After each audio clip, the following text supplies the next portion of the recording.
Beijing Olympic Games Birds Nest Stadium, the 100-meter track. On your marks. 9 sprinters bend forward, assuming their starting positions. In that instant, the Birds Nest Stadium falls utterly silent. Set.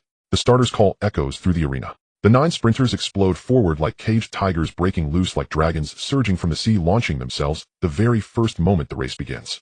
Bolt's start is excellent. His acceleration is blistering. Powell is doing well too. His reaction and drive phase are very fast. Bolt. Bolt. Bolt. On a mere 100 meters of track, not even 10 seconds pass. The commentator barely has time to say anything more, only shouting Bolt's name over and over. He drives himself through the finish line, that classic backward glance at the clock. 9:68 seconds. With effortless ease, he proclaims to the world a new human limit, a new 100-meter record for mankind. 9:68 seconds. In the end, after verification by the organizing committee, the official result is 9:69 seconds. The entire bird's nest erupts in thunderous cheers as Bolt spreads his arms wide and sprints joyfully around the stadium. 9:69 seconds, an unfathomable achievement. In front of the television, Zhong Xiang hears the chime and switches off the TV. Still, that is far too distant from my reality. 9:69 seconds is indeed an unbelievable number. Yet on Zhong Xiang's otherwise calm face, a faint glimmer of unwillingness flickers.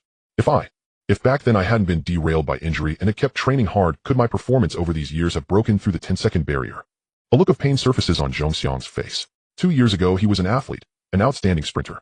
After a sudden accident, a car crash, he left the track forever and became a physical education teacher at a small mountain village primary school.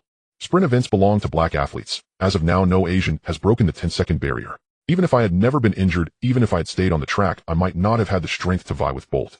9:69 seconds, such a terrifying figure. Forget it. I'll just live out this life in plain simplicity. The battles on the track are no longer for me. The track has already become part of his past. No matter how he thinks about it, he cannot return to it again. His leg is already crippled. Even walking is slow and labored. Are you truly willing to pass your entire life in obscurity, spending your remaining years in a tiny mountain village? Are you willing to abandon your dream just like this? Zhong Xiang starts violently. Even in broad daylight, he is badly startled. The television he had already switched off has somehow turned itself back on. The screen shows nothing but static snow, and that voice is coming from the TV. This is insane.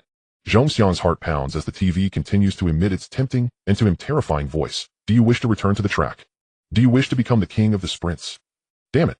Zhong Xiang feels his hair stand on end. In the scorching heat, cold sweat streams down his back. He grabs the teacup on the table beside him and hurls it straight at the television. A dull crash sounds as the cup smashes. The teacup shatters on impact, and the TV screen cracks and caves in.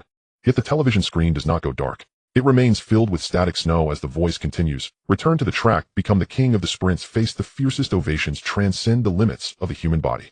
Still going on. Is this not outright mockery? His leg is crippled. How could he possibly return to any track? Zhong Xiang seizes a stool and smashes it toward the television again. This bizarre TV makes the hair on his neck. It feels more like deliberate mockery, igniting Zhong Xiang's rage. Are you ridiculing me for being a cripple, eh? Another heavy crash rings out. The stool splinters on impact, and at last the television screen goes black. In that very instant, as the TV screen turns to darkness, Zhong Xiang's world whirls. His vision goes black, and he collapses to the floor. Zhong Xiang, stop sleeping, it's time to train. In a fog of semi-consciousness, his awareness returns to his body as he feels someone shaking him. He raises his head in confusion and opens his eyes stunned. Before him appears a face, both deeply familiar and strangely unfamiliar. It is the face of a teenager, yet oddly mature. The figure is tall, over 1.80 meters, with hair that is mostly yellow tinged with red, giving him a slightly free and rakish air. Only his complexion is somewhat dark. Wang Tsong. Did you shave your beard? This is Wang Tsong, Zhong Xiang's closest friend in junior high. Zhong Xiang remembers that after graduation, they scarcely met. Back in the 3rd year of junior high before graduation, Wang Tsong knew he would not get into high school. He dropped out to follow his father and drive long-distance freight routes. His body hair was thick and his budding beard made him look like a middle-aged man, even then.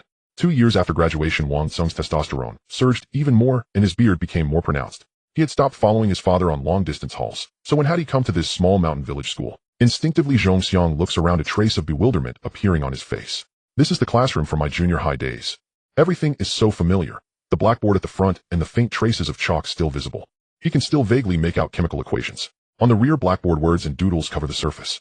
At the very center, large characters and numbers declare 250 days until the high school entrance exam. I've returned to my junior high years. This is my junior high classroom. Everything is so familiar. The portraits of famous figures hanging on the north and south walls of the room. On the podium stands a simple, slightly worn lectern. Zhong Xiang suddenly jumps to his feet, leveling his gaze with Wang Tsung's eyes, and for a second they stare at one another. Zhong Xiang steps out from his seat and walks a few paces. Glancing down at his right leg, he breaks into wild joy. It's healed. My crippled leg is healed. Tears brim in his eyes. Only after losing something does one truly grasp its beauty. Having been crippled for years, no one can know how deeply Zhongxiang has longed for a healthy whole body. Overcome with emotion, Zhongxiang lightly springs up onto the desk, then jumps back, down, then up again. He repeats this several times, his face radiant with delight, streaked with tears. Wang Tsung, stunned by Zhongxiang's sudden movements and expressions, suddenly cries out, "Zhongxiang, you must have slept yourself silly. Hurry up and go train. There's only half a month left before the county middle school sports meet." Wang Tsung gives Zhongxiang a shove, and seeing him finally come back to his senses says, "If you're late, big guy," and Yin Wang, county middle school sports meet. Big guy Yin Wang. Zhongxiang is somewhat dazed. These familiar names and nicknames sound strangely foreign, yet intimately known. His memories feel distant, but Zhongxiang recalls that during middle school there was indeed a county-wide middle school sports meet. And today, he remembers clearly, is the very day 250 days before the high school entrance exam, when Zhen First Middle School makes its final decision on which students will represent the school and qualify to compete. Big Guy is the leader of their special skills group, one of the teachers in charge, a retired basketball player over 1 meter. He is genial yet strict. Yin Wang is entirely different, short, barely over 1 meter 50, but powerfully built, once a weightlifter. This man shows no leniency. Being late or making mistakes earns severe punishment, and so everyone jokingly calls him Yin Wang, Lord of the Underworld. Why are you standing there dazed? Move it. Wang Tsung reaches out and pulls Zhongxiang along. Lost in his memories and unfocused, Zhongxiang stumbles, his shin bangs against the bench. A jolt of pain shoots through him. Zhongxiang bares his teeth in a grimace, yet his face is wreathed in smiles. I can feel pain. This isn't a dream. What are you grinning at? What dream? If you keep dreaming, you really will get punished. Wang Tsung complains, if we don't go now, we'll truly be late. If you won't go, I'm leaving. Zhongxiang snaps back to reality, glancing around the classroom. A few classmates, having finished cleaning, hurry out in a rush. Almost unconsciously, he follows Wang Tsung out of the classroom. Outside, everything is so familiar that Zhongxiang feels a sudden urge to stop and kiss the ground. Classes are over for the day.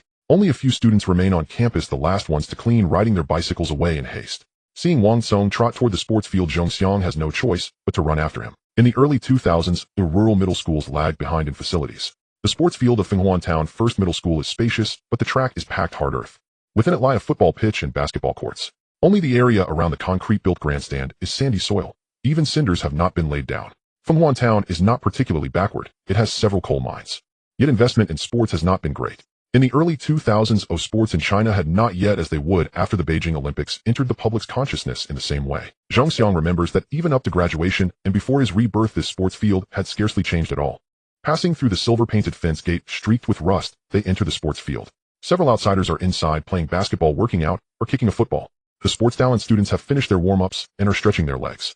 As they reach the field, Wang Tsung begins jogging laps around the track. From a distance, Zhongxiang sees Big Guy cast him a faint glance, while Yin Wang stands with both hands shoved into his pockets, his face dark with a hint of ferocity.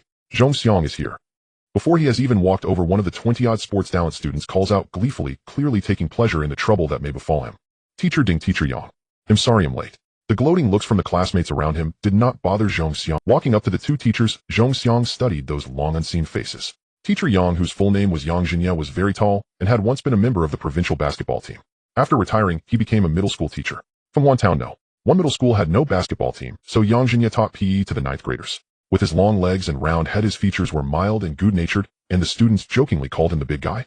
If it were in later years, he would be the very model of a long-legged man.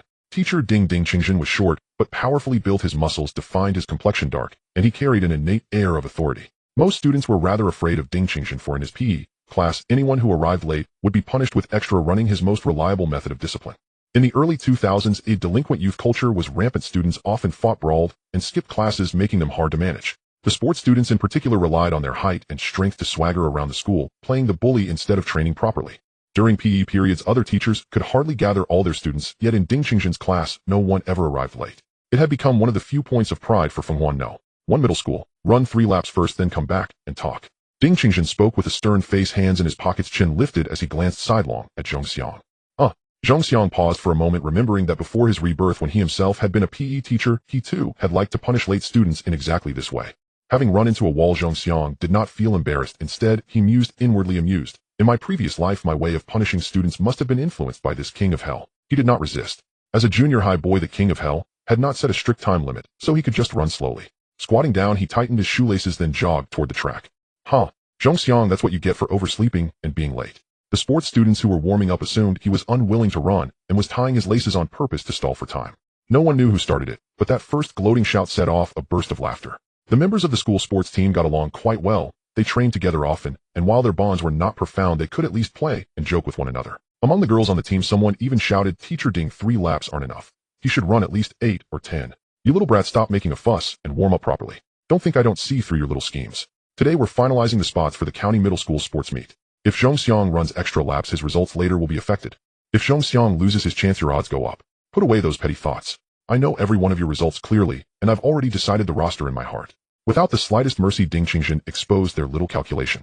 Yet the students were not truly embarrassed. They simply grinned and giggled as they went back to warming up. Although the county sports meet was not a high-level competition, any student who placed well could be recommended to high school as a special skills student.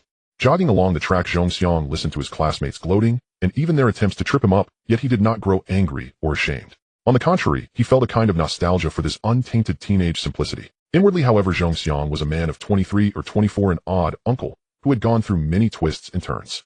It's been a long time, my little friends, he thought. Running on the track, his heart burned a little. Feeling the pure vitality and the healthy yet still immature body, Zhongxiang sensed boundless strength surging within him. The playground had a hard dirt track, and each footstep on the lane rang out in a low pap-pap.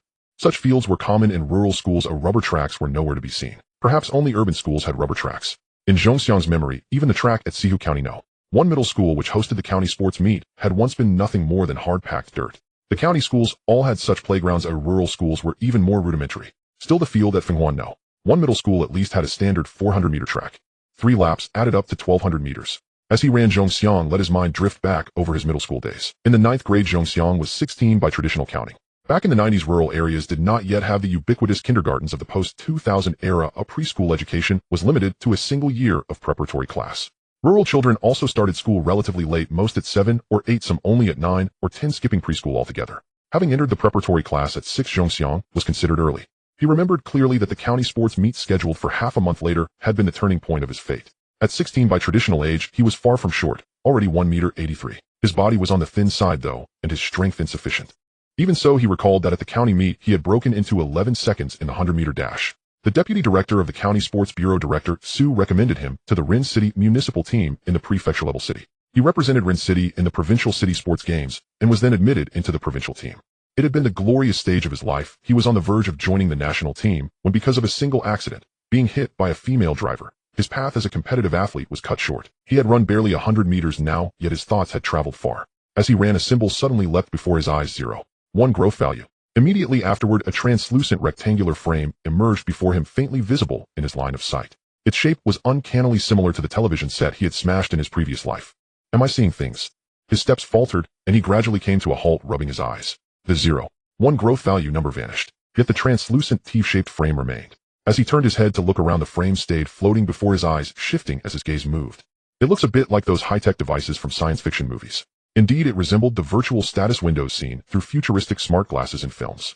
It wasn't exactly cutting-edge or grand, but the gray attribute panel carried a sense of technology, and a series of data began to appear upon it. Name: Zhongxiang, age 15, occupation student, skills straight line sprint beginner, not activated, curve lane sprint beginner, not activated, stamina 85, flexibility 11, strength 9, endurance 8, reaction 13, growth value 336. 78.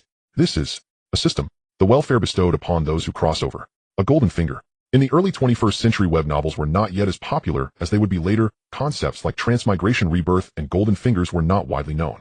In his previous life, after the accident, and after he became a teacher, Zhongxiang would read novels in his idle hours.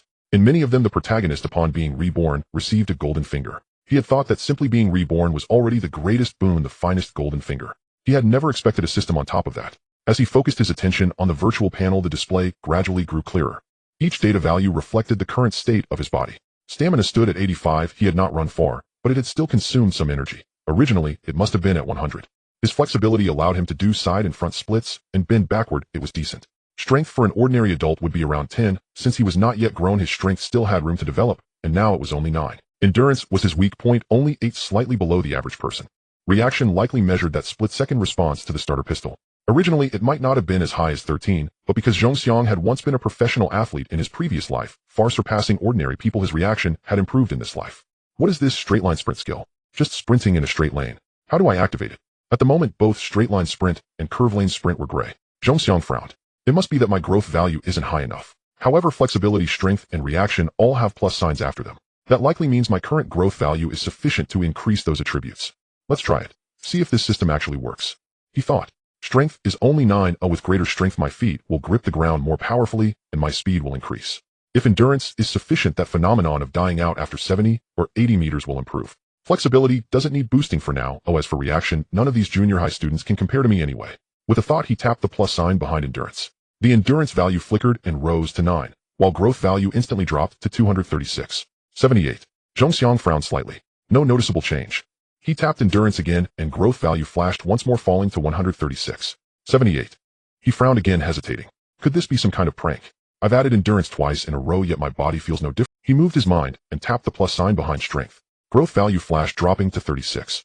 78. This time he felt a faint warmth spreading through his body, lasting barely a second before it dissipated. It works. So it's not a prank. Zhongxiang's heart blazed, and he felt an urge to throw back his head and howl to the sky. Zhongxiang, why are you standing there in a daze? King of Hell is coming over here. Wang Tsung, who had been sent to run laps first, passed by Zhongxiang and whispered a reminder. That single line jolted Zhongxiang, who had been about to shout, into alertness. He turned his head toward the other side of the field and saw that King of Hell was indeed almost upon him. Zhongxiang, what are you doing? Do you feel unwell? Though King of Hell's face was ferocious and perpetually stern, Zhongxiang knew he was a man cold on the outside and warm within. Do you want to rest today? Anyway, with your speed, one of the spots for this county meet is yours. I've already entered you in the 100 meters and the 40-100 relay. King of Hell had also noticed that Zhongxiang's state seemed somewhat abnormal today. Warmth rose in Zhongxiang's heart, and he grinned. Thank you, teacher, but I'm fine. He set off running again, and King of Hell frowned slightly. Take care of your body. If you feel off, don't push yourself. Zhongxiang did not hear the rest of King of Hell's words. His face was lit with joy, his heartbeat racing. In my previous life, without a system, I still made it into the provincial team and nearly the national squad. In this life, with a system at my side, I will become the king of the track. Run, boy. A 0. 1 growth value. 0. 1 growth value. On the track, Zhongxiang kept running with his head down, maintaining a steady pace. Indeed, as his strength increased, he felt a stronger grip on the ground with each step. Furthermore, his previously lacking stamina improved with running, and he was no longer gasping for breath as he had before. It was considerably easier. The virtual frame before him continuously flashed with an increase of 0. 1 growth value. As he ran and gradually studied, Zhongxiang discovered that for every 100 meters he ran, the growth value would increase by 0. 1. The growth value is not in vain. If only this virtual frame could be hidden. Using 300 growth values had a significant effect. However, the distinct growth value that occasionally flashed before him indeed dazzled his eyes and affected his vision. As he thought about this, the virtual frame indeed vanished. With a thought, as he wished for the frame to appear, it reappeared before. Zhongxiang sighed in relief. The virtual frame was responsive to his will, which made him feel much more at ease. However, he did not hide the attribute frame and continued running, gaining 0. 1 growth value seemed to be a source of motivation, making Zhongxiang feel an inexhaustible strength. After finishing 3 laps and running for a while, he suddenly heard a loud shout from Yin Wang Dingqingzhen. Zhongxiang, you can stop now. Perhaps his stamina had increased by 2 points. Immersed in the joy of running and the growth value increase, Zhongxiang did not feel particularly tired. As Dingqingzhen's voice reached him, Zhongxiang was taken aback, realizing that he had already completed 3 laps. He returned to the podium, where Dingqingzhen and Yang Zhenya looked somewhat surprised. In the past, Zhongxiang would be gasping for breath after running a few laps, but today he was only slightly out of breath, not nearly as severe as before. Surprise aside, a hint of a smile finally appeared on Dingqingzhen's stern face. Zhongxiang, get your body warmed up. We will start the 100-meter test in 10 minutes. Zhongxiang nodded and approached the podium to start stretching. At this moment, sports were still not valued by the school, so training could only take place during the morning reading before classes and for more than an hour after school. Time was not very ample, so often the test intervals were quite short. Wang Tsung, panting and looking glum, said to another boy who was somewhat rugged and about 170 tall, Shui Yang, we're doomed. Zhongxiang must have taken some kind of drug. He ran 3 laps today like it was nothing. You are the one who's doomed. The rugged boy rolled his eyes at Wang Tsung. Are you that lacking in confidence? Zhongxiang is indeed fast, but we're not bad either. Wang Tsung pouted, looking at Zhongxiang with some resentment. You don't know Zhongxiang has always been fast since he was little. You need to have confidence in yourself. Zhongxiang smiled faintly. In his previous life, among the 5 boys at the county sports meet, Wang Tsung and Shui Yang had both been selected. Wang Tsung ran the 200 meters with a decent performance, achieving 3rd place. Shui Yang ran the 800 meters and secured 1st place, gaining attention from the county sports school. But after that, Zhongxiang never heard from Shui Yang again and didn't know if he had continued. Aside from Zhongxiang and the 2 boys before him, among the 5 boys selected from Feng Huan Yizhong, there was also a chubby boy who threw the shot put. In the end, he did not achieve much and only got 4th place. There was also a boy named Wang Han who was only in the 2nd year of middle school and placed 5th in the high jump. In the end, only 2 girls were selected to participate. Feng Huan Yizhong had 10 boys and 10 girls. Besides the 7 from their own school, the remaining 13 were outside recruits. Not only Feng Huan Yizhong was like this, and other middle schools were similar.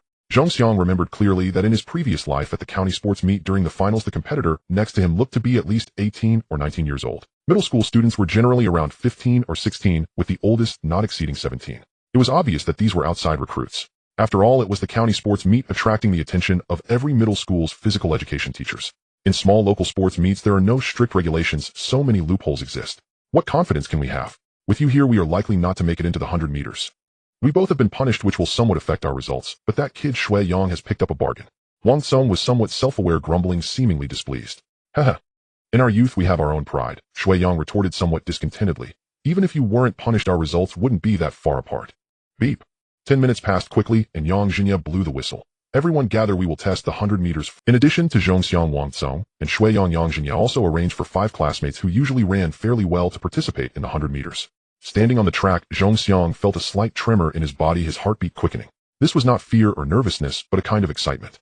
In both his past and present lives, it had been 7 years since he last stood on a track. Only Zhongxiang knew how much he yearned for the racetrack. I'm a bit nervous. Seeing Zhongxiang's reaction, Yang Jinya shook his head. This is just a school test. If you are this anxious at the county sports meet, it will affect your performance. Yang Jinya hesitated, contemplating whether to choose Zhongxiang for the 100 meters. For an athlete, mental fortitude is of utmost importance. If one's mental state is not stable, it can affect performance and lead to injuries. Let's finish this group first. In the past, Zhongxiang had never been nervous. Yang Jinya assessed and thought, among Feng Huan Yizhong, only Zhongxiang runs the fastest. Let's give him a chance. Zhongxiang was unaware that his excitement was mistaken for nervousness and fear by Yang Jinya. At this moment, Zhongxiang looked at the end of the track where Ding Qingjin held the stopwatch, his mood gradually calming. It's just a school test. In my past life, I stood out and became the champion of the 100 meters in the middle school group at the county sports meet. Now with the system, my performance will only improve. Zhongxiang instantly calmed down, surprising Yang Jinya. You adjusted your mindset so quickly. Looking at the other students, Wang Song was also very excited, and Shui Yang felt the same. It seems these two also want to compete in the 100 meters. Ready. Yang Jinya took a deep breath and started giving commands. The 8 of them instantly bent down. Set. The 8 of them stood up, ready to sprint. Bang. The starting gun went off, and instantly the 8 of them reacted differently and surged forward. Oh no, I'm slower than them. At the moment of starting, Zhongxiang internally cursed. In his past life as a professional athlete, his reaction time would have been stabilized at under 0.2 seconds.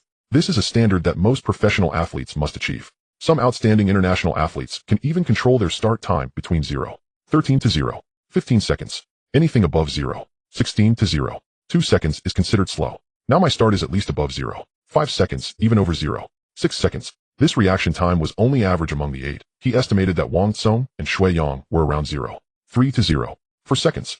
I still overestimated myself. It has been years since I last stood on the track, and I have become rusty. At the moment the gun went off, he clearly sensed a moment of delay. Having once been a professional athlete, his body still lagged behind. He had thought that since he was a professional athlete in his past life, he wouldn't regard his former classmates as opponents. Put away your pride, you are only just starting. In the future, you will face countless strong opponents. In the 100-meter race, every second counts. In a small local sports meet, even a 0.1 to 0.2 seconds difference can affect the results. In international competitions, even 0.01 seconds can determine victory or defeat.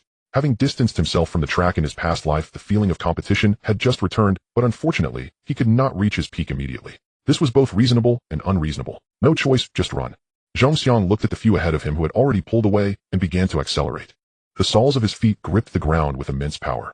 With each step, it felt as if springs were installed beneath him, propelling his entire body into the air. The enhancement in strength is indeed remarkable.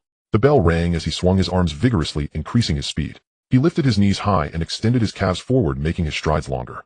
This was the result of his training as a professional athlete. As he accelerated, Zhongxiang had moved up from 5th place, trailing 4th by a body length before the 30-meter mark. After crossing 40 meters, Zhongxiang surpassed the 4th place and overtook him. At this moment, the 3rd place was occupied by Wang Han from class 23, who was only 15 years old and not short in stature. Though primarily a high jumper, his speed was not to be underestimated, typically finishing the 100 meters in under 12.30 seconds. Such a performance among middle school students was already considered impressive. Ahead of Wang Han, with a gap of 2 to 3 body lengths leading, was Wang Song, closely matched by Shui Yang. Those who specialize in the 100 meters aren't much faster than this. Zhongxiang hailed as the fastest in short distance running at Fenghuan. No. One middle school had yet to catch up. With 50 meters already passed, it seemed unlikely that he would catch up to me. Wang Han had no thoughts of competing for the 100-meter qualifying spot. His main focus was high jumping. However, being able to outrun the fastest runner from Fenghuan No. One middle school was still a source of pride. This thought flickered through his mind when suddenly a sense of pressure from his left caused Wang Han's heart to tighten. A glance over his shoulder revealed Zhongxiang's fierce expression as he sprinted at full speed. As he caught up, Wang Han was startled. Young as he was, he held a sense of pride. Although not competing for the 100-meter spot, he still desired to win. He had just caught a glimpse of Zhongxiang half a body length behind him, his feet pounding the ground like a motor, and in an instant he surged. Moreover, at an alarming speed, he passed Wang Han around 60 meters, nearly catching up with the two runners ahead in the blink of an eye. What incredible speed! He truly deserves the title of the fastest in short-distance running at Fenghuan No. 1 Middle School. Wang Han gritted his teeth and ran desperately, yet the distance between him and Zhongxiang only grew larger. Up ahead, Shui Yang, slightly behind Wang Tsong, was striving to catch up. I am first. I must compete in the county sports meet and go to high school. Suddenly someone sped past him running side by side. Wang Han is caught up. Why is he pushing himself so hard in this race for the county sports meet qualification? When did this kid Wang Han acquire such speed? At the start, Wang Han was nearly neck and neck with Shui Yang, but gradually, just when he thought Wang Han would no longer catch up and that Zhongxiang would take the lead, he wondered why Zhongxiang hadn't surged ahead. Could it be Zhongxiang? Indeed, after a brief moment of running side by side, Zhongxiang surpassed him, now neck and neck with Wang Tsong. Shui Yang sighed inwardly. I have no chance in the 100 meters at the county sports meet. Only 10 more meters. Wang Tsong in the lead sensed that Shui Yang was falling behind. He had expected Zhongxiang to pull far ahead, yet he never sensed Zhongxiang catching up. In the blink of an eye, they were nearing the finish line. Wang Tsong even caught a glimpse of the astonished expression on Yin Wang's face. This is the first time I've beaten Zhongxiang. Yin Wang must be surprised as well. Suddenly a figure from a neighboring lane surged forward, causing Wang Tsong to gasp. I celebrated too early. Shui Yang is catching up. When did he get so fast? No, wait, that's not Shui Yang. He's in the lane right next to me. That's Zhongxiang. Zhongxiang is coming up fast. For a brief moment they ran side by side, but Zhongxiang overtook him. Only 5 meters left. Yet I am powerless. With just 5 meters to the finish line, Zhongxiang not only surpassed him, but also led by a body length. This guy is getting faster and faster. Wang Tsong felt a twinge of unwillingness as he ran desperately, only able to watch Zhongxiang pull ahead by a body length and cross the finish line first. At the starting line, as the starting gun sounded, Yang Zhinya frowned. Zhongxiang's start was slow, significantly slower than before. Indeed, the pressure he felt was too great, leading to a poor start. Could it be due to the earlier punishment that Zhongxiang lacked stamina, causing him to feel anxious and lose concentration? Wang Tsong also faced punishment, just finishing his 3 laps a few minutes earlier than Zhongxiang. Zhongxiang's endurance was something Yang Zhinya was aware of. After 70 or 80 meters in the 100-meter dash, Zhongxiang's peak speed would typically decline. Yet just now he seemed to be running faster, and although his peak speed had diminished, it wasn't very noticeable. Speed does not always determine everything. Rather, the mental resilience to adapt is what athletes truly need. Yang Zhinya felt a pang of uncertainty. This is merely an internal school assessment, yet the anxiety is so palpable. At the county sports meet with so many competitors, wouldn't the pressure be even greater? Should I change my mind? Wang Tsong is also performing well. Should I replace Zhongxiang with Wang Tsong for the 100 meters? That thought flashed through his mind, and Yang Zhinya suddenly widened his eyes. Zhongxiang's speed is incredible, even faster than yesterday. Moreover, his form is much more professional, completely different from yesterday's running style. Has he changed his technique, which caused... At this point, having passed 50 meters, Zhongxiang moved from 5th to 3rd place, and the gap to the runners ahead was narrowing. After 80 meters, he overtook Shui Yang. In an instant, the 2 runners ahead crossed the finish line. Who won? At the starting line, it was difficult to tell who crossed the finish line first. Yang Zhinya frowned. Was it Zhongxiang or Wang Tsong? If Zhongxiang had started just a bit faster, it must be Wang Tsong who took 1st place. Previously, during the school assessment, Zhongxiang always held a slight lead. Today, Zhongxiang's start was poor, and his stride seemed rigid, clearly showing signs of tension. The largest gap in their results was 0.2 seconds. Given their starts, Zhongxiang's reaction time was at least 0.2 to 0.3 seconds slower than Wang Tsong. Based on this calculation, Wang Tsong had a higher chance of winning. Yang Zhinya stepped forward, heading towards the finish line. Even for an internal school assessment, as the teacher who would lead the team to the county sports meet in 2 weeks, he needed to understand his students' performances. Having just taken a couple of steps, 8 students from the finish line walked towards the starting line. Yang Zhinya frowned and asked the students as they reached the starting line, what happened? Teacher Ding said to rest for 10 minutes and retest. It was Shui Yang speaking, casually sitting on the ground at the starting line, his eyes towards Zhongxiang, betraying a complex mix of emotions. Wang Tsong, on the other hand, sat silently, his face full of fighting spirit. The other students chatted casually nearby. The 100-meter test had not gone well for them, and they understood that the final competitors for the 100 meters at the county sports meet would emerge from the competition between Zhongxiang, Shui Yang, and Wang Tsong. Earlier, who won, and by how many seconds? Yang Zhinya frowned as Zhongxiang's expression was calm, and Wang Tsong was also quiet. From what Yang Zhinya knew of Wang Tsong, if he had won 1st place, he would undoubtedly be ecstatic and exuberant, not sitting quietly on the ground resting. There appeared to be a hint of unwillingness on his face. We didn't ask, Teacher Ding said to announce the results after this round. It was still Shui Yang answering Yang Zini's questions, and Yang Zhinya nodded, glancing at the watch on his wrist. 10 minutes passed quickly, and Yang Zhinya put the whistle hanging from his neck to his lips. Beep. The time was up, and the 8 sprinters stood on the track. Yang Zhinya raised the starting gun in his hand. Take your positions. Ready. Bang. The starting gun fired, and the 8 runners burst from the starting line with varied reactions. Seeing the first to dash out of the track, Yang Jinya was somewhat surprised. What a quick reaction. This should be under 0.3. Watching Zhong Xiang, who led right from the start after the gunshot, Yang Zini's expression became slightly excited as he dashed towards the finish line. This kid Zhong Xiang might just achieve an impressive result. So fast. Just as the race started, Wang Tsong and Shui Yang were taken aback. The start was quick, but compared to Wang Tsong and Shui Yang, it still lagged behind considerably. The sound of the starting signal surprised the two. What's going on with this guy today? His reaction speed is astonishingly. Gritting his teeth and focusing entirely, Wang Tsong had only one objective in mind: to catch up with Zhong Xiang, who was leading him by a body length. Shui Yang shared the same thought, still somewhat astonished. In the past, Zhong Xiang could only beat me at the end, but he would never gain such a lead over just a short distance of 20 or 30 meters. After 40 meters, Wang Tsong and Shui Yang were horrified to discover that Zhong Xiang's speed was increasing and the distance between them had stretched from 1 body length to 2. By 60 meters, Zhong Xiang had already opened a gap of more than a meter between them. When did this kid Zhong Xiang become so desperately chasing? Wang Tsong was dismayed to find that the distance between him and Zhong Xiang was growing larger. Zhong Xiang had already taken the lead from the beginning, being the fastest among everyone. Zhong Xiang's eyes were fixed on the finish line with only one thought in his mind: run faster, run faster.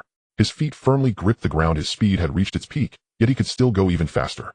Lifting his legs high, extending his calves as much as possible, taking longer strides. Rest assured, your speed has reached its peak. There is no one beside you who can match your pace. They have all been left behind.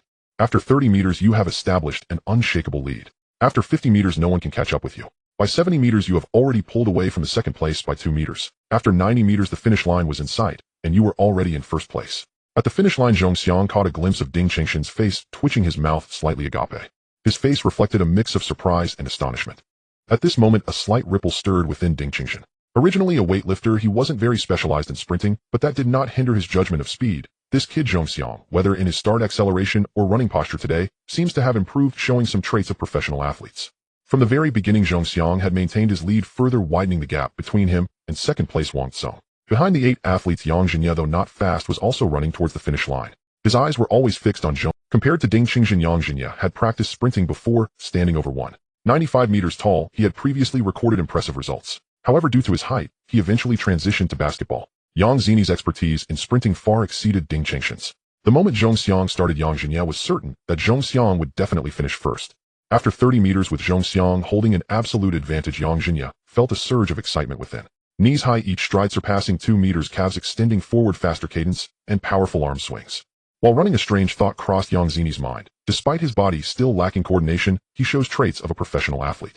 Could it be that this kid Zhong Xiang is a sprinting genius? On the playground, students playing basketball or football were resting. Originally, they had no interest in the 100-meter test here. At the sound of the starting gun, they instinctively turned to look at the track. That kid is so fast, someone exclaimed. That's Zhong Xiang from class 9 in the 3rd grade, right? I heard he will participate in the county middle school games. That speed is probably something a middle school student can achieve. How old are middle school students? High school students might have a chance at this speed. That speed is definitely under 12 seconds. You don't know? This Zhong Xiang previously ran 100 meters in 11 seconds 30, with a best of 11 seconds 09 recorded. Really a monster, but why is he trying so hard? What's the use of running fast? Can running fast put food on the table? These young boys just want to show off and attract attention from the opposite sex. A young man in his 30s said while spinning a basketball, sounding as if he understood these students' psychology well. Young people love to show off, but unfortunately, if they don't succeed in their studies, they end up achieving nothing. In the early millennium, people's understanding of sports in the country was still quite superficial. Furthermore, at that time, the national level of sports, especially in sprinting, was generally low, making it difficult to arouse interest among the public.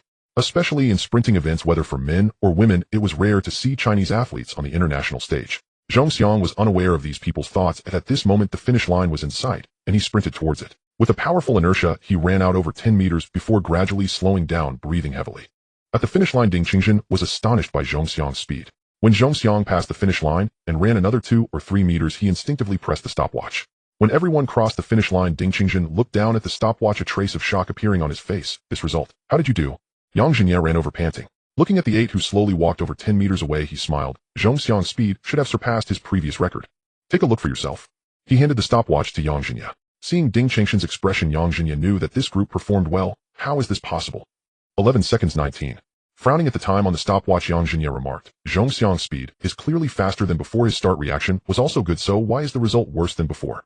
Yang Jinya was puzzled. Ding Qingshan, watching the 8 students who had just finished the 100 meters, approached, and the shock on his face slowly turned into a wry smile. I was also surprised by Zhong Xiang's speed. That's why I pressed the stopwatch only after Zhong Xiang had already run 3 meters past the finish line.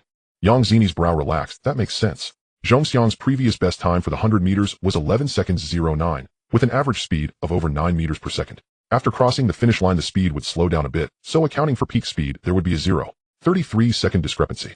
A trace of astonishment appeared on Yang Zini's face as he looked at Zhong Xiang. Did he run under 11 seconds? 10 seconds 86. The manual time was 0.20 to 0.24 seconds slower than the electronic timing. Even with electronic timing, it would only be around 11 seconds something. The key point is that the county games timing isn't electronic, but manual. Yang Zhinya remembered clearly that the record for the junior high school group in the county games had been 10 seconds 88 for 11 years. Does that mean Zhong Xiang has the potential to break the record for the junior high school group in the county games? Before this group ran, Zhong Xiang had done 100 meters and rested for 10 minutes, which might affect his current performance. Before the first group of 100 meters, Zhong Xiang had also run 3 laps around the playground, which could also impact his results. The more he thought about it, the more astonished he became.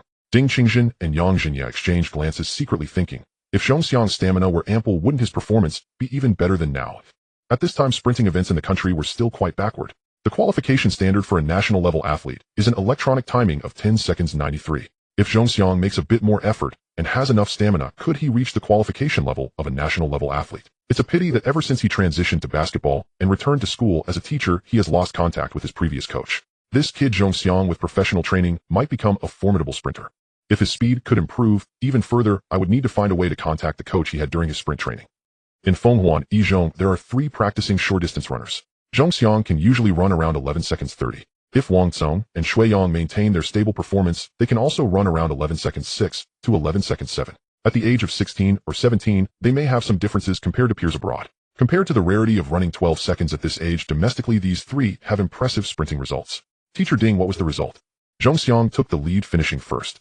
Wang Cong and Shui Yang knew they had no chance in the county games 100 meters, so they were not concerned about their results.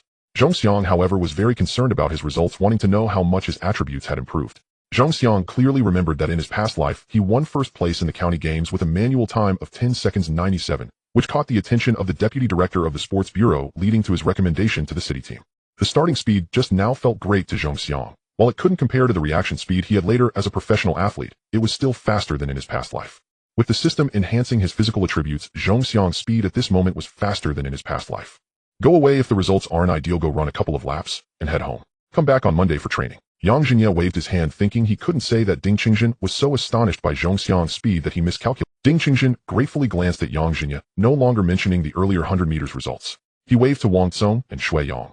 Wang Cong, go practice 200 meters, Shui Yang practice 800 meters. Everyone should go train. I know you all want to head home quickly, but practice a bit before going home. Zhong Xiang touched his nose, feeling a bit strange, but didn't think much of it. As he ran to the side to rest, the other athletes who were called out also began practicing their events. Opening the attribute page, Zhong Xiang began to study.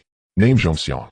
Age 15. Occupation student. Skills straight sprint beginner, not activated. Curve sprint beginner, not activated. Stamina 49. Flexibility 11. Strength 9. Endurance 10. Reaction 13. Growth value 37. 90. Punishment, run 3 laps around the playground totaling 1200 meters. Besides the first 100 meters where growth value was added, the remaining 1100 meters increased by 1 growth value. Just ran 200 meters, gaining 0.2 growth values. For every 100 meters run 0.1 growth value is added. If he runs 10,000 meters daily, that's 10 growth values. In about 10 days, 1 attribute can be significantly enhanced. Zhong Xiang clearly felt that after running the 100 meters, both his endurance and strength had improved. Whether the results were good or not, he believed they were certainly better than before. Previously, when running the 100 meters with Wang Cong and the others, he could at most lead by 1 body length. At best, it was only 2 body lengths. Just now, he had pulled ahead of Wang Cong by over 2 meters, almost 3. While he was studying the system, a shadow passed by him. Looking up, he saw Wang Cong's slightly fatigued face. Zhong Xiang, let's go. Going home. Zhong Xiang looked towards the playground. Today was Friday, and the training was not too intense. The main purpose today was still to confirm the slots for the county sports meet participants. After a simple training, he could go home. However, Zhong Xiang was slightly taken aback by the words going home as he glanced at Wang Cong, who hurriedly left, not on the same route, leaving only his back. There were still some athletes remaining on the playground.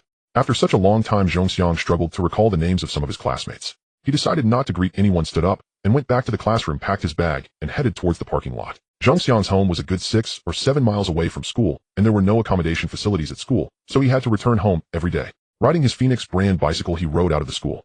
Zhong Xiang's mind was a bit chaotic and his expression was not pleasant. His father had him at an old age, being 48, when Zhong Xiang was born. His father's health was not good. Zhong Xiang clearly remembered that in 2002, his father suffered from a severe illness. His mother was disabled. When she gave birth to Zhong Xiang, she suffered from severe cold, resulting in growths on her bones. A quack misdiagnosed her, and a steel plate was placed in her right leg, making it difficult for her to move. Zhongxiang had two older sisters. The son of the eldest sister was 3 years older than Zhongxiang and was about to take the college entrance examination next year. The son of the second sister was also 2 years older and was in his second year of high school. Due to the large age gap, Zhongxiang's relationship with his two sisters was neither particularly good nor particularly bad. At the peak of his life, Zhongxiang suddenly encountered a car accident, became disheartened, chose to escape, and rarely returned home. Zhongxiang still remembered how both sisters and their sons urged him to go home many times, but he always refused. In 2006, his mother fell and suffered a hemorrhage, passing away. In 2007, his father fell seriously ill, and with no one to take care of him, he passed away during the night due to suffering. Only after losing did he realize the value of cherishing.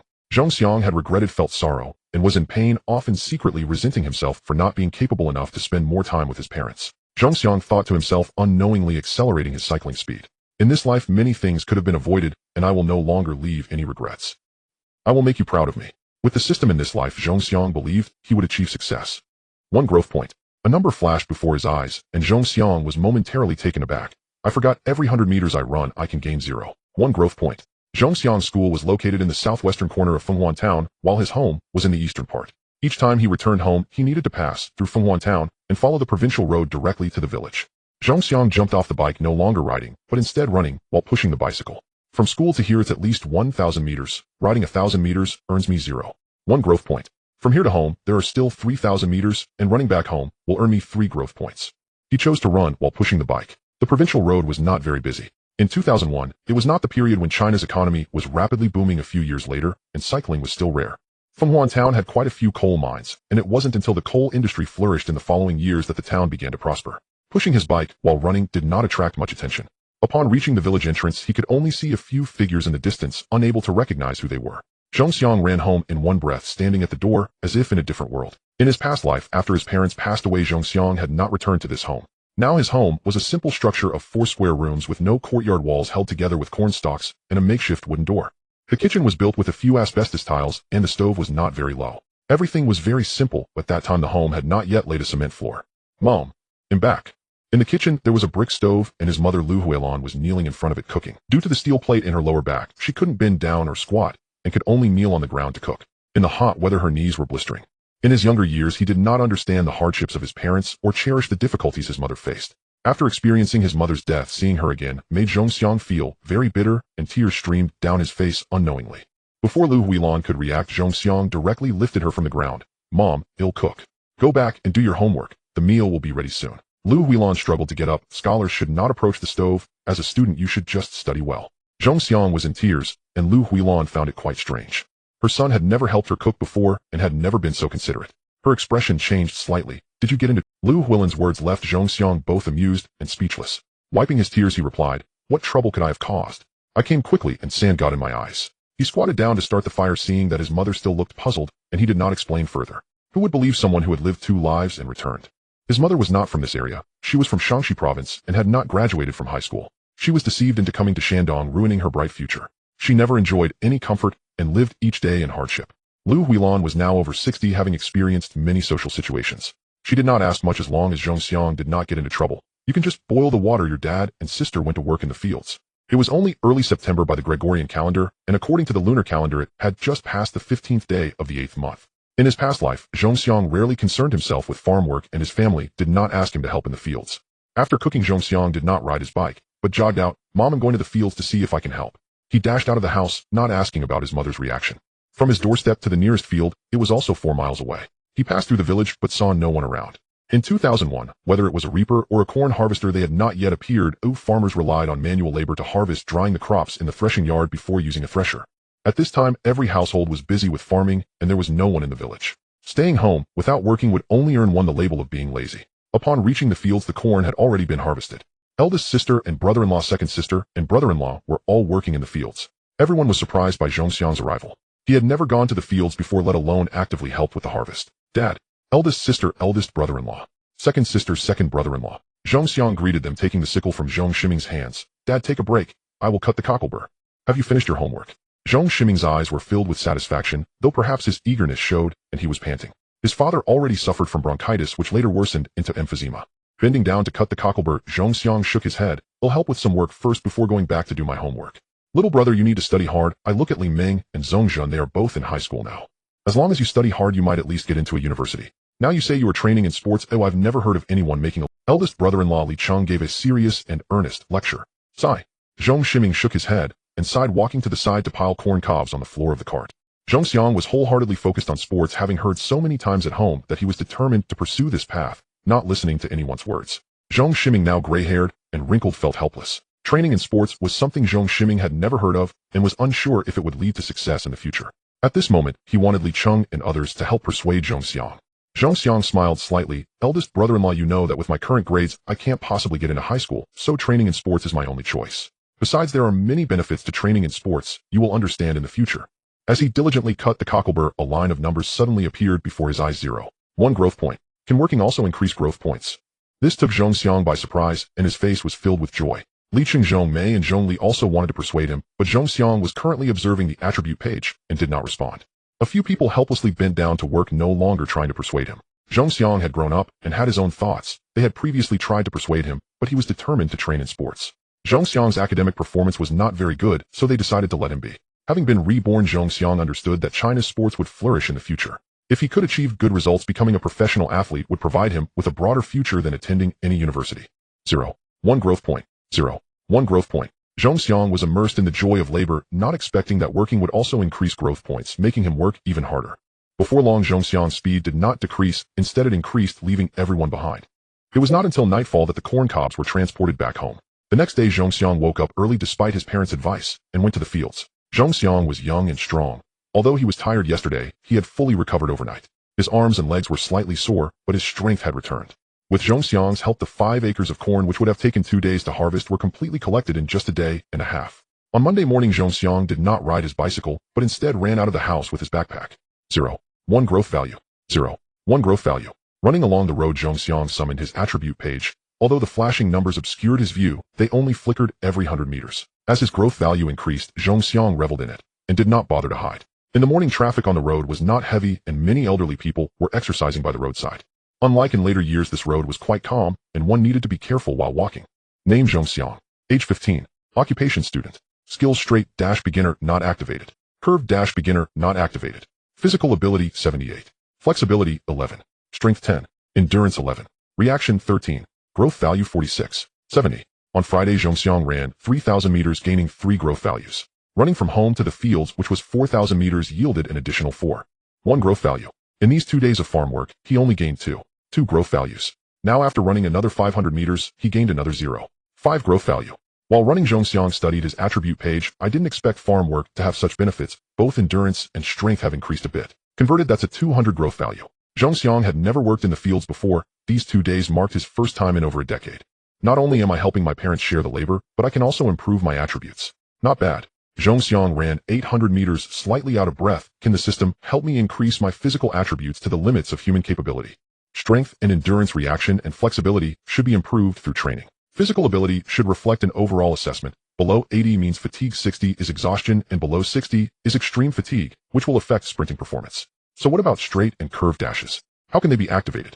Strength and endurance, reaction and flexibility should be improved through training. The straight dash and curve dash skills should require growth values to activate. While studying the attribute page, Zhong Xiang continued to run. On the way, he encountered several classmates biking to school. Zhong Xiang declined their offer for a ride and ran all the way to school. After reaching the classroom and dropping off his backpack, he rushed to the playground. Zhong Xiang was in class 9, which was an ordinary class. Feng Huan Yizhong had 12 classes in the 9th grade, with classes 1 to 3 being advanced classes filled with high-performing students.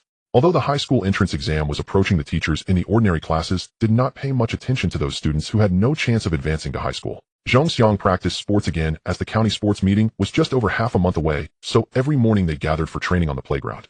I thought the distance from home to school was 6 or 7 miles, but it's actually less than 6,000 meters. The growth value increased by 0.1 for every 100 meters. With Zhong Xiang's growth value initially at 46.70, it had only reached 51.90 after calculating the distance from home to school, which was only 5,700 meters. Zhong Xiang, hurry up and warm up. Upon arriving at the playground, several people had already started running on the track. Seeing Zhong Xiang arrive, Yang Zhenya called out from a distance. Although Zhong Xiang felt tired, he dashed onto the track and 0.1. His body felt increasingly fatigued, but the fluctuating growth value before his eyes urged Zhong Xiang to keep running. All right, let's stop and rest for a bit. Zhong Xiang gasped heavily. Yang Zhenya frowned. You just started running, and you're already breathing so heavily. We need to strengthen your endurance training. I ran over 5,000 meters from home without stopping. Zhong Xiang was drenched in sweat with heavy steps. His physical ability was down to 48, and he could not continue running. Otherwise, during training later, he would struggle to perform his best. Extreme training was not the best. Our reasonable training yielded better results. You little rascal.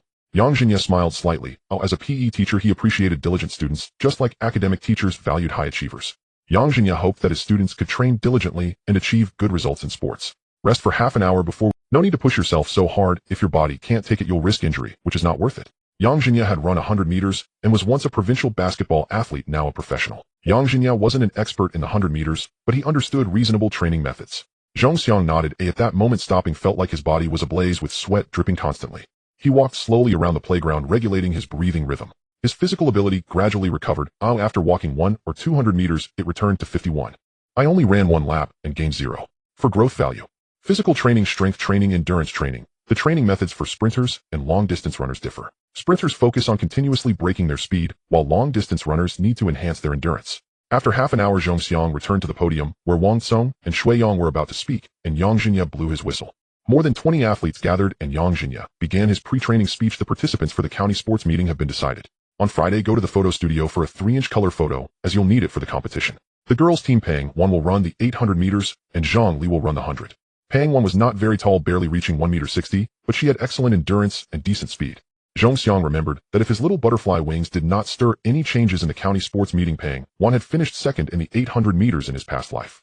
Zhang Li, who was not short at 1.75 meters, had good speed, but had a false start in the county sports meeting semifinals, finishing 4th in her group and not participating in the finals. Zhu Ming will throw the shot. Put Li Lei will run the 1500 meters. Zhong Xiang will sprint the 100 meters. Wang Tsong will run the 200. Wang Han will jump high, and Shui Yang will run the 800. Just like in his past life, there were still 8 participants in the preliminaries. Zhu Ming was 1.75 meters tall and weighed 200 pounds. Li Lei had originally been selected to run the 1500 meters, but just days before the county sports meeting, Li Lei's grandfather passed away, and he did not participate.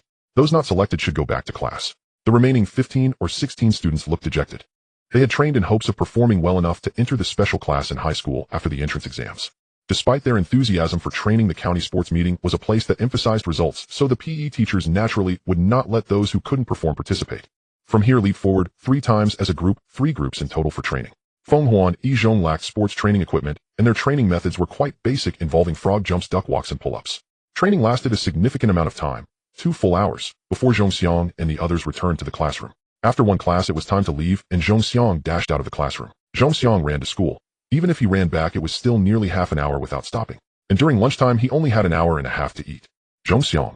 As soon as he arrived at the school gate, Yang Jinya called out to him, I know you ran here, and your home is far from here, so come eat with me this morning. Don't forget to ride your bike to school today.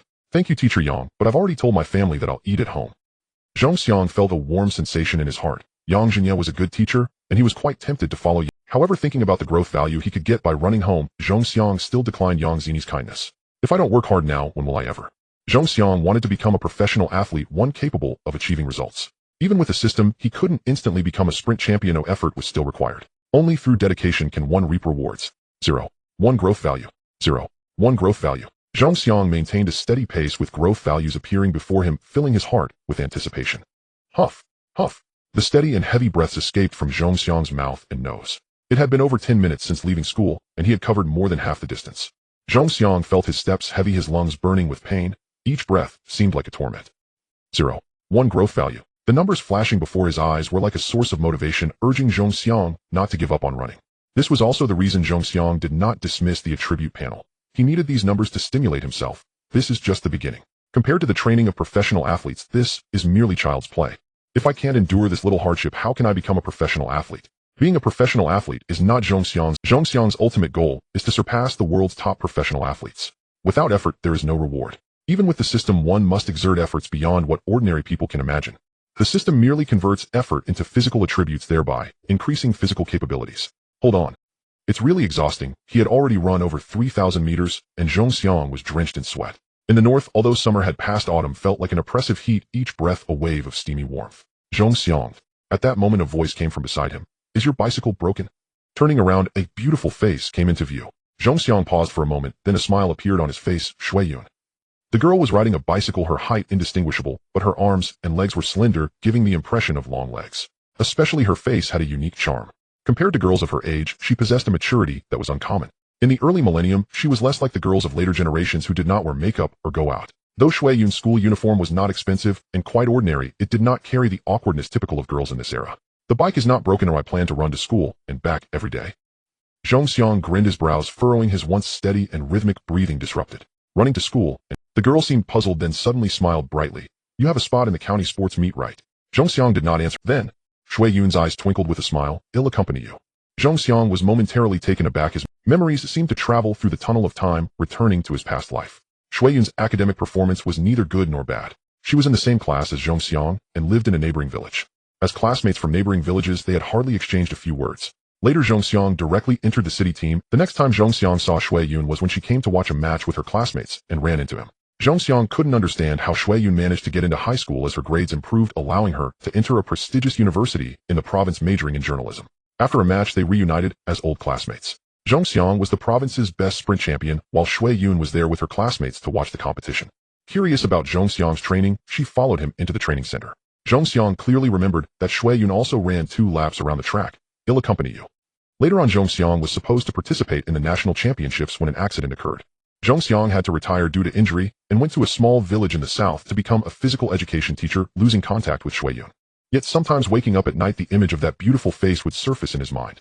Memories from 2 worlds overlapped, stirring a feeling within Zhongxiang. In this life and the next, the past is so familiar. That beautiful, youthful girl has now transformed into a still developing, naive girl. Shui Yun had matured beauty. Though she couldn't be compared to the stunning beauty she later became, she already had a certain allure. Zhongxiang glanced at Shui Yun's figure, muttering, girls grow more beautiful as they mature. Perhaps Shui Yun heard this remark as a blush appeared on her face. However, she did not leave first, still riding her bicycle either ahead or beside him. Both remained silent with little conversation. Until they reached the entrance of Shui Yun's village, she said goodbye, and Zhongxiang silently waved. Half a month slipped by in the blink of an eye. That morning, Zhongxiang went for his usual run to school. He ran while checking the name Zhongxiang. Age 15. Occupation student. Skills straight sprint beginner, not activated. Curve sprint beginner, not activated. Physical 61. Flexibility 11. Strength 11. Endurance 11. Reaction 13. Growth value 501. 83. Growth value 501. 83. It seems I can activate straight sprinting. Finally nearing the school, it had originally been only 495. 94 growth value surpassing 500. The previously dim icons for straight and curve sprinting turned yellow, and a plus sign appeared behind them. During these days, flexibility, strength, endurance, and reaction could all be enhanced, yet Zhongxiang restrained himself from increasing these attributes. The better the flexibility, the fewer injuries an athlete would encounter, as injuries pose the greatest threat. For athletes, the higher the attributes of strength, endurance, and reaction, the faster they would run. Straight sprinting should be for the 100-meter dash. It's just uncertain whether this straight sprinting is a permanent skill or a one-time attribute. Straight sprinting belongs to skills, and Zhongxiang knew that once activated it would surely elevate his sprinting performance. But he couldn't determine whether it was a one-time skill or a permanent one. After 17 days of continuous running, he had finally accumulated the growth value to 500, enough to activate straight and curve sprinting. He held back from increasing his physical attributes, unwilling to waste. He'll activate it during the final of the county sports meet. 0. 1 growth value. A string of numbers appeared before his eyes, and Zhongxiang shook his head, hiding the attribute panel. Zhongxiang. Shui Yun came running from behind, somewhat surprised. You came early today? Oh, I waited for you at the village entrance for 10 minutes. I didn't expect you to arrive at school so soon. Upon reaching the school gate, Zhongxiang saw a bus, and just as Shui Yun caught up, Yang Zhinya noticed Zhongxiang too. Before Zhongxiang could speak to Shui Yun, Yang Zhinya shouted, hurry, we're about to leave. Sorry, I arrived a bit early today. I am heading to the county city for a competition, and we need to leave now. After more than half a month of companionship, Zhongxiang could meet Shui Yun in the morning and afternoon.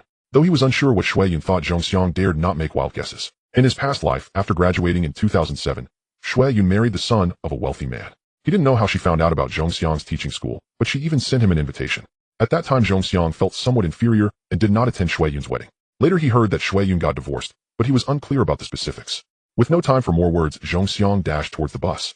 At 10 o'clock in the morning, the opening ceremony of the sports meet was about to begin. Fenghuan town is not close to the county city. It was already 7 o'clock, and there were still some matters to attend to in the county. Time could not be wasted. Once on the bus, it started moving within 2 minutes.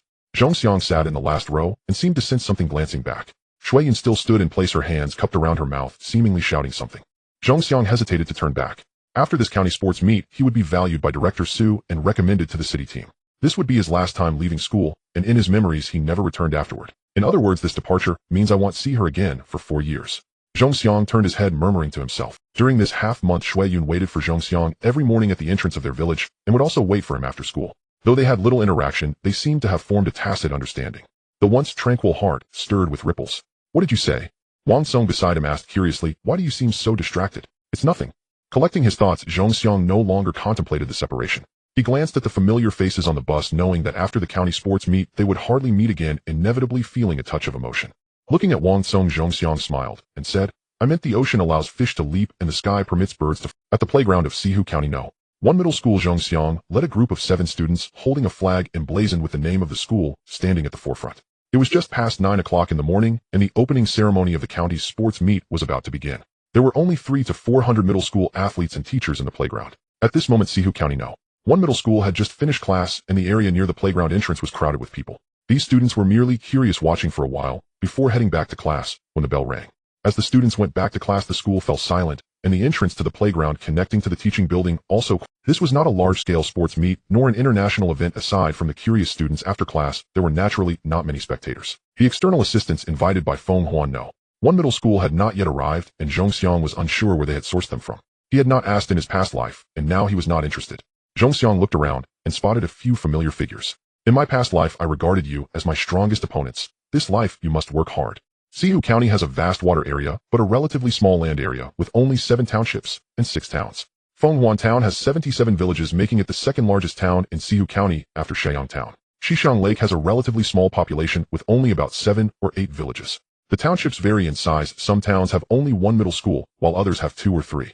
Fenghuan Town has 2 junior high schools. Some towns not only have junior high schools, but also high schools.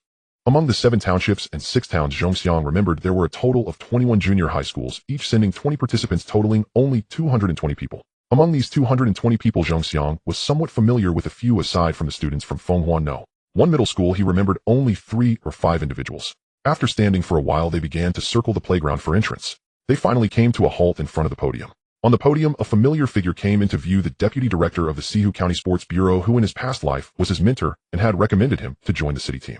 Director Su hosted this county middle school sports meet, giving a lengthy speech filled with meaningless platitudes, which made Zhongxiang roll his eyes continuously. By the morning the event was about to disperse. The county sports meet lasted 3 days, but if you excluded the opening ceremony on the first day, only 2 days were reserved for competitions.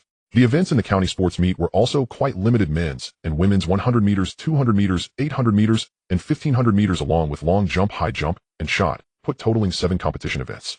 Additionally, there were men's and women's 100-meter relays. The official competitions for shot put, high jump, and long jump would determine the winners on the first day. The track events in the morning included men's 100 meters and 200 meters heats and semifinals, as well as women's 100 meters and 200 meters heats and semifinals. In the afternoon, there would be the 800 meters heats and the 1,500 meters finals. On the second morning, the finals for men's 100 meters, 200 meters, and 800 meters would be held, along with the 100-meter relay finals. The women's 100-meter finals and 200-meter semifinals would conclude in the afternoon, allowing everyone to return to school. Once the junior high school competitions were finished, the high school competitions would commence. Sihu County has 3 high schools, and the competitions there are quite simple, concluding in just 1 day. After the opening ceremony, they returned to the hotel. Though Sihu County is not lagging behind, it is also not a developed county. There are no tall buildings in the entire county. At the beginning of 2001, there were only 3 large hotels in the whole of Sihu County. The school arranged decent accommodations. 5 people squeezed into 1 room, which was barely manageable. At the hotel, they encountered many students from other middle schools participating in the competition, and they were not familiar with each other, even displaying some hostility. Young people are often proud and impulsive. If it weren't for the teachers calming the atmosphere, they might have clashed. Damn it, what's with the attitude? If you have the guts, compete on the track. In the room, Wang Tsong was cursing. He had just returned from the restroom and accidentally bumped shoulders with a student from Sheyang Town No. 1 Middle School, nearly getting into a fight. This is not a formal competition. In a proper large-scale event, athletes wouldn't have time to pick fights with each other. Zhongxiang lay on the bedboard looking out the window, his mind drifting, thinking in large competitions, athletes may compete secretly, but can still coexist peacefully, even exchanging greetings. Young people will be young people, let them fool around. Zhongxiang considered himself psychologically mature, completely forgetting that he had also participated in such antics in his past life, and almost got into a fight. Early the next morning after breakfast, Yang Jinya and Li Qingzhen brought the participating students to the playground of Sihu County No. 1 Middle School to begin jogging for warm-up. After Fenghuan No. 1 Middle School arrived at the playground, other middle schools gradually began their warm-up as well. By around 9 o'clock in the morning, the podium was filled with people. The competition officially began with 4 groups in the 100-meter preliminaries. The top 3 from each group would advance to the semifinals, and the top 8 would enter the finals. Zhongxiang was placed in the second group, which was as he had anticipated. As they warmed up, the first group's competition had already ended. Make sure to run with all your might later, don't hold back, and strive to reach the semifinals. Before the second group preliminaries began, Yang Jinya approached, Zhongxiang hesitating slightly. In the first group preliminaries, just now Li Ping from Xiaoyang Town ran 11 seconds 12, which is quite impressive. He may be your strongest opponent coming up. Li Ping seemed to run very easily as if he didn't exert his full strength. Hearing Yang Zini's encouraging words, a bitter smile appeared on Zhongxiang's face, and he felt a mix of emotions. Well, it seems teacher Yang has no confidence in me, striving to reach the semifinals. For such a small county sports meet, I ran 10 seconds 99 and won first place without a system in my past life. Now that I have a system, I am absolutely confident. Zhongxiang's goal was not just to win, but to break the county sports meets record for the junior high school 100 meters. Looking towards the track, a tall and slender figure caught his eye. This Li Ping is obviously an external assistant. Teacher Yang must know this, which is why he wanted me to pay attention to him. Li Ping was indeed the external assistant hired by Xiaoyang Town. It is easy for schools to recruit some athletic students practicing sports, as they cannot attract powerful athletes for such a small county sports meet. Even so, these athletes could easily outperform the regular students. In his past life, Zhongxiang ultimately won first place with a time of 10 seconds 99, while this Li Ping ran a solid 11 seconds. Since it was a small-scale sports meet with various schools hiring external assistants, the teachers from each school couldn't gauge their competitors' performance accurately. Teacher Yang originally had confidence in Zhongxiang's 100-meter time, but now he felt it was slightly lacking. Competitions change rapidly, and anything can happen. Any mistake can affect the results. Don't worry, Teacher Yang, I won't let you down. Zhongxiang grinned. In such a small-scale sports meet, if he were to stumble, how would he face international competitions in the future? In your group, be wary of one person, Yang Wei from Huxi, whose 100-meter performance is quite good. I have a classmate from Huxi now. One middle school, and I heard that Yang Wei usually trains under 11 seconds 10. Don't think about anything else later, focus on running, and strive to enter the finals. Go for it. In the early 2000s, rural students were somewhat different from city students. Most rural students helped with farm work at home, possessing considerable strength and generally good physical fitness. They weren't like students in later years, spoiled and glued to their phones and computers, lacking exercise. Even so, not many students could run under 12 seconds. Those who could achieve such a time were rare. As they reached the side of the track, Yang Jinya patted Zhongxiang on the shoulder. This Yang Wei is also an external assistant, and his speed is indeed impressive. Upon reaching the track, Zhongxiang was placed in lane 4 and bent down to retie his shoelaces. He glanced around. Apart from Yang Wei, who was robust and muscular, standing at about 1 meter 85, the other students on the track were no taller than 1 meter 75, with the student in the outermost lane being only about 1 meter 60. Yang Wei. If he hadn't been injured in the semifinals, he would have nearly won the championship. In the previous life, Zhongxiang had to exert all his effort to secure first place in the 100-meter preliminaries. In the semifinals, Yang Wei was in the same group as Li Ping. When he gained the advantage, he injured his muscle and had to abandon. Zhongxiang was observing the competitors in his group, comparing them to those from his previous life, while the other participants were sizing him up. Zhongxiang and Yang Wei's tall stature exerted an invisible pressure on them. Yang Wei was brimming with confidence, chewing gum. His hair was styled into a crew cut gathered at the center, making it stick up sharp. Seeing Zhongxiang looking at him, he flashed a grin. Zhongxiang smiled back slightly. Yang Wei was fast, but Zhongxiang was not slow either. He had defeated him in his previous life, and this time he was even more confident. Take your positions.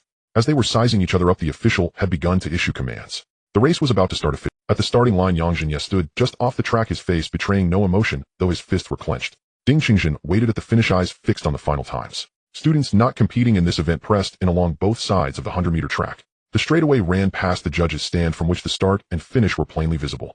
Seated on the judges' stand were officials from the sports bureau and the principal and teachers from Xiaoyang Yizhang. At the moment, they chatted among themselves, paying little attention to the race. The 100 meters is often the centerpiece of track and field, yet in small Sihu County, the event failed to capture great interest from these officials. What a pity, said Su Dong, deputy director of the Sihu County Sports Bureau, his face indifferent. He had no appetite for small talk, his gaze was on the track, and nobody dared interrupt him. Su Dong watched the starting line and frowned. They've all hired outside athletes, he murmured, well aware that the schools had one goal in mind, a good result. His expression soured. Such deceit. Was it not exactly what he had come to Sihu County to root out? It's time for a cleanup, he thought. He had been transferred here a year ago to reform local schools' attitude toward sport. Talent must not be buried beneath the presence of outside recruits. While these ringers could chase rankings for a school, their use was a veteran of sports administration. Su Dong could tell at a glance that Yang Wei on the track had a build unlike ordinary students, muscular and athletic in a way that bespoke training. Such a physique could not exist without systematic training. Education should begin with children, and sport, too, must be cultivated from youth. Su Dong reflected with a touch of melancholy. I hope this meet uncovers a few genuine prospects. The starter's pistol cracked while Su Dong was lost in thought. He looked toward the line instinctively, and his eyes brightened. An excellent start. That reaction time must be around 0.2 seconds. He added silently, that youth start is very quick, probably between 0.22 and 0.23 seconds. The cadence is high, and his running form carries the shadow of a professional athlete. Who is this boy? Another outsider. Ordinary students, untrained, could not manage such reaction times, nor such textbook mechanics. The hint of surprise on Su Dong's face hardened into displeasure. What a shame. He's an external recruit, he thought with it. Unlike the students from town schools, these external recruits carried false identities. They were trained athletes who had been selected into sports schools and then released during later rounds. Those with outstanding results had already been elevated to city or provincial teams. Compared with untrained middle schoolers, they were in a different league. At the crack of the gun, the runners shot forward. In a small meet like this, there was no false start. Spikes bit into the hard track and explosive force was unleashed. Zhang Xiang felt his start had been good, perhaps around 0.22 seconds. That pace already put him ahead of most on the track, yet someone was faster than him. In the instant the gun fired, Yang Wei had already leapt ahead at least 0.3 seconds quicker than Zhang Xiang. As expected of a sports school athlete, his reaction surely under 0.2 seconds, observers murmured. Right from the outset, Yang Wei opened a half-body lead over Zhang Xiang. The advantage of a sharper reaction had become, "You're beaten," thought Zhang Xiang, who did not panic despite the early deficit. His start featured long strides, which meant his stride frequency was relatively low, but each step covered much ground. The benefit of such a start is that after the first half of the race, once cadence rises, speed increases substantially. Its drawback is that with overly long strides and lower frequency, a mediocre athlete can fall behind in the early. Yang Wei's quick reaction produced high cadence and shorter strides. That style accelerates rapidly and easily secures an early lead. But the downside is that when cadence increases later, it is hard to expand the stride length to maximum. If another runner can match his cadence with longer strides, they can overtake him. Zhang Xiang recalled his former coach's advice: the start should first lift speed, adopting a high cadence with smaller strides. Only after joining city and provincial squads and receiving professional coaching did he learn that perpetually high cadence with small steps is a flawed method. Once cadence reaches a certain point, it is difficult to raise further. Thus, elite sprinters use comparatively large strides with high cadence. International 100-meter athletes start with as expansive a stride as possible while maintaining frequency. Through the first 50 meters, Yang Wei held half a body's lead. By then he had reached top speed, while Zhang Xiang was only approaching his own peak. The gap between them narrowed imperceptibly, while the remaining 6 runners had already been distanced by over 2 meters. At the starting area, Yang Zhinya exhaled heavily. Zhang Xiang's start has improved in these 2 weeks of training. With this speed, even if he can't beat Yang Wei, he should make the semifinals, he mused. In this small county meet, the entries per event were not strictly fixed. Some schools fielded none in the 100 meters, while others sent several athletes. Take Shaiyang Yizhong, for example. With more than 3,000 junior students, they still had 7 entrants in the 100 meters. Competitors could enter up to 3 events. Unlike Fenghuan Yizhong, which had only Zhang Xiang running the 100. Across 21 middle schools, 51 students entered the event, divided into 6 preliminary heats. The top 3 from each heat would advance to the semifinals, and the top 3 from the semis would reach the final. What quick times, someone whispered. At the finish, a female teacher from Shaiyang Yizhong watched in surprise. Li Ping, those 2 up front may well be your strongest. Li Ping's expression remained stern yet confident. I didn't run full out just now. The final's mine, he replied dismissive. Races change in an instant. Past the 60-meter mark, Zhang Xiang had drawn level with Yang Wei. For a fleeting moment, they ran side by side. At 70 meters, Zhang Xiang led by half a body. After 80 meters, Zhang Xiang had a full body lead. The gap widened, and the other 6 runners were already 3 or 4 meters behind. At the finish line, Li Qingjin unclenched his fist and allowed a smile to surface. This kid hasn't disappointed us. He ran well, he admitted. Past 90 meters with less than 10 to go, Zhang Xiang led by 1.5, nearly 2 body lengths. Zhang Xiang glanced back to see Yang Wei's face contorted in frustration, eyes burning with unwillingness. From the sidelines came cries, "Go Zhang Xiang! Go Yang Wei!" At the finish, Wang Song and Shui Yang from Fenghuan Yizhong, who were not yet competing, shouted encouragement. 2 girls, Peng Wan and another, raised their fists and joined the chorus, "Zhang Xiang, go!" The advantage was decisive. First place was all but certain. Even Xixiang Zhongshui Yang Wei's school shouted themselves hoarse. Though only a county meet, Fenghuan Yizhong's teammates were equally excited. Hearing the shouts, Zhang Xiang instinctively turned his head toward the trackside and saw Wang Song and Shui Yang among his. In hot pursuit, Yang Wei seethed. He can turn his head to look at me and then look to the stands at his teammates. Does he mean to Zhang Xiang's backward glance toward his friends did affect his speed slightly. The gap between him and Yang Wei did not shrink, it simply held steady. Yang Wei felt a bitter resignation. This was no longer a contest of will he could reverse. He had given everything. He had expected to take the heat by a narrow margin, yet watched as Zhang Xiang surged and then eased. At the line, Zhang Xiang relaxed his pace a little, coasted forward by inertia for a dozen meters, and then slowed. Ding Qingjin checked his stopwatch and allowed a faint smile. 10.99 seconds, he announced. Teacher Ding, what was the time? Zhang Xiang panted as he reached Ding Qingjin's face, flushed with expectation. In county meets, prelims, and semis, they did not publish times. Only the top 3 were noted by number. Hence the official at the finish merely recorded the time symbolically. You brat, still half distracted during a race, Ding scolded, then added with a wry tone. You ran well. 10.99. Second was 11.01. I didn't note third, probably over 12 seconds. Ding patted Zhang Xiang's shoulder, turning serious. In the next races, you mustn't be distracted. Any lapse can lead to... Zhang Xiang nodded. Don't worry, Teacher Ding. I'll take first in the final. I eased off a little at the line, he promised. Silently, he added to himself. I won't just take first, I'll break the county meet record. He had failed to achieve such things in a previous life, who now with the aid of a system, Zhongxiang resolved to try.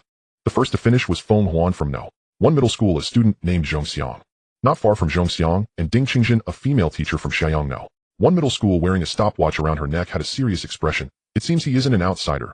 He will be your biggest competitor in the upcoming semifinals and finals. How fast did he run? Being a sports student, Li Ping could easily judge the speed. The ease on Li Ping's face faded as an invited outsider by Shaiyang No. 1 middle school. He initially didn't take these middle school students seriously. With a somewhat serious expression, Li Ping asked, "It should be around 11 seconds. 10.99 seconds. In the past decades, not many have been able to run under 12 seconds at the county middle school sports meet. Running under 11 seconds is the first time since breaking the county sports meet record." The female teacher from Shaiyang No. 1 middle school, surnamed Jiang, was present at that meet when the record was broken. That kind of absolute speed was unmatched. It was also at that sports meet that the middle school student stood out and later was said to have joined the provincial team. In the early millennium, China's sprinting was somewhat lagging.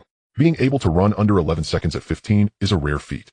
Many international sprinting stars at this age could only achieve this result. Unlike in China, where manual stopwatches are used due to underdeveloped facilities, electronic timing is used abroad. Electronic timing is faster by 0.2 to 0.24 seconds.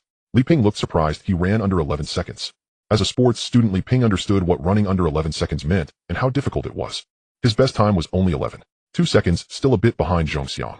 Running under 11 seconds basically means one can join the city or provincial team for professional training. Yang Wei from Xishan No. 1 middle school ran 11.01 seconds. This result is also a threat to you. Li Ping was invited to aim for the championship.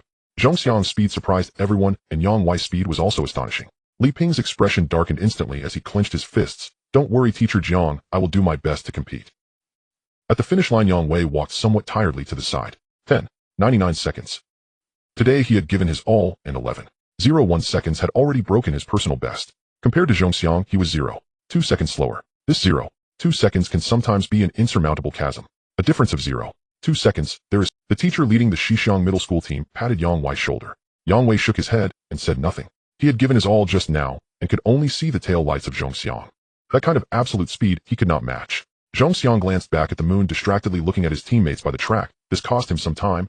Otherwise his result would definitely not just be 10.99 seconds. This is just the preliminaries. Why run so fast? Some students participating in the 100-meter race were equally shocked by this result. Compared to their times of over 12 or 13 seconds, 10.99 seconds was an insurmountable chasm.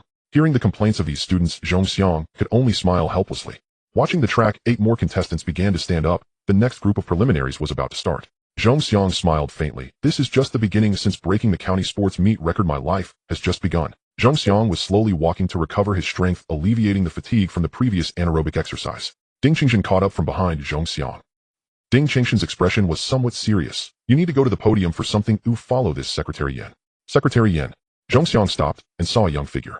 Secretary Yan, named Yan Gang, was only in his 30s and was the secretary of the deputy director of the sports bureau of Sihu County. This scene seemed somewhat familiar in his previous life when he had just won the 100-meter championship at the county middle school sports meet. It seemed this same Secretary Yan had brought him to meet Director Su. Zhongxiang remembered that in his past life, he was just an ordinary farmer's boy, feeling nervous and restrained when meeting this Secretary Yan. Especially when he met Director Su, he was completely at a loss. He hadn't expected this scene would happen so quickly after just the preliminaries. "You came so quickly." This was just the preliminaries. What Zhongxiang didn't know was that with his remarkable performance of 10.99 seconds, Director Su was indeed very surprised. Having been transferred to the Sihu County Sports Bureau for only a year, Director Su was well aware of the sports development in Sihu County. Running under 11 seconds at 15 is a rare achievement for the entire China. Especially since Zhongxiang turned back to look at the moon, it was not just a simple glance, but a prolonged gaze. He then turned his head to look along the track, affecting his performance. This means 10.99 seconds is not Zhongxiang's limit. Remember, when you meet Director Su later, pay attention to your words and don't be nervous. Absolutely do not mention the outside assistants. Ding Qingjin was somewhat nervous. Director Su had asked Zhongxiang to go to the podium for inquiries rather than him or Yang Zhinya, the two leading teachers. He might have already discovered that various schools were inviting outside assistants. There was a tacit understanding among everyone about this matter, and no one would expose it. If made public as the leading teacher, he would definitely face consequences. His reputation would be damaged, and he might even lose his teaching qualification. Fortunately, Zhongxiang was not an outsider, so Ding Qingjin relaxed a bit. Zhongxiang nodded and quickly met Secretary Yan. Was very approachable. When he first saw Zhongxiang, his eyes lit up, and he patted Zhongxiang on the shoulder, smiling slightly. "Did you deliberately take it easy, or were you just a novice? Running 100 meters requires full concentration, yet you seem distracted." Without waiting for Zhongxiang to respond, Secretary Yan continued with a smile. "Director Su wants to see you about something. No need to be nervous, just follow me. From the finish line of the 100 meters, they quickly arrived at the podium. Director Su stood up from his seat and walked towards the corner of the podium. Director Su's actions surprised other staff members from the sports bureau and school teachers on the podium. When Zhongxiang stepped onto the podium, they already knew what Director Su was about to do. Little Zhong, how old are you this year? Where do you study and where is your home? Director Su asked with a smile. His demeanor in his previous life when he met Director Su, Zhongxiang was quite nervous. This time, however, he felt less anxiety. Director Su, his mentor in his past life, was genuinely concerned about the development of sports. The same questions as in my previous life. Zhongxiang found it amusing. He had met the provincial sports bureau director in his past life and had already honed his mental. He walked up to Director Su, who was nearly 50, slightly plump and half a head taller than Zhongxiang. Hello, Director Su. My name is Zhongxiang. I am virtually 16 years old, studying at Fenghuan No. 1 middle school, and my home is in Shizhejuang village, Fenghuan town. Alright, go back and rest. Director Su patted Zhongxiang's shoulder. Young man, run well in the future, don't be distracted. Zhongxiang was somewhat puzzled. Director Su only asked these simple questions while in his previous life, he seemed to have asked quite a few. He had asked how far Shizhejuang village and nearby villages were, how far it was from Fenghuan No. 1 middle school, the ages of his parents, how many people were in his family, and he seemed to have also asked about the outsider assistants. Not questioning, Zhongxiang found it strange as he turned to leave the podium. Xiaoyan, you have nothing to do here. Go to the education bureau to investigate Zhongxiang and see where his student registration is. What Zhongxiang didn't know was that Director Su had already formulated a plan. Where a student's registration is can be quickly investigated at the education bureau. Whether or not he is an outsider will soon be revealed. Zhongxiang. Just as he reached the grass on the playground, Yang Wei and Li Ping approached. Li Ping looked about 18 or 19 years old, and Yang Wei was about the same. When the two arrived, Zhongxiang smiled, but he understood in his heart. It should be my preliminaries result that put pressure on them. In my past life, there was no such interaction between us, nor did this scene ever occur. In confusion, Li Ping and Yang Wei exchanged hostile glances, but still walked up to Zhongxiang. Our competition? So this is declaring war against me. Watching the two leave, Zhongxiang suddenly laughed. I will take every competition seriously. It is a respect for myself and for every opponent. For you, the contest between us has only just begun, but in my eyes, my life has only just begun. With the emergence of the extraordinary Zhongxiang, who sprinted in 11 seconds, the achievements of Yang Wei and Li Ping at 11:01 and 11:12 seconds respectively no longer seemed so remarkable. Zhongxiang was called to the podium by Director Su, seemingly igniting a fierce competitive spirit in the subsequent heats as the contestants surged forward with all their might. Like the ancient imperial examinations where the emperor selects the top scholar, anyone who can achieve excellent results is sure to gain Director Su's favor. In the third group of the 100 meters preliminary, the first place regrettably finished at 12:63 seconds, a stark contrast to the clear gap between Zhongxiang, Yang Wei, and the others.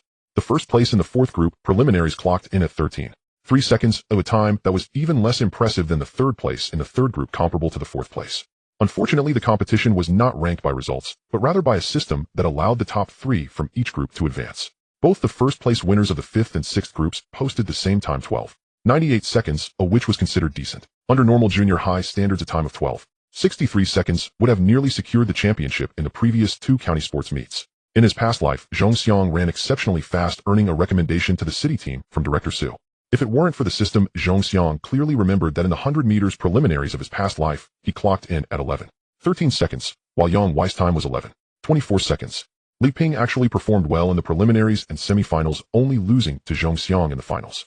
Zhongxiang, like a small butterfly flapping its wings, may not have altered the course of the world, but in this small county sports meet, Yang Wei, stimulated by Zhongxiang, ran an impressive 11:01 seconds, effectively elevating his performance. Following the men's 100 meters was the women's 100 meters with nearly 50 participants, and Zhongxiang did not pay. In the women's 100 meters, Fenghuan Yizhong had no foreign student athletes, with only Zhang Li participating in the preliminaries and securing first place in her group. After the women's 100 meters preliminaries, the men's 200 meters preliminaries commenced with only 19 athletes competing, divided into 2 groups. The top 4 from each group would advance to the finals, totaling 8 competitors. Wang Tsong ran 24:75 seconds, nearing 25 seconds. His best time in the 100 meters was around 11:06 seconds, and achieving under 25 seconds in the 200 meters was quite commendable for just over half a month of training. In the second group of the 200 meters preliminaries, Li Qingjin calculated the results at the finish line, speculating how well his team members would perform. Sitting beside Zhongxiang, Wang Tsong sighed in relief, saying, "Wow, just barely under 0 seconds. That was close, almost didn't make it to the finals." It's evident this guy's thought process is a bit slow. He only just realized that he advanced. During the curve, your left arm swings too little, while your right arm swings too much, and your body is too upright. You should lean inward to avoid impacting your speed on the curve. Now that you're in the finals, remember to run normally, swinging your left arm more. Ding Qingjin, who specialized in weightlifting as a physical education teacher, gave advice that made sense, but wasn't particularly professional. However, Wang Tsong seemed to grasp Ding Qingjin's words, his eyes lighting up as he nodded. After the men's 200 meters preliminaries, it was time for the women's 200 meters preliminaries. Unlike the men's group, the women's group had even more participants in the 200 meters divided into 8 groups. After the preliminaries, there would be a repechage followed by the semifinals. The foreign athletes invited by Feng Huan Yizhong had 2 participants in the women's 200 meters, and Zhong Xiang cheered from the sidelines. The foreign female athlete performed remarkably, a robust girl with dark skin sprinting past the finish line in 26 seconds, almost like a streak of black lightning.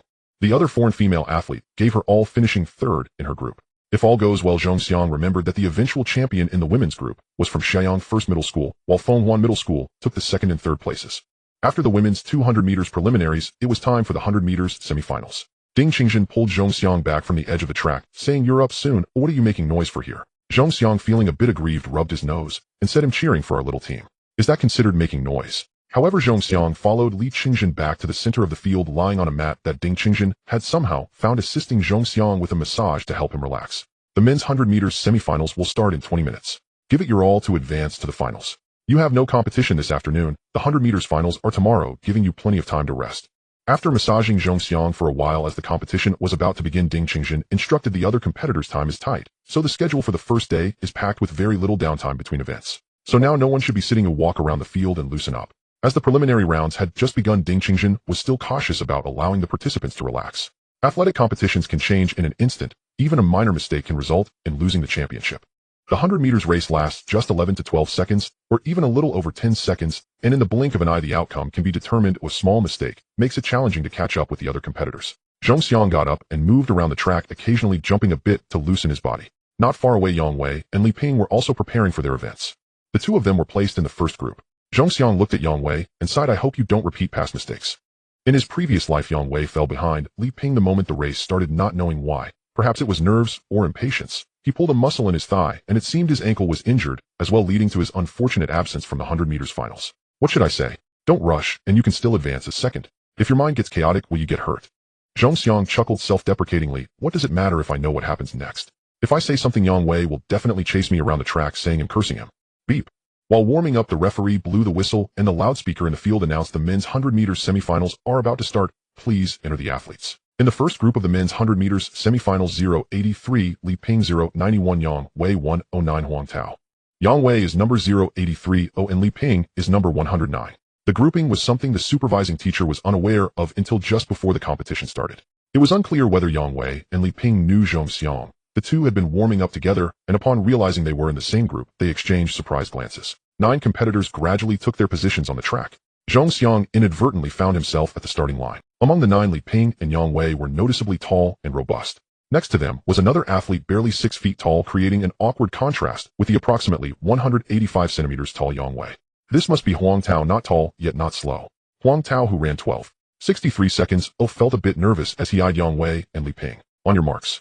The loudspeaker announced each of the 9 athletes' names, and the referee began issuing commands. Set. The 9 athletes bent down, their heads raised over the white starting line marked with chalk. Without starting blocks, wearing spike shoes, they awaited the sound of the starting gun. Bang! The starting gun fired, and Zhong Xiang clearly saw Li Ping shoot out first, his reaction speed impressively quick. Zhong Xiang was surprised to see that Huang Tao, the smaller competitor, had a quicker start than Yang Wei. Li Ping's reaction speed is amazing, at least around 0.19 seconds. That Huang Tao is also around 0.2. Such reaction times rival those of professional athletes. In a moment, the competitor in the lead had sprinted 30 to 40 meters ahead. The differences in speed were now starkly evident. In the first tier, Li Ping led Huang Tao by half a body length, while Yang Wei trailed Huang Tao by nearly half a body length. The advantage of height and long legs became apparent after 50 meters as Yang Wei gradually closed in on Huang Tao, approaching Li Ping. Suddenly, Zhong Xiang clearly saw Yang Wei lean slightly, and his speed began to drop. Indeed, the scene from his past life was unavoidable. Yang Wei's face twisted in pain, clearly suffering. A muscle strain can be an excruciating pain that is not easily tolerated. The greatest threat to athletes is neither a formidable opponent nor the negative impact of losing a competition, but rather injuries. Many athletes are forced to retire due to injuries, just like Liu Farren in the 2008 Olympics, who suffered an injury on the track. Such a helpless and bitter experience. Athletes yearn for the track, but sadly those who get injured and retire face greater repercussions with more significant negative impacts. Zhong Xiang was momentarily dazed as the first group of the men's 100 meters semifinals concluded. Zhong Xiang did not inquire about the results of this group, but instead watched as Yang Wei hobbled off the track unnoticed. On the track, if you win, you're a hero. If you lose, regardless of the reason, no one will care. Men's 100 meters semifinals, second group, 088, Zhong Xiang. Zhongxiang hesitated, unsure whether to comfort Yang Wei when the loudspeaker began announcing the second group's semifinals. Yang Wei, although you are a foreign athlete, I still wish you good luck. Zhongxiang stood on the track, gazing at the finish line. I will continue to be lucky. I will be careful not to sustain any injuries, and together with everyone who dreams of the track, we will create history.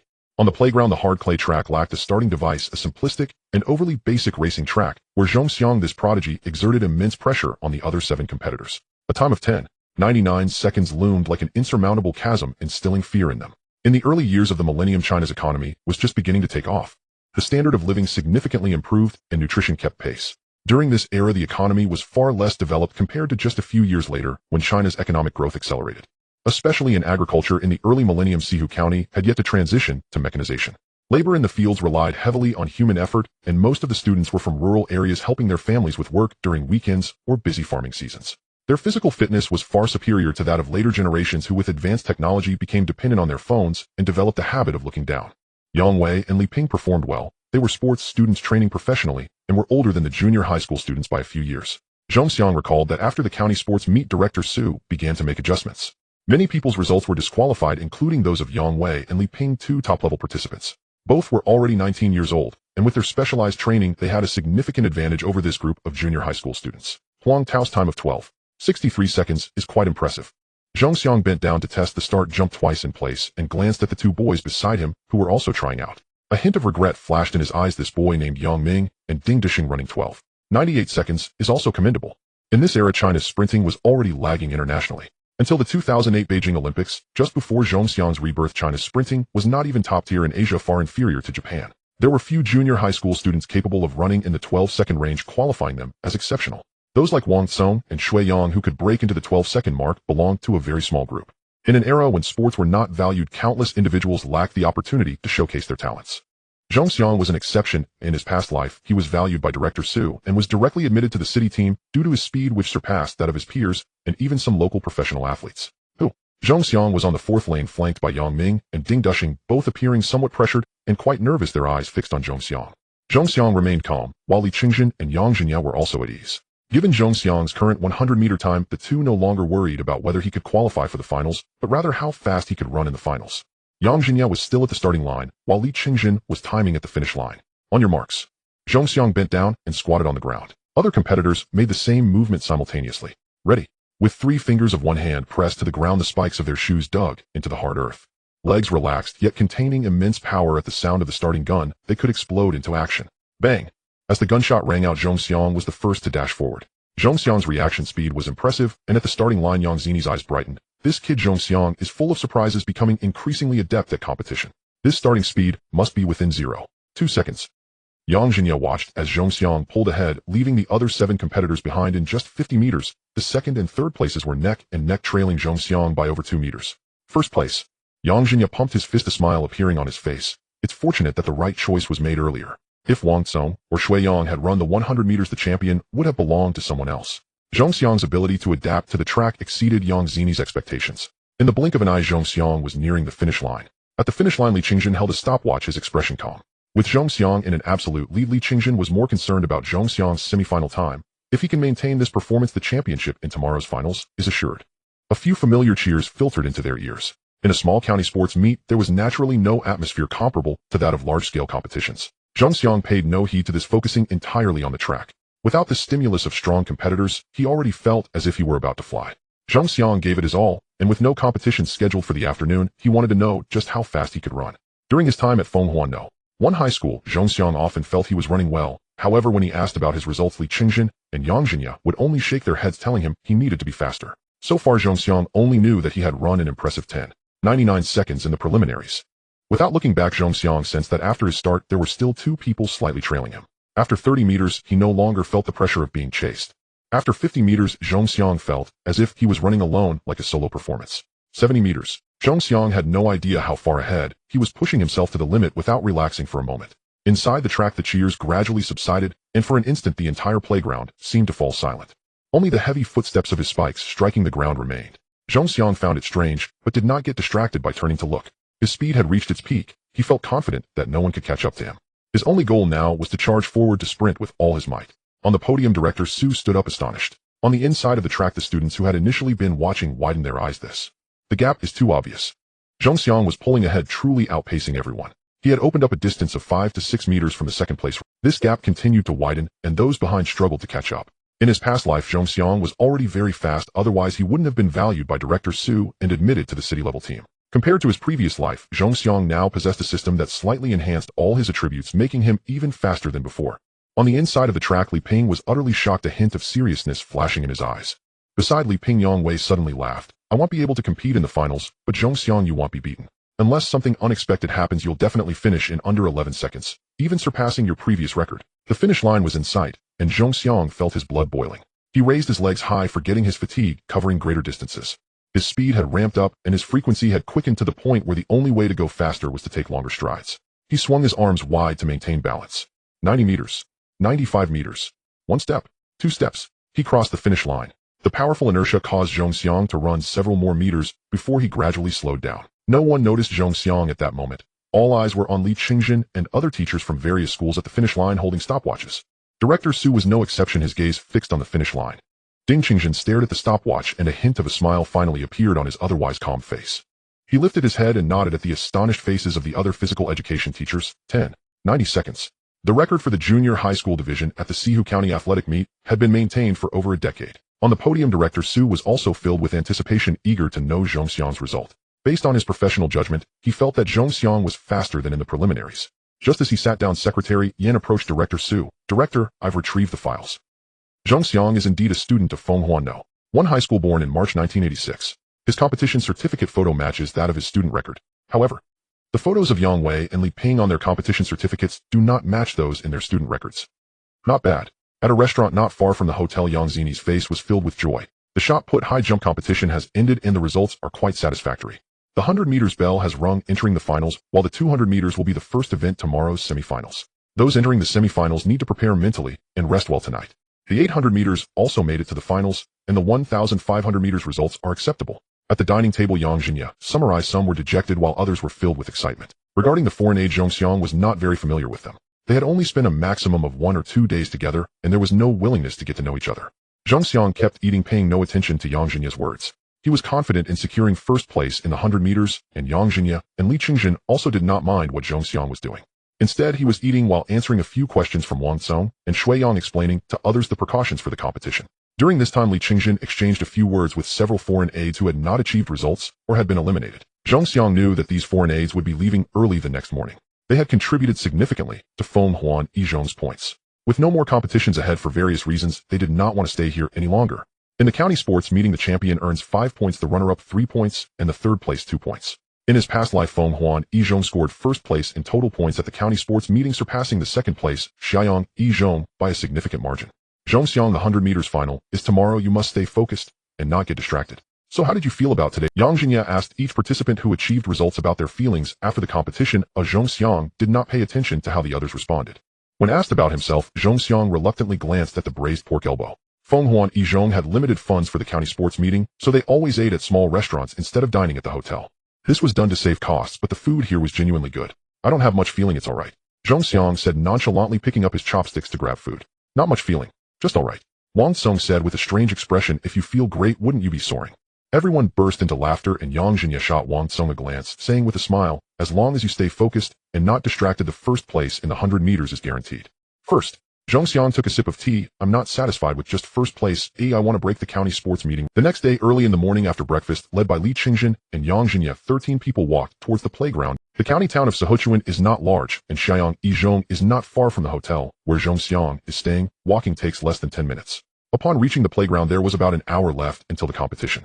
The competitors from Feng Huan Yizhong began to jog around the playground to warm up and stretch their bodies. With the competition approaching, this jogging was not as intense as usual training and did not require excessive effort. Zhong Xiang, while running, Li Ping ran over, appearing relaxed, but with a hint of respect and fervor in his eyes. How is Yang Wei? Have you heard? Yang Wei left the playground early yesterday, leaving in a car accompanied by a teacher. At that time, Yang Wei was hopping on one leg, clearly not willing to put weight on the other leg, indicating a serious injury. Ankle injury, damage to the periosteum, thigh muscle strain. Li Ping's expression turned serious. The greatest threat to athletes is injuries. Yang Wei's injury likely means he cannot compete for a while, and at 19 his physical qualities have not peaked, yet leaving room for improvement. Leaving the track and recovering from injuries also takes time to adapt. During this period, others' performances may improve. Thus, while others progress, he is sidelined, and compared to others' results, he will only fall further behind. After casually exchanging a few words, Li Ping accelerated to catch up with the athletes from Xiaoyangzhong. Watching Li Ping leave, Zhongxiang felt somewhat silent. Wang Song and Shui Yang leaned over to Zhongxiang. What is this guy doing here? Is he surrendering in advance? Last night, Zhongxiang mentioned wanting to break the county sports meeting record, and the two of them still remembered. Zhongxiang ran in under 11 seconds, which was quite a distance from the county sports meeting record. The others only regarded Zhongxiang's remarks as a means of encouragement for himself and did not take it to heart. However, Zhongxiang's current performance indeed put a lot of pressure on Li Ping and the others. Make sure to warm up properly, especially you, Wang Song. Your first event is the 200 meters. Zhongxiang gradually accelerated, no longer paying attention to the two. Sports competition relies on an indomitable spirit. Only then can one continuously break through oneself. With Li Ping coming this time, Zhongxiang could clearly sense Li Ping's fighting spirit of not giving up. Opening the attribute page, Zhongxiang examined his attributes. Name Zhongxiang. Age 15. Occupation student. Skills straight sprint beginner, not activated. Curve sprint beginner, not activated. Stamina 91. Flexibility 11. Strength 11. Endurance 11. Reaction 13. Growth value 506. 23. The various attributes had not changed, and the growth value had only increased by less than 5. Resisting the urge to enhance the attributes, Zhongxiang showed a hint of anticipation on his face. I wonder how much growth value is needed for the straight sprint. Soon after completing a lap of the playground, the participants stopped running, starting to stretch their legs and do lunges. Some practiced the starting sprint, while others did squats. Zhongxiang felt that his body had warmed up, having jumped a few times, and already sweating a lot. It was now the mid-autumn festival season, and it was still quite hot during the day. The warm-up is to get the body moving so that one does not get injured during intense exercise. Although the weather was a bit hot, there was no need for intense running.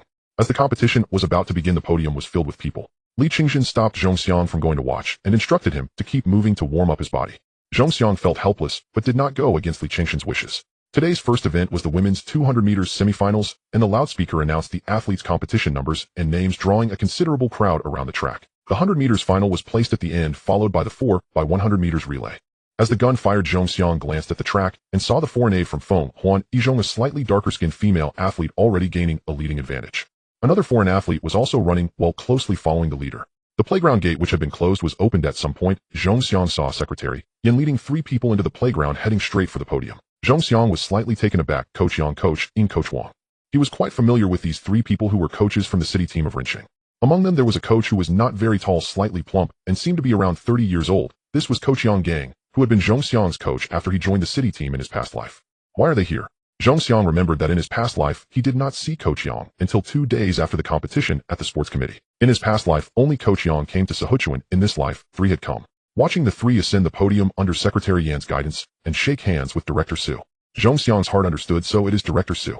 It should be, because my results in the preliminaries and semifinals were good, which changed the fact that Director Su contacted Coach Yang only after the competition ended in my past life. Sure enough, after being introduced by Director Su, Coach Yang greeted the others on the podium, and Su pointed towards Zhongxiang. Zhongxiang clearly saw that Director Su seemed very pleased. This little butterfly of mine flapping its wings has little impact, but it has changed some of the traces from my past life. Zhongxiang felt a surge of excitement. This small county sports meeting can no longer satisfy me. To participate in larger competitions, I need to showcase myself. Zhongxiang took a deep breath. Joining the city team is an opportunity. It's just a pity that the athletics competitions in 2001 seem to be few. To participate in larger competitions, I might have to wait until next year. Large-scale competitive events are the moments that reflect an athlete's value. Zhongxiang's heart longed for the opportunity to participate in a significant competition. Not only would this allow him to train and accumulate competition experience, but Zhongxiang also wanted to compete alongside professional athletes to see his true level. In this life, I will demonstrate my value. Joining the city team is the first step in Zhongxiang's life transformation. He hopes Coach Yang can help him secure more competitions. Zhongxiang recalled correctly that this November would be the 9th National Games. Zhongxiang had never participated in a large competition before and was unsure if he would have the chance to join. Old Su, is this the sprinting genius you mentioned? On the podium, Yang Gang sat alongside Director Su. The arrival of the 3 caused the 3 teachers on the podium to leave their seats under some pretext. Yang Gang was unreserved and did not mind that Director Su was of a higher rank than him. He looked at Zhongxiang, whom Director Su was pointing at, slightly frowning, a bit on the thin side, not short, but the frame seems a bit too small. I wonder about his results. Sprinting is a comprehensive reflection of physical quality. Great strength and speed lead to good results. Zhongxiang has no muscle on him, so his strength must be lacking. Whether it's international sprinting champions or top domestic sprinters, their physiques are all robust. 90 seconds is indeed impressive. With a weak body, as long as the diet is reasonable and training is correct, it can be changed. Seeing that Director Su's expression was somewhat unfavorable, Yang Gang laughed heartily. Old Su, you should know that this result is not very outstanding. If it's an electric time of 90 seconds at 15 years old, he is indeed worth nurturing. A hand time 90 seconds, with an adjustment of 0, 2 to 0, 24, the results would already be outside 11, 10 to 11, 20 seconds. Improving from 12 seconds to 11 seconds may be easy, but moving from 11 seconds to 10 seconds is not so simple. As sprinting enters its later stages with the increase in age every 0.1 second of improvement becomes very challenging. Just like those sprinting athletes in the country, they had good results in their youth, and their performances in major competitions were also commendable. However, how they train later makes it difficult for their results to break the 10-second barrier. This kid is not bad who I think 90 seconds is not his limit. As a coach, you should know that without strong competitors of the same level to stimulate him, it's hard for an athlete to break through their limits. Director Sue furrowed his brow. Give this child a chance. It's also a way to inject fresh blood into your city team. Director Sue originally wanted to keep Zhong Xiang at the county sports school or the city sports school. After some time of training at the sports school with improved results, he could be recommended to the city team. However, upon reconsideration, training at the sports school is ultimately not professional, and at 15 or 16 years old it is the right time to shape an athlete, but the potential is strong. The earlier professional training begins, the more promising the future. Zhong Xiang's age of 15 or 16 is relatively young in the country, but abroad sprinters at this age can already be considered to have achieved some results. Old, so you know, I don't have the final say. There are some so-called experts in the city. They must agree for it to count. I'm responsible for the recommendation, but I can't guarantee the outcome. Although the city team is not as good as the provincial team, the subsidies in the city team are still better than those in the provincial team, and they do receive some financial support. This support is comparable to that of an average teacher. Because of this, many athletes are eager to get into the city team. Many people want to join the city team, but only a few can ultimately. It's not impossible for me to bring him to the city team, but I must make it clear beforehand that I need to see his results with my own eyes. If he doesn't pass the evaluations when he reaches the city team, it will be difficult for me to keep him. Yang Gang had a wry smile on his face. The city is determined to reform the city team, so they hired a stricter returning expert who previously worked in the U.S. in this field. A few days ago at the city's sports management center, a leader discovered a good prospect, only 19 years old, who ran 90 seconds electrically, but almost got brushed off by this expert. Director Sue frowned. What kind of research? Almost getting brushed off for an electric time of 9. Age, height, weight, bone density, muscle density, bone strength, to analyze this person's future potential. If they don't meet the standards, it will be very difficult to achieve good results in the future. I heard that this expert applies research theories from Western countries with a success rate of 99.9%. Director Sue was somewhat surprised to a youth who ran 90 seconds electrically almost didn't meet the standards. Zhong Xiang. Western theories don't necessarily suit the East. In the past, without these theories, didn't the country still produce some sprint champions? Director Sue was dismissive and somewhat resistant to this set of Western theories. Who says that's not true? Yang Gang smiled wryly. But if our words carry no weight as just a coach, if someone pushes in a person, even if it's a pig, you have to train it as a genius. If others disagree, even if you think he is a sprinting genius, it will be difficult for him to join the city team. Old Sue. Yang Gang frowned. You can't say this theory has no basis. Don't forget, on the international sprinting stage, there are no figures of our yellow race. Director Sue was left speechless and merely shook his head. Yang Gang was right. On the international stage, there are no figures of yellow race among the world's top sprinters. At this moment, no one in Asia has managed to break the 10-second barrier. And Chinese sprinting is not top tier in Asia. As a former colleague, I'll help you this once. If this kid's results satisfy me, I'll take him to the city team. As for the outcome, Yang Gang's words were filled with emotion, and then he fell silent as the 100-meter race was about to begin. There were 8 participants in the 100-meter final. Zhong Xiang stood on the track, his face calm. He was unaware of the conversation between Director Sue and Coach Yang. Even if he knew, he wouldn't have cared. At this moment, Zhong Xiang opened his attribute panel. Name: Zhong Xiang. Age: 15. Occupation: student. Skills: straight sprint beginner, not activated. Curve sprint beginner, not activated. Physical fitness: 92. Flexibility: 11. Strength: 11. Endurance: 11. Reaction: 13. Growth value: 506. 23. Finals. Coach Yang is here. The moment to change destiny. Without a second thought, Zhong Xiang focused his mind. After several days of waiting, he finally activated the straight sprint. Suddenly a stopwatch appeared before Zhong Xiang's eyes, displaying a blank screen with nothing remarkable. Zhong Xiang did not feel anything particularly special, as if nothing had changed. Looking again at the attribute panel, the plus sign behind straight sprint had disappeared, and the parentheses showed beginner sprint time 10 seconds. It actually used 500 growth points. Originally at 506. 23 growth value, it was now reduced to 623. The plus signs behind other attributes in the attribute panel also disappeared, and Zhong Xiang felt a bit reluctant. 500 growth points activated the sprinting skill. I hope it's not a one-time skill, or that would be a real loss. Zhong Xiang repeatedly studied the straight sprint and looked at the stopwatch in confusion. How should I use it? On your marks. As he was still pondering, the starter had already begun to issue commands. Zhong Xiang crouched down, furrowing his brow. It can't be that I can't use it. Ready? Bang. Not giving Zhong Xiang time to think, the gunshot rang out. Almost instinctively, as soon as the gun went off, Zhong Xiang dashed forward. Just as he surged ahead, he noticed that the stopwatch, which had previously been blank, now flickered with a green glow displaying a large number 10A, and this number kept changing, as if counting down. I see. The straight sprint lasts only 10 seconds. No matter what your state is, whether you run fast or slow, it's only 10 seconds. Zhong Xiang dashed down the track, feeling his body was incredibly light and his legs powerful. It was as if a mysterious force had been bestowed upon him, with the wind whistling past his ears. The track on both sides was a blur. Zhong Xiang felt as if he was about to fly. This feeling was quite wonderful. Within a given time, the straight sprint brings Zhong Xiang's speed to its peak, enhancing all aspects of his attributes.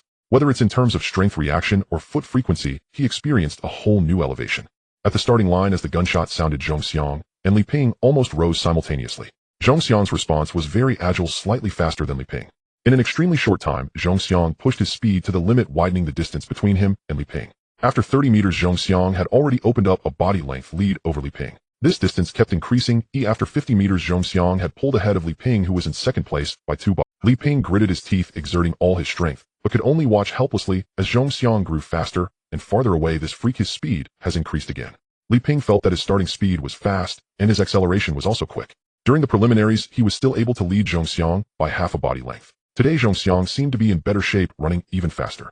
No matter how hard he tried, he could only see the tail lights of Zhong Xiang. So fast. On the podium, Director Su and Yang Gang stood up. From the podium, elevated 1.5 meters, they had a clear view of the track. The entire track was divided into 3 levels, with Zhong Xiang far ahead. After 70 or 80 meters, he had already pulled 3 meters ahead of Li Ping, who was in second place. Li Ping was also 3 or 4 meters ahead of the 6 runners behind him. Zhong Xiang had run 70 or 80 meters, while the third tier had just covered 60 or 70 meters. This visual impact, this absolute speed, was most exhilarating. I thought he was a rookie, but unexpectedly he has the shadow of a professional. The start was very swift, with high knees and long strides. If this kid had not undergone professional training, he would definitely be a genius. Yang Gang's heart raced. This speed is definitely under 11 seconds. Yang Gang was thinking of 11 seconds as electric time, not hand timed. Damn. By the side of the track, near the finish line, Wang Tsong felt as if Zhong Xiang was a blur racing past him. With a hint of surprise on his face, this guy is getting faster. This absolute advantage and speed made many teachers feel as if they were back at the county games from over a decade ago, where they maintained the 100-meter record for years. Similar scenes, the same speed. Is he going to break the county games record? Many teachers flashed this thought in their minds. On the track, Zhong Xiang looked at the finish line in front of him. The stopwatch within his attribute panel showed that the 10-second straight acceleration skill had been fully consumed. In that instant, he felt his body become heavy, his steps somewhat sluggish, and he almost couldn't adapt. Ahead, the finish line was in sight, and Zhong Xiang leaned forward, crossing the finish line. Zhong Xiang instinctively looked to the left, but unfortunately at this small sports meet there was no electronic timing screen. I should have broken the record. Zhong Xiang felt that he had run very well. That feeling of having a skill empowering him made the entire track feel like his. It was indeed very wonderful. The powerful inertia caused Zhong Xiang to surge forward for more than 10 meters before gradually slowing down. At this moment, many people raised their heads, and Director Su and Yang Gang on the podium did the same. How fast did he run? Xiao Zhong. This is Yang Gang, the coach for the 100 meters of the Ren City team. And this is Coach Yin, the long distance coach of Ren City, and Coach Wang, the middle distance coach. In the corner of the playground, Director Su introduced Yang Gang and the others. Your sprinting performance is quite good indeed, outstanding. Are you interested in becoming a professional athlete? The 100-meter finals had just concluded, and Yang Gang, who initially hesitated, eagerly sought out Zhong Xiang. As soon as Director Su finished introducing the 3 of them, Yang Gang chuckled. Becoming a professional athlete means receiving professional training, participating in major competitions, and realizing your own value. If there's an opportunity and your performance improves, I will recommend you to join the provincial team or even the national team, giving you the chance to compete internationally. Zhong Xiang's heart raced. Wasn't he longing to participate in major competitions, compete internationally? In his past life, although Zhong Xiang achieved impressive results and was just beginning his journey, he faced a tragic car accident at the height of his glory. Back then, Zhong Xiang placed 4th in the National Athletics Championships in the 100 meters with no chance to compete internationally. At that time, Zhong Xiang was only 20 years old, and he still had the opportunity to improve his 100-meter performance, yearning for international competitions to prove himself. In his past life, the largest competition Zhong Xiang participated in was the National Athletics Championships. As for larger international competitions, he had never taken part. Excited inside, Zhong Xiang's face remained calm. Hello, Coach Yang. I am still a student, and I cannot make such decisions on my own, and I need to consult my family. Also, while my academic performance is not ideal, I still have a dream of going to college, and my family hopes that I can get into university. In his past life, Zhong Xiang was too young. Director Su painted a very bright picture of the sports career. After meeting Yang Gang, Zhong Xiang, lacking the insights of later years, easily agreed to Yang Gang's invitation to join the city team, even without his parents' consent. Once in the city team, under Coach Yang's arrangement, Zhong Xiang was registered at the Ren City Sports College, a relatively unknown college equivalent to a junior college. In Zhong Xiang's view, achieving success in competitions would allow him to realize his value. Meanwhile, his family, hoping for him to excel, subconsciously believed that going to college was the only path to success. As long as you agree, we will talk to your family. As for your schooling, I will make arrangements. Once in Ren City, I will help you get enrolled in a middle school. With hard training and good results, I will arrange for you to participate in major competitions. Yang Gang's face was full of anticipation. If you can achieve good results in major competitions, you might even compete in international events. Of course, these things sound easy, but they require diligent training. Yang Gang's description was indeed inspiring. Yang Gang also developed an affection for talent, as Zhongxiang's absolute speed in the 100 meters final was remarkable, justifying Yang Gang's promises. Of course, there was also an element of persuasion involved. Whether Zhongxiang, a fledgling youth, could smoothly participate in these competitions remained uncertain. The key is that in Zhongxiang's memories there were very few sports events in 2001, both provincial and national. In 2002, there would be many provincial and national events, but in 2001, it seemed there was only the 9th National Games and a few qualifying competitions. As for the others, Zhongxiang was unaware in his past life. At this stage, he did not have the qualifications to directly participate in the 9th National Games. 10:53 seconds. Adding 0:2 to 0:24 seconds for electronic timing, his results reached between 10:73 and 10:77 seconds. In the early years of the millennium, the national sprinting was lagging behind. Perhaps there were some sprinters with good results back then, but unfortunately those athletes were already in their 20s or had retired. The period of transition in Chinese sprinting saw both new and old athletes. Zhongxiang, at just 15 years old, was at the prime age for development, enrolled in a middle school, participating in the student games and competing in major competitions. Zhongxiang felt somewhat tempted in his past life. He joined the city team in 2001 and only got the chance to participate in major competitions in 2005, where he was valued by Mr. Li from the provincial team and selected for it. Back then there were many competitions, but he did not qualify to participate. The selection of athletes was almost entirely from sports schools or local city teams. Moreover, very few coaches would personally seek out athletes, almost none. Therefore, to enter the provincial or national teams from the city team, one needed solid results in major competitions to catch the eyes of certain individuals. An athlete without any qualifications could not suddenly soar into the provincial or national teams or directly participate in nationwide major competitions. Chinese sports are very rigorous, allowing for no mistakes. Being able to enter the city team was already Zhongxiang's fortune, a recommendation from Director Su that created this opportunity. Zhongxiang understood that Yang Gang's words were like painting a pie in the sky, but whether he could eat it was another matter. However, Zhongxiang was confident. If you can convince my parents, I have no objections. In this life, Zhongxiang's 100-meter performance was far better than in his past life. Moreover, Coach Yang's arrangements were more reasonable than before.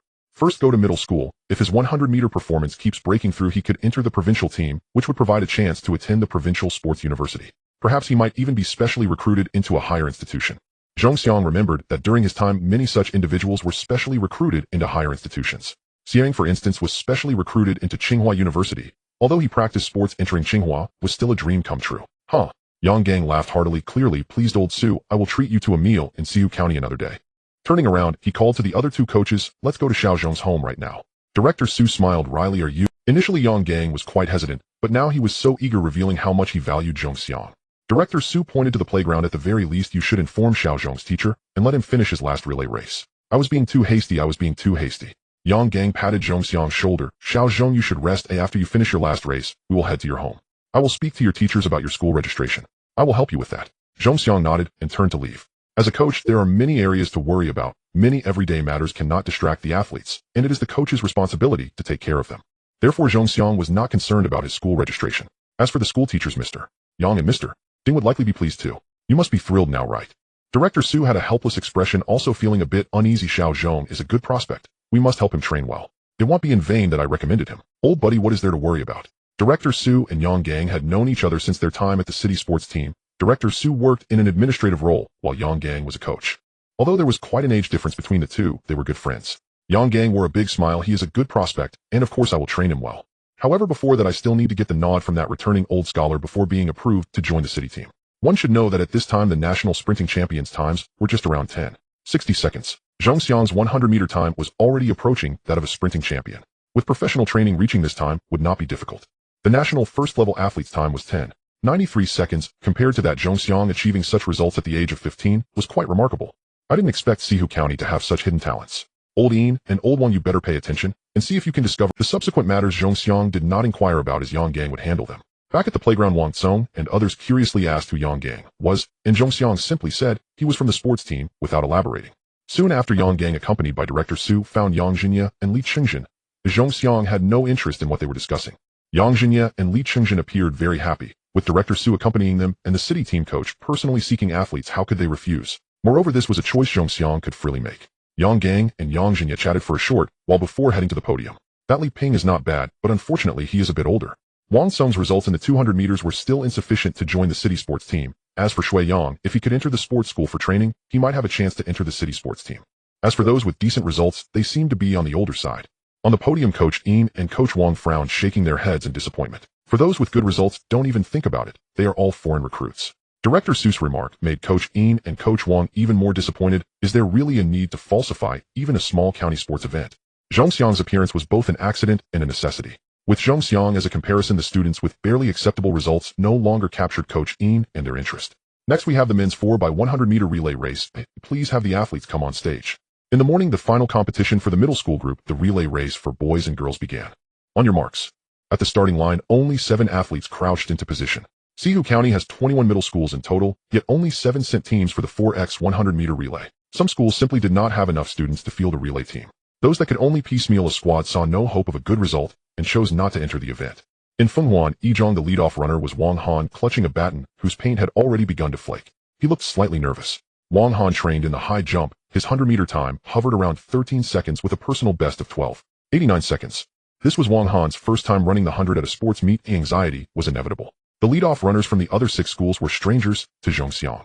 Fenghuan Yizhong's second leg was Wang Tsong, third Shui Yang, and the anchor was Zhong Xiang. Standing on the track, Zhong Xiang frowned slightly and thought, as if following a familiar script from a past life, I hope this little butterfly remains enough to prevent a mishap between Wang Tsong and Wang Han. Originally, Li Lei was meant to run first for Fenghuan Yizhong. Because Li Lei's grandfather passed away, Wang Han was confirmed to replace him only the day before the county games. He had only brief baton practice and committed frequent mistakes. Ready. Bang. The starter's pistol cracked. Wang Han did not launch slowly, though not the first off the line. He ranked among the first 3. Wang Han's pace was not poor. By 50 meters, he had settled into second place. The second leg runner stood in the acceleration zone around the bend. Wang Tsong was already poised. Wang Tsong turned and began to bend forward. With less than 10 meters between them, Wang Tsong pivoted and started to bolt. The acceleration zone was 20 meters long. Wang Tsong immediately pushed his speed up, but when he slid past, this was not in his hand. Wang Han had not signaled the handoff, and when Wang Tsong glanced back, he saw Wang Han's face contorted, the baton still a meter or 2 away. Damn, I accelerated too much in the zone, left too early. Wang Han could not catch up. Wang Tsong could run the 100 in about 11.60 seconds, while Wang Han's best was only 12.89. Wang Tsong's speed surged, and Wang Han could not bridge the gap. As his stride faltered, and he watched Wang Tsong clear the zone, Wang Tsong bellowed, hurry. Wang Han felt on the verge of tears, summoning every ounce of will, but still unable to close the distance. His chest cramped, and speaking became difficult. Seeing Wang Tsong slow almost to a stop, Wang Han bit his teeth and somehow found a little more speed. Around them, 3 other teams had already completed clean handoffs and shot forward like arrows. Take it. Wang Han finally cried out, and when Wang Tsong reached out, he felt a crushing force slam into his hand. A searing pain drove tears to Wang Tsong's eyes. That idiot, he smashed my finger. The baton clattered to the track. Wang Tsong, ignoring the pain, stopped, turned, and retrieved it, now already in last place and dozens of meters behind the nearest rival. The crucial point was that the others were already at top speed, while Wang Tsong had only just restarted. Wang Tsong, run! Shui Yang shouted from the curve. Zhong Xiang sighed and tapped his forehead. The error had still occurred. Nothing had been avoided. The relay arrangement at a middle school meet was fundamentally flawed. Yang Jinya and Li Qingjin knew full well that Wang Han had never run relays and lacked rapport with his teammates.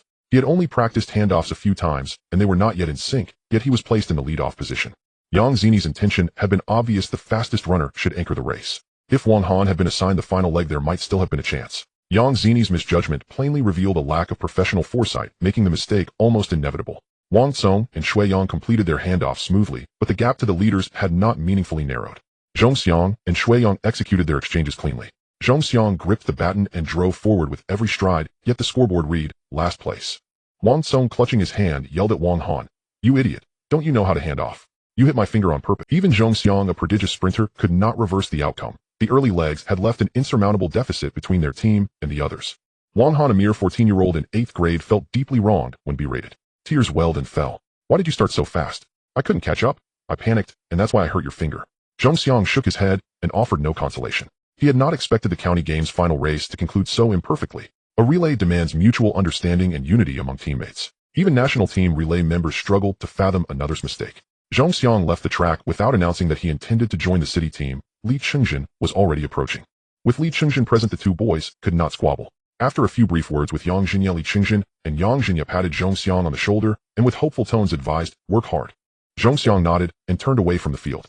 As he left, he wondered aloud whether he would ever have the chance to return. Outside the stadium, Yang Gang and the others were waiting. Seeing Zhong Xiang approach, Yang Gang offered a small smile. This relay mishap wasn't your fault. Try to take it in stride. A young heart is slow to mature and even slower to accept defeat. Yang Gang misread Zhongxiang's resilience. Zhongxiang carried within him a soul seasoned by future trials, a maturity born of hardships not yet lived in this life. Go Qiang, let's go to the hotel and fetch my things. The winner of the 100 meters should have received an award, but Director Su intervened. Give the certificate to your school. The prize will be presented at the city team. Let Xiao Yang deliver it to you. The prizes there will be much better than at the county meet. Presented by the city team. Zhongxiang found the idea amusing. Director Su seemed eager, almost impatient to have him join the city team. They retrieved his clothes from the hotel and resumed the drive towards Zhongxiang's home. In the car, Yang Gang grew anxious. Xiao Zhong, do your parents support your athletic pursuits? Zhongxiang shook his head. Not really. They want me to focus on my studies and get into a good university. Yang Gang fell silent. In Chinese consciousness, knowledge is equated with a future. Yet many professions do not demand erudition. A sport, for instance, requires a robust physique. Every parent dreams of their child excelling, of seeing them soar. Before sport developed into a realm where athletes earned honor and national pride became tangible, no amount of rhetoric about its grandeur persuaded most people to believe in it as a viable future. Their Santana sedan took a full hour to reach Shijiazhuang village. In that era, a private car was not rare, yet it still signified status and relative wealth. The sight of a car parked outside Zhongxiang's home naturally drew many curious looks. Zhongxiang stepped from the sedan to see his father Zhong Shiming coming out to greet them. Zhong Shiming was surprised to see the car. Zhongxiang hurried forward. Dad, I'm back. There are guests at home. Yang Gang and his colleagues emerged from the car smiling. Hello, sir. I'm Yang Gang, the city's 100-meter coach. These are my colleagues. This taller one is Wang Xiong, the shorter one is Yin Zhong. Hello, sir. The three shook Zhong Shiming's hand. He stood bewildered and a little numb, responding, hello, hello. Dad, let's talk inside. Neighbors curious about the visitors at the Zhong residence began to gather nearby. Zhongxiang frowned and spoke softly. It was not until the 2008 Beijing Olympics that sport became widely celebrated. Before then, few believed athletics could offer a promising future. Zhongxiang remembered how when he first joined the city and provincial squads, those same neighbors had mocked his parents relentlessly. His father had called him more than once to ask after him. Later, when injury forced him off the track, those neighbors used the achievements of others' children to sneer and scorn his family. In his previous life, Yang Gang had not come to the house. He had only left an address, and Zhongxiang had sought out the city's sports center himself. In this life, Yang Gang's arrival at their home made joining the city team far easier. But Zhong Shiming's limited social standing left him vulnerable to meddlesome neighbors who might disrupt their plans. As Zhongxiang and Yang Gang entered the house, the crowd outside the yard swelled. In an era with few entertainments, villagers often gathered to chat. The rare arrival of prominent visitors drew half the village to the Zhong doorstep. Once inside the main room, Yang Gang saw that Zhongxiang's family was not well off. Seated, Yang Gang spoke plainly. Sir, I won't say much. I'm here chiefly to ask that you allow Xiao Zhong to join the city team and become a professional athlete. Coach Yang. Zhong Shiming hesitated a bit. He was an honest farmer, usually speaking very little. This matter concerned his son's future, and Zhong Shiming became unusually astute. I don't oppose sports training. As parents, we all hope our children can have a bright future. Not seeking great wealth or fame, but rather a peaceful life living honestly. Yang Gang nodded. This was the most earnest hope of a father which he could empathize with. Zhongxiang assisted his mother Lu Hualan into the main room, where Yang Gang and the others stood up and reintroduced themselves before sitting down again. You know well, knowledge changes destiny. Only with knowledge can one have a future. In our countryside, the only way out is to go to school and get into a good university. May I ask, if he joins the city team, can he still continue his studies? Can he take the college entrance examination? Zhongxiang's academic performance was slightly below average, something Zhong Shiming was well aware of. However, as a parent, Zhong Shiming still held high hopes for his son. As the saying goes, pushing a goose onto a perch, Zhong Shiming, even with some reluctance, hoped Zhongxiang would at least get into high school. You can rest assured about this, brother. I can't guarantee other things, but Xiao Zhong must continue his education. If he joins the city team, I will arrange for his registration at Ren City No. 1 high school. He will directly skip the high school entrance examination and attend the best school in Ren City. If his 100-meter results are promising, being specially recruited by some prestigious universities and becoming a college student would not be a problem.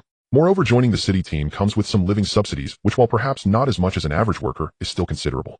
Yang Gang hesitated slightly. If Xiao Zhong makes it into the provincial team and achieves certain results, even if he can't become a top athlete, he could still be arranged to teach at a school in the future. Zhong Shiming's eyes lit up. In this era, being a teacher was a stable job, a way to earn a government salary. He breathed a sigh of relief and exchanged a glance with Lu Huilan, nodding. It's rare for you to value Xiao Xiang this much. Since Coach Yang has brought things to this point, I have nothing more to say. The decision to pursue sports should still be made with Xiao Xiang's opinion. Zhongxiang naturally wouldn't oppose. Seeing his father's agreement, he felt relieved. It was the first time he had seen such a stubborn father readily agree to let him train in sports. He understood his father's thoughts. It was simply that in the future, even if things didn't go well, he could still be a teacher. I want to train in sprints. You can rest assured about this, father. I will not disappoint you. Zhongxiang's attitude was resolute, showing no signs of retreat. Training in sports. In the courtyard of Zhongxiang's home, many people had gathered. Zhongxiang's middle-aged neighbor, whom he should call third granduncle, seemed quite knowledgeable about sports. Chinese athletics are still somewhat behind, especially in sprints. Not only is it a weak point for the Chinese, but even in all of Asia, Japan is not doing well either. So it means there is no future. If asked about which Asian countries were doing well, these villagers might not know. However, when it came to Japan, the villagers were familiar. It was a very economically developed country. In this era, the moon always seemed particularly round in the hearts of the Chinese people. There were very few countries that could be compared favorably to the United States or Japan. If Japan wasn't doing well, then China was even worse. This obsession did not change much until Zhongxiang was reborn. This was mainly due to the national confidence not having reached a certain height. Not only is there no future, but who has ever heard of training in sports leading to a bright future? Zhongxiang's neighbor continued, knowledge is still the most important. To look at those who have gone to university in our village, which one does not? The village chief's son has already started working in the education bureau. I heard that Shaolin's child has been assigned to a state-owned factory in India. Zhong Shiming really shouldn't let Zhongxiang take such risks. Even if his academic performance was poor, graduating from junior high and learning a trade would be better than training in sports. A woman sighed heavily. There are those in the neighboring village who trained in sports, but in the end, didn't they just come back? Now they are working as bricklayers. The villagers nodded in agreement, deep down feeling a strong certainty. We cannot let our children take this path. My little rascal returned home from school today, though I must have a good talk with him. Seeing Zhongxiang train in sports, this guy seems, there is no future in training sports, it shouldn't be delayed. The discussions from outside the courtyard were not intentionally suppressed, and all flowed into the house. Zhong Shiming remained silent, and Yang Gang, who initially had a bit of displeasure on his face, could only shake his head helplessly in the end. Zhongxiang packed his things, and I tightened my fists. Looking at the crowd in the courtyard pointing and discussing, I couldn't help but sneer in my heart. In the future, you will feel ashamed of your foolish words and actions today. Just like when the movie Shaolin Temple was released, it sparked a wave of martial arts training across the country. But unfortunately, how many people could be as lucky as the protagonist of Shaolin Temple? Ultimately, this wave of martial arts training slowly lost its heat, and training in martial arts was even regarded as after the 2008 Olympics, there was a surge of interest in sports nationwide. But training in sports was not limited by the influence of a single film. After 2008, this wave of enthusiasm continued, seemingly never to fade. With simple luggage, I followed Yang Gang onto the bus. Looking out the window at my father's face filled with expectations and complexities, I felt somewhat silent. At this moment, any grandiose words or guarantees probably couldn't dispel my father's worries. Rest assured, train well, achieve good results, and give your parents an explanation. I didn't mention future glory for the nation. At this stage, I must first train for myself and for my family. Yang Gang was also somewhat emotional. The words of the villagers truly pierced his heart. Unfortunately, there is really not much in Chinese sports that these villagers could feel proud of. The car sped along the highway. The 200-kilometer journey took only an hour and a half. Entering a large courtyard that resembled a school, it was quite spacious, yet very quiet. Yang Gang introduced, this will be your place of living and training in the future. There aren't many people in the city team, with a total of less than 100. Zhongxiang was aware of this, and was not surprised. The city team's base had only been built for a few years. During training sessions, there would be some sports school students training here. On ordinary days, the training base management center had very few people, mostly from the shooting team. The management center has various professional training grounds without tall buildings. The highest structure is a 3-story dormitory. Here is your key. You will stay in room 302, as the other rooms have been booked or filled. This dormitory was originally for a coach, and has not been occupied for 6 months. After getting off the bus, Yang Gang did not follow him upstairs. Some daily necessities are provided inside, including bedding, which I will bring to you. Rest assured, I will strive to get you more competition opportunities. Tomorrow morning, follow me to a place. In the afternoon, I will return, and you will undergo a professional 100-meter test. I will also find a few people to run with you. Room 302 is a small apartment with 2 bedrooms and a living room, and it seems like it has always been cleaned, requiring no arrangement from Zhongxiang. Yang Gang hurriedly left, not knowing what he was going to do. As evening approached, Yang Gang returned calmly. Let's go to the training ground. The training ground was enclosed, and there were about 20 to 30 people inside, seemingly just finishing their training and resting. Upon Yang Gang's arrival, the 20 or so people in the training ground stood up nervously and began their training. Here are a few people I trained: 3 practicing the 100 meters, 4 practicing the 200 meters, and 5 practicing the 400 meters. Yang Gang instructed Zhongxiang go run 2 laps to warm up. Zhongxiang ran 2 laps and rested for a full. Yang Gang blew his whistle, and a total of 12 people came to stand before Yang Gang. Du Tao, go prepare the starting blocks, and ask Lao Gao to adjust the electronic timer. The electronic timer was only installed 2 years ago in Rin City's team. After instructing a tall young man, Yang Gang took Zhongxiang to the starting line. With the starting blocks in place, Yang Gang said, "Come, I will teach you how to use the starting blocks." "Coach, I know how to use them." Yang Gang was taken aback and did not ask further. "Are you sure?" Zhongxiang nodded, set up the starting blocks, adjusted the distance, and Yang Gang pointed at them. "Try a practice start." It was evident that Zhongxiang, as a middle school student, knew how to use the starting blocks, which Yang Gang found hard to believe. Using the starting blocks is not something you can learn just by watching professional athletes. Zhongxiang nodded and squatted down, placing his feet on the starting blocks. A long-lost feeling surged in his heart, and Zhongxiang suddenly sprang up like a cheetah launching forward. He ran 30 meters or so before gradually coming to a stop. Can you really use it? Not only could he use it, but he was also quite professional. Yang Gang was puzzled. Zhongxiang, a junior high school student, should have never come into contact with professional equipment before. Where did he learn to use the starting blocks? In this year, while starting blocks were not rare, the management center had only equipped them in recent years. Using starting blocks for the first time without guidance usually felt awkward, but Yang Gang saw professionalism in Zhongxiang. With doubts in his heart since Zhongxiang was able to adapt to the starting blocks immediately, Yang Gang spared him the instructions and pointed to the 3 people practicing the 100 meters. You guys will have a race. Don't underestimate the newcomer. Run well. Du Tao and the others took this lightly, chuckling as they looked at Zhongxiang. Coach, don't worry, we will run well. Zhongxiang was not short, but he was quite thin. Though he had muscle definition compared to these seasoned athletes who had been training for years, he appeared somewhat weaker.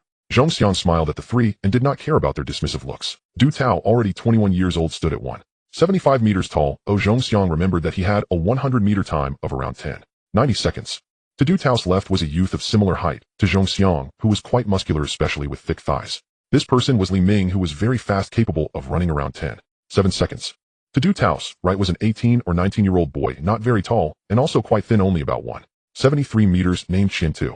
Zhongxiang recalled that he had just joined the city team less than 3 months before him and had a very good 100-meter time of under 10:90 seconds. On your marks. The test was about to begin. Du Tao and the others immediately shed their playful expressions, their faces turning solemn. Du Tao was a veteran of the municipal team, having remained with it for several years. One by one those around him had departed, some joining the provincial team, others retiring, yet he had stayed. Last year Li Ming joined the municipal team. Until then Du Tao had been the sole senior member, but now a new teammate had arrived, one whose performance far surpassed his own. Before Du Tao could even lament how swiftly time passed, and how swiftly he aged, the starter's signal sounded. This fellow looked tall, yet astonishingly slender, scarcely a trace of muscle on his frame, dwarfed in physique by Qian Tu, and clearly younger than himself. Du Tao regained his confidence as a veteran of the municipal team. How could he allow a newcomer to outrun him? To forever finish last would be unbearable humiliation. Li Ming, by contrast, exuded unwavering self-assurance. These past weeks of training have elevated all my physical attributes. I am certain my performance will improve. Qian Tu wore an expression of nonchalance, yet his eyes held a subtle gravity. Zhongxiang did not overthink it. In sports, only victory mattered. Only the strongest earned respect. And this, his first official test upon entering the municipal team, demanded an He opened his attribute panel and frowned faintly. Name Zhongxiang. Age 15. Occupation student. Skills linear sprint beginner 10-second sprint, curved sprint beginner inactive. Physical fitness 96. Flexibility 11. Strength 11. Endurance 12. Reaction 15. Growth value 11. 32. He had just competed in the county-level athletics meet and rushed straight back to Ren City. Zhongxiang was dissatisfied with his current stats. Endurance gained 1 point, but reaction jumped to 15, an increase of 2 points. These past 2 days, despite competing in the county meet, yielded almost no growth.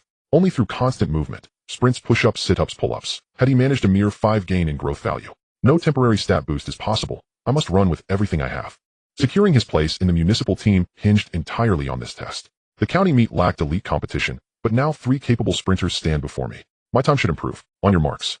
Zhongxiang rose, crouched low, and planted his feet firmly into the starting blocks. A strangely exquisite sensation. It has been years since I last stood at the starting line, feeling the blocks beneath my soles. Bang! The gunshot echoed.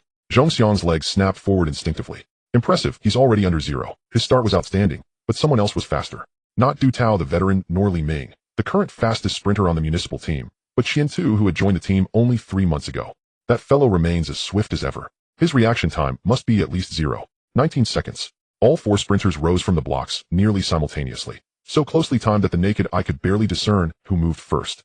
Not bad. So even Du Tao, that wily old hand, is finally taking this seriously, desperate to shed his reputation as the slowest. Though their starts were evenly matched, Zhongxiang observed that all 4 adopted nearly identical starting techniques. Zhongxiang activated linear sprint almost instantly, his stride light, rapid, and remarkably expansive. Yang Gang nodded approvingly, a faint smile crossing his face. Competition breeds pressure, and pressure breeds discipline, not excuses for laziness. Li Ming truly lives up to his title as the team's current fastest sprinter. Within 30 meters the hierarchy emerged clearly. Zhongxiang's speed was extraordinary, neck and neck with Li Ming, neither pulling ahead by so much as a hair's breadth. All these newcomers really are prodigies. Du Tao's heart lurched at the starting gun. Zhongxiang's reaction time shattered all his expectations. Past 30 meters, a chill gripped Du Tao's chest. Zhongxiang had surged into the lead, running stride for stride with Li Ming, and opening nearly a full body-length gap on him. I can't catch the front two. Qian Tu. Glancing sideways at Qian Tu, running level with him, yet holding only the slimmest advantage. Du Tao felt a surge of heat rise to his head, his vision blurred, and swam. I refused to finish last again. His feet struck the rubberized track with soft, springy thuds. Zhongxiang felt as though coiled springs propelled each step, lifting him skyward with every stride. 2 distinct pressures pressed in from behind. Beside him, Li Ming accelerated further. 50 meters, 70 meters. Zhongxiang and Li Ming remained locked in fierce rivalry, still perfectly aligned, already pulling nearly 2 full body lengths ahead of the others. Li Ming fought to retain his crown Du Tao to escape infamy. Zhong Xiang aimed only to secure his footing, no one held back. The intensity drew the attention of 24 other athletes training nearby, who watched eyes alight as the four sprinters poured every ounce of will into their race. This newcomer is astonishingly fast. Du Tao may find it impossible to shake off his last-place stigma. A short, stout man spoke with amused irony. Du Tao clings to the team through connections. His raw ability is merely adequate. But Li Ming, he may soon need to yield his throne. This newcomer appears to hold a razor-thin edge. 90 meters passed. The front two remained inseparable. Viewed side by side along a parallel plane, Zhong Xiang seemed just fractionally ahead. Victory hangs in the balance. Only slow-motion replay will tell. They crossed the finish line. Zhong Xiang leaning forward, sharply mirrored precisely by Li Ming. Both slowed gradually after the line. Who won? Yang Gang sprinted toward the finish, not out of concern for rank, but because this test existed solely to gauge Zhong Xiang's speed. Their first electronically timed result. This young man's starting stance and running form bear an uncanny resemblance to my own. His start is technically flawless, his finish equally refined. Where did he learn such precision? 10:71. The luminous digits on the electronic timer glowed brightly. Yang Gang raised an eyebrow, exhaling softly. Even if Zhong Xiang isn't first this time, is virtually indistinguishable from the top mark. I hadn't expected such velocity. Based on timing discrepancies between electronic and manual methods, Yang Gang had estimated Zhong Xiang's county meet performance at 77 seconds. His estimation proved accurate. Zhong Xiang's result left Yang Gang deeply satisfied. Wind speed 0.7 milliseconds. Zhong Xiang 7,129 seconds. Reaction time 0.1983 seconds. Li Ming 7,186 seconds. Reaction time 0.1901 seconds. Qian Tu 9,156 seconds. Reaction time 0.1842 seconds. Du Tao 9,321 seconds. Reaction time 0.2102 seconds. As the comprehensive data appeared on screen, Yang Gang's expression remained utterly placid. Li Ming's face darkened with quiet frustration as he walked away. Qian Tu punched Zhong Xiang lightly on the shoulder. Solid run. You've made us newcomers proud. Then with a sly glance toward Du Tao, sprawled motionless 10 meters beyond the finish line, chest heaving, eyes shut tight, murmuring incoherently. Qian Tu added, our most senior teammate has likely suffered another blow. Tread carefully. He may resent you. Thank you for redirecting his resentment onto me instead. Qian Tu grinned mischievously. Do you believe him right now, muttering, these newcomers are all monsters? Zhong Xiang's expression turned oddly pensive. In his previous life, his debut municipal test had ended in disappointment. 11.9 seconds. And he paid no mind to the veteran's reactions. Now Qian Tu's remark stirred genuine curiosity. Together they approached Du Tao, who remained oblivious, lips moving steadily. Damn it. What's over there? Gold mountains. Silver hills. Why run so damn fast? Today's newcomer is even more monstrous. Li Ming's reign is doomed. Oh mother, I want to go home. In that instant, Zhong Xiang turned to Qian Tu, his face a masterpiece of bewildered delight. Don't pay attention to that old trickster. He'll take you around. It's almost evening anyway, and there's no training. Qian Tu, a sociable person, glanced at Du Tao, who was lying on the track and grumbling, this guy is just having a moment of weakness. It's nothing serious. If his performance doesn't improve, he might have to retire by the end of the year. Du Tao had someone behind him, and Qian Tu did too. Qian Tu was right. In his past life, Du Tao chose to retire before the end of the year and became an assistant coach in the city sports team. As for Qian Tu, his sprinting performance was quite good. He had only been with the city sports team for half a year and had participated in a selection for an athletics championship where he caught the attention of a provincial team coach and joined the provincial sports team. As for Zhong Xiang, his performance before 2004 was not very remarkable. He only broke the 11-second barrier in 2003. It wasn't until 2004 that he gradually started participating in competitions and joined the provincial team. The year 2004 was a breakout year as he was able to run under 10:50 seconds. By evening, there was no training. After saying a few words to Yang Gang, Qian Tu took Zhong Xiang for a stroll around the competition management center. Qian Tu had a cheerful personality and was not much older than Zhong Xiang. In his past life, Zhong Xiang's performance was not outstanding, and he had a rather ordinary relationship with a few members of the team, lacking closeness.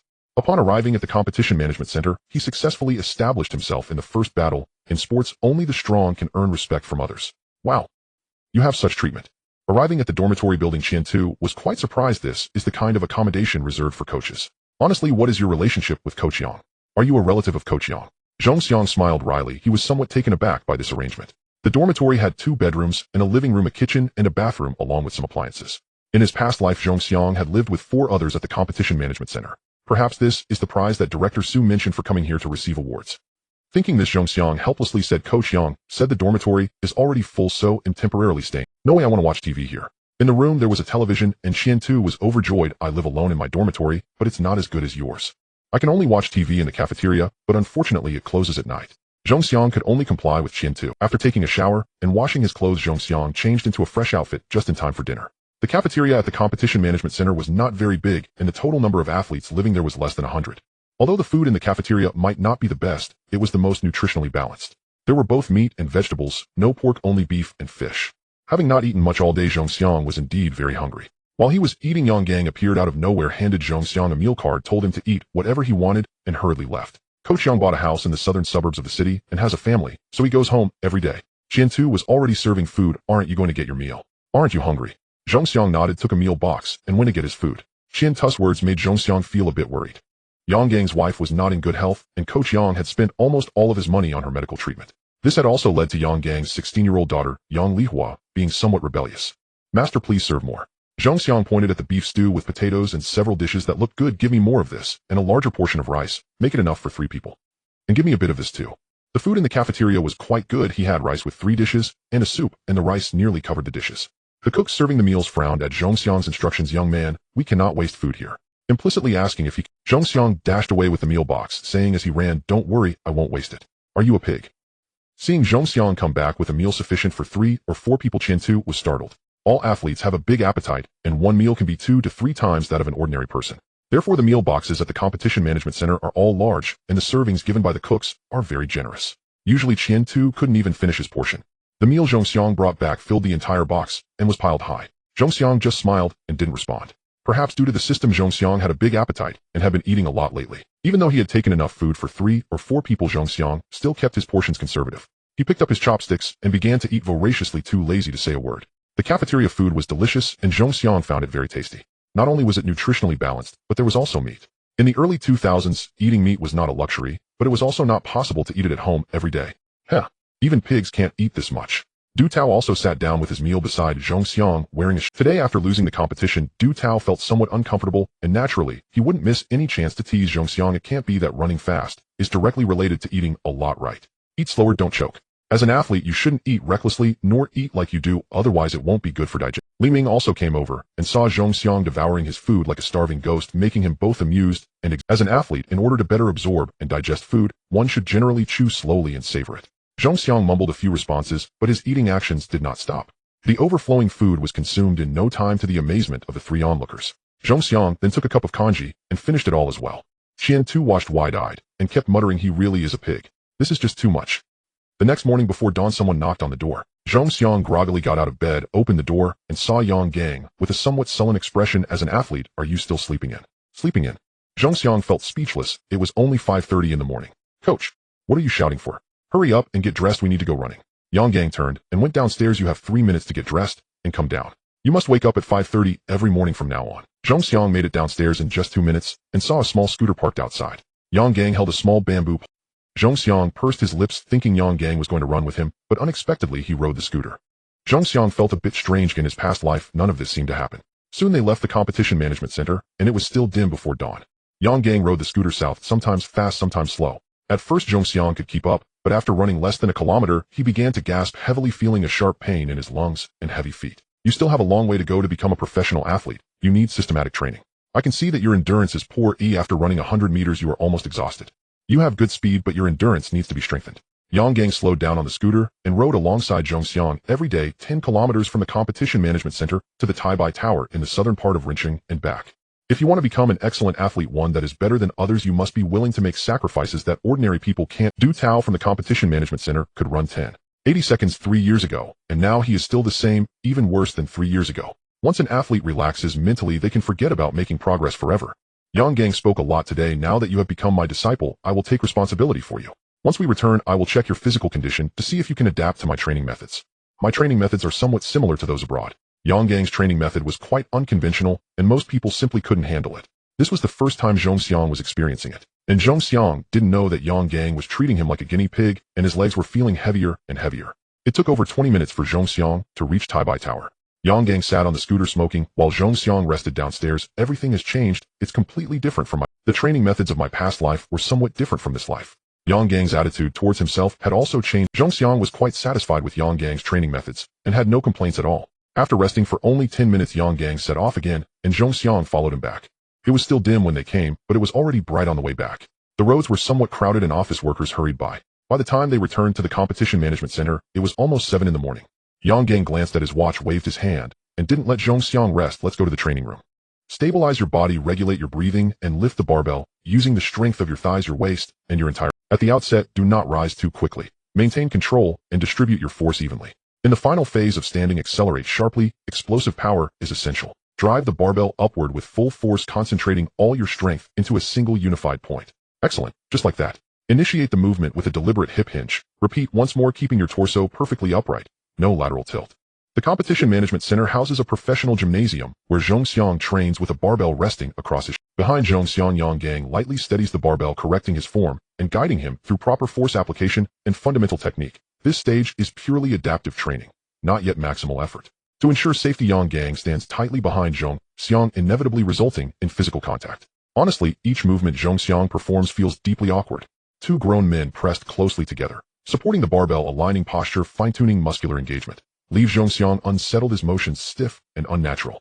After several sets, Yang Gang halts Zhong Xiang's training for rest. Sprinters require comprehensive physical development, not merely speed or strong legs. Consider your abdomen and waist. Powerful abdominal muscles, enhanced leg retraction, and forward drive. Robust lumbar strength is absolutely critical. Gluteal development matters too, and so does natural coordinated arm function. A spark flickers across Yang Gang's face. Top international sprinters, world-class athletes, possess formidable balanced physiques. Abroad, this is called core strength. Though core strength would later gain widespread recognition, China's economy was only just taking flight.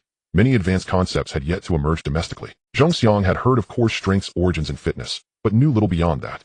In his past life, he'd been a reserved 15 or 16-year-old boy, instinctively reverent toward coaches unable to engage with them as equals. He obeyed instructions without question, rarely initiating dialogue. Though Yang Gang had mentioned core strength before, Zhong Xiang hadn't paid it heed. Only later did he begin to recognize its significance. Seeing Zhong Xiang listen intently, Yang Gang continues, core strength is in fact a broad concept. Many experts offer differing interpretations. For instance, gluteal training demands deep squats, so does leg development, or alternatively bent knee exercises. Crucially, form must be impeccable. After strength work, balance training follows immediately. You may find this confusing. Abroad, I've witnessed javelin throwers and shot putters clocking sub-10, 30-second 100-meter sprints, achieving international master status. All elite competitors prioritize core strength. Training methods may vary, but the ultimate objective remains identical. Core strength transcends mere muscular power. It signifies holistic bodily equilibrium. Different sports demand distinct core profiles. A weightlifter or high jumper, for example, develops a fundamentally different core than a professional martial artist because their athletic goals shape their physiological priorities. It is not about maximizing upper or lower body strength in isolation, but rather optimizing the harmonious integration of all physical systems. Thus, sprinters are not necessarily faster simply because they are taller. Some shorter sprinters possessing exceptional core balance and power achieve remarkable velocity. Sprinting is not mere all-out acceleration. It is a full-body symphony. Try running without swinging your arms. The motion feels unnatural, and your speed suffers. Therefore, sprinters must cultivate core strength to master dynamic bodily control. Zhong Xiang grasped some points. Others remained hazy, elusive. Enough for now, rest up. This morning's session is informal. Formal training begins this afternoon. Later, shower up. I'll take you to the Competition Management Center's medical division for a physical examination. Yang Gang interrupts Zhong Xiang's training to introduce the various pieces of equipment. The Competition Management Center's gym boasts an exceptionally comprehensive array of apparatuses, so extensive that Zhong Xiang finds himself awestruck even by future professional standards. Yang Gang explains each machine's precise function and methodology with crystalline clarity. At that moment, Zhong Xiang feels less like he's working with a track and field coach, and more like a seasoned personal trainer. Coach, you weren't originally a track and field coach, were you? In his past life, Zhong Xiang's early sprinting performance had been unremarkable, and though he interacted daily with Yang Gang, genuine conversation had been rare. Now Yang Gang's mastery of fitness science stirs a quiet suspicion within Zhong Xiang. You suspect I'm actually a fitness coach, Yang Gang murmurs with a faint smile. His eyes glint, tinged with quiet melancholy and unresolved defiance. Indeed, I wasn't formally trained as a track and field coach. I worked at a research institute in Beijing, specializing in sports biomechanics. Later, I spent several years abroad, immersed in foreign sprint training methodologies. As for why I became a sprint coach, that's a longer story. Divergent coaching philosophies brought me here. Truthfully, I never held much passion for sprinting.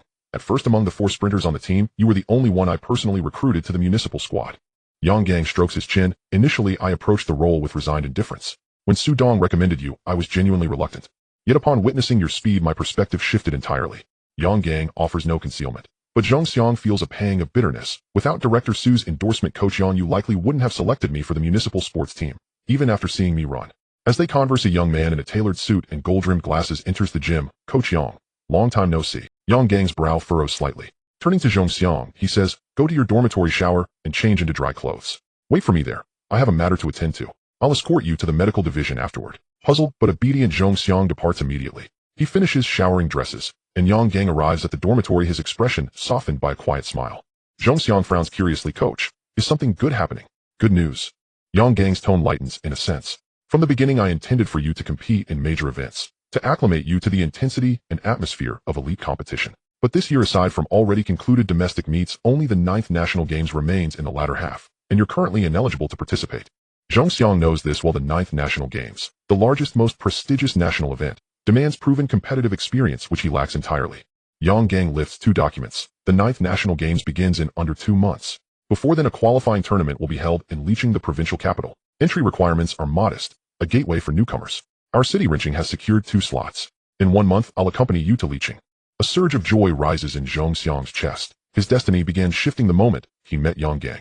He recalls this qualifier clearly. In his past life, his times hovered above 11 seconds, disqualifying him outright. He remembers only Li Ming and Qian Tu representing the municipal sports team. This is my chance.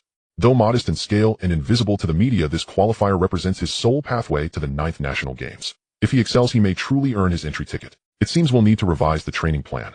A fierce, unmistakable gleam flashes in Yang Gang's eyes, and Zhongxiang recognizes it instantly, the ember of resurgent determination. Some municipal leaders eager to showcase athletic excellence have inadvertently done us an extraordinary favor. Yang Gang had originally intended to skip this qualifier, focusing instead on disciplined preparation for next year's provincial championships and the national high school athletics meet. Now he's changed course, guiding Zhongxiang, the fledgling athlete, onto the competitive stage. I won't let you down, Coach Yang. Compared to others, Zhongxiang cherishes this opportunity far more deeply. The Competition Management Center has a simple medical facility established to prevent athletes from suffering injuries that cannot be treated in time. The medical department is located in a small 2-story building, and its scale is not very large. Only a dozen medical personnel work here, making it quite peaceful inside. Generally, the medical department does not only treat athletes' injuries. Their primary role is to use their knowledge to help athletes develop reasonable training plans. Sometimes, even the coaches have to yield to these planners. Coach Yang, what brings you here? Upon entering the medical department, a staff member greeted him with a beaming smile. Seeing this medical staff, Yang Gang frowned slightly. Bring an athlete here for testing and a checkup. Having said this, Yang Gang was about to leave, while Zhongxiang shook his head behind him. Watching the female doctor in her 30s, Zhongxiang felt a bit dazed. The female doctor's name is Ding Ming, 30 years old, a widow with no children. Zhongxiang was unclear about when Ding Ming and Yang Gang met. In his past life, Yang Gang's wife passed away in 2003, and Ding Ming pursued Yang Gang for a long time. Ding Ming is quite good-looking. She can't be considered a stunning beauty, but she is quite pleasant to the eye. Unfortunately, Yang Gang has a heart of stone. While Ding Ming's intentions are clear, yet Yang Gang remains indifferent. I didn't expect Coach Yang to be so charming. Yang Gang is 39 years old, appearing to be only in his early 30s, with a tall stature and good looks radiating masculine charm. Let me lead you. Ding Ming directly took the lead. As she turned around, she did not notice Yang Gang's slight reluctance. The most difficult to bear is the favor of a beauty. Zhongxiang finally understood why Yang Gang never came here, even though there was no cost for injections and medication. It turns out there is a woman here like a tiger. Zhongxiang found it amusing, following behind with a strange expression while Yang Gang turned around. You go with Dr. Ding for the checkup. All examinations are necessary. I'm going to find Director Liang. After your checkup, bring the results to the director's office on the 2nd floor. Yang Gang's departure was somewhat like a retreat. As he reached the corner of the stairs, Ding Ming turned around, her eyes filled with disappointment and sadness. Zhongxiang frowned, wanting to advise, Sister, Coach Yang is married at this stage. You can't be the third party. Of course, even if Yang Gang's wife passes away in a few years, you still won't have a chance. Coach Yang's daughter is no easy. Thinking of Coach Yang's daughter, Zhongxiang frowned. That girl Zhongxiang had only seen once, with a lion-like explosive hairstyle, earrings all over, a rose tattoo on her chest, and a nose piercing with her hair dyed white. This is a very unconventional girl, and Coach Yang must be worried sick. Every time the father and daughter meet, they argue without exception. Especially after Coach Yang's wife passed away, his daughter became like a wild horse, uncontrollable. In 2004, at just 17, she bore a child for a wealthy man in his 50s. Shaking his head, Zhongxiang pushed these thoughts out of his mind. This is Coach Yang's family matter, and he has no good feelings for it. There are no complex procedures. The medical department of the Competition Management Center hardly sees any patients for injections in a year. With professional medical staff, Ding Ming first measured Zhongxiang's height, weighed him, tested his lung capacity, had an electrocardiogram done, and conducted liver function tests along with full-body x-rays and orthopedics. Wrists, ankles, knees, and so on were all examined. Afterward, a series of muscle tests were conducted. Aside from the liver function results that wouldn't come out immediately, the x-ray results that usually take over an hour in a regular hospital were ready in just a few minutes, and Zhongxiang now held a stack of x-ray films. All done. Ding Ming let out a sigh of relief and said to Zhongxiang, Tell your coach that if he has time tonight, we can have dinner. Zhongxiang nodded and turned to head upstairs. Now Zhongxiang finally understood why Yang Gang always avoided Ding Ming. This woman is almost relentless. Coach Yang is a man of family and principles. How could he give you a good face? 186. 5 centimeters. Did I grow taller? Zhong Xiang felt a bit shocked. In only 2 months of the system, I grew 3 centimeters. Stopping in front of the director's office door, Zhong Xiang paused. Voices of an argument could be heard from inside the office, a somewhat sharp voice filled with an almost obsessive certainty. I've already explained the reasoning, you all think about it yourselves. An athlete whose potential is exhausted is not what we want to see. Zhong Xiang frowned, glanced at the hallway, and knocked on. The office door opened to reveal a strange face, one he vaguely recognized, but couldn't recall where he had seen it. Hello, I am Zhong Xiang. Here are my test results from earlier. Zhong Xiang hurried to the office, not looking at the materials. The unfamiliar face with a hint of indifference took the test results and coldly said, "We are in a meeting, you should go." Zhong Xiang hesitated a bit, and Yang Gang approached with a somewhat displeased expression. Seeing Zhong Xiang, he forced a smile. "Xiao Zhong, you should go back first and eat something before heading to the training room for self-training."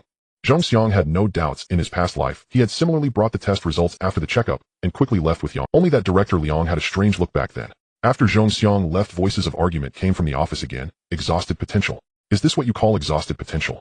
Do you know that Zhong Xiang has only trained in sports for the past 2 months? From what I know, Zhong Xiang initially ran around 11:30 seconds. In just 2 months, without formal professional training, he managed to run 10:71 seconds. Exhausted potential, and still able to improve so much. Liang Taoying, do not use your theory to negate others. I have also studied top athletes abroad and have seen their training. A middle-aged man in his 40s wearing black-framed glasses adjusted his glasses and shifted his gaze from the X-ray films and materials. Your theory is different from mine, and mine has been recognized by the Competition Management Center. And Ren City is vigorously reforming its various shortcomings. Unqualified athletes cannot be retained. Just look at the test results. Pointing at the test results, Liang Taoying smiled. The test results are clear. Bone age is advanced, and the growth plates are basically closed. An advanced bone age indicates premature development. The bones have already taken shape, making lateral development difficult. Zhong Xiang is too weak with a small frame, not meeting the ergonomics and kinesiology for future development. Moreover, the growth plates are basically closed, which means he won't grow taller, and this point is not an issue. Zhong Xiang's height meets the requirements. Yes, 186. 5 centimeters is an ideal height. Liang Taoying continued to analyze while Yang Gang's expression grew increasingly grim. Liang Taoying was unconcerned. Internationally, sprinters' heights are generally between 180 and 190 centimeters, and the most ideal height is 185 centimeters. Zhong Xiang's height meets the requirements, but his body is too weak. In the West, whether white or black, not only are they tall, but they also have larger frames and sufficient strength. The inherent flaw of yellow-skinned people is their weak bodies and insufficient muscle density. Zhong Xiang's muscle tests clearly show a significant gap compared to Western sprinters. This is China, not the West. Your theory is not suitable for a speech here. Yang Gang's face was filled with anger, his voice raised.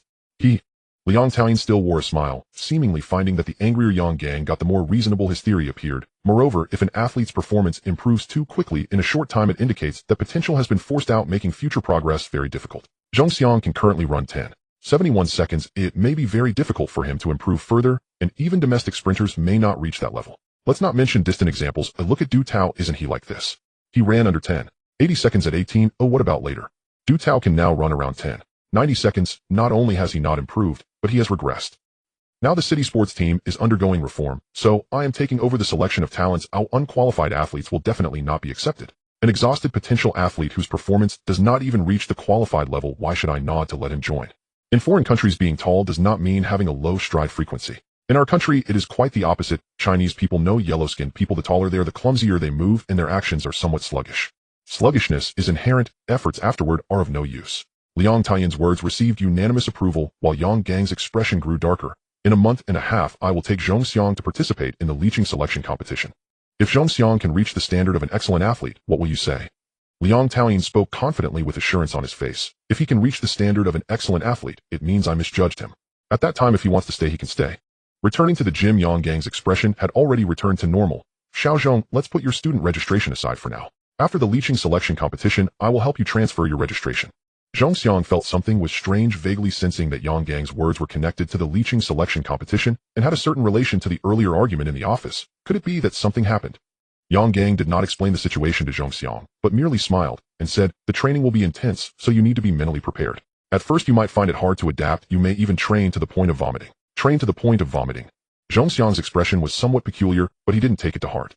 Glancing at the serious training of Qian Tu in the gym, Li Ming smiled, while Du Tao wore a face of schadenfreude. Zhong Xiang felt an ominous foreboding. Isn't it just training? Can training really make someone vomit? High-intensity training was not something Zhong Xiang hadn't experienced before. Perhaps his body wasn't yet acclimated, but he had undergone professional training in the provincial team. It was then that Zhong Xiang began to understand the meaning of Yang Gang's words. First there was strength balance training. Until Zhong Xiang was exhausted to the point of not wanting to move, Yang Gang brought 4 people to the track. Now we will start running 60 meters in groups of 4 for 10 sets. Listen to my command. Zhong Xiang, already too tired to move, felt a pang of bitterness in his heart. Looking at the other 3 who were exhausted, yet not completely incapacitated, he felt a tinge of envy. For the first time, Zhong Xiang experienced the feeling of trailing behind and eating dust. In his past life, his performance was not ideal, so, although training was exhausting, it paled in comparison to the intensity of today's training. In 10 sets of 60-meter sprints, Zhong Xiang always found himself looking at the taillights of the others. After finally finishing 10 sets of 60 meters, he nearly fainted. It seemed Yang Gang did not notice. After only 10 minutes of rest, training continued. Now sprint 150 meters in pairs for 2 sets. In pairs, running a total of 2 sets for 150 meters altogether, Zhong Xiang gritted his teeth and endured. Very good. As Zhong Xiang felt his stomach churning, Yang Gang appeared quite satisfied. Now run a 3,000 meter, then we can rest for a bit and have lunch.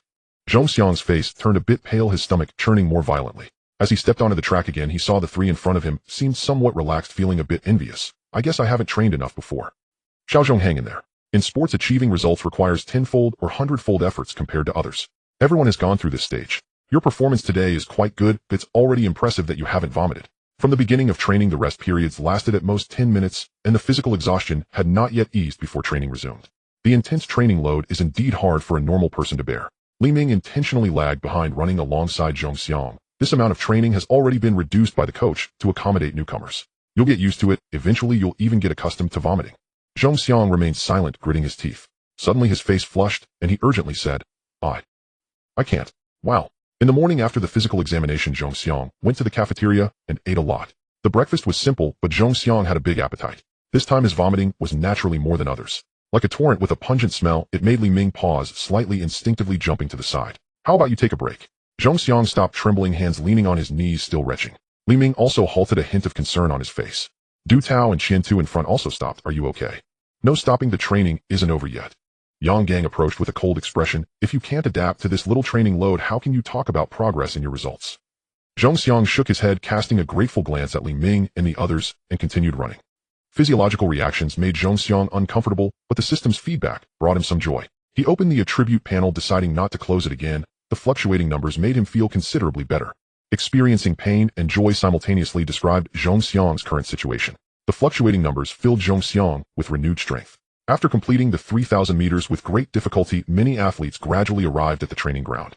Yang Gang disappeared for a moment, returning with a bucket of water and a mop to the track. Zhong Xiang instinctively reached to help, but Yang Gang's face remained stern. Take a break and go have a meal. Zhong Xiang felt somewhat moved watching Yang Gang clean up the mess he had vomited, feeling warm inside, yet his face was full of confusion. What's going on with the coach? Why is he being so strict today? Yang Gang's training plans are usually very reasonable, but today seemed a bit torturous. Was he worried that the athletes couldn't handle it and might get injured? A month and a half later, a Volkswagen Santana was parked outside the Competition Management Center dormitory. As Zhong Xiang walked down the stairs with his bag, he tightened his clothes. It was just after dawn, and November's weather in the north had already turned cold with a light frost. Zhong Xiang, hurry up. The rear window of the Santana rolled down, revealing Li Ming's head. Today is November 6th, and the leeching selection competition starts tomorrow. We need to set off for leeching today to acclimate to the venue and find a place to stay. After getting into the car, Yang Gang sat in the front passenger seat, while Li Ming sat in the back. Zhong Xiang's bag contained only a few clothes, and he climbed into the car, closing the door. The Santana slowly left the Competition Management Center. Inside the dormitory, Du Tao looked a bit dazed. Qian Tu, this newcomer replaced you in the selection competition, which was originally your opportunity. Aside from the national games, this is the only athletics competition before the year ends. Qian Tu waved his hand dismissively. Just train well. Achieving results is more important than anything else. Who told Zhong Xiang to perform better than me and consistently? By the way, during these days we had the 100-meter tests, but Coach Yang didn't tell us the results. I wonder if we've made any Sitting in the back seat, the car was quiet, and Zhong Xiang gazed out the window at the mountains flying by, a hint of excitement. Zhong Xiang's home was in the plains, and it was his first time going far away to Rincheng. Although he had seen mountains in his past life, they felt different in this life. Opening the attribute panel, Zhong Xiang observed the changes in attributes and growth values, a hint of happiness. Name Zhong Xiang. Age 15. Occupation student. Skills straight sprint beginner 10-second sprint. Curved sprint beginner not activated. Physical 98. Flexibility 13. Strength 15. Stamina 14. Reaction 16. Growth value 729. With effort comes reward. Zhong Xiang ran 5 kilometers every morning with Yang Gang's company, then ran another 3,000 in the management center in the morning and 5,000 in the afternoon. Along with various sprints and gym training, the growth values showed astonishing changes every day. Not only that, but flexibility, strength, endurance, and reaction also increased without utilizing growth values. It's a pity. Straight sprint still cannot activate higher attributes. Curved sprint can be activated, but I have no intention of running 200 meters right now, so activation would be useless. Should I invest everything into various attributes? That would be a waste. Straight sprint is a skill that won't upgrade, no matter how much one practices. As for physical attributes, as long as there is effort, they will slowly grow. I should save the growth values for emergencies. Though various attributes increased, and I haven't activated other skills, Zhongxiang was confident that his 100-meter performance had improved significantly. However, Yang Gang hadn't announced the training results during this period. Every time asked, Yang Gang would simply say, "Not enough, keep training." Attributes are a comprehensive reflection of physical qualities. Previously, only strength and endurance had seen some increase, yet my performance had improved greatly. This time should be no exception. Since straight sprint cannot activate higher attributes now, if unexpected situations arise on the track, I should enhance whichever attribute is lacking. This selection competition must yield a good ranking. Zhongxiang felt that it seemed Yang Gang was under some pressure, and this selection competition is a turning point. Do you like the mountains? Li Ming, who had been resting with his eyes closed, suddenly spoke up. My home is in the mountainous area. Stepping out means encountering mountains, and my home is also on the mountain. If there's a chance, I'll take you to my home. The journey from Ren City to Liqing takes only about 2 hours. Departing in the morning, they arrived in Liqing before 9 o'clock. After checking into the hotel, Yang Gang left, and did not return until late morning. After lunch, it was rare for Yang Gang to take Zhongxiang and Li Ming on a stroll around Liqing. Zhongxiang found it quite strange. With the competition starting tomorrow, they shouldn't be so relaxed. Unmoved, Yang Gang did not return to the hotel until evening. Coach Yang, tomorrow is the official 100-meter competition, and there are many excellent athletes participating in the Liqing selection. You should take it seriously. Just arriving at the hotel, and before entering the room, Yang Gang, Zhongxiang, and Li Ming were surrounded by 4 people. One of them was a woman around 43 or 44 years old, the team leader for this selection. Although there weren't many participants in the selection, there were 5 accompanying staff members. Yang Gang was the coach, and this woman was Wu Mei, the group leader responsible for this small team. Wu Mei frowned, her face showing some anxiety. With the official competition set for the next morning at 9 o'clock, Yang Gang, as the coach, should prepare his team. Leading the athletes to wander around seemed absurd and irresponsible to Wu Mei. Director Liao places great importance on this selection. As a major province for sports in the country, Qi province lags behind in terms of top athletes. Especially in the 100-meter events, it has not produced an outstanding athlete for many years. Ren City in particular ranks at the bottom among the 17 prefecture-level cities in Qi province. The city leaders take this matter very seriously, as the upcoming 9th sports games and next year's provincial middle school games are all at stake. In anticipation of the national middle school games and other high-level events, the sports officials in Ren City are filled with hope. Director Wu, you need not worry. I understand the importance of this matter. I know the principle of balancing work and rest. I am clear about my athletes. Yang Gang smiled, but felt stifled inside. In any case, I will not disappoint Director Liao. Yang Gang spoke carefully while smiling. Wu Mei raised an eyebrow and finally sighed. Coach Yang, you are well aware of the situation in our city. Please take this seriously. Director Wu Yang must have his reasons for doing this. We outsiders are unable to judge. A middle-aged man hurried to mediate between the two. This man named Zhang Jin was also one of the sports officials in Ren City. He looked at Yang Gang, Li Ming, and Zhongxiang. Coach Yang is confident of victory, which is why he is so relaxed. Otherwise, if he doesn't achieve a good result tomorrow, it would be hard for Coach Yang to explain, and it wouldn't look good for Director Liao. Zhongxiang felt disdain for Zhang Jin's words, which on the surface supported Yang Gang, but subtly pressured Yang Gang with Director Liao's concerns. Zhongxiang found these people's attitudes uninteresting, and Yang Gang felt the same way. No longer speaking cautiously, Yang Gang's expression became serious. I am clear about this matter. As a coach, I also hope my disciples achieve good results. I will take it seriously. Let's talk again during the competition tomorrow. Yang Gang, proud and unyielding, did not know how to be diplomatic. He had fallen from the national team to the provincial team, and then to the Ren City sports team. Because of this, Yang Gang had long since burned his bridges. At worst, he could become a teacher at a sports school, or simply quit in time. Yang Gang walked back to his room, telling Zhongxiang and Li Ming tomorrow at 7 warm-up at the Liqing sports field. Don't think about anything tonight, just sleep well. Wu Mei exchanged glances with the other 3, feeling helpless. Yang Gang was like a stubborn duck that refused to be boiled. They had no way to change his mind tomorrow during the competition. Let's see what results Yang Gang's athletes can achieve. Did you not sleep well last night? The Liqing Sports Center was not very quiet that morning. Many athletes had arrived early to begin their warm-ups. Zhongxiang jogged alongside Li Ming, noticing Li Ming's tired demeanor and feeling puzzled. I think the hotel accommodations are quite good. Why slept very soundly? Li Ming rolled his eyes, a hint of a bitter smile on his face. Who are you to not care? I thought too much last night, so I didn't sleep. At 21 years old, Li Ming was already at the peak age for athletes. Since joining the city team last year, this was his first time participating in a large-scale sports event.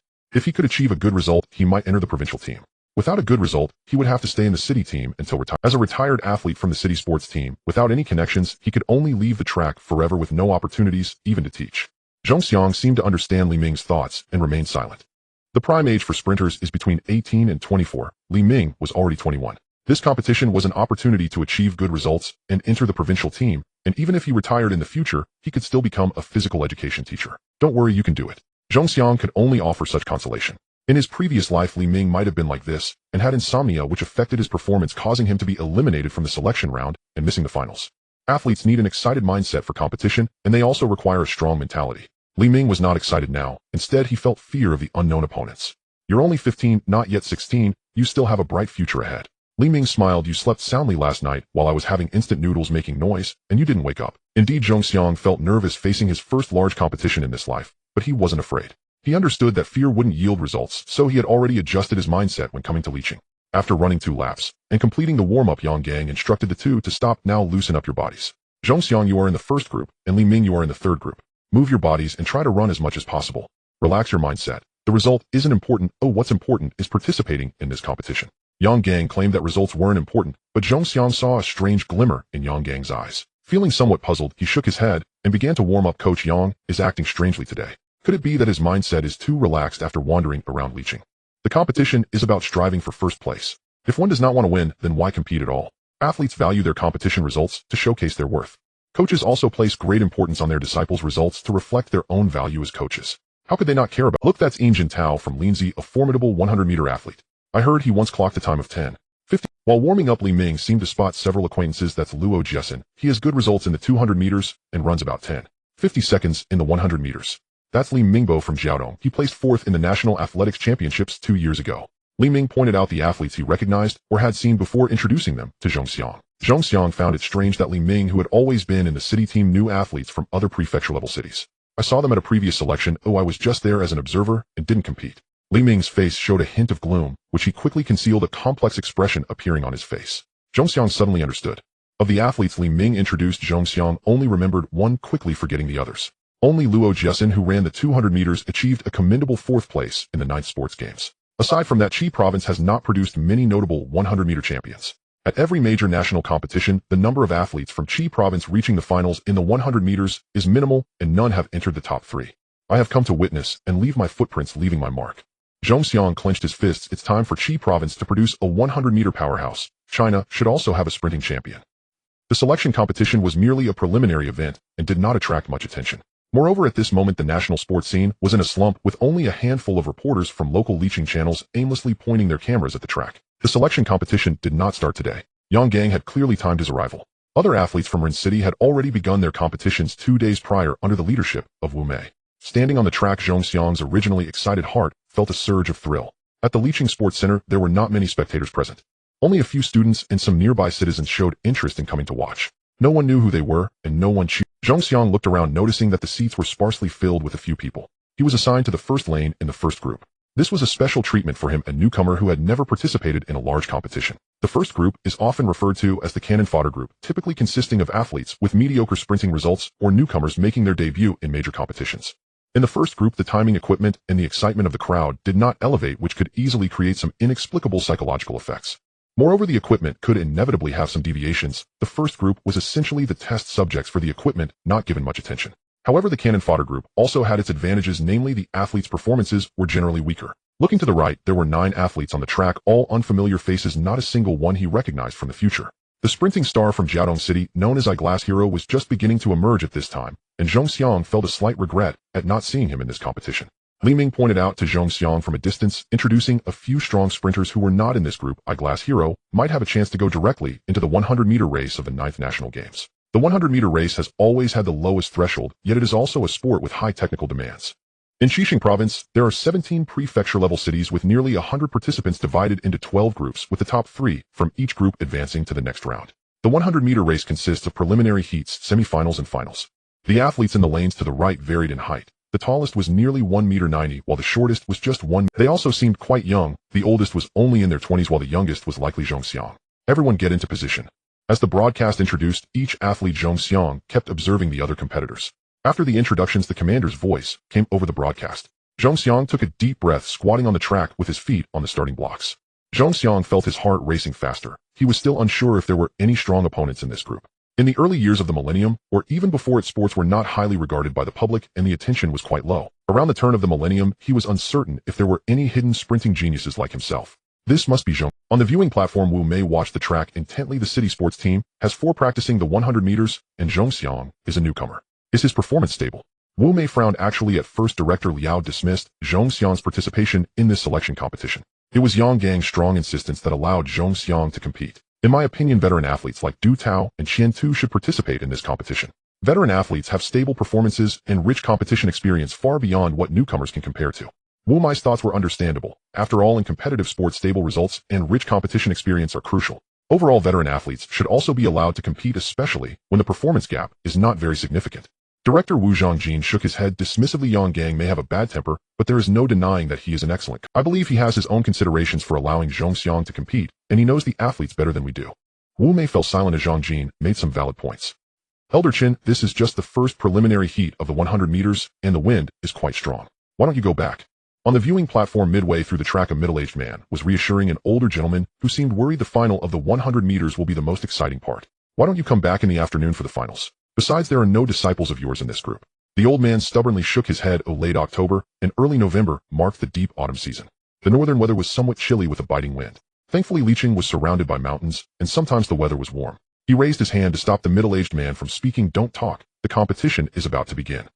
The middle-aged man shook his head helplessly. Elder Chun was a legendary figure who had just joined the provincial sports team as the head coach. Everyone knew that Elder Chun was good at discovering and nurturing talent. However, this old man was quite stubborn. Once he set his mind on something, no one could persuade him otherwise. Shaking his head helplessly, the middle-aged man focused his gaze on the track. Bang! The starting gun went off and 9 athletes surged forward at varying speeds. The previously calm-faced old man showed some emotion. Which city team is this young lad from? His start is impressive, comparable to renowned sprinters in the country. Yes, his starting posture is very professional, and his speed is astonishing. This is a newcomer. I once saw him enter the arena with Yang Gang from Rin City. The middle-aged man's eyes brightened as he watched the boy in first place pulling far ahead of the other athletes. A faint smile appeared on his face as he thought to himself, Elder Qin, it seems you have your eye on this young lad. Yang Gang. Elder Qin was slightly taken aback. So he is the disciple of that stubborn mule. Yang Gang is an outstanding coach. Where did this boy come from? He shouldn't be a newcomer, otherwise his running posture wouldn't be so professional and his speed so fast. If he were an old athlete, we should have known. Elder Qin, I'm not sure about that. He's about to cross the finish line. This boy's speed is astonishing. However, it seems that this boy is a novice. It should be his first competition. Otherwise, being so far ahead, he should slow down to conserve energy. There are still semifinals and finals this afternoon. The middle-aged man looked at the boy racing ahead and found his expression somewhat strange, but it doesn't look like a novice. He seems to be conserving energy, which makes one suspicious. On the 100-meter track, the brief 10 seconds flew by in an instant. The old man paid no attention to the middle-aged man's muttering. His eyes were growing brighter. Shall Lu see where Yang Gang is? I think I need to have a good talk with him. On the track, Zhong Xiang had no other distractions. As his feet rested on the starting blocks, his initially excited and agitated heart began to calm down.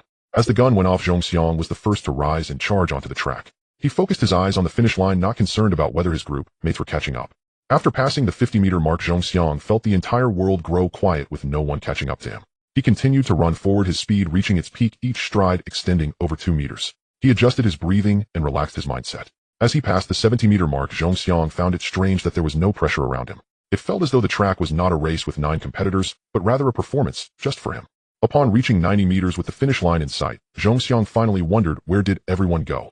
Turning his head, Zhong Xiang was somewhat surprised to see a competitor just 4 or 5 meters behind him, a fierce look on his face, veins bulging on his forehead, fists clenched, teeth gritted as he strained to catch up. No wonder it felt like no one was around. The distance I opened up from the others is too great. He unconsciously slowed his pace a bit, thinking better conserve some energy. In half an hour there's another heat. He eased his stride and dashed across the finish line, instinctively glancing at the timer, feeling somewhat dazed. 50 seconds. The timer displayed a glaring red number 10:49. This result still required confirmation as the organizing committee needed to verify it, but the timing difference would not exceed 0.01 seconds. A hint of excitement appeared on Zhong Xiang's face along with the realization, so that's why Coach Yang was so relaxed and not nervous at all. He was already confident. Upon arriving in Liqing as a coach, he should have negotiated with the local sports committee for a training venue. However, Yang Gang did not do that. Instead, he took them out shopping and having fun. Coach Yang, oh Coach Yang, you really tricked me badly. During this month of training, the 100-meter test was held more than 10 times. Every time Zhong Xiang asked about his results, Yang Gang always replied, not nearly enough, go train. Yes, it's still not enough. 49 seconds is indeed not enough. Ooh, I might not even take first place in the selection competition. My goals are aimed at much larger competitions. When he looked again at the timer, it indeed showed a wind speed of 0.9 meters per second, and the final time was 10:50 seconds. In the distance on the playground, Li Ming was still warming up, jogging lightly with his arms raised. Suddenly, he felt someone drape a piece of clothing over him. Turning around, he saw Yang Gang with a stern face. This is the preliminaries, not the finals. You haven't won the championship yet, so there's no need to celebrate around the track. The weather was a bit chilly. It was best to put on clothes immediately after the competition to avoid catching a cold. Without mentioning a word about the competition results, Zhong Xiang pulled the clothes on, finally regaining his focus. Got it, coach. Don't become complacent. The track can change in an instant, and many who came to participate in the selection may run faster than you. Don't let a few achievements make you look down on everyone else. Looking across the country and the world, you still have a long way to go. Zhong Xiang's heart tightened at the thought of that black lightning in the coming years. He felt an inexplicable sense of oppression in his heart. That was an opponent who was nearly unbeatable. Compared to a few years later, his current self was still far from that terrifying speed. Zhong Xiang knew he was a bit proud now. Having the system had indeed made him somewhat arrogant. He glanced gratefully at Yang Gang. Being first in the preliminaries felt quite ideal to Zhong Xiang. Although he slowed down in the last 10 meters, he still managed to run 10:50 seconds, sparking a sense of pride and confidence within. Having confidence is good, but if it goes too far, it breeds arrogance and disregard for others. This is a precursor to the end of a sports career and the beginning of failure. Zhong Xiang's expression grew serious as he finished putting on his shirt and turned to the bench where he had left his clothes, saying, "Understood, Coach Yang. I won't let you down, but now I need to put on my pants." This kid. Yang Gang shook his head helplessly, his eyes filled with encouragement. "Kid, the road lies beneath your feet, but all depends on how you walk it." Zhong Xiang is a reliable team member, training hard and never slacking off. The most important thing is that he follows orders without complaint about how to train. Even when exhausted, he has never complained. Having such a team member is indeed very reassuring. Zhong Xiang is intelligent. He quickly grasps concepts and sometimes even expresses his views on training. This is a necessary step to becoming a top athlete. Yang Gang had spent time abroad where top athletes train in a less rigid manner. The relationship between athletes and coaches is more like that of friends. Athletes need not only to follow coaches' training plans, but also to think for themselves about what training suits them and what requires special focus. Only by understanding their own physical limits and reasonably arranging their training before reaching those limits is crucial. This Coach Yang truly has a plan. Zhong Xiang entered the next round with an absolute advantage, running a time of 10:50 seconds, causing Wu Mei to smile. Last night, Yang Gang had annoyed her a little, but with Zhong Xiang's good results, all was forgotten. This is quite a good result. It should secure a spot in the top 3. The top 3 is the task given by Director Liao. If he makes it into the top 3, my job is done. 10:50 seconds is close to an elite level speed, and there are very few in the country who can match it. This is why Wu Mei felt assured, and it was also the basis for her confidence. I said Yang Gang wouldn't loosen up for no reason. He must have confidence to act that way. Zhang Jin also wore a beaming smile. As a sports worker enriching the city's sports development had nearly stagnated over the years. If Zhong Xiang could achieve good results, it would definitely benefit the struggling sports scene, enriching especially in sprinting. In all walks of life, when there are more spectators, everyone knows there are benefits to be gained and success is not far away. That's Renqing's Zhong Xiang. As they ran past the playground, Luo Jiasin pointed at Zhong Xiang with a serious expression. He should be a newcomer. Even though the first group is a sacrificial group, I am afraid I can't match his results. Luo Jiasin's coach's expression changed, then he smiled. Don't give others too much credit at the expense of your own. Don't forget you are still the top sprinter in the province. Running well. When Zhong Xiang put on his pants and came to Li Ming's side, Li Ming patted Zhong Xiang's shoulder. Now, at this moment, Li Ming seemed to ignite his fighting spirit. I will cheer for you on the track, brotherly, believe in yourself, you can do it. Zhong Xiang helped Li Ming with encouragement, extending his arm, and suddenly making a gesture of support. Forget everything, your only goal is to rush past the finish line. Kid, do I really need to tell you this? Li Ming pointed to the distance where several people were gesturing at the two. With a smile on his face, he said, you ran 10:50 seconds in the preliminaries. That time is bound to shock some people. You are a freak. A month ago your time was similar to mine. Sure enough, following the direction pointed by Li Ming, Luo Jiasin and others, the sprinters he had mentioned earlier looked a bit serious, occasionally glancing this way. Zhong Xiang ignored Li Ming's comment about being a freak. Isn't this guy a rookie? It's just the preliminaries, and he's putting in so much effort. If he exhausts himself now, he might be eliminated in the next round. On the stands where Li Mingbo was, he joked while stretching his legs. Independently, he's given us pressure. 10:50 seconds.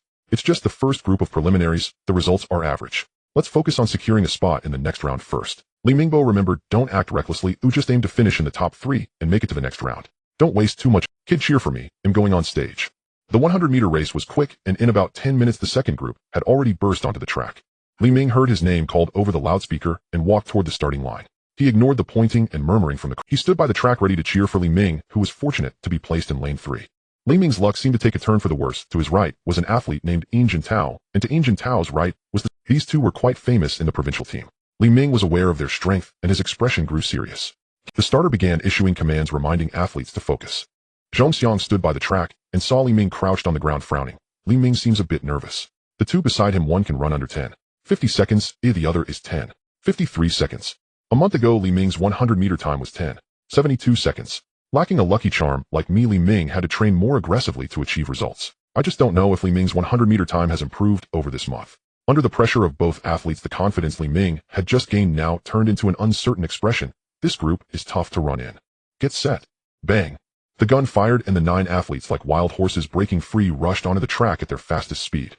If I can hold third place, I can participate in the next round. Li Ming's reaction time was comparable to the athletes on his left, but after 50 meters, Yin Jintao and Li Mingbo had already pulled ahead of Li Ming. He was neck and neck with an 18 or 19-year-old boy, gritting his teeth and swinging his arms vigorously, trailing the two in front. The boy running alongside Li Ming was not letting go. Whether he could reach the next round depended on this. The 100 meters passed in an instant. After the 9 athletes completed the distance, they continued forward for several meters before finally stopping by the timer. Zhong Xiang squeezed in his eyes on the timer. Wind speed 0. 8 seconds 10. 51 seconds, a result valid. The first lane Zhang Bin reaction time 0. 246 seconds 10. 99 seconds. The second lane Wang He reaction time 0. 2,753 seconds, 11. 01 seconds. The third lane Li Ming reaction time 0. 1865 seconds, 10. 71 seconds. The fourth lane Yin Jintao reaction time 0. 169 seconds, 10. 51 seconds. The fifth and sixth lanes Li Mingbo reaction time 0. 1,711 seconds, 10. 52 seconds. The sixth lane Sun Ku reaction time 0. 1901 seconds, 10. 81 seconds. The results were listed one by one, and Zhong Xiang sighed in relief. Li Ming's results seemed to have settled. It will be hard for him to improve. A month ago he was around 70 seconds, and now he's still at that time still caught in a competition squeezed between 2 experts. Li Ming did not break through his limits. Yet Li Ming seemed quite satisfied, just 0.1 second short, and I would have been brushed aside. Fortunately, I made it to the next round. I just have a feeling that the next round will be the last for me in this competition. Zhong Xiang was a bit surprised. In his past life, Li Ming seemed to have failed in the next round, finishing 4th in his group and missing the semifinals.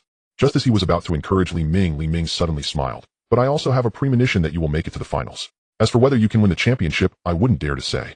After the preliminaries, there was barely an hour's rest before the semifinals followed. Zhong Xiang was placed in the last group, while Li Ming was in the second group.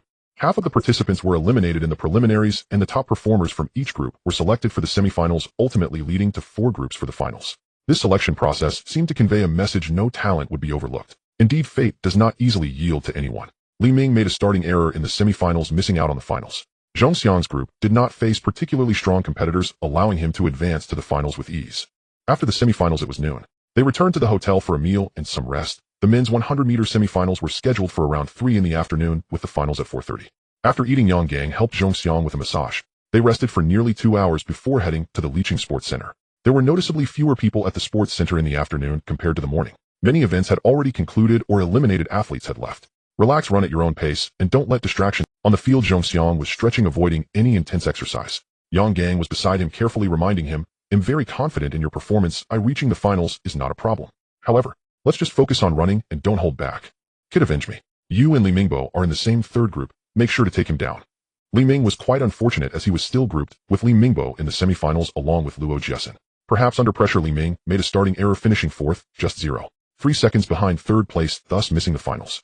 Li Ming and Li Mingbo's names differed by just 1 character, and because of this they became rivals, competing in the same groups during both the preliminaries and semifinals. Li Ming wasn't one to hold grudges. Zhong Xiang could tell this was his way of motivating himself. The semifinals consisted of 4 groups, with the top 2 advancing to the finals, totaling 8 athletes. The atmosphere in the semifinals was noticeably tense, as the qualification method was different from before. The men's 100-meter semifinals are about to begin. Our athletes, please enter the field. Zhong Xiang number 1314, Luo Jiasen number 2897, Li Mingbo number 3010. Wang Xingren number 1749.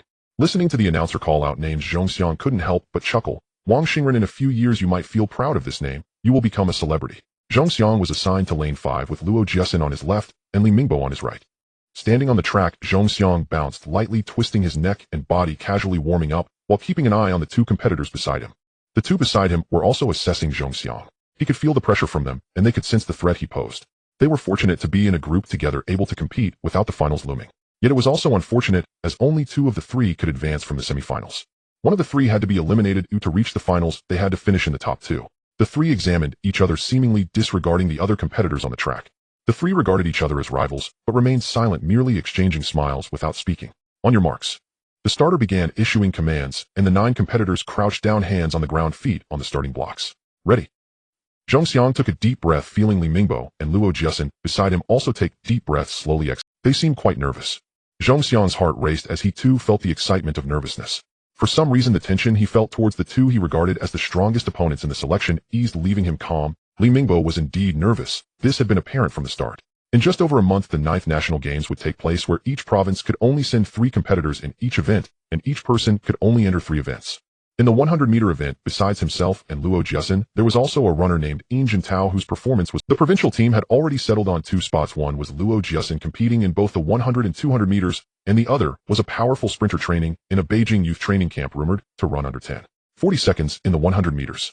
Now with himself, Yin Jintao, and Zhong Xiang, there were 3 contenders vying for the last spot. Each province would hold such selection events leading up to the 9th National Games. Xixing province was specifically preparing for the 9th National Games and would naturally select a strong athlete to compete. The goal of the competition was to vie for the championship and honor. Without good results, one could only be eliminated. Run your best, strive for the finals. With Li Mingba's strength, he had no problem easily reaching the finals in various 100-meter races within the province. However, this time the competitors in his group were too formidable, and Li Mingbo felt less assured. For the first time, I must reach the finals to participate in the 9th National Games. At the finish line of the 100-meter track, Yang Gang sat comfortably on the field, gazing at the distant sky, with a toothpick in his mouth, which he had somehow acquired. Yang Gang was somewhat relaxed, not anxious about the fact that only one of his disciples was advancing to the semifinals. A sudden elderly voice came from behind. Old Chun. Turning around, he saw a familiar, yet aged face. Yang Gang was a bit excited, getting up from the track to tightly grip Old Chin's hand. Why are you here to watch the competition? It had been a year since they last met. Oh, Yang Gang slapped his forehead. I almost forgot one of Old Chin's disciples is competing here. As a fellow coach, I see you are much more relaxed than I am. It seems you have confidence in your disciple. Old Chun smiled broadly, yet a glimmer of appreciation mixed with a hint of guilt flashed in his eyes as he looked at... Before Yang Gang became a coach at the city sports team, he had initially worked in sports in Beijing, later moving to the provincial. While at the provincial team, due to certain matters, he had some unpleasant experiences with certain individuals, ultimately being forced to join the city sports team. When Yang Gang was at the provincial sports team, he worked well with Old Chun, having similar philosophies and plenty to talk about. However, at that time things were quite complicated. Old Chun had to lead a team to compete in another province due to certain issues, and when he returned, Yang Gang had already left. Old Chun, you must know that I recently found a great talent. That's Zhong Xiang. He pointed at the starting line and said, just over 2 months ago, less than 3 months back, recommended by a friend in the sports bureau of Sihu County, he just graduated from middle school this year at the age of 15. Saying this, a rare smile appeared on Yang Gang's face. He's a great talent, truly a genius, very easy to coach, and trains actively. Importantly, Zhong Xiang is an athlete who thinks critically. A little over a month ago, Zhong Xiang's 100-meter time was around 10:70 seconds. Now, as Old Chun can see, Yang Gang felt a sense of pride. Zhong Xiang's improvement was inseparable from his hard work, and equally from his guidance. Professional training for less than 3 months. Old Chun looked surprised and nodded. Such significant progress. Truly a remarkable talent.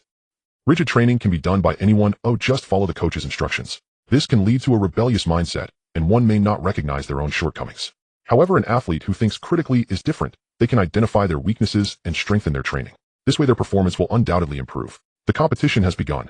Old Chun looked at the starting line, remaining silent. Yang Gang gazed at the starting line and suddenly said, Old Chun, who do you think will win, Zhong Xiang or Luo Jiasen? Old Chun laughed and scolded. You sly one, you already have an answer in mind. Oh, why ask? As the starter's gun fired, the 9 athletes reacted differently, rising from their positions. At this moment, Old Chun's face was rarely serious, yet he felt a surge of excitement within. This great talent must... Zhong Xiang felt that his start was excellent, surpassing the reactions of his previous attempts. The time should be around 0:17 seconds. This set of starting results was quite good. Making it through the layers of competition into the semifinals was no small feat.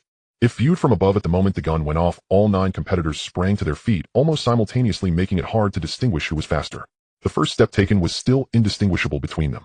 Zhong Xiang felt that his first step was powerful. The spikes on his shoes gripped the ground with immense force, giving him the sensation of soaring. But just as his first step landed, and the second step was just beginning to lift, Zhong Xiang's heart sank. Oh no, I miscalculated the rhythm of my first step.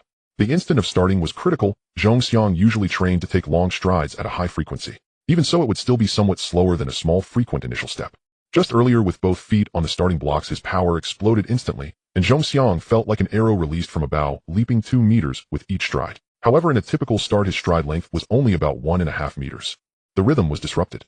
At the finish line, Yang Gang and Old Chun both experienced frowned. Yang Gang commented, oh no, Zhong Xiang's rhythm is a bit off. His stride frequency is somewhat. His stride was too great. Old Chun noticed this too, and his expression turned serious. It's still a lack of competition experience. Newcomers tend to be more susceptible to psychological fluctuations, causing them to rush their start, resulting in excessive force and larger strides, which slows their frequency. It shouldn't be like this. Zhong Xiang rarely made mistakes during training, and even in the 2 preliminary rounds he had not committed any errors. Whether in starting or accelerating, he was nearly perfect. How could he make such a basic mistake this time? Old Qin Zhong Xiang is your disciple. Maybe you set your expectations too high and placed too much pressure on Zhong Xiang. In both preliminary rounds I saw that Zhong Xiang hardly faced any opponents. Suddenly encountering formidable competitors like Luo Jiesin and Li Mingbo, it's hard to maintain psychological equilibrium. I didn't introduce him as your disciple, Yang Gang replied somewhat helplessly. It seems Zhong Xiang should participate in more competitions to gain experience. Old Shun had been focused on the track and did not show any reaction to Yang Gang's veiled compliment about his disciple. Suddenly Old Shun whispered, "Look, he's accelerating, starting to overtake this speed." One mistake leads to another. Zhong Xiang's initial rhythm was chaotic, and it wasn't until he had sprinted 20 meters about 7 or 8 steps later that he finally adjusted. At this point Zhong Xiang had already fallen to 4th place with the athlete named Wang Xingren in 3rd. Li Mingbo and Luo Jiesin were almost neck and neck, leading him by more than a body length. "Oh no, he's fallen behind." Watching from the stands, Wu Mei suddenly exclaimed, "This Zhong Xiang really has too little competition experience. His psychological resilience is too weak. Compared to the veteran athletes, there's still a gap." Wu Mei had thought it was a sure thing for Zhong Xiang to enter the finals, something that could be said to be a piece of cake. After the first 2 rounds, Wu Mei had developed confidence in Zhong Xiang. She even predicted that Zhong Xiang could secure 3rd place in the finals. Yet now the disparity was too great. Running over 30 meters, Zhong Xiang was half a body length behind 4th place, and more than a body length behind 2nd and 1st places. In a 100-meter race, the track was too short. Unless there was an absolute advantage in strength, once falling behind by more than a body length against similarly matched competitors, it was challenging to catch up. What's wrong with Zhong Xiang? He ran well in the first 2 races. How could he fall behind so much in this one? Zhang Jin widened his eyes. They were positioned at a high point in the middle of the track where the speed of the runners was immediately apparent. "Don't even think about getting a bronze. He won't even make it to the finals." Suddenly Zhang Jin fell silent, and Wu Mei covered her mouth. As they passed the 30-meter mark, Zhong Xiang seemed to have taken steroids, his speed abruptly increasing. This surge in speed was difficult to discern with the naked eye, but it became evident that the distance between Zhong Xiang and the 4th place was narrowing. After passing the 50-meter mark, Zhong Xiang, like a martial arts master, swiftly overtook Wang Xingren, moving into 3rd place. The gap between him and the 2 ahead was only a body length, and this gap was closing at an incredible speed. "He's overtaken. He's overtaken." Wu Mei and Zhang Jin whispered, suddenly rising from their seats. Just when they thought it would be difficult for Zhong Xiang to reach the finals, he began to accelerate. After passing the 80-meter mark, Zhong Xiang's speed reached its peak, closing in on Luo Jiesin and Li Mingbo at a terrifying pace.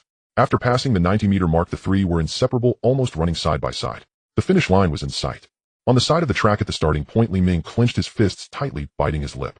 Zhong Xiang's starting error made Li Ming sweat. At the starting point, Li Ming found it hard to gauge how many competitors Zhong Xiang had overtaken under his absolute speed. Li Ming ran straight toward the finish line. At the finish line, Yang Gang and Old Chun occupied a favorable position for observation. Yang Gang clenched his fists, his expression serious and focused. A faint smile appeared on Old Chin's calm face, perhaps due to his disciple gaining a lead. On the track, Zhong Xiang held his breath, swinging his arms, raising his knees high, and striding with determination. After passing the 90-meter mark, fatigue began to set in, and the athlete's speeds noticeably decreased. Zhong Xiang, due to the straight sprint's time being up, felt his steps growing heavier. Feeling that he was neck and neck with Luo Jiesin and Li Mingbo on either side, Zhong Xiang's heavy breathing stirred a surge of blood in his heart. 10 meters. 5 meters. Leaning forward, rushing toward the finish line. If observed from the finish line, one would find it nearly impossible to distinguish who crossed first between Zhong Xiang, Li Mingbo, and Luo Jiesin. Who won? The 3 crossed the finish line almost simultaneously, making it nearly impossible to determine the winner with the naked eye, and Yang Gang's heart tightened. It would be such a shame if Zhong Xiang missed the finals. 10. 48 seconds. Instinctively glancing at the timer, he saw the bright red display of numbers 10. 48 seconds. The organizing committee was still verifying the final results, but within moments the large screen would display the results for each lane. Li Ming also arrived at the finish line, his gaze immediately falling on the big screen. When he saw the bright red numbers, he instinctively glanced at Yang Gang's serious and tense face, feeling a sinking in his heart. Did he lose? Li Ming had been watching the race from the starting line while Yang Gang was at the finish. Yang Gang had the advantageous position to discern the winner instantly. Yang Gang's expression was somewhat tense and grim. Without thinking, Li Ming could judge that Zhong Xiang had already lost. The wait was excruciating, the brief seconds felt like centuries. Finally, the timer's display showed the results for each competitor. Wind speed 0. 9 seconds per meter. First lane, Zhao Feng, reaction time 0. 1987 seconds, result 10. 9,987 seconds. Second lane, Sun Pinghua, reaction time 0. 2087 seconds, result 11. 0334 seconds. Third lane, Zhong Xiang, reaction time 0. 1,796 seconds, result 10. 4,823 seconds. Fourth lane, Luo Jiesin, reaction time 0. 1,699 seconds, result 10. 4,861 seconds. Fifth lane, Li Mingbo, reaction time 0. 1,711 seconds, result 10. 4,907 seconds. 6th lane. Coach Zhong Xiang won. There was no need to check the results from the back lanes further. Li Ming shouted this competition was truly thrilling, keeping everyone on edge. The three competitors ultimately ran side by side with results so close that it was nearly impossible to discern the victor. Even though he did not take first place himself, the adrenaline rush from the race made Li Ming feel the intensity of competition. As teammates, Li Ming also felt a sense of pride. I didn't take first, but my teammate achieved it for me. Good lad, it's been years since I felt this intense thrill. Old Chen's face was filled with smiles as he turned to look at Zhong Xiang, who had also been staring at the screen, a hint of relaxation appearing on his face. He advanced to the finals. Zhong Xiang glanced at Li Mingbo, who was also looking at the screen, noticing that Li Mingbo's expression was somewhat dim. Uncertain of what Li Mingbo was thinking, he approached Zhong Xiang and lightly punched his shoulder, not using much force. Zhong Xiang, congratulations on making it to the finals. Strive for a good result in the finals. Li Mingbo was not a petty person. This was already a rare blessing from a rival. After saying this, Li Mingbo left the track without giving Zhong Xiang a chance to respond. Watching Li Mingbo's back, Zhong Xiang whispered, I will definitely do it. What a strange thing, when did the selection competition have such speed? Not far from the track, a coach scratched his head full of confusion. It's just a selection competition. How can there be so many sprinting talents? This hasn't happened in many years. Although the selection competition is provincial in nature, aimed at selecting talents for the 9th games, every province hopes to discover a good candidate to represent them and bring glory to the province. Generally established sprinting champions have already secured their spots in the 9th games, and well-known sprinters do not participate in the selection but go directly to the competition. Therefore, aside from some veterans who desperately need to prove themselves and have been eliminated without a chance to attend the 9th games, most participants are newcomers to the competition. Although Qi province is a major sports province, it still lags behind in the sprinting field. In large domestic competitions, sprinters rarely achieve remarkable results. Perhaps in the 100 meters, the best result is held by Yin Jintao, who placed 4th in the national championship finals. Run your best. If you compete fiercely, you will waste energy, and then we will win. This coach patted a nearby athlete on the shoulder. In the semifinals, just ensure you advance, and do not waste too much energy. The athlete is Yin Jintao, tall and robust, looking like he is in his 20s. He withdrew his gaze from the distant finish line and nodded, I understand, coach. There are only 3 spots for the 100 meters in the 9th games, and 2 have already been secured. The ringing of the clock brings significant pressure to Yin Jintao. The main focus now is to conserve energy, and on the final track, use the energy to unleash maximum speed to contend in the finals. This speed is monstrous, unparalleled. This is already at the level of national champions. An athlete next to the track said, despair etched on his face. In the early years of the millennium, the domestic sprinting field was way too behind. Athletes capable of reaching the champion level could be counted on one hand. Yet in this selection competition, 4 individuals have already reached the national champion level. The standard for a national first-class athlete is 10.94 seconds, while the champion level is 10.60 seconds, of course based on electronic timing. At the national champion level, there is an opportunity to represent the country and compete on the international stage. However, some international competitions have strict requirements for results. 10.60 seconds can still qualify for some Asian international competitions in East Asia, but for world-class competitions, there is no qualification. Without opportunities in international competitions domestically, they would still be overwhelmingly defeated by those struggling within the 11-second range. As the final results were confirmed, the clock rang, and he returned to the center of the square next to the mat. As he just sat down, he saw Yang Gang approaching with an elderly man followed by 2 others, a young man and a middle-aged man. At first, Zhong Xiang didn't pay much attention. The elderly man seemed somewhat unfamiliar. The middle-aged man behind him seemed vaguely familiar, but upon closer thought it felt very hazy. As for the young man, Zhong Xiang was certain this was their first meeting. Xiao Zhong, this is the head coach of the provincial sports. Yang Gang gave Zhong Xiang a knowing glance, his face showing evident respect as he solemnly introduced this elder. Zhong Xiang felt somewhat surprised with strange thoughts in his mind. Could it be that I just entered the city team and am already transitioning to the provincial team? Otherwise, what is the head coach of the provincial team doing here? Zhong Xiang was also clear that with his current results, he was already qualified to enter the national team, and joining the provincial team was well within reach. However, entering the provincial team might be easier, while entering the national team is not so straightforward. Even if the results meet the standard, it doesn't guarantee a spot in the national team. Hello, Elder Chun. The most important thing in sports competition is the results. As long as you have absolute speed, people will pay attention to you. Although unsure of Elder Chen's purpose for coming, Zhong Xiang still politely greeted him. Elder Chen smiled broadly and nodded. Young man, you ran quite well. 10.48 seconds is a good result. Zhong Xiang is only 15, which is significant. Elder Chen valued him greatly, examining him closely with increasing satisfaction on his face. Zhong Xiang's physique is well proportioned with long legs. The ratio of his upper body to his legs is quite perfect. He has started to develop some muscle definition, especially in his legs. This should be the result of training, but he still seems somewhat slender. Zhong Xiang stood in place, also sizing up the elderly man, who was not short, almost 1.8 meters tall, and appeared to be in his 60s. Provincial team head coach. In his past life, Zhong Xiang joined the provincial team in 2005 and had never seen this elderly man. The head coach at that time was a strict yet responsible man named Chun Wenzhou. What are your plans next? What plans? Zhong Xiang looked at Elder Chun in confusion, raising his fist. Of course, to win the championship. With your results, winning the championship should be a sure thing. Zhong Xiang lowered his head in surprise, looking incredulously at Elder Chun, who seemed to have high hopes for him. Looking again at the middle-aged man and the young man, they also appeared to accept this as a matter of course, leaving Zhong Xiang perplexed. Zhong Xiang was slightly distracted while Elder Chun seemed unbothered. You made a mistake in the semifinals, yet still managed to take first place. Quite impressive. Li Mingbo, Luo Jiaxin, and Yin Jintao are all part of the national team, and they have returned to their hometown provincial team for this 9th games. Elder Chun did not explicitly mention that these 3 are from the national team, but due to not meeting the standard, they could only compete in the selection for a spot in the 9th games.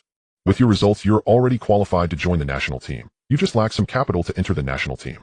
The best choice for you right now is to join the provincial team. Zhong Xiang understood that the capital to join the national team was to compete in large national competitions and achieve a good ranking. In the province, no matter how fast you run in the city, the national team officials won't see you. The provincial team's greatest resource is that it can allow athletes to participate in large competitions. This is highly attractive to Zhong Xiang. So after the competition, will you come with me to train with the provincial team? Elder Chun spoke in a calm tone, as if discussing an unimportant matter. Although you are a newcomer and still need training, I will reserve a spot for you in the 100 meters for the 9th games. Coach, am I really joining the provincial team? After a few words, Elder Chun left with a middle-aged man, but Zhong Xiang's thoughts were, in his past life, no matter how hard he tried, he only joined the provincial team in 2005. In this life, he advanced by 4 years. Due to the presence of a golden finger, all of this seems natural, yet unexpected to Zhong Xiang. In less than 3 months, Zhong Xiang's progress has been so rapid that he felt as if he were in a dream. Destiny, since obtaining the golden finger, has already diverged from his past life, completely off 2 different paths, even 2 opposing roads. What's wrong? Are you scared? Yang Gang raised an eyebrow. City team or provincial team, both are places for training. It's all about the results. Whether in the provincial team or city team, without results you are just a passerby, an inconsequential person who won't be taken seriously. Once you reach the provincial team, train well. This Elder Chun is a very influential person. If he says he will reserve a spot for you in the 9th games, it won't change. The quota for the provincial team at the national games is not something a single coach can decide. Moreover, with Yang Gang's face full of respect and admiration in his words, Zhong Xiang grew more curious. Coach, who exactly is this Elder Chun? The 5th fastest runner in the world in 1965 at the Daishan track, he ran exactly 10 seconds, tying the world record at the time.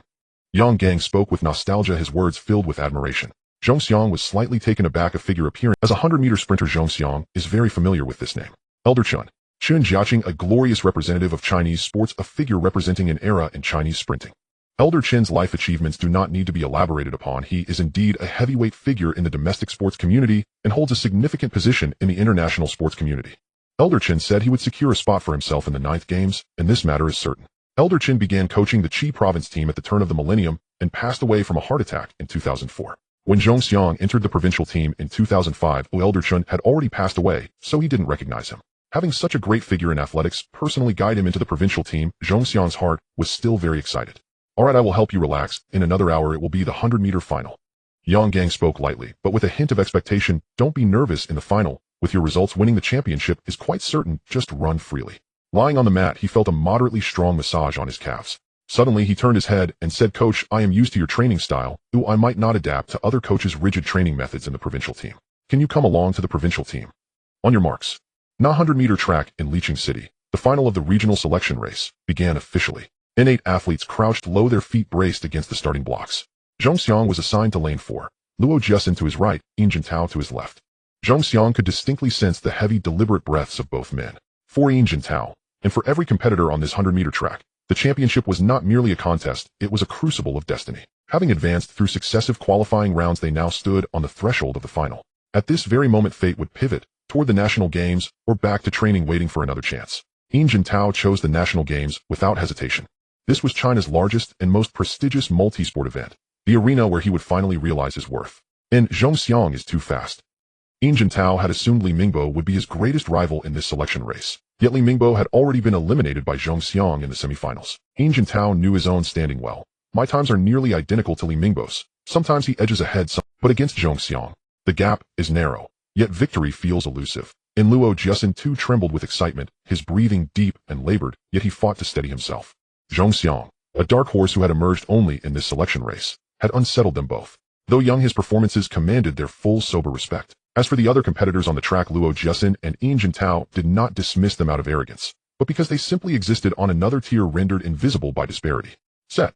All 8 athletes rose in unison, torsos taut, spines aligned. In that instant, Zhong Xiang's racing heart slowed, its rhythm settling. He lifted his chin slightly, his gaze unwavering, fixed solely on the finish line. The finish line shimmered, hazy yet piercingly clear, as if calling to him across space and time. And crack, and the gunshot split the air. Zhong Xiang exploded upward, power surging like a cannonball launched from the blocks. His start was flawless. Zhong Xiang was certain his reaction time fell well beneath 0.16 seconds. Yet one athlete surged even faster. By the 10-meter mark, he drew level, with Zhong Xiang pulling half a body length ahead of both Luo Jiaxin and Yin Jintao. Strange. And from the corner of his eye, Zhong Xiang glimpsed the anomaly and felt genuine astonishment. Across several races, this runner has posted solid results, but nothing suggesting such raw dominance. Beep. And acceleration began. Zhong Xiang pushed harder, faster, still faster, when suddenly a whistle pierced the air behind him. Someone false started, and Zhong Xiang reluctantly slowed, turning back toward the starting line. The athlete in lane 8, the one whose start had stunned him, had registered a reaction time of 0.0987 seconds. Zhong Xiang vaguely recalled him, a sprinter from Mutant City, consistently posting strong times, with a personal best of 10.90 seconds across recent races. A perfectly timed gun press start could elevate his performance significantly. Whether in domestic, international, or elite global competitions, most sprinters rely on auditory cues. Yet some elite athletes, possessing exceptional mental fortitude and vast competitive experience, employ this high-risk tactic deliberately to seize advantage. Reaction times beyond 0.10 seconds fall under gun press or stopped gun starts. Anything under 0.10 seconds is ruled a false start. World-class sprinters typically achieve auditory reaction times between 0.12 and 0.15 seconds. A failed gun press attempt results in disqualification, but success is confirmed even at 0.1001 seconds. Conversely, any time under 0.10 seconds, even 0.099, is deemed a false start. Returning to the starting line, Zhong Xiang bounced lightly in place, drawing several deep, centering breaths. False starts grant athletes 5 minutes to recover fatigue and recalibrate composure. And on your marks. And that interval passed swiftly. Then the starter's voice echoed once more. Zhong Xiang hopped twice, let out 2 low guttural roars, then bent forward, palms flat on the track, feet locked into the blocks. And someone false started. At the finish line, Yang Gang frowned, worry flickering across his face. I hope this doesn't derail Zhong Xiang's rhythm. International sprinting, 2 false starts lead to automatic disqualification. A first false start grants a second chance, a second forfeits the race outright. Domestic rules follow this global standard. 2 false starts, and the athlete is expelled. After an initial false start, athletes grow markedly cautious. Even veterans with ironclad nerves rarely risk a second gun press. Instead, they revert to clean auditory starts. And caution breeds restraint. This Licheng National Game selection race marked Zhong Xiang's debut at a major multi-sport event. He remained fundamentally a novice. Yang Gang furrowed his brow. We never trained for this contingency. Things look dire. Ni's concern deepened as he watched Zhong Xiang's chest rise and fall with heavier breaths. Not just Zhong Xiang. No one on the track had anticipated a false start. Not even the athlete who triggered it. Now every face tightened with solemn focus. A second infraction meant expulsion. Set. And Zhong Xiang rose smoothly, instinctively fixing his gaze upon the finish line. Yet his inner calm had fractured. Though reborn, his experience in elite arenas remained scant. His heart hammered fiercely. In crack. In no pause. No grace. Just as the word set faded from the loudspeaker, the gunshot detonated. The compressed interval between command and shot caught all 8 athletes off guard. Hesitation flickered across their faces. Except one, lightning fast, astonishingly precise, he launched himself down the track the instant the report echoed. Extraordinary mental discipline. Uncanny temporal precision. To attempt a gun press again, after failing once, is audacious beyond measure, and undeniably he had succeeded. No whistle sounded. At the start line, Li Ming stared, awe etched onto his features. He knew he lacked such nerve. His eyes remained locked on Zhong Xiang, who inevitably had been unsettled by the earlier false start. When the gun fired, Zhong Xiang hesitated, for a fraction of a second, before his legs reflexively drove hard against the blocks. Yet that sliver of delay cost him precious momentum. The athlete who'd false started first possessed extraordinary composure. Undaunted, he pressed the gun again, and surged ahead, the first to break the line. Luo Jiaxin, a national team veteran, reacted instantly. Unshaken, unruffled, his mental resilience on. Yin Jintao too recovered swiftly, unimpeded in his response. By the time Zhong Xiang rose, all 3 were already airborne down the track. The sprinter from Mutant City led by over a full body length. Luo Jiaxin and Yin Jintao had also pulled nearly a full stride ahead. And this was only the start. Already the gap yawned wide. Worse still, 2 others ahead of Zhong Xiang had reacted even faster than he. A disastrous start, and Zhong Xiang cursed inwardly. His reaction time surely exceeded 0.19 seconds, perhaps even 0.20. Run, hold nothing back, and the deficit was manageable. Far less chaotic than his semi-final misstep. Only his start lagged. Everything else remained within reach. He's truly affected. Yang Gang's expression tightened. In sprinting, a single misstep compounds relentlessly. Zhong Xiang's reaction lagged nearly 0.5 seconds behind both Luo Jiaxin and Yin Jintao. Negligible anywhere else. This 100th face slippage vanishes unnoticed in daily life. Yet here on the 100-meter stage it could decide triumph or defeat. Zhong Xiang's reaction lagged nearly 10 seconds behind the gun press sprinter, a chasm of terrifying magnitude. In too little competition experience. Mental endurance still undeveloped, needs urgent strengthening. Though Zhong Xiang's start faltered badly, Yang Gang's worry hadn't yet curdled into despair. Watching Zhong Xiang steadily accelerate, closing the gap with each stride, Yang Gang clenched his fists. Boy, steady your mind. Trust your rhythm. Let them witness your true speed. So fast, he's accelerating. This pace grows increasingly unreal, faster even than his semifinal. At the finish line, coaches and athletes alike held their breath, eyes riveted to the track, when suddenly a voice erupted incredulous. Who wins? It's no longer certain. Remarkable. You've been concealing your strength all along. Even from me. Clad in gray athletic, where Zhong Xiang became a streak of silver-gray lightning, beginning his relentless, breathtaking surge. A faint smile softened Yang Gang's face. Run, young man, run. Beyond. 5 athletes surged ahead at the starting bell. Beyond the 20-meter mark, the bell's rhythm quickened. On lane 2, an athlete strained to close the gap on 4th place, when suddenly a figure flashed past him. In the blink of an eye, they drew level. Yet that parity lasted only a heartbeat before he was overtaken by half a body length, rapidly closing in on the leader in lane 1. Zhong Xiang. That gray-clad figure was unmistakable. Zhong Xiang. In that instant, the athlete felt a wave of despair. That monster has caught up. Overtaking him now is nearly impossible. Sport is a relentless dance of surpassing and being surpassed. Though despair gripped his heart, he refused to yield. I am still young. I cannot abandon this race. Even if victory eludes me, I must achieve a personal breakthrough and set a new benchmark. Zhong Xiang surged past him, accelerating with astonishing momentum. By 30 meters, he had overtaken the athlete in lane 1. Yang Chao of Peony City trailed Luo Jiasin by less than 2 body lengths, and Yin Jintao by barely more than 1. Yang Chao pushed harder. He had been the first to explode from the blocks, yet by 30 meters both Luo Jiasin and Yin Jintao had already swept past him. By 50 meters the gap had stretched to nearly 1 full body length. Now at 60 meters it widened further. This is the gulf between elite athletes and me. Yang Chao chafed inwardly. The collective false start strategy had indeed unsettled several competitors, especially Zhong Xiang. Yet here at 60 meters with the finish line looming, Zhong Xiang still hadn't drawn near. Still, he'd been overtaken by both Luo Jiasin and Yin Jintao, dropping from 1st to 3rd. Securing a podium finish is enough. I've earned my place on the provincial team. Yang Chao refused to relent, pressing forward despite the ever-widening distance. Suddenly, a gray blur shot past his field of vision, a terrifying burst of speed that held equilibrium for less than 1,000th of a heartbeat before hurling him into the rearview. With breathtaking velocity, the figure closed the gap on Luo Jiasin and Yin Jintao. Zhong Xiang. A jolt of shock pierced Yang Chao's mind, but his own speed had long since hit its apex. All he could do was watch helplessly as Zhong Xiang overtook him and narrowed the chase on Luo Jiasin and Yin Jintao. 80 meters. Just 2 seconds, no 3, and bronze would be mine. Zhong Xiang had no time for such thoughts, and would never know them. Zhong Xiang focused solely on the narrowing distance between himself and Luo Jiasin and Yin Jintao, and on the finish line drawing ever closer. There's no time left. His legs burned with fatigue, his breath grew ragged and labored. The finish line loomed, less than 10 meters away. Side by side, spectators along both sides of the track rose to their feet. No cheers erupted, only a profound, electrified silence. The 100-meter sprint, whether domestic or international, is the crown jewel of athletics, the most prestigious, the most fiercely contested event. It embodies the perfect fusion of raw power and explosive speed, a visceral, unrelenting duel of surpassing and being surpassed, stirring the blood and quickening the pulse. Now that is a race. From 6th place, Zhong Xiang had carved his way forward, through sheer will and velocity, until at 90 meters he ran stride for stride with Luo Jiasin and Yin Jintao. Coaches and athletes in the stands felt their pulses surge. He's done it. He's overtaken them. At the finish line, Yang Gang clearly saw Zhong Xiang's face, unremarkable in repose, now contorted with fierce, almost savage intensity. The sheer velocity vibrated his features into a visage both fearsome and awe-inspiring. At 90 meters, he overtook Yin Jintao, at 95 Luo Jiasin. Yang Gang watched as Zhong Xiang lunged forward, the first to initiate the finishing lunge, crossing the line half a body length ahead of Luo Jiasin, claiming victory. He won. Yang Gang clenched his fist. This kid never fails to ignite the soul, and honestly, I love it. To rise from 6th to 1st, surging past rivals one after another. This crescendo of transcendence, this thunderous pounding of the heart, was nothing short of sublime. The moment Zhong Xiang crossed the line, Yang Gang turned toward the scoreboard.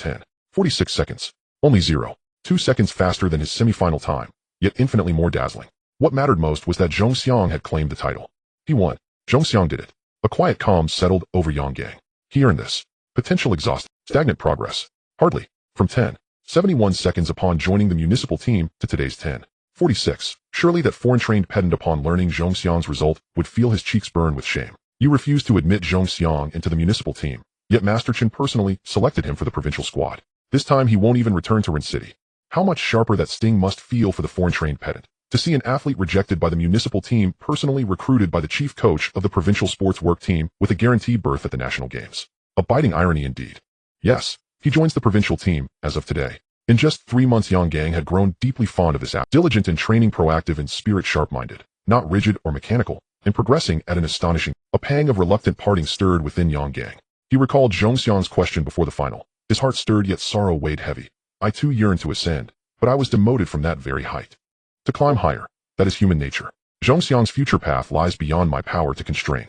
A gentle ease softened Yang Gang's expression. Should Zhong Xiang one day achieve greatness, I shall wear that honor proudly, for we are master and disciple. Coach, I won. I'm the champion. Zhong Xiang shouted, elated beyond measure. Yang Gang turned, smiling broadly, saying nothing at all. This moment belonged to celebration, pure, unburdened joy. 3 months of grueling training, of relentless psychological pressure, deserved release at last. We're champions. Wu Mei leapt up in the stands, flushed with exhilaration. Director Liao's assignment has not only been fulfilled, it's been exceeded. Zhong Xiang's return to the city will surely be met with official commendation. This is Rin City's first 100-meter champion in decades. No, I must call Director Liao immediately to... After her initial elation, Wu Mei pulled out her phone. Coach, being a provincial champion, surely there's some reward. Once the excitement subsided, Zhong Xiang teased lightly. Though truth be told, he truly hoped for a reward. In Rin City, he wasn't officially enrolled in the municipal sports work team, and thus received no monthly stipend. He trained at the Municipal Sports Administration Center like an outsider, eating meals provided by Yang Gang, sleeping rent-free in a dormitory that was in fact Yang Gang's own coach's quarters. Since his wife and daughter had moved to Rin City, Yang Gang no longer lived there. Reward? Yang Gang paused, mildly surprised. Do you mean from the organizers, or from the city government? Such a standard competition, modest in scale, typically offers scant rewards. Both, hopefully. Zhong Xiang couldn't hide his anticipation. After all, this was the National Games selection meet, hosted at the provincial level on behalf of the nation itself, effectively half a national tier event. To offer no reward at all would be miserly beyond belief. If the leeching organizers provide any monetary award, it'll be modest, but something. As for the city government, discussions had established tiered rewards per discipline. For the 100-meter dash championship, carried a post-tax bonus of 3,000 yuan. At the dawn of the millennium, 3,000 yuan was no trivial sum. A gleam of delight lit Zhong Xiang's face. Finally, I can repay the meal expenses I've accrued these past months. Yang Gang looked momentarily startled, then shook his head, speechless. Zhong Xiang added quietly, Coach, I'm well aware I lack formal appointment to the municipal sports work team. Not only do I receive no living allowance, I've also relied entirely on you for food, 500 yuan each month. I won't be returning to the city anytime soon. But this race was under Rin City's banner. They won't renege on the prize. Consider this repayment for your hospitality.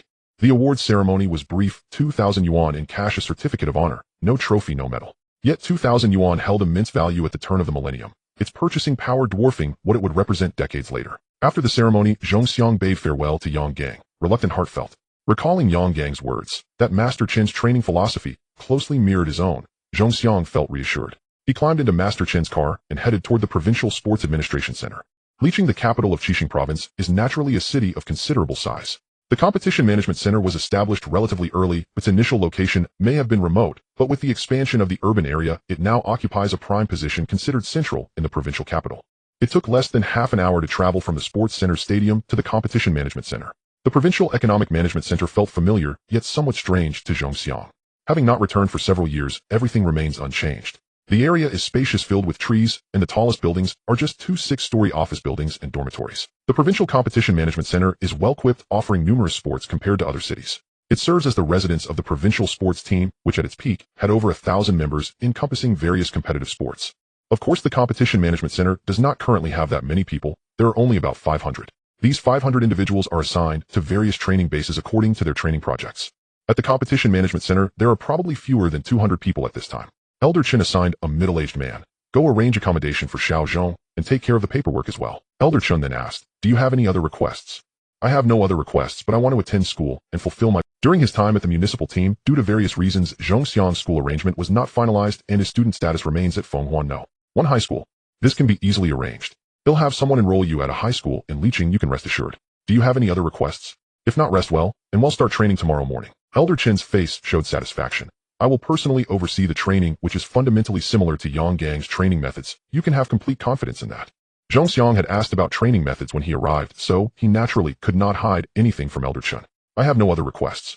The main purpose of entering the provincial team is training, and attending school is also to fulfill his parents' wishes. Zhong Xiang has no other demands. Luo Jiasin, as Elder Chen's disciple, was assigned to take Zhong Xiang to the dormitory. After arranging his accommodation, he showed Zhongxiang around the competition management center. There are no strict rules here. You can even leave the center to buy what you need in the city. Of course, this requires leave and approval from the coach. Athletes are not allowed to stay out overnight. The dorms include single rooms, double rooms, and three-person rooms. Our athletics team is small, so we usually stay in double rooms. Leading Zhongxiang to the dormitory, a two-bedroom apartment, Luo Jessen said, many athletes now train at suitable training centers until just before the 9 sports games when they return.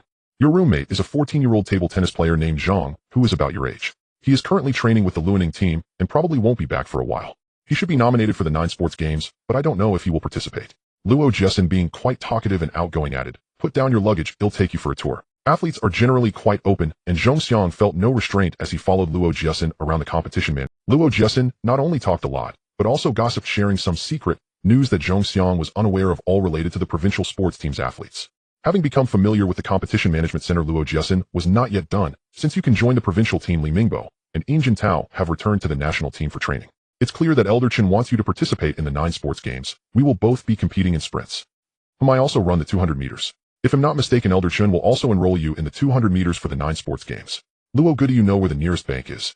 Where can I find a public phone? Zhongxiang had been listening and rarely interrupted. Looking at the sky, he seemed to remember something. He had 2,000 yuan and thought it would be good to improve his family's living conditions after being away for so long. At the beginning of the millennium, mobile phones were not yet common. They were a status symbol for the wealthy. However, by this era, many families had installed landlines, and Zhongxiang's family was no exception. In this era, public phones were still quite popular, and making calls within the province was not expensive. There is a public phone just west of our competition management center, and there's a bank nearby as well.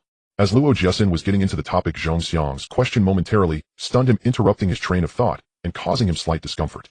However, Luo Jessen leaned in conspiratorially and asked, are you planning to wire money home? At the start of the new millennium, within the provincial sports team, athletes received a portion of living stipends based on their personal performance or different projects. Athletes in the athletics team received between 800 to 1,500 yuan per month. Luo Jessen, being a sprinter and a key member of the provincial team, can earn 1,300 yuan per month, which is comparable to the average salary of the working class during this era, even surpassing it. In the provincial sports team, meals and accommodation are free, so athletes have low expenses. Many athletes tend to wire their money home when receiving their stipends. Moreover, today Zhongxiang received a bonus of 2,000 yuan, while Luo Jessen only received 1,000. Coincidentally, I also need to wire money home. Under Luo Jessen's guidance, Zhongxiang first called home. His father Zhong Shiming spoke briefly before his mother took over the conversation for over 10 minutes. Zhongxiang briefly explained his situation, feeling somewhat reluctant to hang up the phone. He obtained the bank card number from home and went to the bank's ATM with Luo Jessen to deposit the money into the card. Returning to the competition management center, it was still not dark, and the middle-aged man assigned by Elder Chen came with some documents for Zhongxiang to fill out. He also handed Zhongxiang a meal card before leaving. If you have any questions, you can come directly to me. Old Chen is in charge of training, and I handle daily affairs. It was already dark. At the city sports bureau, director Liao walked out of the office building with a hint of fatigue. At that moment, his phone rang. In this era, most mobile phones were small telephones, and Director Liao was no exception.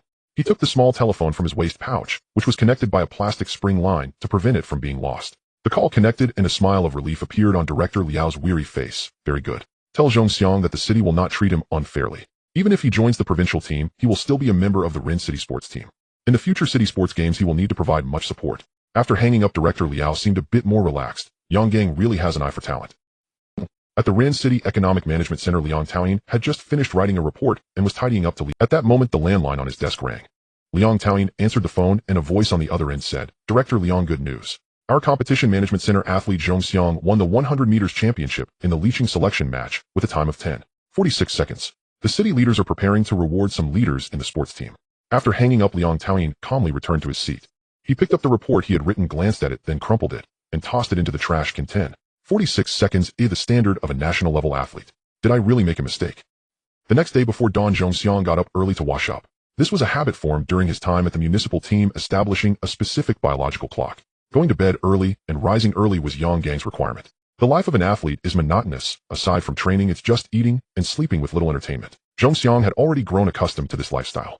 As he opened the door, he saw Luo Jessen also pushing his door open. I was just about to call you. Since you're awake, let's head to the gym.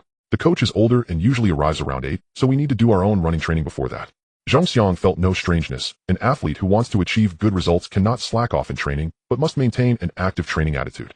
There is no need for supervision or prompting. Luo Jessen seemed to have developed this habit as well.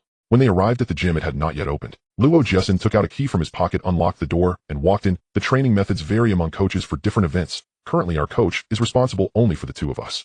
Other athletes will begin training only after having breakfast. The provincial team has many events, but due to limitations, many are assigned to different locations.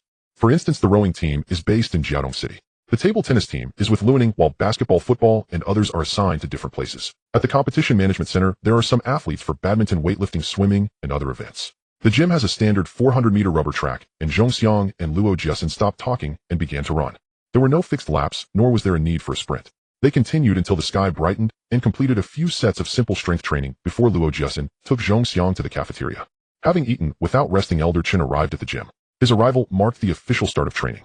Zhongxiang's entry into the provincial team was unexpectedly smooth, and his training life truly began at this moment. Not bad, your movement frequency is quite good, although your strength still needs improvement. It seems you have trained diligently before, and Yang Gang has also put in a lot of effort. In the gym, Zhongxiang first performed strength training, followed by balance training. Old Chun was very satisfied, constantly praising Yang Gang, is a very stubborn person and very competitive. If I don't think highly of an athlete, I would guide them seriously, but would not invest all my energy. From you I can see the hard work that Yang Gang has put in. Old Chun highly appreciated Yang Gang, his mouth filled with praise. Old Chun. After completing the training session, Zhongxiang just caught his breath and could tell that Old Chun not only understood Yang Gang, but also appreciated him greatly. With slight hesitation, he asked Coach Yang, "Can I transfer to the Provincial Competition Management Center?" "Why?" Old Chun raised an eyebrow, his expression slightly displeased. "Do you dislike this old man and think I am incapable of being your coach?" Zhongxiang was taken aback. He had just expressed his true feelings, but Old Chun probably misunderstood. Just as he was about to explain, Old Chun waved his hand. "Actually, I initially didn't want to come here. It was just due to the insistence of certain people. My passion for sports still remains, and I want to dedicate this old body to the national sports cause. I am old and only know some theories I cannot demonstrate personally or train with you, which unfortunately puts you at a disadvantage." Old Chun.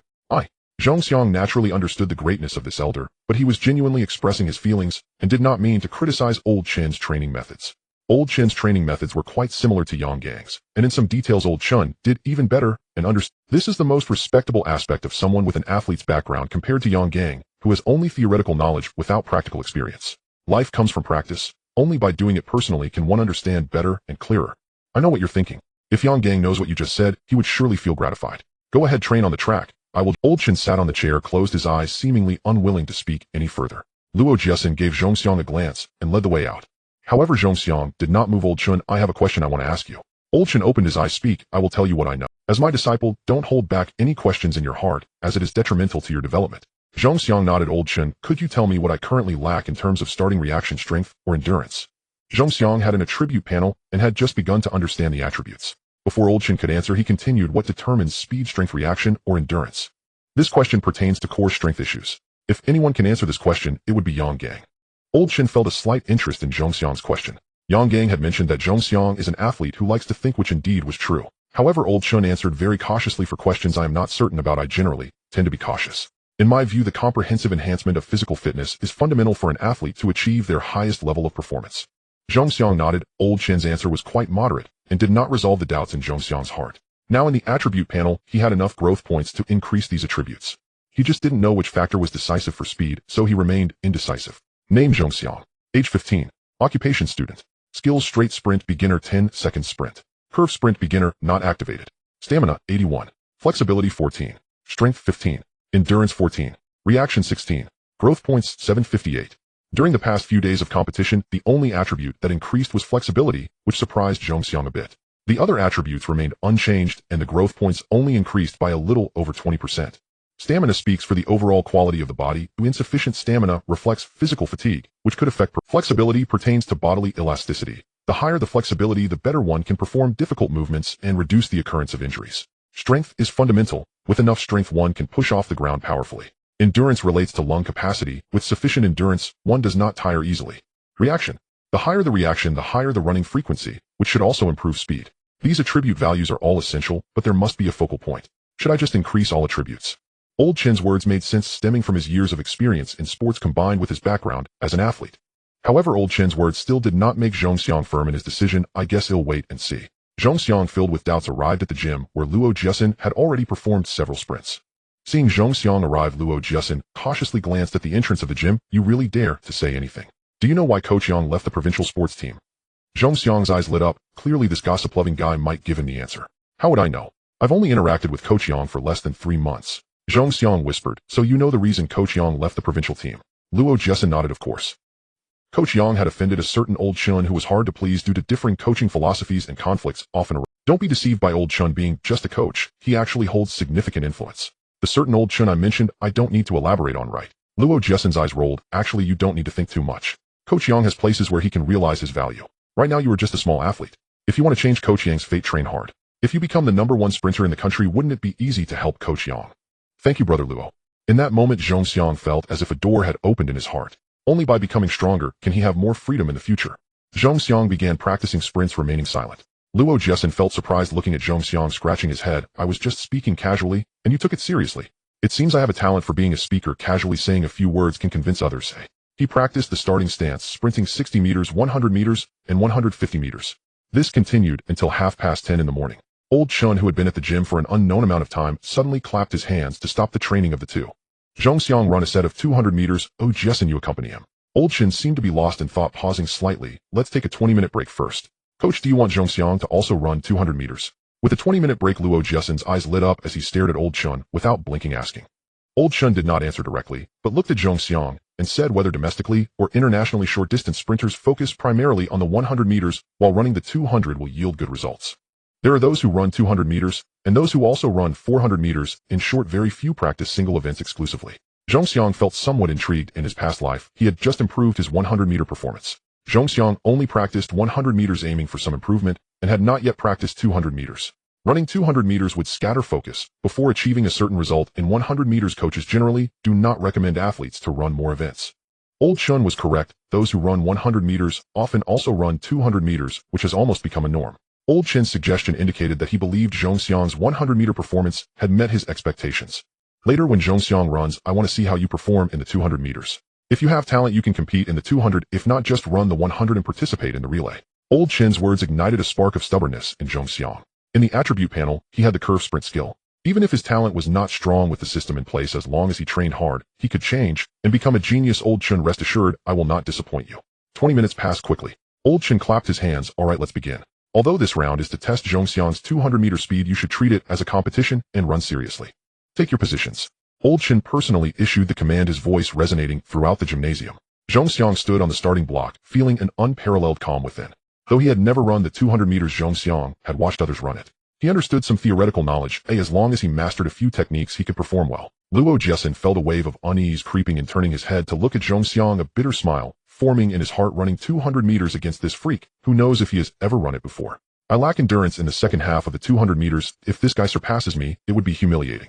Luo Jessen's main event was the 200 meters, while the 100 meters was not his strong suit. The 200 meters was Luo Jessen's pride within the provincial sports team. He had held the top position for a long time. In the 100 meters, Zhong Xiang was incomparable, but losing in the 200 would be disastrous. This guy is a novice in the 100 meters. He should be even worse in the 200. Luo Jessen constantly reassured himself, quietly asking Zhong Xiang, have you ever run the 200 meters before? Before Zhong Xiang could respond, Old Chun's reprimanding voice came over. Focus on the competition. Don't get distracted. If you're this afraid of your opponent, how can you compete? Luo Jessen was chided by Old Chun, and Zhong Xiang felt an inexplicable urge to laugh. Luo Jessen was frightened by himself. Zhong Xiang really had never formally run the 200 meters, but during his training for the 100 meters, Yang Gang had always arranged for him to run 200 meters to build endurance. Now Zhong Xiang seemed to understand. Perhaps Yang Gang had already begun to cultivate his 200-meter skills at that time. He had also mentioned various tips for the 200 meters, like how to accelerate on the curve. Although he had never participated in a formal 200-meter race or run alongside others, it did not mean Zhong Xiang was completely ignorant. Ready. Bang. With the gunshot, Zhong Xiang and Luo Jessen almost immediately took off. Zhong Xiang reacted very quickly, and Luo Jessen was not slow either. The two of them almost got up simultaneously, though Zhong Xiang was a step quicker. The 200-meter start was on the curve. Yang Gang had trained Zhong Xiang's endurance for the 200 meters in this very manner. Zhong Xiang now understood Yang Gang's true intention to cultivate his 200-meter abilities. He needed to accelerate on the curve with a smaller arm swing on the inside and a larger swing on the outside. He needed to maintain a stable stride, slightly leaning his body toward the inner line. These techniques came almost instinctively to Zhong Xiang. He felt the rush of the curve. While not as fast as in the 100 meters, it was not far off. Not bad.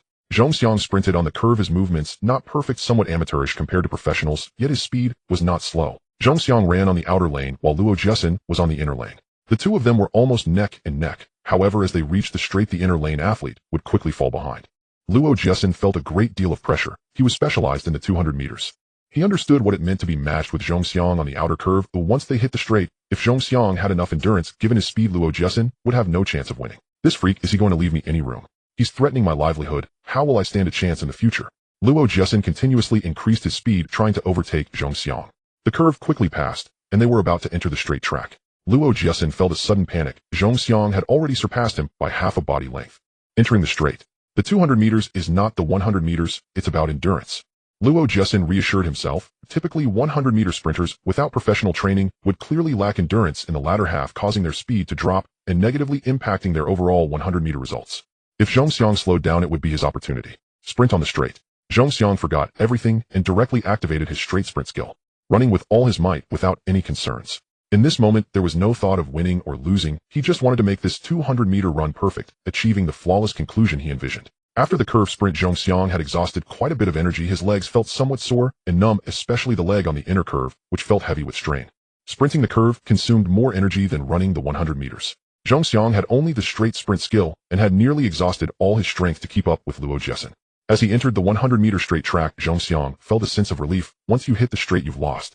With the straight sprint activated, he instantly felt all his fatigue dissipate. His feet became light and his breathing became smooth. In an instant, his speed reached its peak. Luo Jiasin saw Zhong Xiang enter the straight, and instead of slowing down, his speed increased, quickly widening the gap. While his own speed was also increasing, it could not keep pace with Zhong Xiang's rhythm. Shocked, Luo Jiasin could only curse this freak. How does he have such endurance? This time it's over. I'm going to lose badly. Not just badly. As they crossed the finish line, Zhong Xiang had opened up at least 3 or 4 meters of distance from Luo Jiasin. Huff huff. Zhong Xiang leaned on his knee, gasping heavily, feeling as if his lungs were about to explode. Sprinting was an anaerobic exercise relying entirely on sheer will. The moment he stopped, even in this late September weather nearing October, Zhong Xiang was instantly drenched in sweat. Luo Jiasin was also gasping heavily, looking at Zhong Xiang with a bitter smile. I can finally call you a freak with a clear. Zhong Xiang was taken aback, smiling bitterly and shaking his head, too lazy to respond to Luo Jiasin. He disliked that nickname. Coach, the results. The electronic timer had not been activated by Old Chun. Instead, he used a stopwatch. Old Chun, now over 60, had to run from the 200-meter start to the finish line to record the time, and he was genuinely exhausted, breathing more heavily than Zhong Xiang and Luo Jiasin. Old Chun's health was supposed to be robust, but he had begun to show some ailments, and his condition was deteriorating day by day. After catching his breath for a while, he picked up the stopwatch. His face, filled with surprise. Not bad, exceeded my expectations. Zhong Xiang ran 20.75 seconds, and Jiasin also broke his personal record, running 21.19 seconds. Old Chin's smile grew wider. According to the usual practice, hand timing plus 0.24 seconds, Zhong Xiang finished in under 21 seconds, with a time of 20.99 seconds. Jiasin ran 21.43 seconds, improving nearly 0.3 seconds from his previous record. This was indeed the case. Luo Jiasin's historical best was 21.71 seconds. And he was eliminated in the preliminaries at the last sports meet. Achieving this result today was quite commendable, a breakthrough for him. This surprised Zhong Xiang as it was unexpected. However, don't get cocky. Don't think you are unparalleled compared to the international 200-meter champions. Even domestically, many are far superior to you in the 200 meters. Old Chin pondered slightly. You have a month left. Strive to improve your results further. If so, both of you can participate in the 100 and 200-meter events at the next sports meet. Zhong Xiang nodded. The event was thus confirmed. However, Old Chin's words evoked a series of memories in Zhong Xiang. Before his rebirth on the international 200-meter track, during those sprinter battles, being able to run under 20 seconds in the 200 meters was remarkable, especially with that Jamaican Black Lightning, who not only set the 100-meter record to a terrifying 9.69 seconds, but also achieved 19.30 seconds in the 200 meters, breaking the world record and creating an unparalleled myth of human limits. In the 100-meter and 200-meter results, Zhong Xiang was worlds apart from that future sprinter, utterly incomparable. 10.46 seconds versus 9.69 seconds, a nearly 1 second gap. 20.99 seconds versus 19.30 seconds, an insurmountable gap of nearly 2 seconds. As sprinting records improve, the further along one goes, the more difficult it becomes. Even a mere 0.1 seconds demands tremendous effort. Why think so much? There are still over 6 years until the 2008 Olympics. With a system in place, who's to say I can't compete with Bolt by then? Bolt's terrifying speed, I believe, is a mountain that every sprinter finds hard to surpass, causing immense pressure. Zhong Xiang was no exception. His goal was not only to excel domestically, but to break through the borders and compete with international sprinters. Bolt was an unavoidable challenge that he must face. It's time to work hard. The intense training finally came to a halt today. It has only been about 20 days since Zhong Xiang arrived at the provincial sports team, and on this day the living allowance was distributed. Old Chun deliberately gave a half day off, stating that it was fine as long as they returned by 8 o'clock in the evening. It is not easy. There is only one day, no half a day of freedom in a month's time. Moreover, often this half day is overlooked by the coaches and training continues as usual. Luo Jiasin, dressed in denim, looked quite sunny. His not-so-long crew cut was styled with gel, and it seemed he even as he walked past he smelled even better than a woman. Luo Jessen pretended to be cool and handsome as he hopped onto a motorcycle that came from Waknoshir, tossing his head back. Come on kid, today your brother will take you to have some fun. Compared to Zhongxiang, who wore ordinary sportswear sneakers and had messy hair, Luo Jessen's outfit could be described as very fashionable. Zhongxiang, who was only 15, seemed to have grown quite a bit during this time, reaching nearly 190 centimeters. Wearing sneakers, he stood over 190 centimeters tall. His muscular physique was gradually becoming more apparent, and regular clothing truly didn't suit him. Jumping onto the motorcycle, Zhongxiang realized it was a bit small for two people. The 125 cubic centimeters motorcycle looked like a toy with them on it. Are you going to meet your girlfriend? Luo Jessen, already 22, had long since married and had children in this early marriage culture. Zhongxiang frowned. If you're going to date your girlfriend, I won't be a third wheel. What do I need a girlfriend for? Your brother is so cool now. Oh, I can't let a girlfriend ruin my freedom. Besides, it's best not to date before achieving results or after retirement. Let's go, brother, we'll take you to see the city. And by the way, we'll do something about your looks and get you a haircut. You can't really think the coach is kind enough to give us a half day off, can you? You need to tidy yourself up, your hair is too long, and your clothes don't fit anymore. Indeed, Zhongxiang hadn't had a haircut for a long time, and with his height constantly increasing, his clothes were clearly ill-fitting. Since coming to the provincial team, Luo Jessen had taken a day off once, while Zhongxiang hadn't taken any leave at all. As for dating, the management system in this era is far less humane than later on, and some sports teams explicitly prohibit where there might be an age restriction. Zhongxiang wasn't very clear about these things, and upon hearing Luo Jessen say he had no girlfriend, he felt relieved. The motorcycle roared as they first went to a public phone booth to call home, chatting for quite a while. Then they went to the bank to deposit some money into the family bank card. This time Zhongxiang was quite surprised by the living allowance. It had only been 21 days since he arrived at the provincial team, and when the living allowance was distributed, old Chin's meaningful smile told Zhongxiang that it was quite a lot. Indeed, it was quite a sum, several hundred more than Luo Jessen's, and it hadn't been reduced just because it was less than a month. This greatly exceeded Zhongxiang's expectations, and his living allowance was several hundred more than the usual regulations. After setting aside some money, they first went for a haircut, and then Luo Jessen took Zhongxiang to a shopping mall. The mall was near the wholesale market, and they didn't go to a specialty store. Their financial situation couldn't afford to shop at high-end places yet. After wandering around the mall, Zhongxiang bought 2 sets of sportswear. Luo Jessen had been nagging him for a long time. These sportswear are so outdated, oh why not buy something stylish? A set of denim looks so good. Wearing the loose and comfortable sportswear, Zhongxiang didn't have the desire to pursue fashionable beauty. He let Luo Jessen ramble on and dragged him out of the mall. Hey, those women aren't tigers, or what are you afraid of? I didn't expect you to be shy. Just as they walked out of the mall, Luo Jessen wore a confused smile. Zhongxiang couldn't help but laugh. Indeed, women in this era might not be as liberated as in the later days, but the looks from those women, he couldn't tell if he was overthinking, felt somewhat aggressive, which Zhongxiang found hard to endure. Additionally, when buying clothes, Luo Jessen always babbled on, and Zhongxiang wondered if he was doing it intentionally to attract attention from the opposite sex. As for being shy in his 2 lifetimes, Zhongxiang had a leg crippled in his previous life, and endured all sorts of gazes from the world. His heart had long been tempered to be quite strong. Zhongxiang was not one to feel shy just because of a few women's gazes. Alright, I'll take you to eat something delicious, and after that we can play some games. In the early millennium, computers had not yet become popular, and some game halls were quite bustling. Especially for games like King of Fighters, they were very popular. In an era lacking entertainment, game halls were indeed memorable places for many. Do you still play games? Zhongxiang looked at Luo Jessen with a strange expression, sizing him up and down. Aren't those games for kids? Luo Jessen was not that young anymore, and the oldest customers in game halls were generally just some 16 or 17-year-olds. A person in their 20s going to a game hall felt very strange to Zhongxiang. This is my only hobby, Luo Jessen said with a dreamy expression. Back when I was in the county sports school, I often climbed over walls to sneak into the county's game hall. However, since coming to the provincial team, the management has been very strict, and he no longer felt that obsessive feeling he once had. You're right, the games in the game hall are for kids. Aren't you a kid anymore? I'm just taking you to relax, to have some fun, and otherwise why go to such a place? Zhongxiang felt speechless. Luo Jessen clearly wanted to play himself, but pushed the reason onto him. Shaking his head, Zhongxiang replied firmly, I'm sorry, I really don't like playing games. Alright. Luo Jessen seemed a bit dejected. I thought we would have similar hobbies, but it seems our interests are quite different now. We've arrived. This is the place. The lamb soup is excellent. The motorcycle stopped in front of a shop after a good 10 minutes of, it wasn't a snack street, but a lamb soup restaurant. A wave of delicious aroma wafted over, awakening Zhongxiang's appetite. The meals at the provincial team were quite good, but they emphasized balanced nutrition and weren't particularly tasty. Upon entering the restaurant, Luo Jessen ordered 2 bowls of soup, several round baked buns, and a few dishes, causing Zhongxiang to shake his head. Can you finish this much?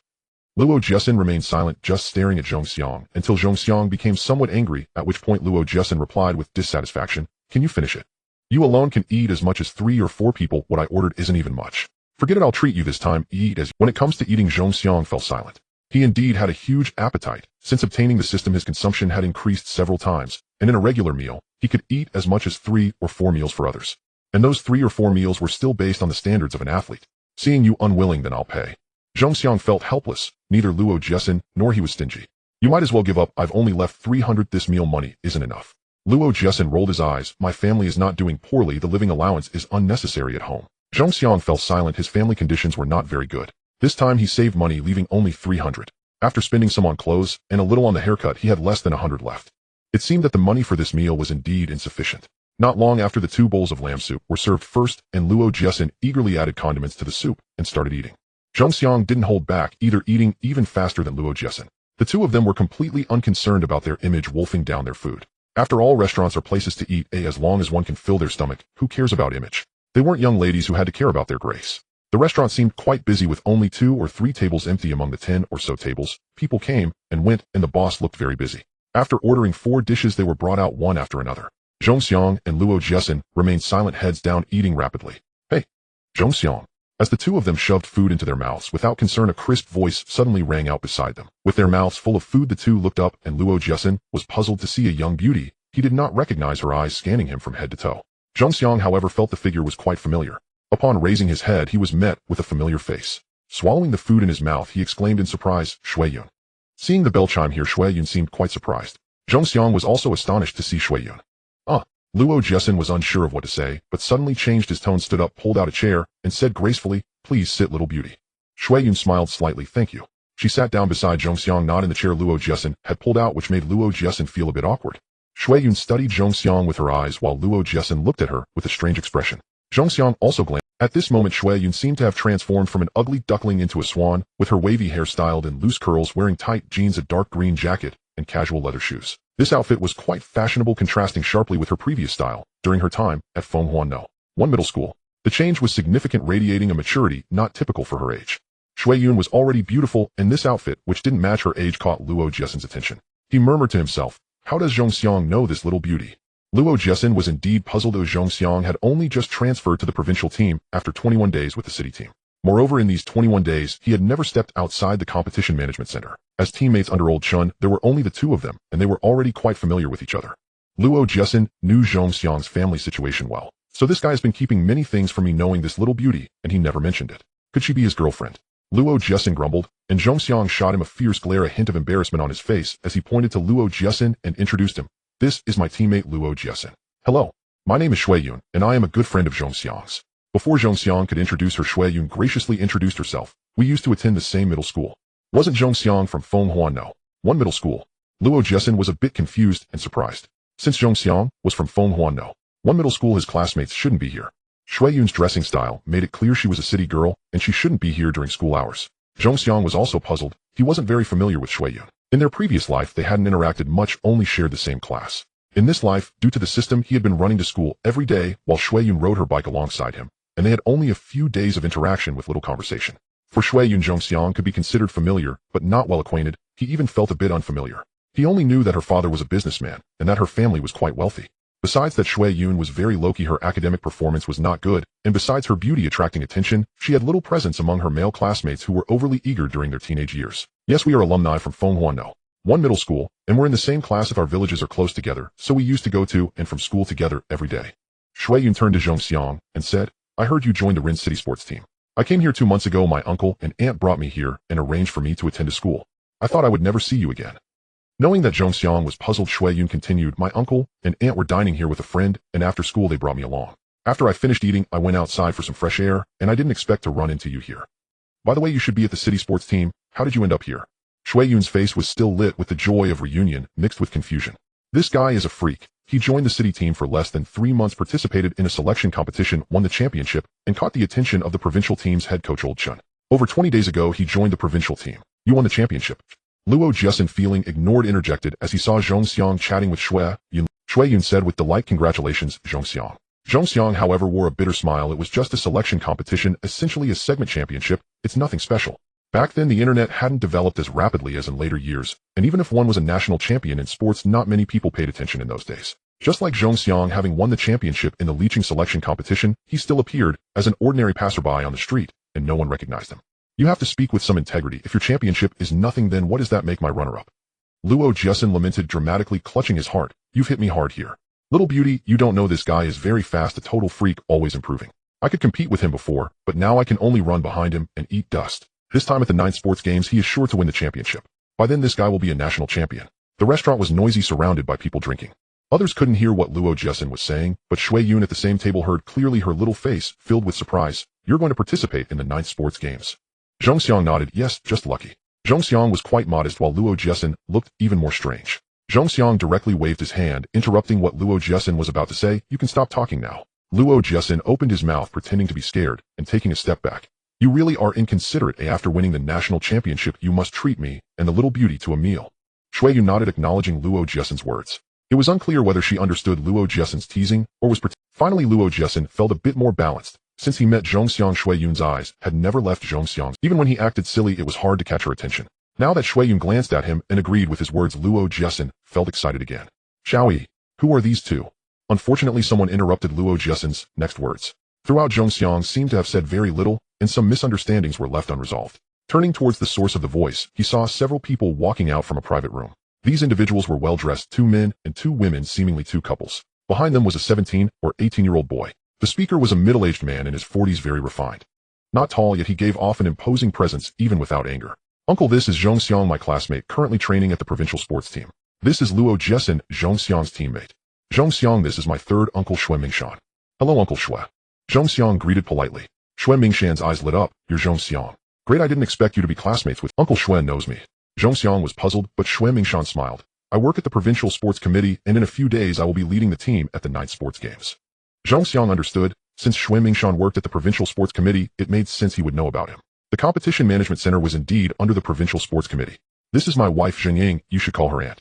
After introducing his wife to Zhong Xiang, Shui Mingshan introduced the middle-aged man beside him.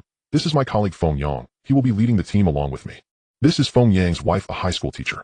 Little guy. Shui Mingshan pulled the 17 or 18-year-old boy, introducing. He also practices sports, but unfortunately his performance isn't ideal. His name is Feng Feilong, the son of your Uncle Feng.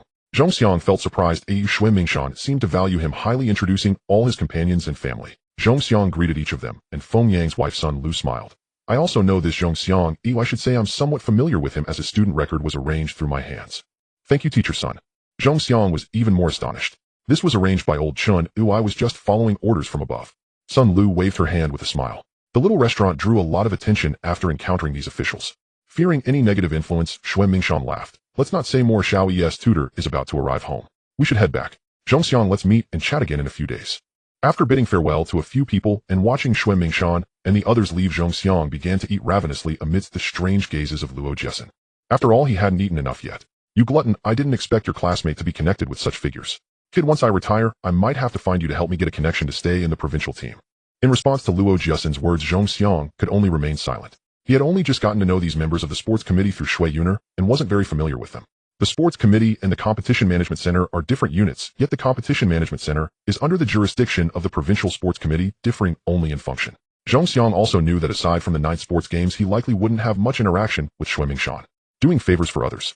First, he needed to establish his own worth. Zhong Xiang was very clear about this. For an ordinary person to ask for favors seemed impossible. You should focus on your training. As long as you work hard and achieve good results, Old Chun will help arrange things for you. Old Chin's influence was vast, far beyond what Zhong Xiang could imagine. With Old Chin's clout, helping Luo Jiesin shouldn't be difficult. Luo Jiesin fell silent, and after a long contemplation said, my age is catching up and my progress is limited by time. If I can't achieve results that satisfy the competition management center, it seems difficult to stay. At most, I will be assigned to a school as a physical education teacher. Zhong Xiang frowned. Luo Jiesin was speaking the truth. Athletes rely on their youth, focusing solely on training and achieving honors during their prime. Once age catches up or injuries force retirement, they will blend into the crowd, becoming just another ordinary person. However, sometimes connections really do matter. Zhong Xiang finally understood why Shui Yuner, who had mediocre grades at Fenghuan No. 1 high school, was later able to attend university and become a journalist. His uncle held some power. As long as Shui Yuner could produce results, she would be set for the future. Finding a tutor to help with her studies could elevate her grades, even if she was not exceptionally gifted. With some connections, getting into a good high school shouldn't be a problem. As for university, Zhong Xiang wasn't sure if connections could help. Shui Yuner's ability to attend university and later become an outstanding journalist must stem from her own capabilities. Don't worry, just focus on your training. In the future, if I need an assistant, I'll arrange for you to be by my side. Zhong Xiang half jokingly, half encouragingly said this. After quickly finishing their meal, under the gaze of some patrons, the two left the restaurant. You certainly have some influence. This meal was covered by Director Shui, so you could consider it your treat. After leaving the restaurant and hopping on a motorcycle, Luo Jiasin resumed his carefree demeanor. Next time I'll treat you. The 9 sports games are about to start. Training cannot relax. That day Zhong Xiang was training intensively with Luo Jiasin under Old Chin's supervision when a figure appeared in the gym. Hey! After just finishing a 60-meter sprint, as Zhong Xiang turned towards the starting line, Luo Jiasin suddenly grinned mischievously. Zhong Xiang, your female friend has arrived. Luo Jiasin emphasized female friend heavily, particularly stressing the word female, and ran over to the starting line. Perfect timing. This is the last group, and we get a half-hour break. I have something to ask Old Chin. You go chat with your friend. Zhong Xiang felt a headache coming on. Luo Jiasin's words carried implications, and it seemed he misunderstood. In this day and age, a female friend meant a romantic partner. Zhong Xiang and Shui Yuner were not in a romantic relationship. In front of the gym, Shui Yuner was walking towards him. She walked directly towards Zhong Xiang. It was Sunday, and there were no classes at school. Shui Yuner had some free time and felt aimless, so she came here. One might say she came here without a second thought, having declined an invitation to go shopping with classmates. What brings you here? Zhong Xiang felt a bit puzzled. He considered Shui Yuner a classmate, but definitely not a friend. She had only accompanied him for a few days of training before the county sports games. Why would Shui Yuner be so enthusiastic about him? The Competition Management Center did not explicitly prohibit outsiders, but typically ordinary people could not enter. However, friends or family of athletes were still allowed to visit. Though Shui Yuner and Zhong Xiang were not particularly close, he was not naive and vaguely believed Luo Jiasin's words. I felt bored at home and had nothing to do. I also needed to give my brain a rest from studying. Coincidentally, my place is only 3 bus stops away, so I came here to take a look. My future dream is to become a journalist, and now I'm practicing how to conduct interviews. Shui Yuner looked around with great curiosity.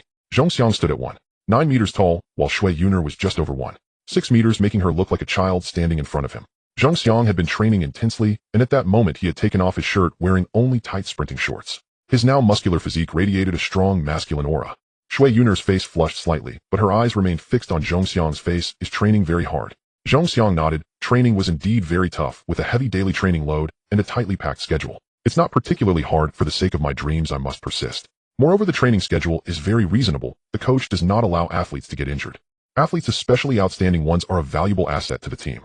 Coaches generally have their own reasonable training plans, allowing athletes to train while also optimizing their performance without accumulating injuries. Shui Yuner's face broke into a slight smile. Zhong Xiang, could you squat down or sit?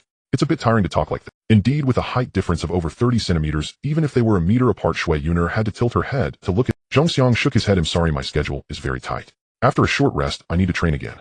This is my break time, and I need to find my coach to analyze my training summary. I can't stay here chatting with you or accompany you. Shui Yuner's eyes showed some disappointment, but her face still wore a smile. You go ahead and be busy. Oh, I'll just take a look around. Zhong Xiang nodded, revealing a hint of an apologetic smile, and turned to walk towards Old Chun. Shui Yuner did not follow him immediately, but looked around, seemingly curious about everything. Coach, I can guarantee that the little beauty definitely has feelings for Zhong Xiang.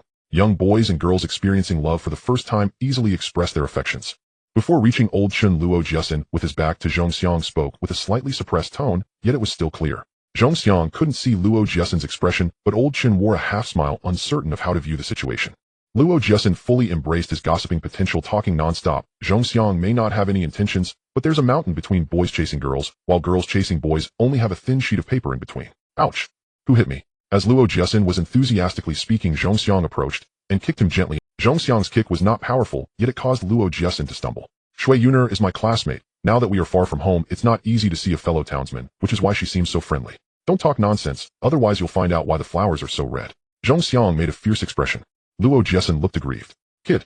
Jiasin, you have extra training today. Old Chun, with a smile, interrupted their banter. Old Chun was usually very strict, though sometimes he allowed athletes to express their nature. Just like this time, what you enjoy gossiping about is different now. What of it if they are in a relationship, as long as it doesn't interfere with training? Luo Jiasin opened his mouth, wanting to cry, without tears, looking at Zhong Xiang with a somewhat resentful expression. Luo Jiasin had no malice in his words. He wasn't intentionally snitching, but he knew Old Chin's attitude towards such matters, which is why he felt free to speak out. However, he never expected to be punished because of it.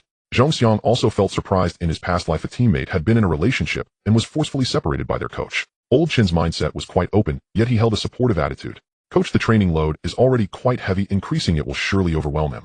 To punish this guy, how about making him wash my underwear for a month? Zhong Xiang smiled broadly, casting a triumphant glance at Luo Jiasin as he changed the subject. Luo Jiasin was unfazed. Kid, washing your underwear is fine, but are you not afraid I'm a pervert? Then you really are a weirdo. Zhong Xiang looked at Luo Jiasin with a strange expression. I hope you are that kind of person. At that point, you'd have no face left, and the competition management center would have a good laugh, so it wouldn't be boring. Old Chin, I feel like my steps are a bit light, and my foot grip isn't strong enough. Should I increase my strength training? Zhong Xiang took his training seriously, summarizing after each session. This time was no exception. During the start his steps felt light, which was not a good sign. Joking aside, Zhongxiang prioritized his training. Old Chun frowned, thinking for a moment. Later, you run a few more 100-meter sprints, ill-observed. The break time quickly passed, and Zhongxiang and Luo Jiasen stood at the starting line.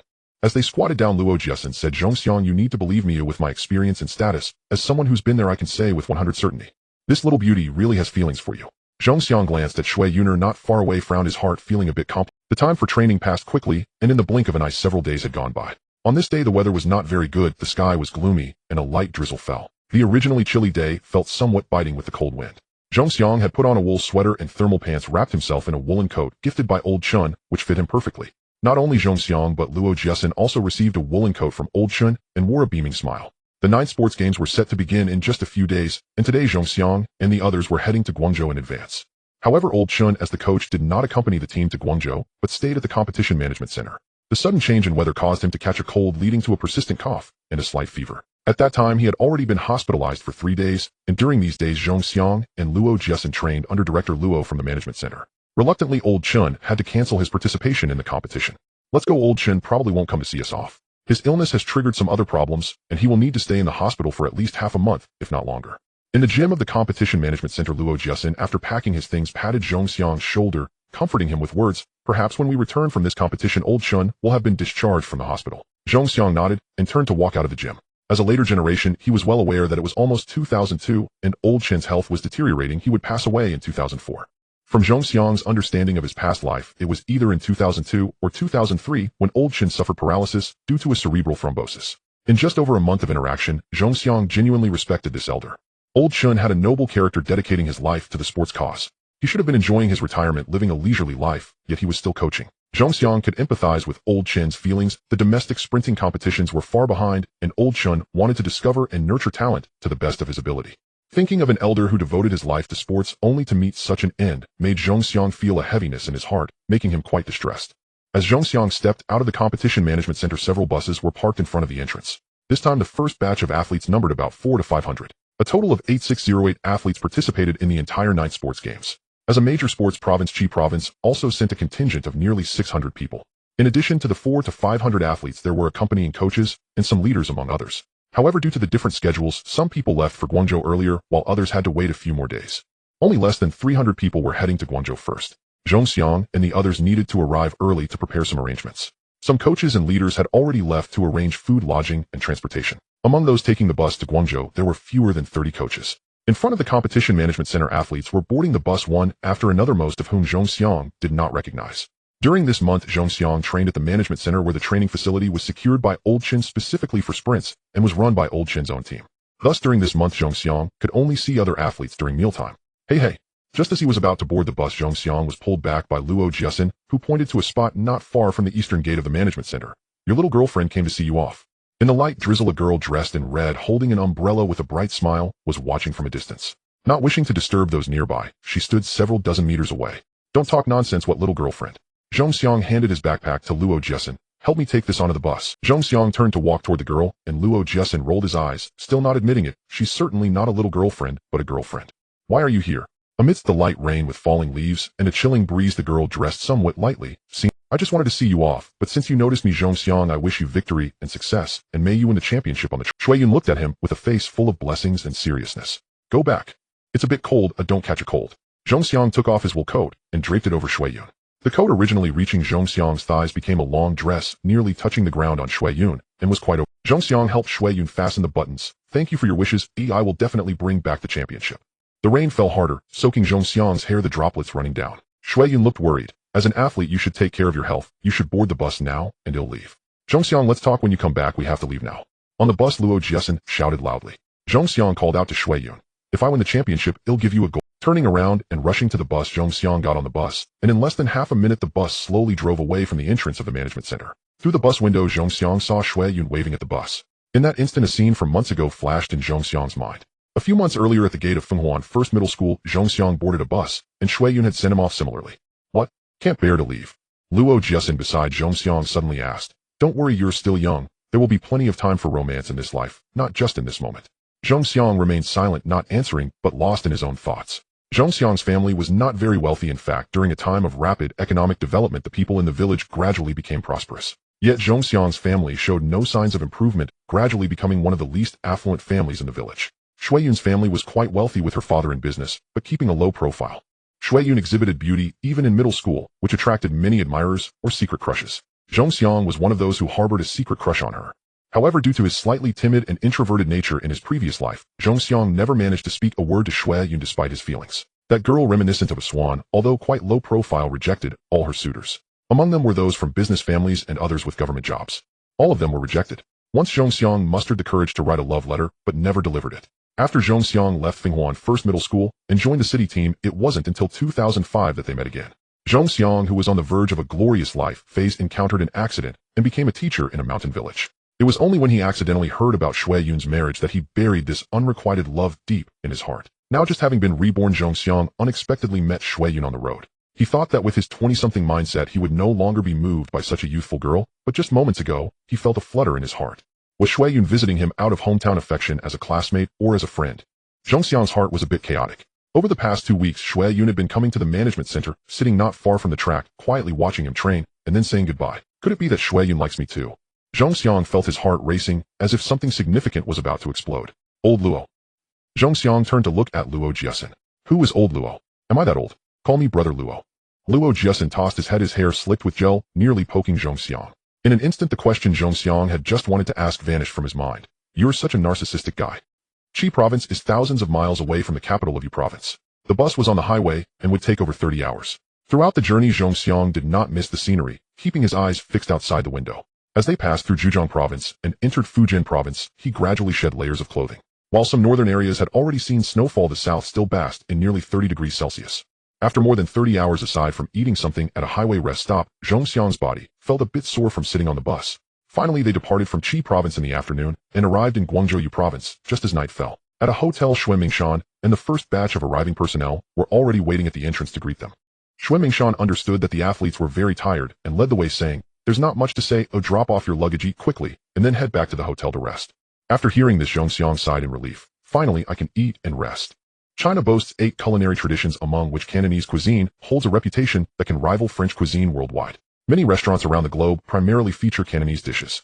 The hallmark of Cantonese cuisine is its lightness and sweetness. For Zhongxiang, who was born and raised in the north and accustomed to the strong flavors of Shandong cuisine, the delicacy and sweetness of Cantonese dishes are quite unfamiliar. This is Zhongxiang's first experience with Cantonese cuisine in his 2 lives. He wonders if the team leader has chosen this to let the athletes sample the characteristics of Cantonese dishes, but Zhongxiang simply cannot get used to it. After a simple meal, he decided not to eat anymore. Instead, he left the hotel to search for a supermarket. Fortunately, Guangzhou, being a developed economic region, offers a vibrant nightlife, with many supermarkets still open at this hour.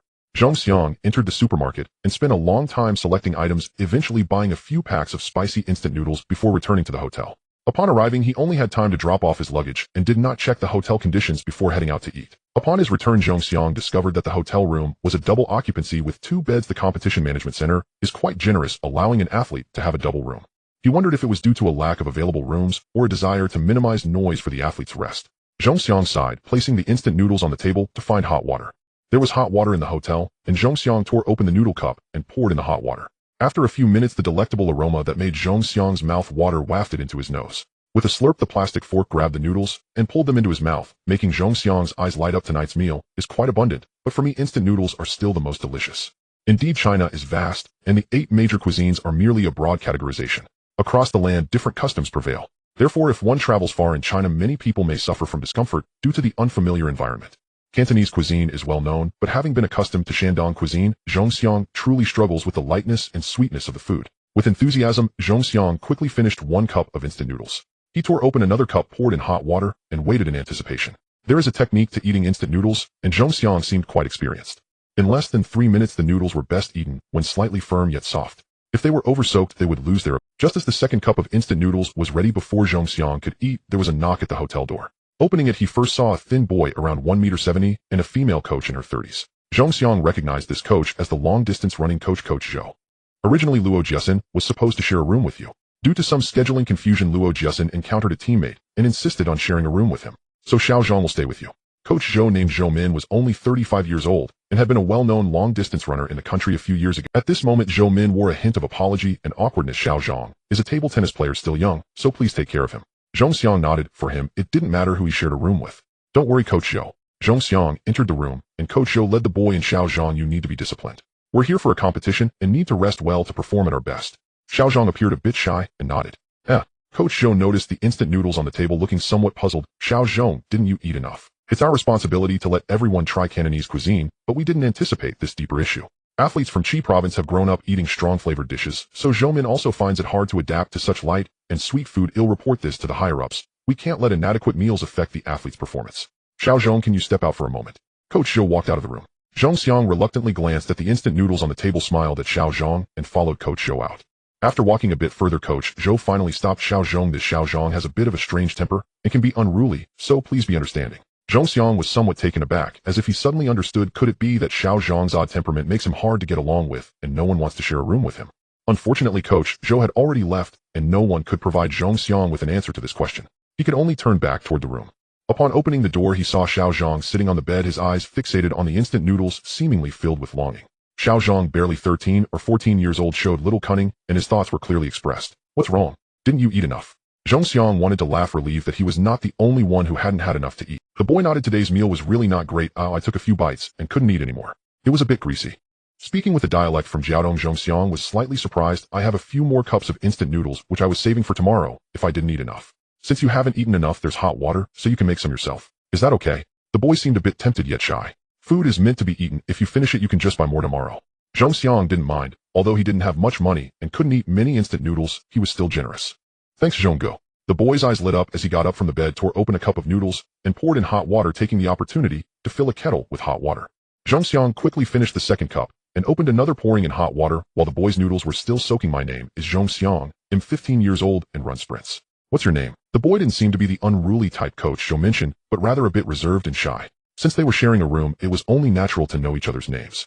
Zhong Xiang would be staying here for 2 days due to the 9th National Games. With a slurp, the boy's instant noodles were ready. After taking a bite, his eyes brightened. This is the flavor, Zhong Go. We have the same taste. The spiciness is just right.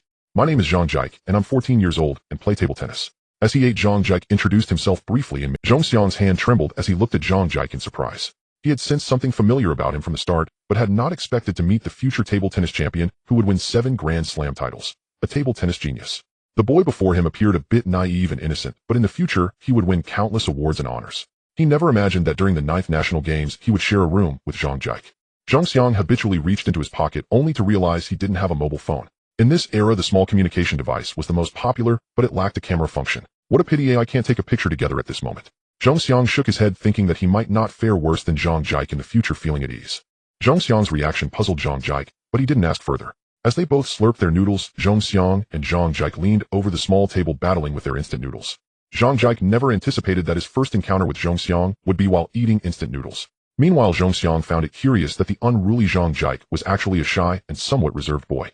The 9th Sports Games will hold its opening ceremony on the evening of November 11th and conclude on November 25th. Today is November 9th, and the athletes arrive 2 days in advance, both to acclimate to the venue and to adapt to the local environment and food. For various reasons, they must arrive early. The next day, Zhong Xiang woke up early as usual. Luo Jiesin also got up early. After washing up, Zhong Xiang was already waiting outside the hotel. The athletes coming to the venue of the sports event do not merely participate in competitions and then rest. Their schedule is almost the same as their usual training, just with a lighter training load. Director Luo is in charge of the track and field team, primarily managing the sprinting events. Yesterday, he borrowed a playground from a middle school in Guangzhou. Zhong Xiang arrived outside the hotel, where Director Luo was already waiting. On his right stood Luo Jiesin, and on his left was a tall, robust young man who seemed to be around the same age as Luo Jiesin. All right, you all are used to training early. Let's head to the training ground. After getting into the car, they drove east for about 20 minutes, winding through the streets before finally arriving at the school. In the car, Director Luo introduced the young man to Zhong Xiang. Wang Liang, like you, he is a sprinter in the 100 and 200 meters training with the national team. He has returned to represent Qi province in this competition. Wang Liang. Zhong Xiang had no impression of him, and it seemed he hadn't appeared in the following years either. Zhong Xiang was unfamiliar with Wang Liang, and vice versa. However, he was quite familiar with Luo Jiesin, and they chatted from time to time. Upon arriving at the track, Director Luo did not get out of the car and rested inside. Director Luo had been very busy these past few days, sleeping late at night, and waking up early naturally left him a bit fatigued. Not understanding the training for the 100 and 200 meters, he chose to sleep in the car and did not interfere with the training of the three. At this moment, the sky was still dark, and only the 3 of them were on the track. Upon arriving, the trio began to run. After 3 laps, Wang Liang stopped running, while Zhong Xiang and Luo Jiesin continued. This Wang Liang joined the national team last year. His coach is different from the previous one, and his training methods differ from old Chen's, so we don't train together. Luo Jiesin said while running. Wang Liang's results are quite good, which is why he eliminated Yin Jintao and Li Ming. Zhong Xiang was somewhat surprised. Yin Jintao and Li Mingbo had both run 10:50 seconds in the selection trials, one even breaking into the 10:50 second mark. Wang Liang, who could directly eliminate these two, must have impressive results. How fast can he run? Zhong Xiang was very curious. After all, without certain results, it was impossible to directly eliminate Yin Jintao. He can probably run around your level, generally around 10:48 to 10:49 seconds, and his results are stable. Luo Jiesin said seriously. If it comes to a competition, I've really never beaten him, whether in the 100 or 200. Your 100-meter results are similar to his. You also have outstanding performance. Why didn't you make it into the national team? Zhong Xiang was very curious. To join the national team, must one have participated in major competitions? Isn't performance important? You might not believe it, but before Old Chen came to the Provincial Sports Team Management Center, I had been hovering around 10:8 seconds in the 100 meters. My condition was poor, and I could only run over 11 seconds. Luo Jiesin felt a bit emotional. Perhaps I couldn't adapt to the training methods of the previous coach, which hampered my progress. It wasn't until Old Chen arrived that my 100-meter results improved significantly in just over half a year. Zhong Xiang was somewhat surprised. He had progressed rapidly due to his special ability. In just half a year, Luo Jiesin's 100-meter result improved so much, indicating that Old Chen was indeed a qualified coach. At least his training methods suited Luo Jiesin. At the same time, Zhong Xiang gradually understood why Yang Gang felt frustrated his training methods were not accepted. Only a very small number of people could adapt to the training methods of Old Chen and Yang Gang. This training method, which closely resembles foreign sprinting theories, only yields results when physical requirements are met. After running for over 10 laps, the eastern sky began to brighten, and Zhong Xiang stopped jogging with Luo Jiesin. After resting for over 10 minutes, still feeling fatigued, Luo Jiesin said to Zhong Xiang, "This Wang Liang is my fellow townsman and a good friend. I haven't seen him in over a year. I'll go accompany him in training. His training methods are different from ours. You just train on your own." Zhong Xiang didn't follow him to join the fun. Wang Liang had a very cheerful personality, and perhaps because Zhong Xiang was too young, Wang Liang was not very willing to have too much contact with him. Unlike Luo Jiesin, who could get along with anyone, Zhong Xiang also did not wish to have any interaction with Wang Liang. "I'll just train by myself." Zhong Xiang had already rested enough and began training sprints and practicing curves. Until the sun rose, Director Luo brought breakfast. While having breakfast, several long-distance runners also gradually arrived at the school playground. Perhaps they had already communicated with the school. Some students watched them train, but were blocked by an iron fence, and the Zhong Xiang watched these long-distance runners and suddenly brightened his eyes as he spotted a familiar figure, Xing. Zhong Xiang had not expected to encounter this female long-distance star at the 9th Sports Games, but here she was. Whether it was Zhang Jike or Xing Huina, they were just budding talents at this moment, yet to achieve their future brilliance. Running on the track, they wouldn't attract much attention. The playground was not large, with nearly 100 athletes training here. There would inevitably be some interference. Some were practicing sprints, and others were doing long-distance work. In the middle of the playground, there were also those warming up, doing other exercises, and practicing long jump and high jump. "Forget it, I'll just step aside for you." Zhong Xiang chose to train on the west side of the playground near the farthest running track, while Luo Jiesin and Wang Liang were on the east side.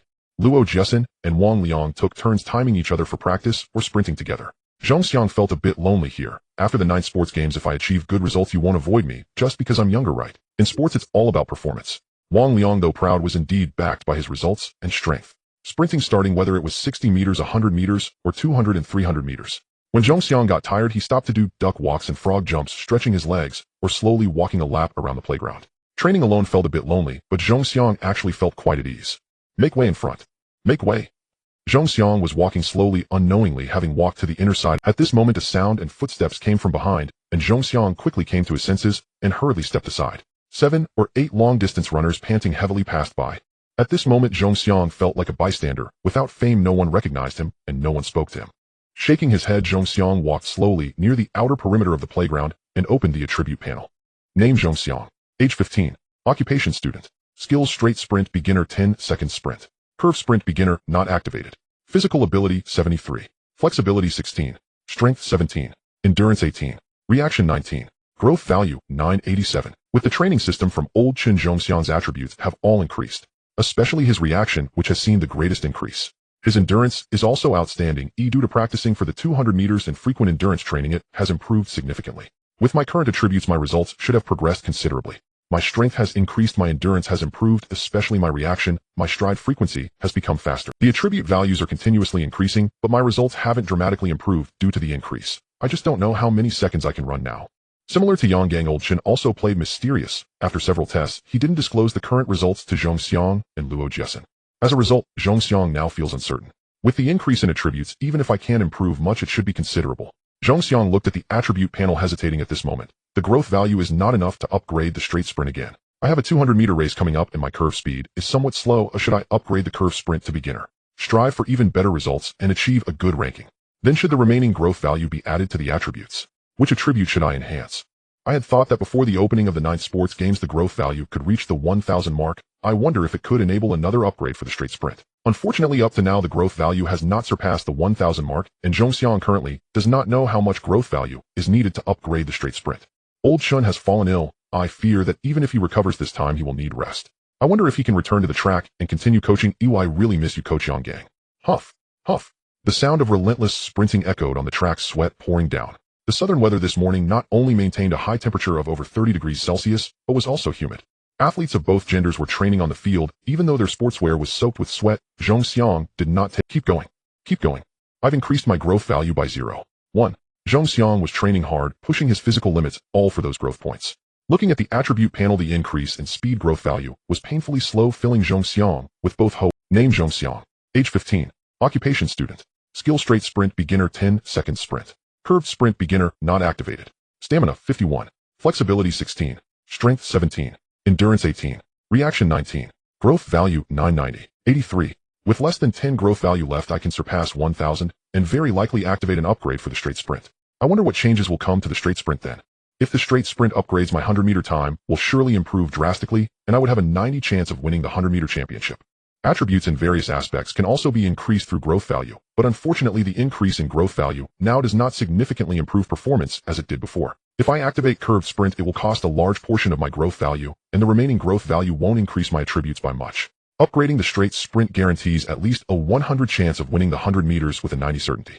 However, if I activate curved sprint, Zhongxiang was unsure of his chances of winning at the upcoming youth sports games with his current. As long as I can secure a championship in either the 100 or 200 meters, it will bolster my prospects for participating in larger competitions in the future, even international ones. It's really frustrating. The growth value seems to be less than 10, and there's no way to increase it to 1000 At the youth sports games, one could say the country's top sprinters were gathered, such as Chun Haijin, Shin Yunbao, and In Hanzhao, all capable of running around 10:21 to 10:26 seconds. Some of these individuals were even very close to breaking the national 100-meter record. Although they hadn't yet reached their peak performance in 2 years, they could still run under 10:30 seconds. In 2003, Chun Haijin even tied the national 100-meter record. Facing such elite sprinters, Zhongxiang found himself with no clear concept of his current performance. When he asked Old Chun, all Old Chun said was that he just needed to run seriously on the day of the event. Besides that, he said no. In the past, Zhongxiang always trained a bit more than the training volume planned by Old Chun, yet he barely accumulated 10 growth value each day. With tomorrow being a rest day and the youth sports games officially starting the day after, the accompanying coaches or team leaders would not allow the athletes to train too hard, resulting in even less growth value accumulation. The youth sports games are intended to serve as practice for the 2008 Olympic Games and is one of the highest level national sports meets in history.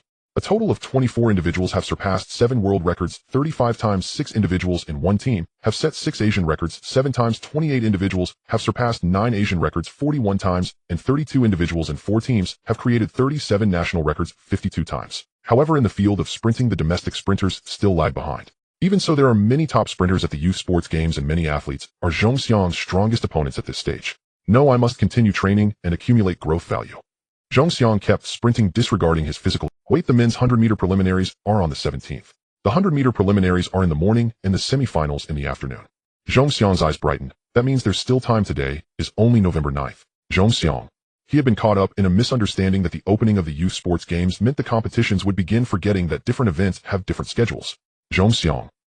After just completing a 60-meter sprint while pondering over the schedule for the 100-meter event, Director Luo called out to Zhongxiang, "This training isn't good. The opening ceremony of the youth sports games is the day after tomorrow. Such training can lead to fatigue or even injury. You must train reasonably. When coming here, Coach Chen specifically reminded me that you need to reduce training." Zhongxiang was stunned and shook his head helplessly. This time the growth value would accumulate even slower due to the reduced training. "I understand, Director Luo." Zhongxiang gasped heavily, stopping suddenly. He was drenched in sweat and genuinely, with the time no longer so pressing, Zhongxiang was less concerned about accumulating growth value. With 8 or 9 days left, even if he accumulated 1 growth value each day, he could surpass the 1000 mark. Injin Tao is on his way and should be arriving soon. For this 4x100 relay, you several team members should get to know Luo Jiesin, Wang Liang, and Injin Tao have collaborated before, so the main focus this time is on your chemistry. Have you done a relay before? The 4x100 is also an event and requires teamwork. Thus, if one person lacks chemistry with the other team members, it could easily lead to mistakes affecting the overall performance. I did a relay at the county sports meet before, and previously Old Chin also trained specifically for it. However, due to a shortage of personnel, I only trained the baton exchange with Luo Jiasen. Old Chen arranged for me to run the last leg. Running the last leg, as long as one understands the relay, there are no other technical requirements. It can be said that the last leg in the entire relay race is the easiest. That's good. Director Luo breathed a sigh of relief. The training for the men's sprint is currently active, but the women's relay team has been training for 2 months. The men's team, however, has only just assembled at this time. Director Luo couldn't help but worry. The relay race depends on team coordination for good results. You rest for a bit. Wang Liang and Luo Jiasen are coming. You guys should discuss how to run the relay. When Yin Jintao arrives, you will practice in several groups. You must ensure 0 mistakes and cultivate chemistry. Director Luo was responsible for the various aspects of the athletes' lives and training during the sprint events. If they achieve good results, it will undoubtedly benefit Director Luo. Director Luo did not leave. He had just awakened and received a call. Having just opened his eyes, he saw Zhong Xiang training with reckless abandon. Director Luo was startled. Although he was not a professional coach, he understood the principle of balancing work and rest. Now that the youth sports games were about to begin, excessive training could lead to injuries which would inevitably affect the entire team. Thus, generally 3 days before a sports meet, athletes only need reasonable minimal training to maintain their performance. Not seeking breakthroughs, just avoiding mistakes. Zhong Xiang smiled bitterly, realizing that his previous training was too intense and had startled the usually gentle team leader. If he trained too intensely, the growth value wouldn't increase. Zhong Xiang was left with no choice. If he didn't heed Director Luo's advice at this moment, this usually gentle team leader might act like a crazed lion, even calling Old Chen to persuade him, affecting Old Chen's recovery. Director Luo. In contrast to Zhong Xiang, who was drenched in sweat and had his uniform thoroughly soaked, Wang Liang and Luo Jiasen had trained much more gently, and their uniforms were not completely wet. Wang Liang and Luo Jiasen arrived and greeted Director Luo. At that moment, a Santana pulled up outside the field, and Yin Jintao got out of the car. The gate of the field opened, and Yin Jintao walked onto the field. Old Yin, I didn't expect you to join the youth sports games in this way. Wang Liang approached, looking quite familiar with Yin Jintao. Welcome aboard. Luo Jiasen punched Yin Jintao playfully. Welcome to the team. Yin Jintao smiled lightly, his gaze landing on Zhong Xiang. What's up, little guy, you don't welcome me? Zhong Xiang wasn't very familiar with Yin Jintao, having only competed against him on the track before. They hadn't spoken much, so he stood still and did not approach to greet him with Director Luo. Feeling slightly embarrassed, Zhong Xiang said, Welcome, welcome. Since Zhong Xiang's qualification for the youth sports games had been replaced, he felt a little awkward in his heart. Sports competition relies on performance. There's no need to feel awkward. Neither Li Mingbo nor I have any negative views about you. On the contrary, we admire you. At such a young age, you have achieved these results. In the future, we will need you to help us fulfill our dreams on the track. Yin Jintao, slightly older than Zhong Xiang, was very mature in his thinking, and Zhong Xiang could see sincerity in Yin Jintao's face. Zhong Xiang nodded, a smile appearing on his face. I won't let you down. Little Yin, go warm up. Later you guys should practice the... All right. Yin Jintao nodded, taking off his sweatpants to reveal his sprinting shorts. You all wait a moment and take a break to avoid fatigue later that affects your training. Director Luo then went to communicate with several other coaches about the upcoming relay training and the use of the track. Let's still use our old methods for training. Let's ease up a bit. Among the 4 athletes, Luo Jiasen was familiar with all of them, whereas Zhong Xiang only knew Luo Jiasen. Luo Jiasen wore a slight smile. There are no strict requirements for the relay, so don't feel pressured. At this moment, Wang Liang also stopped trying to keep his distance and patted Zhong Xiang on the shoulder. Don't worry, since we need to cooperate, we should get to know each other. Tonight, come over to my place for instant noodles. I still can't get used to Cantonese cuisine. Last night, I bought a case of instant. Luo Jiasen's face lit up with joy, and Zhong Xiang smiled slightly. A simple sentence helped bridge the gap between them, reducing any awkwardness. Take your positions, Director Luo called, acting as the starter on the school playground. A number of athletes who had paused their drills turned their eyes toward the handful of relay runners. Those still training drifted toward the outer edge, clearing space for the relay team. Zhong Xiang, slated for the final leg, stood in the pre-run zone. When he glanced back, Wang Liang was already bent and ready. Ready.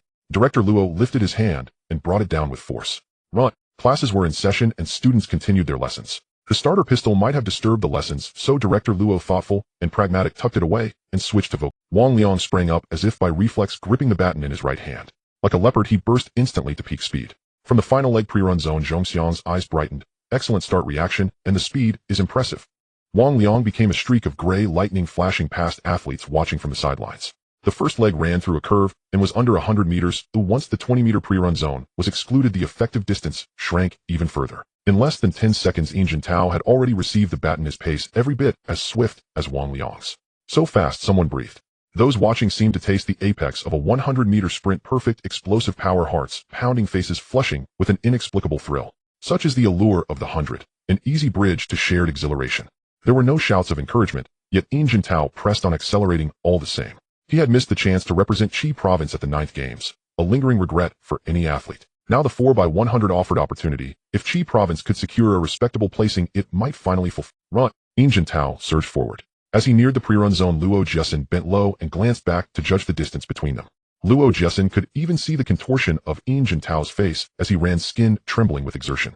"Time's up," someone murmured. Luo Jiasin launched himself, covering half the pre-run zone and already nearing his top speed. At that instant, Yin Jintao extended the baton. "Take it." Though time had separated their formal training, the hours they had once spent together showed. Without much practice, the baton still found Luo Jiasin's hand perfectly. Yin Jintao slowed and watched Luo streak away, clenching his fists. It was not an official race, yet a thrill coursed through him, a fierce wish to transfer every ounce of his power to his teammate. He watched Luo's peak velocity, and his eyes shone. "This guy's speed seems to have improved. I almost couldn't catch him just now." At the other end of the curve, Zhong Xiang had already begun his pre-run. A Luo Jiasin's pace climbed to its summit. Zhong started from the prescribed mark, and at the first step, Yin and Wang were struck dumb. So fast. This wasn't Wang Liang's first time seeing a waiting runner launch. Earlier, when Yin Jintao ran in the pre-run zone, the sensation had been less immediate. Now Wang could personally feel the velocity Luo carried, faster than Jiasin before. "Damn," he muttered, astonished at the increase. Wang Liang's admiration for Zhong Xiang's speed was interrupted when his face suddenly shifted, and he called out softly. From a distance, Yin Jintao thought uneasily, "This is too fast. Jiasin won't catch him. He's already run past the pre-run zone and still hasn't received the baton. This will affect the result." In the final leg pre-run zone, Zhong Xiang began to accelerate within the allotted distance. All thought fell away. There was only acceleration and more acceleration. At the single familiar call of "take," he would reach back. This was the tacit understanding forged in earlier training. The short 20-meter pre-run zone had already elapsed, yet Luo Jiasin still had not called for the baton. Zhong turned in curiosity and saw Luo gripping the baton in his left hand, his face fierce as he chased. "Damn," Zhong thought. The start had not been premature. Everything followed their old drills. Only his own speed had risen, and Luo could not catch him. The sight left many gaping. Zhong Xiang's sheer velocity startled them. The exchange failed, some whispered. Wang Liang stood on the curve staring at Zhong as he hit the straight. Yin Jintao slapped his forehead in frustration. This guy. Only a month away, and his speeds improved again. Zhong's pace eased, and Luo finally caught up. "You run too fast," Luo panted. "We need to figure this out." Running faster was a blessing, but failing to complete the exchange was a vexing problem. There was no blame in Luo's voice. His eyes brightened with a plan. "Why not start a little later? That way your speed won't be compromised, and the exchange remains intact." Zhong Xiang's face lit up. He nodded and apologized. "I'm sorry. It won't happen again." The moment felt familiar to Zhong at the county games. The mismatch in speed between the third and fourth legs had cost him the 4x100 title. If the ninth games were jeopardized because his speed caused a failed exchange, it would affect the other three. When Yin Jintao returned to his spot to rest and awaited the next drill, Wang Liang asked quietly, "What did Zhong run at the leeching trials?" Yin hesitated and then answered, "He ran 10:46 then. Now it looks like more than 10:46. I watched his 100m from the sidelines. This time he's improved a lot. I reckon he's into the 10:40s. They muttered in disbelief. This freak. How could his speed climb so fast? If he keeps training like this, in a few months won't he shatter the national 100-meter record? Yin murmured to himself, while Wang opened his mouth, his face awed. "When he first arrived, I never imagined he'd have such..." Wang turned toward the finish and said, "But to break the national record won't be so simple." 3 years had passed, countless sprinters had emerged, yet no one had dipped into 10:20s, or let alone touched the 10:17 national mark. At the finish line, Director Luo felt both surprise and unease. "Zhong Xiang's speed doesn't worry me, but the relay does. We still have time. We must strengthen our exchange work." After a 20-minute rest, the second relay practice resumed. Wang Liang again ran at top speed and delivered the baton flawlessly to Yin Jintao, who in turn passed it perfectly to Luo Jiasin. Wang and Yin watched Luo's silhouette with nervous intensity, especially as he neared the pre-run zone. Zhong Xiang inhaled deeply. When the distance had contracted to a quarter of their usual mark, he suddenly surged. His speed had not yet reached its peak when a shout rose from behind. "Take." Instinctively, he thrust out his right hand and felt the baton settle firmly into his palm. The moment he gripped it, his velocity catapulted to its zenith. His mind emptied, and his eyes fixed on a single objective: the finish. So fast. Wang Liang, Yin Jintao, and Luo Jiasin felt it in their bones. Luo especially wondered. Zhong's speed has improved. What will his 100m time be? Zhong had already begun showing gains back at the provincial training center. Each session, he would leave Luo by 2, sometimes 3 body lengths. And now Zhong ran even faster than he had at the provincial center. Come on. Come on. Xing Huina, who had stopped training, watched Zhong's absolute speed and felt a thrill. She cupped her hands and shouted. Her cheers spread, and many idle athletes joined in calling loudly. Some coaches, Director Luo above them, found their fists tightening in quiet astonishment. Such speed. Indeed, it was fast. In barely 10 seconds, Zhong Xiang flashed across the finish. Director Luo exhaled in relief. Thank goodness it worked. Guangzhou Gymnasium, the nation's first stadium equipped with the most modern facilities, was packed to capacity as the grand opening of the 9th National Games was to be held here. At 2:00 on November 11th, representatives from provinces, directly administered municipalities, and autonomous regions across the country began their entrance. The order of entry for each province followed the alphabetical order of the first character of the province name. When the athletes from Qi province marched in, Zhongxiang was instantly overwhelmed by the atmosphere of the games. The stadium was overflowing. In his former life, Zhongxiang had attended such competitions more than once, yet even at the national track and field championships, second only to the national games, the stands had been sparsely occupied. Sporting programs lagged behind then, and the people had not yet displayed the fervor for athletics that would bloom in later years. Rousing music swelled through the arena. With measured, synchronized steps, the contingents circled the field, entered the center, and came to a halt. At 2035, the stadium erupted once more as a figure beloved and familiar to the nation waved and walked. Behind the leader were international guests, including IOC Chairman Mr. Luo Gu. The entire arena rose in cheers. The infectious enthusiasm spread to everyone. Standing among the athletes, Zhongxiang felt his blood burn with pride. The 9th National Games served as a bridge, selecting talent and sharpening contenders for the 2008 Olympics. This edition was of an exceptionally high standard, one that subsequent games would struggle to match. Suddenly, the entire stadium fell into a hush so absolute that a pin drop could be heard. The leader proclaimed the 9th Games open, and in that instant countless colorful balloons ascended, streaking brilliant hues across the sky. The stadium roared, and then rose as the flag-raising ceremony began. All stood to sing the national anthem. In that moment, Zhongxiang's eyes filled with tears as he sang aloud. Beyond the level of competition, the passion of the people here rivaled that of the future 2008 Olympics. One day, I will seize an international championship. I will make the national anthem resound in stadiums across the world, and the national flag rise in every arena. Zhongxiang felt his heart pound, and an indescribable emotion swell in his chest. Having just experienced this opening ceremony, he found himself instantly enamored with the atmosphere. When the torchbearers appeared on the track and began to pass the torch, the stadium surged with excitement once again. When China's first Olympic gold medalist Su Haifeng entered first bearing the torch, the arena fell silent, as if by unspoken agreement. Everyone held their breath, their gazes fixed upon him. Zhuang Xiaoyan and Li Xiaoshuang carried the torch. When it reached Yu Province's athlete Olympic champion Chen Xiaomin, and the main cauldron was lit, the crowd erupted again. Next, the deputy party secretary of Yu Province delivered the opening address. Strangely, a speech that once bored Zhongxiang at a county games now possessed a different stirring charm in this place and time. He absorbed every word with solemn attention. Then the oaths commenced. Athlete and referee representatives swore, and the athletes began to withdraw. The 9th Games differed from previous editions. There were far fewer performance pieces, only a handful, and the athletes who took part in the opening ceremony were those with no events the following day. Those with events the next morning had long since returned to their hotels to rest, preparing to face tomorrow in their best. There was only one performance piece, Shengshi Huazhang's splendid china, divided into 3 movements. With the curtain closed on the opening ceremony, participants began to file out in an orderly fashion. Zhongxiang remained seated, as did the athletes from Qi province. As competitors, they were among the last to leave. After everyone had gone, he looked around and picked up the litter he found. To his astonishment, he had seen not a single scrap of paper from start to finish. He clearly noticed many people voluntarily collecting trash as they left, even wiping down the seats. Zhongxiang was deeply moved, truly moved. This, he thought, was the character of the Chinese people, the descendants of Yin and Huang, who we possess the highest of virtues. What are you looking for? Treasure hunting, Wang Liang teased from behind. After witnessing Zhongxiang's 100-meter time and his terrifying speed, Wang Liang no longer kept others at arm's length, but approached with deliberate closeness. Yes, I'm treasure hunting, and I've found it already. Indeed, he had. People taking their trash and wiping seats as they departed. Such civility was the true treasure. Really found it. Wang Liang blinked, then laughed. You rascal. Realizing Zhongxiang was joking, he relaxed. Come on, let's go to my place for instant noodles. Tonight's fare was much better than yesterday's, and at least filling, though not as authentic as Shandong cuisine. It showed the hotel's cooks had put care into the meal. Zhongxiang was so full he could not possibly eat instant noodles. Shaking his head, he said, Sorry, I won't go. I am too tired and want to rest. Wang Liang's expression shifted slightly. Luo Jiasen understood Zhongxiang's meaning. Brother Wang, you've seen how much Zhongxiang can eat. He continued, even the 3 of us, you, me, and Jin Tao, cannot match him. One of his meals equals more than the 3 of us. The food in his stomach could last 3 days and still be undigested. They laughed together. Zhongxiang scratched his head in embarrassment. Being able to eat a lot was not a sin. He simply could not help but be satiated. Huh? Wang Liang laughed out loud, patted Zhongxiang on the shoulder, both amused and speechless. Only after they left the stadium and boarded the car did he chuckle. You have a prodigious appetite today. I truly did not eat. If this continues, he said, in a few days I will have no strength left for the competition. Luo Jiasen and Jin Tao nodded in agreement. Someday we should hold the games in Qi province so athletes from across the nation can taste our Shandong cuisine. Zhongxiang agreed and nodded. Let's see whether they can get used to it. If they cannot eat their fill, how will they have the strength to compete? This competition rests on you, Zhongxiang. You are the one with an appetite and the ability to eat, and thus keep your strength. No, I must take leave to return to Qi province and eat my fill for a few days first.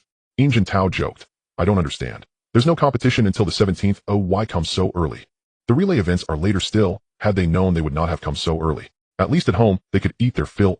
Jin Tao's remark was a complaint, and the others were rendered speechless. Had the events been held within Qi province or other northern locales, they might not have needed to arrive so early to acclimate. Arriving on the day of competition risks failing to adapt. These arrangements, though they seemed unreasonable, had been made after careful consideration. Back at the hotel, they each retired to their rooms. When the door opened, smoke billowed forth. A sharp, spicy, eye-watering tang assaulted them. Zhang Jike, having procured a hot pot from somewhere, was busy adding ingredients. Brother Zhong, you're back. Come and eat hot pot. Zhong Xiang was somewhat surprised. Where did Zhang Jike get the hot pot from? You eat it. I'm already full. Zhong Xiang opened the door and all the windows, saying hot pot is high in fat and calories. I need to maintain my body fat percentage, so I can't eat it. Where did you get this hot pot from? Brother Zhong, you're trying to kill me. Zhang Jike quickly closed the door. I bought it outside. The hot pot is rented. You're just craving it. I haven't eaten well these days. It was obvious this guy had been sneaking food. He poked his head out the door and looked around, saying the hot pot base is amazing and want to eat some. Zhong Xiang shook his head again. He wouldn't indulge in such food. As an athlete, he needed to work hard in training and resist the temptation of high-energy foods. The competition is coming up soon, and I need to train starting tomorrow. When you have your finals for the 100 and 200 meters, if I have time, I'll cheer for you. Zhang Jike, while eating hot pot, mumbled. Zhong Xiang couldn't help but chuckle. This guy was said to be unruly and hard. With not much time spent together, Zhong Xiang didn't feel that Zhang Jike was hard to get along with. On the contrary, he had the innocence typical of his age. Furrowing his brows, Zhong Xiang recalled that in 2004, Zhang Jike was sent back to the provincial team for making some mistakes. He wondered if he should remind him. The next day, Zhong Xiang appeared at the training ground smelling of hot pot. Ultimately, he declined Zhang Jike's invitation and did not eat the hot pot. However, the smell of hot pot lingered throughout the room, and he was left smelling like hot pot. Regarding how food affects performance, Zhong Xiang had strong self-restraint. The hot pot smell caught Director Luo's attention, who merely reminded Zhong Xiang softly. The food here was indeed somewhat unaccustomed. Director Luo understood that it's not a big deal for young people to occasionally indulge in some cravings. Luo Jiasen and Wang Liang sighed, saying, no wonder you didn't eat instant noodles. It turns out you had hot pot. That's really inconsiderate of you not to bring us along. Zhong Xiang merely shrugged and smiled, offering no further explanation. He took off his jacket and began warming up. Training must start. Today was already the 12th, and some events had begun competition. The 200-meter preliminaries were on the morning of the 17th, with semifinals at 3 p.m. The finals would be at 3 p.m. on the 18th, so there were still a few days left. The 4x100 preliminaries were on the 19th, and the 200-meter finals were on the 21st. The events Zhong Xiang participated in were staggered in timing, so he wouldn't have to run 2 events in one day. The training volume couldn't be too much or too little. Only reasonable training could ensure progress in performance. With just a few days left before the events began their preliminaries, Director Luo didn't expect Zhong Xiang and the others to show any significant improvement in results. Maintaining their current performance would suffice. Moreover, in just a few days, short-distance runners couldn't make any breakthroughs in performance no matter how much they trained. Time flew by, and soon November 17th arrived as scheduled. Look. At the Olympic Stadium, Wang Liang pointed to a few people in the distance. That's Chun Haijian, currently ranked second in domestic short-distance running with a 100-meter time of around 10:27 seconds. That one is Yin Hanzhao, currently the #1 short-distance runner in the country with a 100-meter time even faster than Chun Haijian, reportedly able to run in under 10:26 seconds. The one who is not very tall is Shun Yunbao, who can also run around 10:30 seconds. Wang Liang had a hint of respect on his face. Currently, these 3 dominate the domestic 100-meter field, and no one can surpass them. The champion of this national games will undoubtedly be among these 3. If you encounter any of these 3, be very careful. Zhong Xiang nodded. This guy Luo Jiasen usually loved to joke around, but now he had a serious expression. These 3 were the kings of the domestic 100-meter field, and to win the national championship, he must surpass them. Zhong Xiang was well aware of these 3. In his previous life at the 9th Games, Yin Hanzhao won the championship with a time of 10:25 seconds. Chun Haijian had not yet reached his peak. He only made breakthroughs in 2002 and even qualified for the Olympic A standard in 2003. The Olympic 100 meters qualification is based on performance. There are 2 standards for qualifying, A and B. The A standard time for the 100 meters is 10:21 seconds, while the B standard is 10:28 seconds. After achieving a good result of 10:25 seconds at the 9th Games, Yin Hanzhao focused on his studies and gradually faded from the track, which is truly regrettable. Chun Haijian reached the A standard in 2003 and participated in the 2004 Athens Olympics, but unfortunately, he was eliminated in the semifinals. At that time, Shin Yunbao also achieved a time of 10:23 seconds, but 10:25 seconds was only a B standard.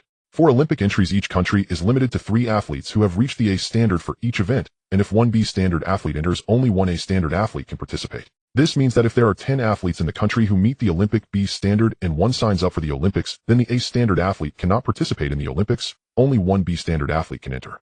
A standard and B standard athletes cannot register for the same event. Currently, several athletes qualify for the Olympics in the 100 meters, but none have reached the A standard yet. That's Yang Yaozu, who also has an outstanding 100-meter time, but his 200-meter performance is even more terrifying, able to run under 20:60 seconds. Zheng Xiang was still deep in thought as Wang Liang continued to introduce those athletes who were in a position of absolute dominance in certain fields, so the upcoming competitions must be taken seriously.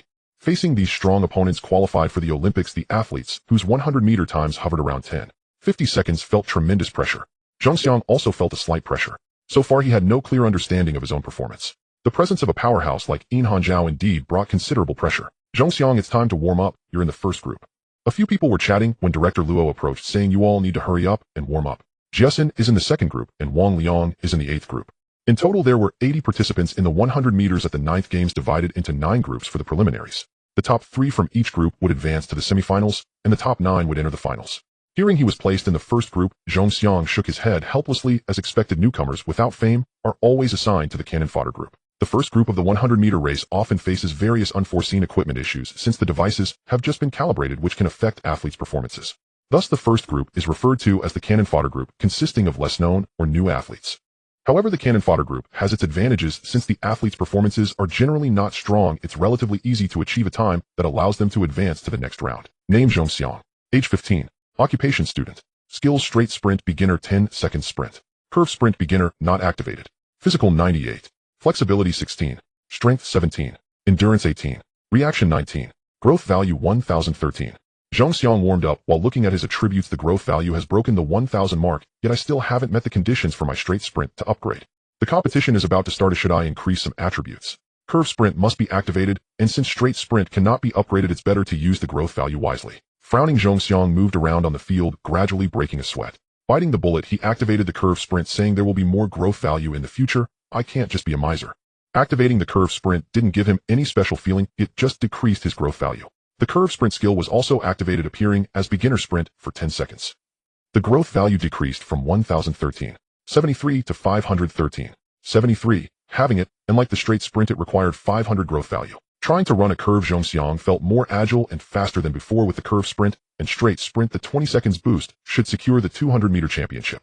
But what about the 100 meters? 500 growth value could increase 5 attributes. That leaves me with just a bit over 13 growth value. I'm back to being broke. Zheng Xiang felt that the growth value was increasingly insufficient. Several skill upgrades and months of hard training had barely given him over 1,000. The men's 100-meter preliminaries are about to start. Oh, please have the first group athletes come to the field. Number 5896, a Zheng Xiang. The announcement sounded as Zheng Xiang walked onto the track with Director Luo. Zheng Xiang was not only placed in the first cannon fodder group, but was also assigned to the first lane. As an athlete, he knew that the 4th and 5th lanes were the best. Who? Zheng Xiang jumped in place, adjusting the distance of the starting block, looking at the unfamiliar faces beside him, exhaling slowly. I won't use the growth value for now, though I won't increase my attributes yet. I'll just see what my fastest speed is now. Zheng Xiang looked at the others who were also looking at him. His somewhat youthful face surprised them. Zheng Xiang was indifferent to their gazes. Looking around at the stands, there were only a few spectators. He couldn't help but shake his head. In sports, even the 100 meters is unlikely to stir up much excitement in the country. On your marks. The starter's voice came through the announcements. Zheng Xiang bent down, placing his feet on the starting block. Set. He lifted his head, focusing on the finish line. This was Zheng Xiang's habit. Once the race began, he cast aside all distractions and concentrated fully with only the finish line in his mind. Bang.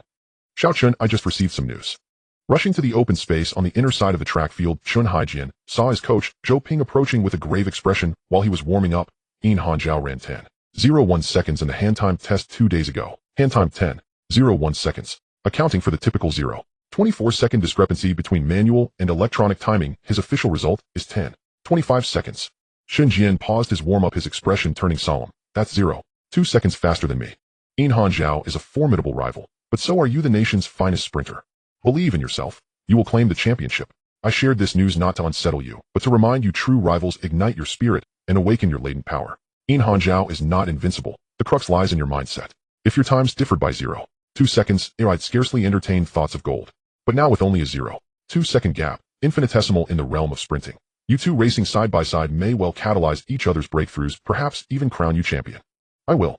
Zhou Ping's face softened slightly. If your times diverged by 0.2 seconds, I wouldn't dwell on the title. But with just 0.2 seconds separating you, such a razor-thin margin, your head-to-head clash could unlock untapped potential or even seize the crown.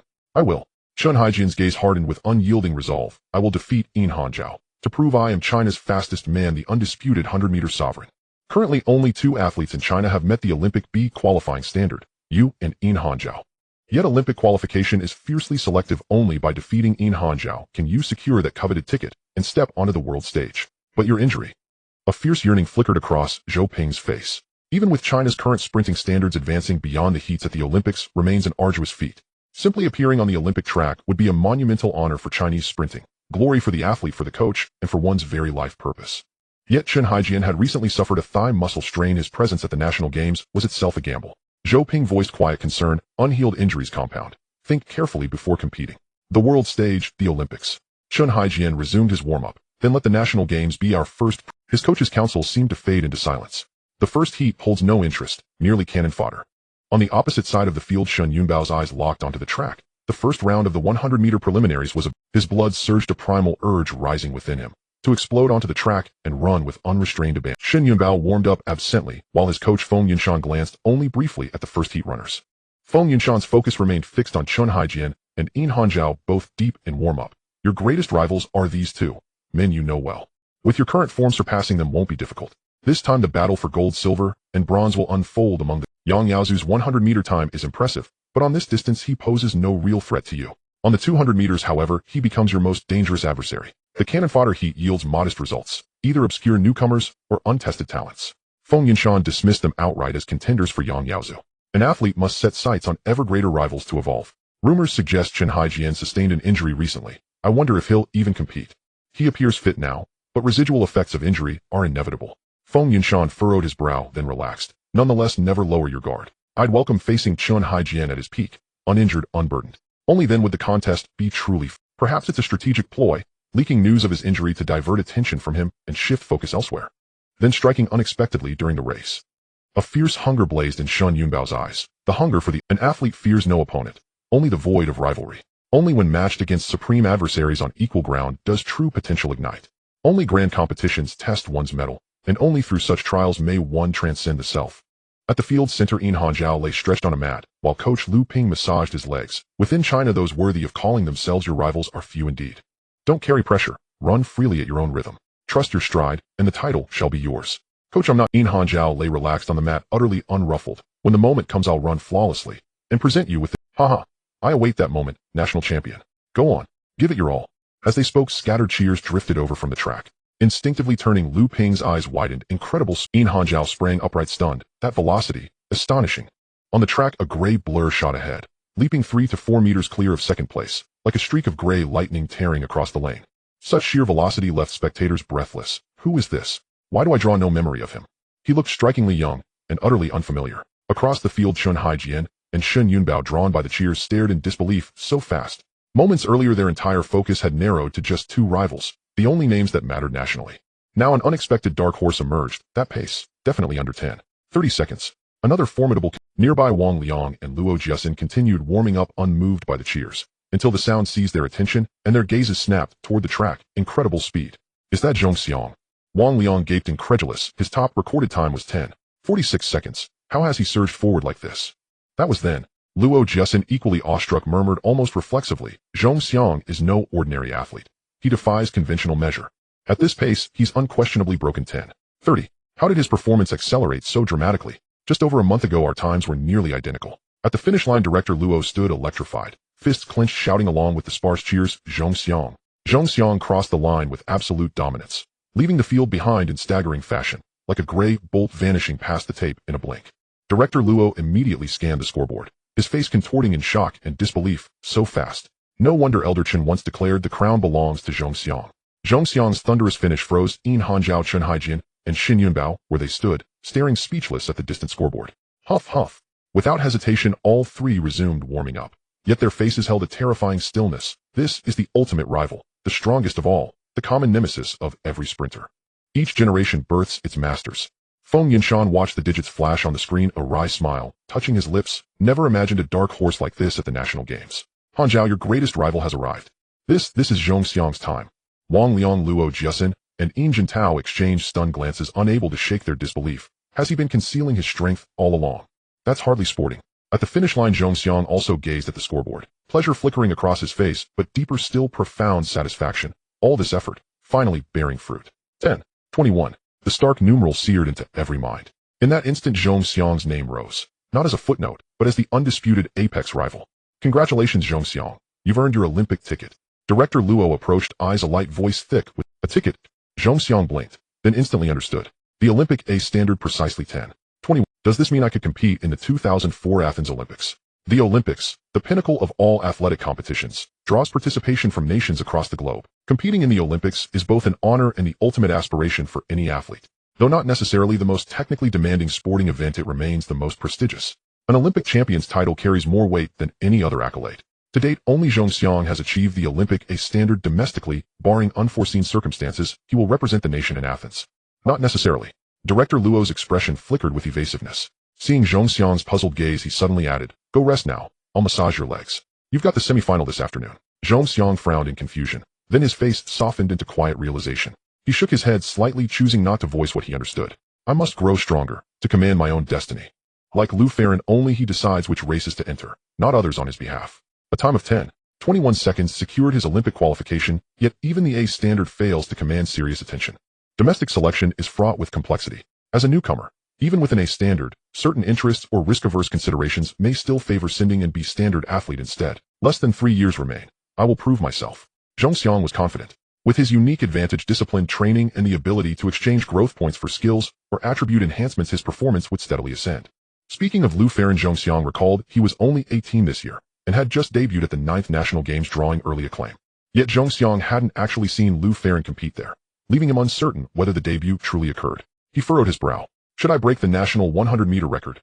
His current best stands at 10:21 seconds, the absolute limit of his physical capacity. With over 500 growth points remaining, I can boost 5 attributes. Surely that's enough to shatter the national record. He opened his attribute interface and studied it closely. Name Zhongxiang. Age 15. Occupation student. Skills linear sprint basic 10-second burst. Curved sprint basic inactive. Endurance 76. Flexibility 16. Strength 17. Stamina 18. Reaction 19. Growth points 513. 83. Just now during the preliminary 100-meter race, his growth rate increased by 0.1. Zhongxiang focused intently on strength and flexibility. Strength governs propulsion per stride, the grip of the foot against the track, plus the triple point mechanics. His mental command surged, and his strength attribute instantly rose from 17 to 20. A fleeting wave of heat flared within his body, then vanished as swiftly as it came. Zhongxiang blinked in surprise. Does a larger attribute increase always trigger such a sensation? Resisting the urge to invest the remaining 200 growth points solely into strength, he allocated the final 2 points, one each, to reaction and flexibility. I hope this distribution proves sound. Performance improvement manifests directly through attribute enhancement. Since linear sprint cannot be upgraded directly, progress must be channeled exclusively through attributes. With strength and reaction now elevated to 20 and flexibility raised to 17, how much would his time improve? If I truly break the national 100-meter record, would Olympic selection finally become unimpeded? The national 100-meter record remained unbroken since 2008, the year of Zhongxiang's rebirth. Director Luo wasn't his personal coach. Many truths remained unspeakable. Even if asked outright, answers would remain elusive. Zhongxiang opted to rest briefly on the track field. Director Luo's amateurish massage left him uncomfortable. After a short pause, he said, Director Luo, I'll go cheer by the lane. Go ahead, go ahead. A wry smile crossed Director Luo's face as he waved dismissively. Feeling faintly, his arrival drew glances, eyes filled with quiet respect. On the track, 9 athletes crouched low, heads lifted toward the finish line. Several cameras idled beside the track, lazily aimed at the lanes. At this domestic tier, reporters and photographers might show interest in other events, but not here. The 100-meter sprint. It was considered too underdeveloped. Merely pointing their lenses toward the track was already yet one photographer paused, his lens lingering on Zhongxiang for nearly 2 seconds before swiveling away. Zhongxiang watched Luo Jiasen, and Luo Jiasen, spotting him, nodded in acknowledgement before refocusing on the track. On your marks. Set. Bang. The starting gun cracked. Zhongxiang's expression tightened. Luo Jiasen's reaction was at the gunshot's instant. Luo Jiasen faltered, momentarily disoriented. By the time he surged upright, several competitors were already ahead of him. Zhongxiang. A hand tapped his shoulder as he watched the race unfold.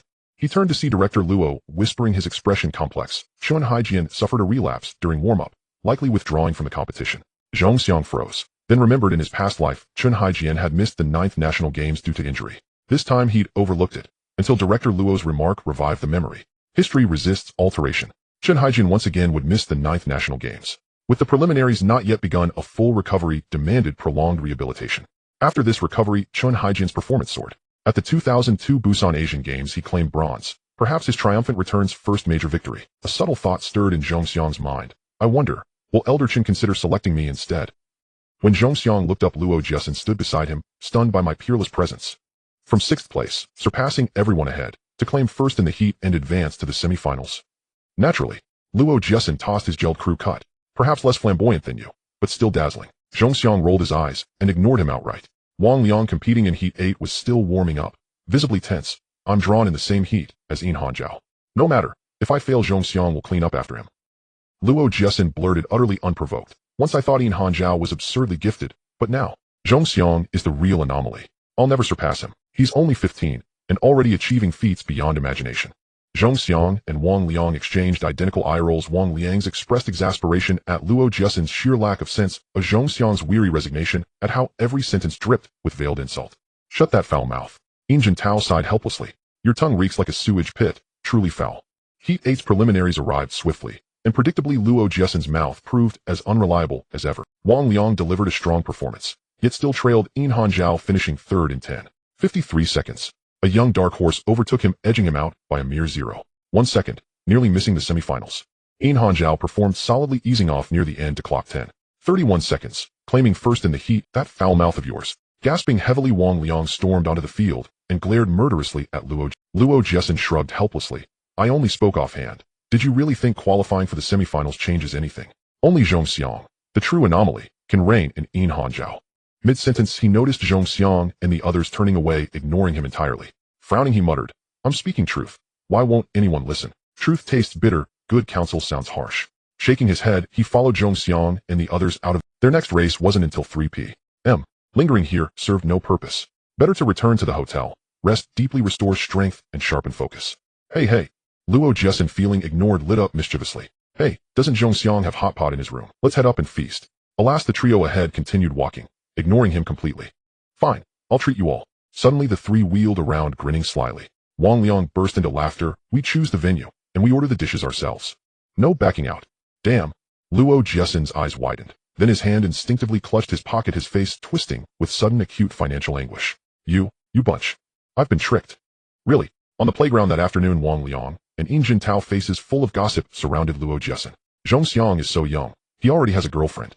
This is not a good thing. If word spreads, Zhong Xiang will surely be punished. The lovers might even be torn apart by force. Yin Jintao's expression darkened. You're still such a blabbermouth. This matter should remain between the three of us. Absolutely do not tell anyone else. Wang Liang glanced at Zhong Xiang warming up in the distance and shot Luo Jiesin a fierce look. You still love gossip as always. Whether this is true or not, do not tell others. It is enough that the three of us know. At present, the domestic sports committee and administrative centers are not as enlightened as in later times. Everything is for the sake of results. Youngsters courting romance at such an age will inevitably affect their performance. To prevent athletes from losing focus, relationships are forbidden until a certain age. Many athletes have been dismissed after their results declined because they were distracted by love affairs. Of course, Zhong Xiang is so young. How could he be in love? You must be talking nonsense, spinning wild gossip. Yin Jintao, somewhat displeased. Last year you even said I was dating you. I was summoned by the coach, and in the end it was all. Luo Jiesin said mysteriously, haha. I told you because we're close. You know Director Shui of the Provincial Sports Committee, right? Zhong Xiang's girlfriend is Director Shui's niece. I've met her and even ate with her. We agreed that if Zhong Xiang wins the championship at this 9th National Games, he'd treat us. Her name is Shui Yun. Oh, she's a little beauty. Could it really be true? Luo Jiesin loves gossip. Now that he even knows a name, it seems unlikely to be a mere fabrication. When Zhong Xiang treats us, he'll take you with me. Suddenly they realized the first semifinal had already begun. We were so busy chatting we forgot Zhong Xiang is still in the first semifinal group. We forgot to go cheer for him. From afar they watched Zhong Xiang surge ahead like a rider, leaving dust behind, effortlessly crossing the finish. Wang Liang opened his mouth. 10:23 seconds, such a steady time. Luo Jiesin, you called Zhong Xiang a freak. I admit it now. His times were astonishingly consistent. Earlier he ran 10:21 and now 10:23, practically the same. The most precious quality for an athlete is stability, steady progress rather than wild fluctuations. Wang Liang clearly saw that as Zhong Xiang crossed the line, he noticeably eased his stride, conserving energy. While we keep pushing forward, Zhong Xiang thinks of holding back. The difference is already clear. Now we and Zhong Xiang are probably no longer in the same class of athlete. Let's go, it's our turn. Unfortunately, Luo Jiesin and Wang Liang were placed in the second heat, in the same group as Yin Hanzhao.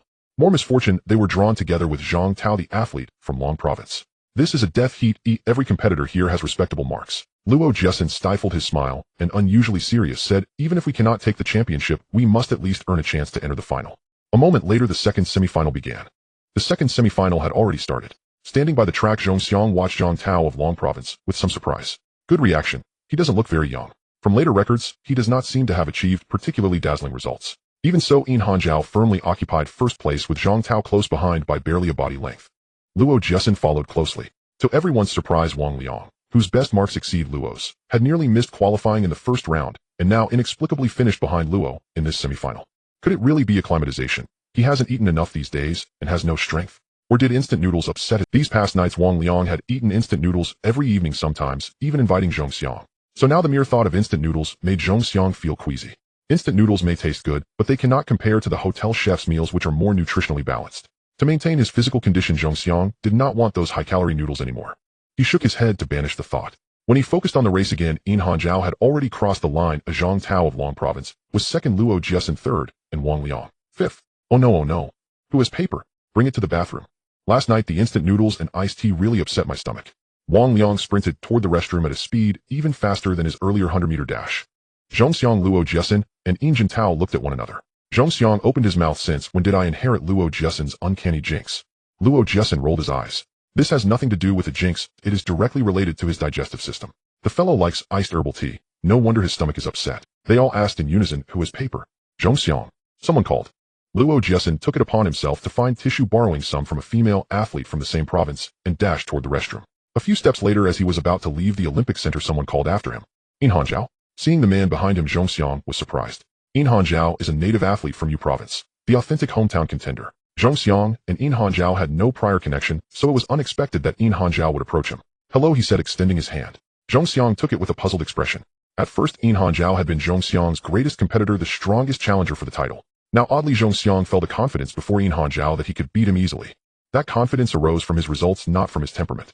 Yin Hanjiao also sensed Zhong Xiang's assurance and bore a similar confidence on his face. You are my fiercest rival. It's a pity we did not compete together in the semis. See you on the final track tomorrow. With those simple words, he turned and walked away. Where was he going? Someone asked. Feng Yinshan found it odd. Yin Hanjiao was not a flamboyant man. Had he come to see Zhong Xiang because Zhong Xiang's strength unsettled him? Or had he already felt immense pressure and simply sought to familiarize himself with a rival? Nothing much, just making a friend. Yin Hanjiao's answer was simple, but Feng Yinshan did not believe him. Tomorrow is the final. Relax and don't carry too much pressure. Your sprint technique and speed are first rate. If jealousy or any unwholesome thought creeps in, it will affect your performance. I understand, coach. Yin Hanjiao nodded, then turned to look at Zhong Xiang standing there, clenched his fist, and declared, the championship is mine. From a distance, Luo Jiesin had seen Yin Hanjiao shake Zhong Xiang's hand and wore a peculiar look. He wouldn't have come to concede, asking you to be easy on him in tomorrow's final, would he? No. Just making a friend, came the reply. Zhong Xiang shook his head, watching Yin Hanjiao's retreating figure, a feeling hard to put into words welling in his chest. The old generation gradually passes. Newcomers rise to carry forward the glory. Yin Hanjiao came only to make a friend. Luo Jiesin did not buy it, and looked to Yin Jintao, who had no interest in indulging Luo's gossiping nature. After waiting on the field for a long time, Wang Liang finally emerged from the restroom, looking somewhat unwell. The four walked out of the Olympic Center. A few steps later, a broadcast announced Liao Province athlete Gu Yuan set a new Asian record in the hammer throw with a mark of 66.97 meters. Let us congratulate Gu Yuan. The Olympic Center fell briefly silent, then erupted into applause. Some events were even slightly delayed as a result. Zhong Xiang and the others stood and applauded. An Asian record was cause for celebration. An Asian record? Zhong Xiang felt stirred. The Asian 100-meter record was probably set by a Japanese sprinter at exactly 10.0 seconds. Breaking the national record might be within reach given my current times, but the Asian record still seems beyond me, he thought, clenching his fist. To break the Asian men's 100-meter record, I believe that day is not far off. Now Zhong Xiang had a new aim, to break the Asian record and dispel the Western prejudice that East Asians could not run under 10 seconds. Wait for me, Asian record. He'll start by toppling the national record. November 18th, 3:00 p.m. At the Guangzhou Olympic Sports Center, the stands along the 100-meter track were unusually crowded. Nearly every seat filled far more spectators than at previous competitions. Moreover, today's press corps was significantly larger, where only a handful of cameras once lined the track. Over 20. Several reporters held microphones aloft, broadcasting live and describing the scene unfolding on the field. Perhaps in anticipation of the 2008 Olympics, and reflecting a growing national emphasis on promoting the spirit of sport, major local television networks and China Central Television (CCTV) had dispatched correspondents to cover the event. Zhong Xiang surveyed the spectators flanking the track. A quiet fervor stirred within him. Some waved glow sticks and colorful flags, whether swept up by the electric atmosphere or not. Indistinct cheers rose and fell in waves, and faintly Zhong Xiang caught the name Yin Hanjiao echoing through the crowd. These spectators were all residents of Guangdong Province, speaking Cantonese, a dialect Zhong Xiang could not understand. Yin Hanjiao is from Guangdong, and the 9th National Games are being held here, so their support for him is only natural. Only thus does a race acquire its true vitality. Unlike the desolate silence of earlier contests, Zhong Xiang was uncertain whether commentators were present. He saw none. Yet having fans cheer him on was exhilarating. Glancing sideways at Yin Hanzhao beside him, he found the man utterly absorbed, adjusting his starting blocks, planting his feet firmly, and performing 2 trial sprints. The stadium's public address system announced each athlete's name. With every introduction, the competitor raised a hand in acknowledgement. Lane 4 Zhong Xiang from Shandong Province. Having topped both preliminary and semifinal rounds, this 15-year-old boy clocked an outstanding 10:21 seconds in the preliminaries, securing his qualification for the Olympic Games via the A standard. We hope Zhong Xiang continues his momentum and delivers an even more remarkable performance in the final. Based on semifinal rankings, Zhong Xiang was assigned to lane 4. With relatively few entrants in the 100-meter dash at the 9th National Games, the competition progressed directly from preliminaries to semifinals, and then straight to the final. As the announcer named him, Zhong Xiang distinctly felt dozens of camera lenses pivot toward him. Among them were CCTV-branded cameras, and a poised, elegant female reporter holding a microphone marked with the CCTV logo, who gestured toward him while delivering her live commentary. This is my first appearance on television, and possibly during prime time. Will I become a star? A flush of excitement warmed his cheeks. Facing the lens, he bent his front leg slightly, braced his rear leg against the ground, tilted his torso sideways, and struck the pose of an archer, drawing his bow. Then, grinning mischievously into the camera, he pulled a playful, exaggerated grimace. This is Zhong Xiang, a rising young talent from mainland China, just 15 years old. Yet our athlete appears delightfully cheeky, an unmistakable sign of absolute composure, utterly free of nerve. Zhong Xiang's lighthearted gesture drew widespread attention. The CCTV reporter beamed, barely suppressing a laugh. Near the track, Wang Liang and others wore bemused expressions. Luo Jiasen, standing beside Zhong Xiang, gazed at him enviously. What a show-off. I wish I'd done something fun too. Zhong Xiang never imagined he had such a playful side. Director Luo, watching from the finish line, shaking his head with gentle exasperation. Well, perhaps it's for the best. A relaxed mind means fewer errors and a stronger performance. Lane 5 Yin Hanzhao from Guangdong Province. The announcer devoted extra seconds to Zhong Xiang's introduction, giving him special emphasis. As soon as Yin Hanzhao's lane was announced, thunderous cheers erupted from both sides of the track. Though Zhong Xiang couldn't grasp their Cantonese, he caught fragments. I love you, I like you, scattered amid the roar. Yin Hanzhao merely lifted a hand in acknowledgement. No further gesture, his expression taut with tension. Once all 9 athletes had been introduced, the officials signaled for positions. To Zhong Xiang's right stood Yin Hanzhao in lane 5, to his left in lane 3 was Zhang Tao, the dark horse from Gansu Province. Luo Jiasen occupied lane 1, glancing anxiously left and right. Of the 9 finalists, Zhong Xiang alone appeared utterly at ease. The rest remained hushed, exchanging only fleeting courteous glances, some eyes sparking with unspoken rivalry. The pre-race atmosphere crackled with intensity, each athlete fine-tuning his mental focus. On your marks. The starter's voice echoed across the field. Obeying the command, the 9 athletes stretched lightly, then crouched low at the starting line. 2 assistant referees moved swiftly, one ahead, one behind, checking each runner's stance. Were feet properly set in the blocks? Did fingertips brush the starting line? Was any posture illegal? This final round felt notably stricter than prior heats. Once inspections concluded without issue, the starter raised his pistol, preparing to give the command. Spectators on both sides held their breath, fearful that even a whisper might distract the runners from hearing the start signal. Tension peaked. Every heartbeat thudded audibly in the hush. Even crouched low, Zhong Xiang perceived subtle sounds. The rasp of breath, the soft crunch of chewing gum, blending into an uncanny, almost musical murmur. This time I will break the record. Having invested 500 of his growth value to boost 5 attributes, Zhong Xiang surged with unprecedented confidence. Yet a flicker of nervousness still lingered. No one would believe Zhong Xiang wasn't nervous competing at the national games. Thump thump. He felt his pulse hammering fiercely at first, then gradually steadying. He could even hear the heartbeats of nearby competitors, their palpable anxiety vibrating through the air. Especially Yin Hanzhao's. Before Zhong Xiang's rise, Yin had reigned unchallenged as China's premier sprinter. Those numbers mean nothing. He's only 0.3 seconds faster than me. You can do this, Yin Hanzhao. You're China's true sprint king. Summon your full strength. Meet every challenge heat in. Set. They rose slightly, assuming perfect starting posture. 9 bodies moving in flawless unison, gazes locked on the finish line.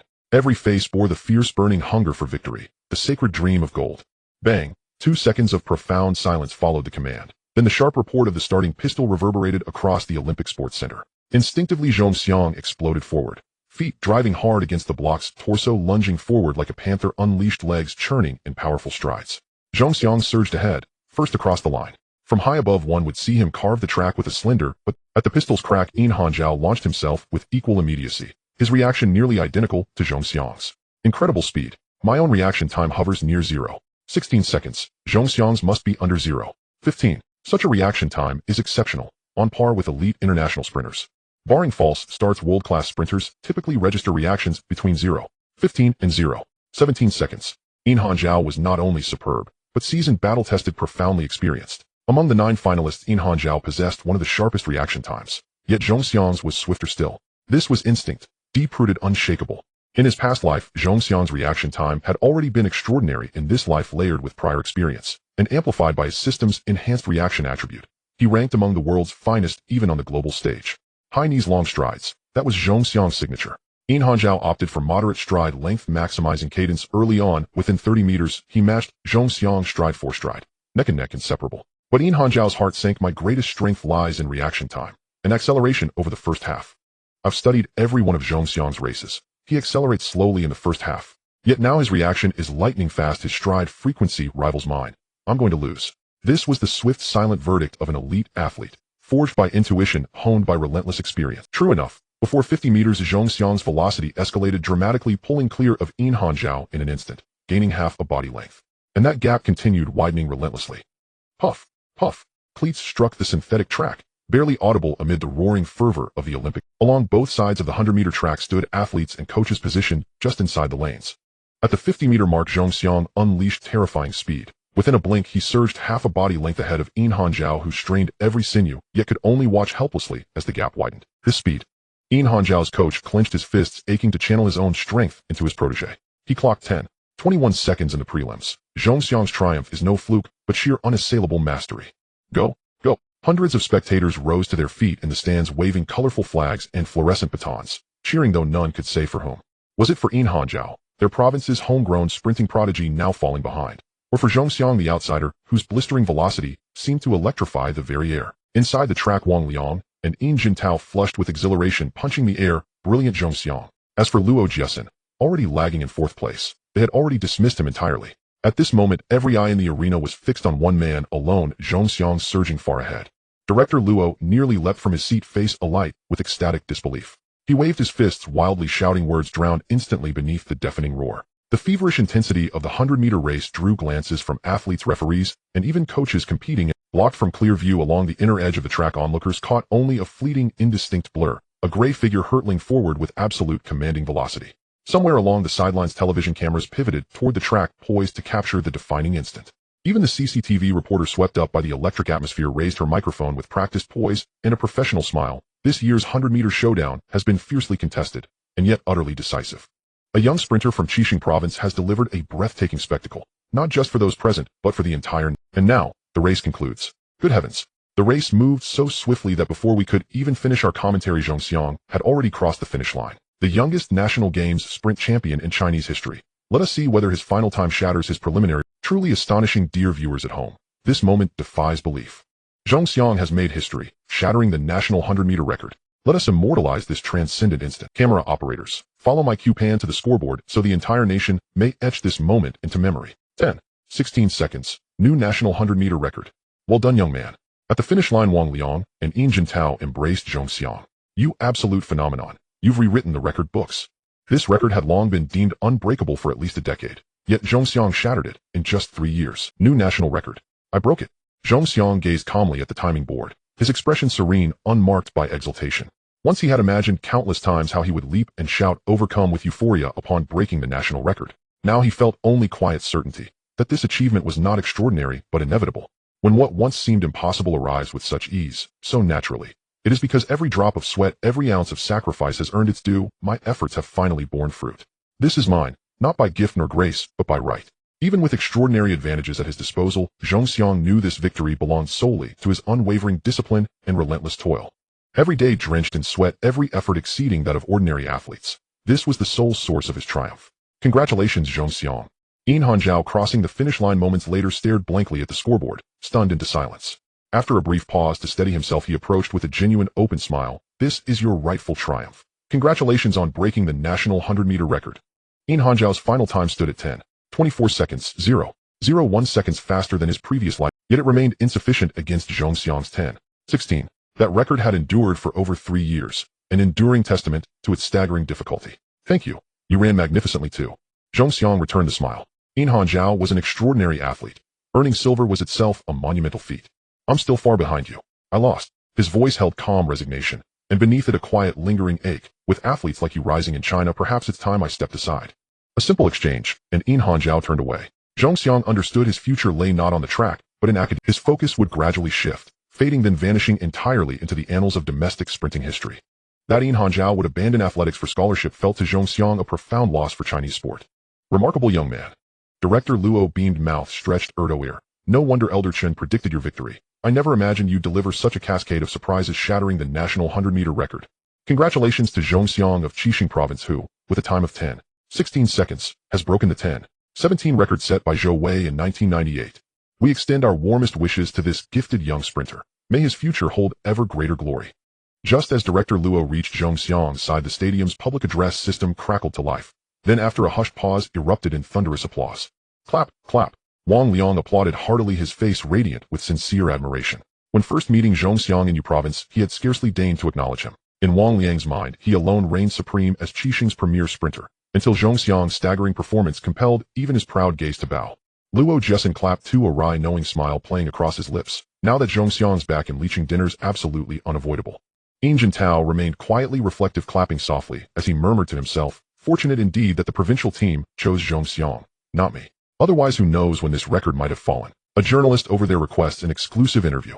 Once that concludes, you'll need to undergo mandatory doping control. Director Luo gestured toward the elegant CCTV reporter nearby. Doping control. Zhongxiang understood immediately. It was standard protocol for top-tier competitions.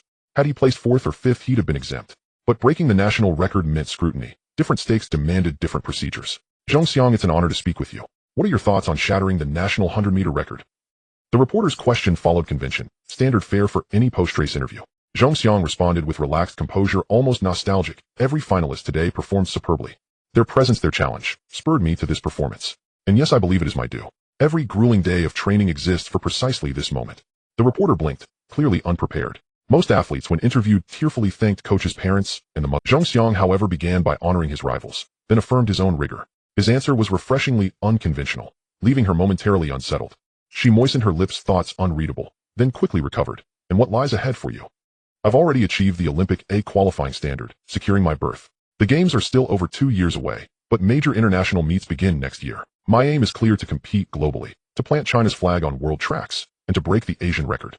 This young man never makes things easy. Zhongxiang was being interviewed. Director Luo had already briefed him thoroughly, how to conduct himself during the interview and how to respond to reporters' questions. Yet Zhongxiang completely disregarded those instructions. Such interviews were always pre-coordinated between coaches and journalists. Questions were agreed upon in advance, answers carefully prepared by the coach, and then relayed verbatim to the athlete. Zhongxiang's coach Master Chun was absent. Director Luo assumed full responsibility for leading the sprint team.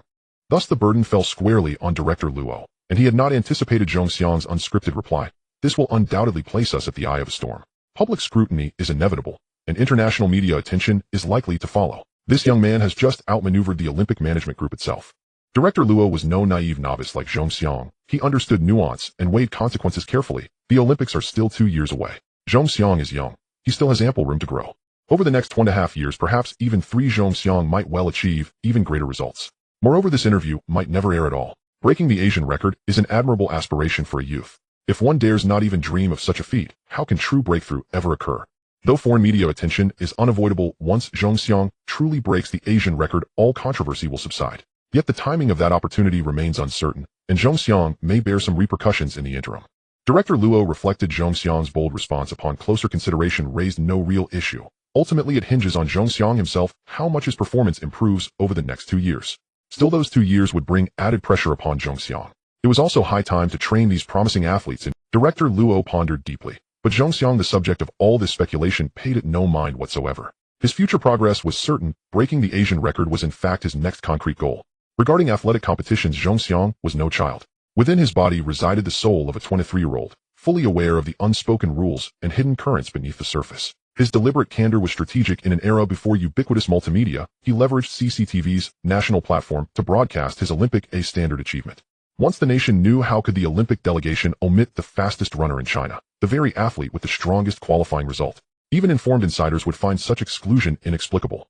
In doing so, he quietly enhanced his chances of securing an Olympic berth. That evening in Shizhizhuang village, the elderly couple Zhong Ximing and his wife sat together on their sofa watching television. Since Zhongxiang joined the provincial team, he sent home monthly allowances and competition bonuses. Though no longer able to work the fields, their livelihood had improved markedly.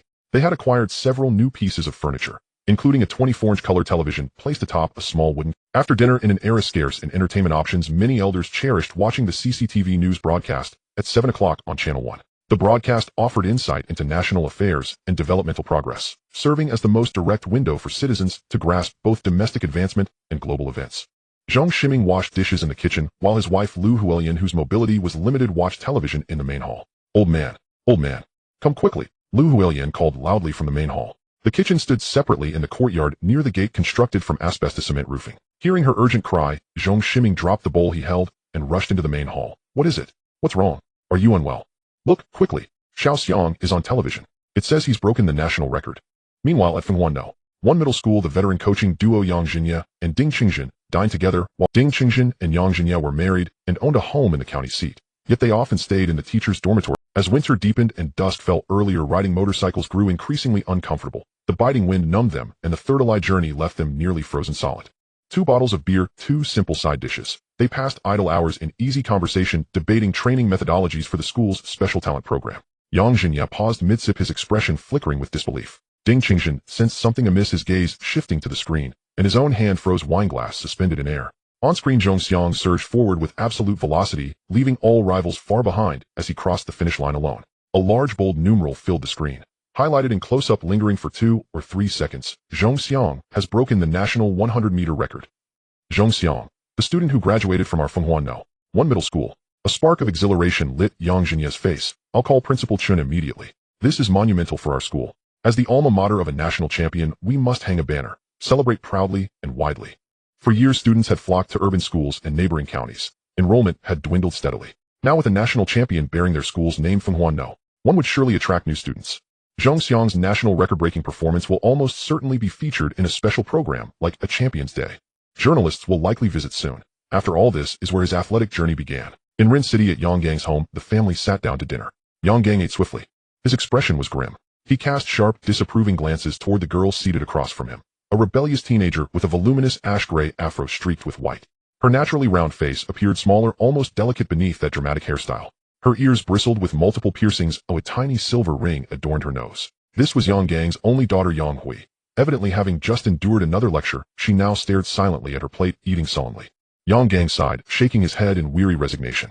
In raising his daughter, he vacillated between indulgence and yet he applied severity when leniency was warranted, and leniency when sternness was needed. As a result, Yang Hui felt neither reverence nor respect for her father, only fear and quiet defiance. His wife's chronic illness consumed most of the household income, on medicine and treatment, leaving little for their daughters. Raise sons frugally, daughters generously, a luxury Yang Gang could not afford. Suddenly, he lifted his eyes riveted to the television screen.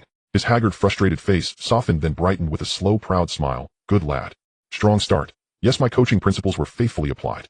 Acceleration is swift, excellent. Unlike Zhong Ximing or Yang Jinya, who focused solely on outcomes or benefits, Yang Gang studied every detail of Zhong Xiang's form, narrating aloud. His running style has evolved, yet remains. What does his performance have to do with you? Yang Hui rolled her eyes and muttered. Yang Gang's wife Feng Lan flinched, expecting another quarrel, but saw instead unwavering pride shimmering in his eyes. He is my disciple, the one I personally guided from Fenghuan One middle school onto the track. Today he stands as national champion. To have nurtured a national champion from his earliest days was indeed a source of profound honor. Yet Yang Hui refused to grant him even that dignity. He's no longer your disciple. His victory bears no relation to you. You're still just a minor coach at the Rin City Sports Administration Center. No promotion, no raise. What tangible benefit does this bring you? Yang Gang's expression turned solemn, his voice steady and earnest. You misunderstand. As a coach, I seek no reward for guiding disciples. I only ask that my students progress under my teachings. Their effort yields results, and my effort seeks only their fulfillment of dreams. How far he ascends, I await it with genuine anticipation.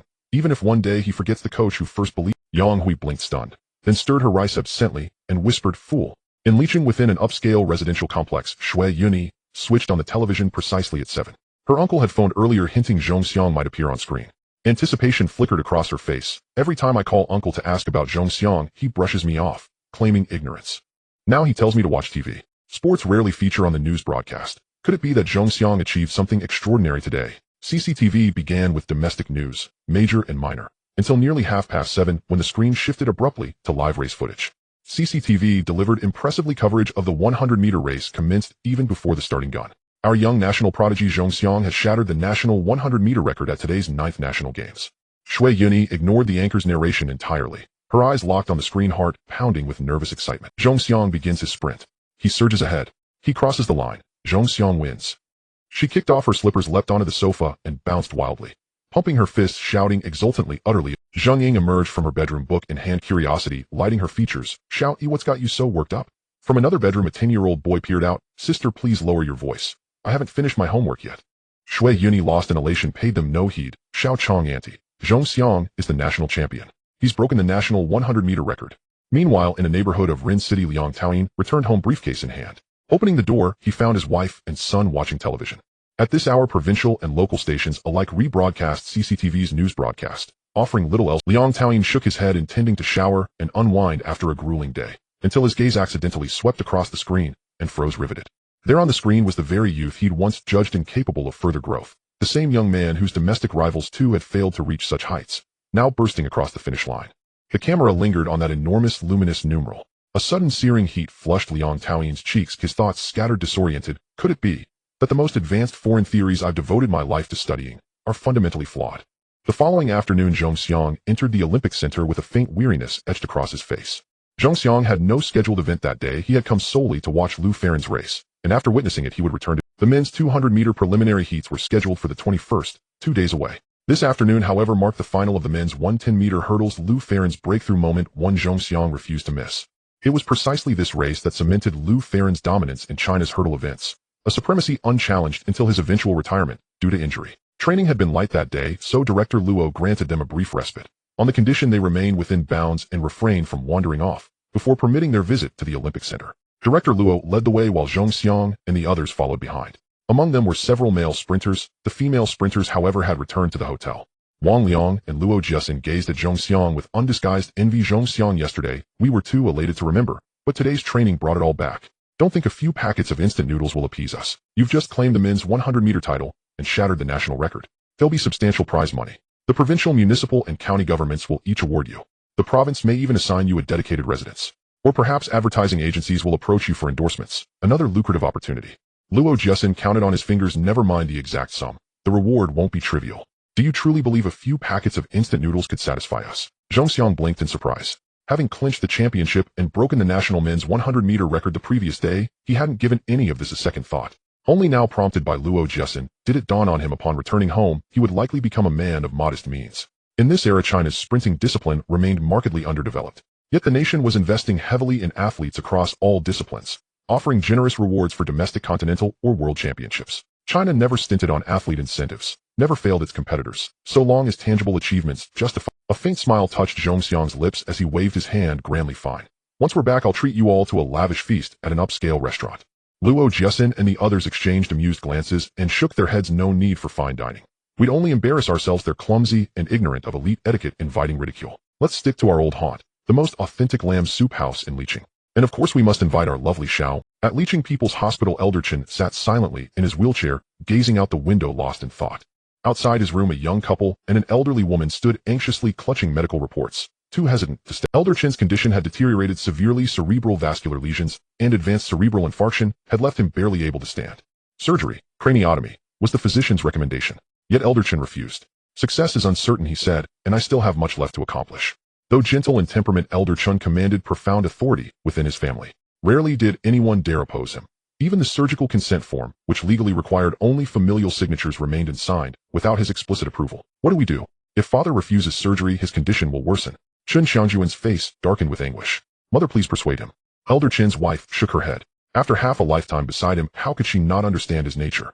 You don't grasp it. She furrowed her brow. His heart belongs entirely to athletics, and this is a pivotal juncture. He fears surgery will demand too long a recovery, or worse, that he may never wake again. Chen Xiangjuan's expression fell. His father had devoted his life to sports, forging his career with his own 2 legs, yet those very legs now failed him utterly.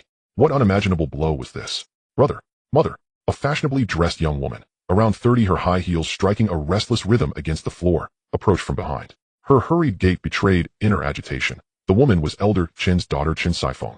Clutching a newspaper, Chen Saifeng wore an animated smile. Father's illness may yet take a turn for the better. How? Chen Xiangjuan's face lit up. Has a specialist developed a new drug, or discovered a superior treatment for father's condition? Chen Saifeng shook her head. Neither. Chen Xiangjuan's expression soured. Little sister, what nonsense is this? His fleeting hope collapsed. What matter could possibly outweigh his father's health? If this held no bearing on his father's recovery, why was his sister so jubilant? Brother, I'm not joking. Chen Saifeng strode into the ward on her heels. Elder Chen remained unmoved. Tell the doctors. I will not undergo surgery. Prescribe me medication instead. I wish to go home. Father, set that aside for now. First look at this newspaper. With a radiant smile, Chen Saifeng handed it to him. I believe you'll find it deeply meaningful. Elder Chen sighed and accepted the paper. Very well, if it passes the time. Go arrange my discharge. He glanced cursorily at the front page, then stiffened upright, his face flushing with sudden intensity, his eyes riveted, unable to tear away. Studying the paper with rapt attention, he grew increasingly animated, his cheeks trembling with emotion. Chen Xiangjuan watched bewildered, turning instinctively toward his sister. Before he could speak, Chen Saifeng shot him a discreet glance and said gently, Father, please finish reading. Let me handle your Wait. Elder Chen raised a hand, halting her. Hold on a moment. He folded the newspaper, closed his eyes, paused in silence, then opened them wide. Unbelievable, utterly unbelievable. It lay within my expectations, yet surpassed them entirely. A miracle. My role grows diminished. A new generation has already risen. Hand it here. Elder Chen extended his hand toward Chen Xiangjuan. What exactly? Chen Xiangjuan stared perplexed. I've changed my mind. I will undergo surgery and sign the consent myself. I intend to live just 2 or 3 more years to witness Chinese athletics ascend ever higher. Chen Xiangjuan froze. Could a single newspaper truly alter his father's resolve? His father had agreed to surgery. His sister had spoken no falsehood. He glanced incredulously at Chen Saifeng, then snapped back to action. What are you waiting for? Bring the consent form. And Chen Saifeng snatched the form and shot her brother a wry look. Father has consented to surgery. Elder Chen placed it on the bedside table, yet clutched the newspaper tightly, bending low to sign. Unable to suppress his curiosity, Chen Xiangjuan leaned down and saw the front page headline, a black and white photograph capturing a youth surging across the finish line. His gaze lifted to the bold headline above. Chinese athletics rises 15-year-old phenom shatters national 100-meter record. Zheng Xiang had anticipated widespread reverberations from his national record-breaking 100-meter triumph at the national games, yet none materialized. Only a handful of newspapers covered the victory, generating negligible public response. Though televised athletics still commanded scant national attention, his interview segment went entirely unaired, as if it had never occurred. Nor had he foreseen that his victory shattering the men's national 100-meter record would irrevocably alter Elder Chen's fate. In his past life, Elder Chen had refused surgery to preserve mental clarity, even at the cost of shortening his lifespan, passing away in 2004. Meanwhile, at the 110-meter hurdles finish line, Zheng Xiang held a photograph of Lu Ferren, acquired somehow. The image showed Lu Ferren's youthful face, captured mid-stride in full fierce concentration. With watercolor brush in hand and eyes alight, Zheng Xiang hurried after Lu Ferren. As Lu Ferren turned, startled, puzzled, Zheng Xiang smiled and said, Lu Ferren, would you sign this for me? Cease all training immediately. Follow me to the Olympic Center. On the morning of the 20th, Zheng Xiang and others were mid-training when Director Luo strode hurriedly onto the borrowed school track. Time is running perilously short. We must hope we still arrive in time. Zheng Xiang felt a flicker of unease but halted his drills and pulled on his outer jacket. After intense training, athletes' bodies glistened with sweat, their pores wide open. Whether after training or competition, athletes always dressed promptly to shield themselves from chills. A cold was no trivial matter for them. Falling ill mid-competition could prove catastrophic. Should an athlete fall ill, injections and pharmaceuticals were strictly prohibited. Recovery had to rely solely on the body's innate immunity. Especially during scheduled competitions, many common cold medications contain trace hormones. Ingesting them risked triggering a positive result in urine tests, falsely implicating the athlete in doping violations. Regardless of whether innocence could later be proven, mere suspicion of doping would effectively terminate an athletic career. Thus, athletes exercised extraordinary care in maintaining warmth. What's happened, Director Luo? His flustered urgency unsettled Zheng Xiang and the others. Clapping his forehead, Director Luo wore an expression of profound chagrin. Last night, I attended a meeting and misread the competition schedule, mistakenly believing today held no events. Yet this morning at precisely 9 o'clock, the men's 40-100-meter relay preliminary round begins. You've been assigned to Heat 3. Board the vehicle now, immediately. We depart for the Olympic Center without delay. If fortune favors us, we may still arrive in time. And though preparation will be scant, let it not hinder your performance. Zheng Xiang and his teammates exchanged wordless dismay before rushing into the car and speeding toward the Olympic Center. The Pusang sedan tore through Guangzhou's urban core, a city then among China's most developed. Traffic flowed thick and steady, and traffic lights punctuated the route at frequent intervals. Inside the car, Director Luo repeatedly struck his thigh, his face etched with deep remorse. Director Luo was not a coach. His attentiveness often fell short of a trainer's meticulousness, nor could he offer technical guidance. Yet his temperament was unfailingly gentle, making him approachable and well-liked by the athletes. He consistently placed the athletes' welfare first. In just a few days, Zheng Xiang and his teammates had grown to deeply respect. As Director Luo sank deeper into self-reproach, Zheng Xiang smiled reassuringly. Director Luo, there's no need for alarm. The 40-100-meter relay unfolds far less rapidly than the 100-meter sprint.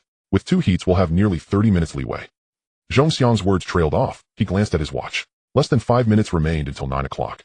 Under normal circumstances, the drive from the Olympic Center to their hotel required 20 minutes. From the hotel to the borrowed school track, another 15 or 16. Add those remaining minutes, and the time consumed by 2 preliminary heats, and they stood on the precipice of missing the race. Not only might they miss it, they'd arrive exhausted from rigorous training, potentially disqualifying themselves outright.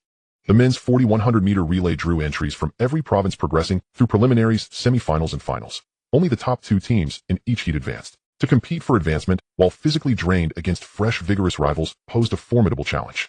Zhongxiang, please don't console me. It is my failure. If we truly miss this race, I'll resign upon returning to our province. The responsibility is immense. It amounts to forfeiting an entire event, perhaps even a gold medal and vital championship points. Director Luo's eyes welled with tears. Such an error was eminently avoidable, and if his oversight truly cost them the 4,100-meter preliminaries, effectively abandoning the event, his accountability would be severe. Director Luo, whether it's your fault or not is beside the point. We hold no blame. Miss this race, and we'll reclaim victory next time. Luo Jiaxin's reassurance failed to ease Director Luo's anguish, only deepened his guilt. This was no matter of future redemption. As the official appointed specifically to oversee these 4 athletes, he bore full responsibility for every detail, not to commit such a grievous elementary blunder. Xiaozhu, sound the horn. Faster, faster still, go straight through. Ahead loomed a traffic intersection. The green light had already shifted to amber, and they remained over 20 meters away. Though no vehicles blocked their path, pedestrians, cars, and cyclists filled the crossroads in all directions. Director Luo's face tightened with grim resolve as he pounded his thigh. Heedless of force, heedless of swelling, I'll shoulder all consequences. If penalties follow from the provincial bureau, I'll take them upon myself. Xiaozhu served as the personal driver for a provincial official, having arrived in Guangzhou ahead of the athletes. To ensure logistical efficiency, he'd since been assigned exclusively to the sprint team, serving Zhongxiang and his teammates directly. Director Luo, this is already our 4th red light violation. Xiaozhu's voice trembled, on the verge of tears. Screech. Mid-sentence, a vehicle ahead began turning, prompting the Pusang to slam its brakes. Zhongxiang and the others lurched violently forward. Luo Jiaxin's head slammed into the seat before him, dazing him instantly. The Pusang spun 360 degrees in place. Xiaozhu cried out, "It's over, it's over." Misfortune compounded misfortune. Their red light violation collided with a sedan lawfully executing a turn. The sedan flipped onto its side. Doors flew open. Zhongxiang and the others, scarcely pausing to assess injuries, rushed to assist the driver. Fortunately, the sedan's driver had worn his seatbelt, sustaining only minor injuries. Fortuitously, a traffic officer stood nearby. Director Luo, disregarding fault, immediately engaged him in urgent discussion. One officer glanced their way. After nearly 8 minutes, a police cruiser arrived. Director Luo climbed into the rear seat. "Hurry, there's no time left." Xiaozhu remained detained by other officers for questioning. The cruiser surged forward, siren wailing, tearing through city streets. A strange thought crossed Zhongxiang's mind. This may well be the most legendary race yet. Racing to competition aboard a police cruiser, lights flashing, sirens screaming. As the cruiser sped onward, the officer admonished Director Luo, "Comrade, however urgent the matter's safety must never be compromised." Director Luo offered repeated profuse apologies. Zhongxiang sat in the front passenger seat. The officer glanced at him. "So, you're the national record breaker. An honor to escort you to the track. May you still arrive in time and deliver an outstanding performance." Though Zhongxiang wasn't yet a household name, the officer had seen recent news coverage and recognized him instantly. Otherwise, he might have dismissed them as attempting to evade liability for the accident. The cruiser screeched to a halt before the Olympic Center's main entrance. The officer guided them inside. Then Zhongxiang and his teammates shouted their thanks and dashed inward. Director Luo followed, sprinting at a pace he'd never matched in his life. "Officer, aren't these suspects fleeing justice?" Several security guards stood near the entrance. One step, others raised their arms, blocking Zhongxiang's path. Ahead, the athletes ran with desperate urgency, faces taut. They refused to abandon this honored contest. "Please step aside. We're athletes racing against time." The guards hesitated, unconvinced, until the officer at the cruiser's front waved them aside, clearing the way. As they burst into the Olympic Center, Director Luo instinctively checked his watch. 9:35 a.m. His face paled. "It's over. We've missed it." Inside the Olympic Center, some athletes stretched in warm-up routines, others gasped for breath. Already 3 runners stood poised on the track. Zhongxiang and his teammates exchanged desolate glances. The first 3 heats must have concluded. Despite their frantic haste, they'd arrived too late. Zhongxiang fell silent. Luo Jiaxin fell silent. Wang Liang fell silent. Yin Jintao's expression darkened visibly. This was his sole event at the National Games. Yet delayed, he'd missed it entirely. After days of preparation, he hadn't competed. "It's my fault."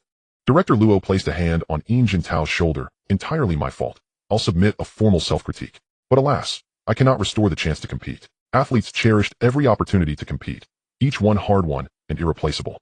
Director Luo understood their despair intimately. The National Games represented China's largest-scale, highest-honor sporting event, and he'd forfeited it through negligence. Lane 4, the runner from Qilong Province, Yin Jintao. The Olympic Center's public address system echoed heavens above. Director Luo nearly dropped to his knees in gratitude. We made it. We truly made it. Just in time, just barely in time. Hoo-hoo. Tao stood on the fifth track, gesturing to his surroundings. Even though there weren't many spectators around, Tao was very excited. This might be his only chance to compete in the night. The moment the broadcast announced his name, Tao was so happy, he almost jumped up. They weren't late, the timing was just right. Due to a false start by an athlete in the second group of preliminaries, the event was delayed by a few minutes. And those few minutes just happened to buy them some time. In the past, Tao despised false starts as a deliberate tactic by athletes, but at this moment, he suddenly wanted to thank the athlete who had false started in the previous group. There are certain rules governing the arrangement of track and field events. If there are scheduling conflicts, for instance, if one just finished 100 meters without a rest and another is running 400, they can request a change of groups and delay the competition. None of the four of them had conflicting event schedules, so if any athlete failed to show up after being called for the first or third time, they would be disqualified and the rest would continue competing. Fortunately, we made it. Upon hearing their names, Tao and his three companions quickly took off their outer jackets and ran towards the track. Having gone through a lot of training in the morning and rushing here in a tense state, their bodies felt quite fatigued. Tao stretched his ankles and wrists, hoping to regain some energy in this brief pre-race time. This is the only event I have in the night sports games. I must perform well at the very least. I cannot hold back. Zhongxiang. Tao only had the 4x100 meter relay, unlike Zhongxiang and the others who had 3 events. Even if he withdrew from one, there would still be 2 opportunities left. If Tao gave up this competition, he would have completed his itinerary for the night sports games. Get ready. Tao felt his heart racing as he bent down, placing his feet on the starting blocks and his hands inside the starting line, taking a deep breath. Unknowingly, his grip on the relay baton tightened. In the second baton exchange zone, Wang Liang was equally tense. The fatigue in his body had not eased, and he felt somewhat stiff. They had rushed in and hadn't had time to warm up. Luo Jiasin from across the field looked towards the starting area, squinting his eyes and clenching his fists. Time is too tight. Only the top 2 can advance to the next round. He glanced at Zhongxiang in the fourth baton exchange zone and silently prayed, "Please do not make any mistakes, so otherwise there will be no more chances." Zhongxiang was also very nervous, looking towards the starting area. Like any ordinary athlete, he aspired to win the championship. At the starting line, Director Luo was even more anxious. Watching the panting Tao, his expression was complicated. I delayed their competition. He felt guilty and regretful, thinking, if only I had drunk less last night, I wouldn't have forgotten to check the schedule. Last night, Director Luo had too much to drink and returned to the hotel in a daze. When he got up, it was already past 8, and upon seeing the schedule, he was completely stunned. By the time he arrived at the school borrowing the track, it was almost 9. I hope you can advance to the next round, otherwise I will feel guilty for life. Director Luo clenched his fists. Prepare. The 9 athletes at the starting line stood up, ready to start. Bang!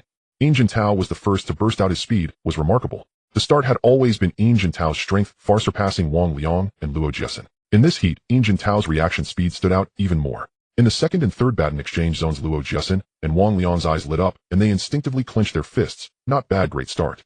It seemed he was not affected by his boatus fatigue. Zhongxiang's eyes also brightened, then he frowned. Tao started. Beep.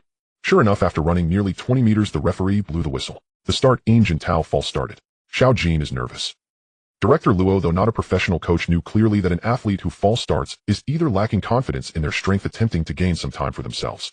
If successful, they can be at least 0.5 seconds faster than others, creating conditions to win the race. Otherwise, being overly nervous and tense can easily lead to uncontrolled reactions. If the false start fails, it will only heighten their anxiety. The more this happened, the more guilty and frustrated Director Luo felt. He even felt an impulse to turn and leave, not wanting to endure this torment any longer.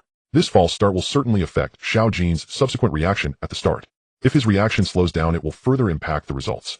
Director Luo raised his head, closed his eyes, and his face was hard to calm. He didn't even think about any penalties from the organization. If they failed to advance this time, Director Luo would voluntarily resign. His greatest guilt was that his basic mistake might ruin the dreams of the 4 of them. How good this was a deliberate false start. In contrast to Director Luo's thoughts, Zhongxiang, Luo Jiasin, and Wang Liang immediately understood Tao's reason for the false start. A false start grants the athlete 5 minutes to rest and adjust their mental state. 5 minutes is the most crucial. For the 4 of them, who were now exhausted, these 5 minutes were invaluable. 5 minutes may seem insufficient for many things to be accomplished, but for athletes, it's enough to recover some energy. Thanks, bro. At the starting line, Tao bounced a few times to loosen up, taking deep breaths to relieve his. This was inspired by the previous group's false start. Tao thought of this tactic not for the sake of results, but to gain an extra 5 minutes of rest. Had he not been inspired by the athlete's false start in the previous group, Tao wouldn't have thought of this method. After all, he had always looked down upon such tactics. I hope my actions will make those 3 brothers understand my intentions to use these few minutes to recover instead of being tense due to my influence. Tao didn't pay attention to who was in the same group as him. His eyes were on Zhongxiang and the others, and he found the 3 of them simultaneously extending one hand, fingers gathered, leaving a thumb up, seemingly saying well done. Yin Jintao smiled knowingly and his tense heart instantly calmed down. Thank you, brothers, thank you for your trust. He moved his body doing chest openers, high knees, and a few lunges. This not only alleviated fatigue but also served as a warm-up. At the borrowed school's track, they had just finished training and hadn't had time to loosen up before rushing to the Olympic Center. These few minutes may not be long, but they could be fully utilized to prevent injuries due to sudden sprints. While moving his body, he glanced at Zhong Xiang and the others, noticing they were mirroring his movements, which made Yin Jintao. At the Olympic Center, the four of them warmed up before the race. No, they warmed up during the competition, drawing quite a few gazes. They didn't care about others' opinions, nor did they look at who was around them. As long as they could achieve results, no one would say anything about waking up just in time to compete. Get ready. 5 minutes passed quickly, and the broadcast again transmitted the referee's commands. Prepare. Director Luo nervously watched the starting line, focusing intently on Yin Jintao, silently praying, "Do not be affected by the earlier false start. You must have a good start." Bang! The gunshot echoed, and Director Luo suddenly felt a tightness in his heart, his eyes wide in disbelief as he looked at Yin Jintao. It's over, he false started again. The moment the gun went off, Yin Jintao was already up. Though Director Luo was not a coach, he could distinguish speed. Yin Jintao was clearly half a beat faster than the other athletes. The race is over. Yin Jintao false started, and they will be disqualified. Director Luo's face turned ashen. 5 meters, 10 meters, 20 meters, 30 meters. The whistle did not sound, and no one committed a foul. Looking towards the timer board, it displayed the reaction times of each athlete. Director Luo easily spotted Yin Jintao's name: 109 seconds. A reaction time under 10 seconds is deemed a false start, which is a foul. Anything above 10 seconds is considered a normal reaction and is not a foul. Yin Jintao had a successful. Director Luo felt his heart racing. What a powerful mindset. After a false start, he managed to successfully react to the gun for the second time. Following the timer board, he continued to look at a few names, with the second best reaction time being 1,723 seconds. Go for it. Director Luo was at a loss for how to describe his current feelings, raising his fist above his head, and in the pre-run area for the second baton, Wang Liang felt a tingle on his scalp. A hint of joy, mixed with admiration, appeared on his face. Well done, brother. Although the first gun's false start was an automatic foul, it allowed him 5 minutes of rest, which would also create some psychological. With the first gun's false start for the second start, most people fear committing a foul and being disqualified, so they generally play it. But Yin Jintao resolutely chose to react to the gun, a mindset so strong that even Wang Liang felt respect. To secure that 5 minutes of rest, Wang Liang knew how much pressure lay on Yin Jintao's shoulders. Everything is for the chance to advance. Wang Liang was well aware that Yin Jintao despised false starters, viewing them. Even if this is a tactical move, Yin Jintao disdained it. Sorry, brother, to advance you abandoned your principle of not reacting to the gun. Yin Jintao's speed was remarkable as he left the athletes behind in the 6th lane, far behind. The first leg must complete an entire curve. He being able to leave the athletes behind in the 6th lane means that once he reaches the straightaway, the distance advantage will be instantly revealed. Go for it. Wang Liang clenched his fists, but despite the 5 minutes of rest, his fatigue was hard to shake off. After 50 meters, Yin Jintao's speed was clearly affected by his exhaustion and began to slow down. The athletes in the lanes behind the 6th began to close in, even overtaking him.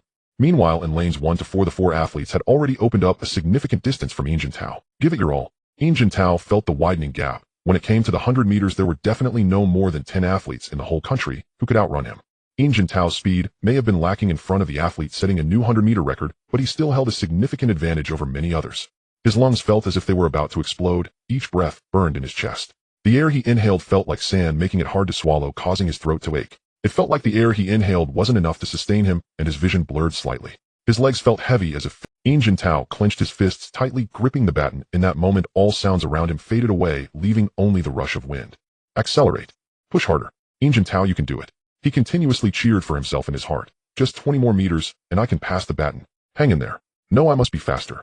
Ahead, Wang Liang had already started running in the pre-run area, and 4 athletes had surged ahead. In the straight, the advantages and disadvantages were stark. Yin Jintao initially held a lead, but had now fallen to 5th place, and was at risk of being overtaken by the 6th. Catched. Finally, the 2 came within arm's reach. Yin Jintao extended his arm and shouted, seemingly exhausting all his strength. Wang Liang instinctively reached back without looking. This motion was incredibly familiar, having been practiced repeatedly over the past few days. The baton landed firmly in his hand as Wang Liang lowered his head and accelerated to his peak speed. At this moment, 4 athletes were already in the lead. The one in the front had already pulled ahead by 2 to 3 meters. Huff. I've done my best. On the track, Yin Jintao supported himself on his knees, looking up with a face full of dejection. I'm sorry for letting you all fall behind. Wang Liang quickly pushed his speed to its peak, his eyes fixed on the 4th place, who was ahead by a significant distance. The fatigue in his body and the aching in his legs seemed to vanish completely. Run. Accelerate. He had to surpass at least 1 before passing the baton. Wang Liang's speed increased steadily as he shifted his gaze from the 4th place. As he approached the 3rd leg's pre-run area, the 4th place had already drawn level with him. Catched. Wang Liang shouted with a fierce expression. As Luo Jiesin had already picked up speed, he extended a hand. Wang Liang smoothly placed the baton into Luo Jiesin's hand. Pulling back his arm, he accelerated. The fourth place was now behind him as they entered the curve. The advantages and disadvantages were hard to discern with the naked eye. Luo Jiesin didn't even bother to glance at the athletes in the front four lanes. Luo Jiesin's gaze remained fixed on the athlete in lane 9. As long as I can overtake him. The distance between him and the athlete in lane 9 seemed to be only 2 or 3 meters due to the curve. If I can overtake lane 9, the fourth leg enters the straight, I can at least be in third place. At that point, everything will be in the hands of the freak, known as Zhong Xiang. Accelerate. At this moment, nothing else mattered. The most important thing was to reach his peak speed, perhaps even surpass it. Faster, only faster to surpass those ahead. Even if I can't overtake the athletes in front, I must minimize the distance. I need to ease the pressure on the final leg, Zhong Xiang. Luo Jiesin was also exhausted. His daily morning training was the most intense of the day. First, he ran 6 kilometers around the track, followed by a 100-meter sprint. Now that the 100-meter race was over, the focus was on training for the 200 meters. The training load from morning to noon was no small feat. His strength was drained, and before he could recover, he found himself at the Olympic Center standing on the track. The adrenaline from the thrilling ride, combined with the collisions, left him psychologically on edge. At the Olympic Center, he only had 5 minutes of rest. In the first half, he felt confident, but now it seemed all his strength had been drained. He felt he could still run fast, but his legs would not obey. Faster. I must be faster. Luo Jiesin caught a glimpse of the athlete in lane 9 who had a good time and was in third position in the straight, the distance between them steadily decreasing. He was about to enter the baton zone, entering the straight. Side by side with the third place. Zhong Xiang had started. I must catch up to Zhong Xiang's speed. Gritting his teeth, Luo Jiesin felt his speed increase again. Catch. He felt this was the smoothest baton pass, yet with no hesitation, flowing like water. In that moment of passing the baton, Luo Jiesin clearly saw Zhong Xiang glance back, as if saying to him, "Brother, take a rest, it's all up to me now." In an instant, Luo Jiesin felt an incredible sense of relief. It seemed that with Zhong Xiang around, they wouldn't lose. As long as the baton was in Zhong Xiang's hand, there was still hope. Zhong Xiang took the baton and instantly surged to peak speed. The third place, who had been alongside him just moments before, was instantly left behind. Zhong Xiang's mind was blank. He thought of nothing, his eyes focused solely on the finish line. With 50 meters left, the distance between him and second place, which had originally been over a meter, was now reduced to less than half a meter. With less than 30 meters to go, the gap to second place was only half a body length. With 10 meters to the finish line, Zhong Xiang was nearly neck and neck with second place, the difference reduced to a mere few centimeters. The first place had a full meter lead over them, but Zhong Xiang didn't think about it. He just wanted to advance to the next round. 5 meters. 3 meters. 1 step, 2 steps. At the finish line, Director Luo stood under the timer board, his eyes fixed on the finish line. The first place had already crossed. Zhong Xiang and the athlete in the neighboring lane were inseparable, both making the lunge for the finish line, making it impossible to determine who had the advantage with the naked eye. Crossing the finish line. Director Luo immediately turned around, looking at the timer board's big screen, waiting for it to display the results. Who advanced? 40 seconds and 86 for Jixing, 41 seconds and 01 for Qixing. After what felt like centuries of excruciating waiting, Director Luo finally saw the relay results of each province displayed on the timing board. Upon seeing Qixing's results, Director Luo ran towards the bell in a frenzy, exclaiming, "Little guy, we made it." The pressure on Director Luo was immense, stemming from a low-level mistake he made. In the athletes' extreme fatigue, they reluctantly participated in the 4x100 meters preliminaries. Director Luo had imagined the regret of not advancing further, ending up in the preliminaries of the 4x100 meters. He also fantasized about the athletes from Qixing creating a miracle and successfully advancing. At the moment the results showed that Qixing had advanced, tears welled up in Director Luo's eyes. "We made it."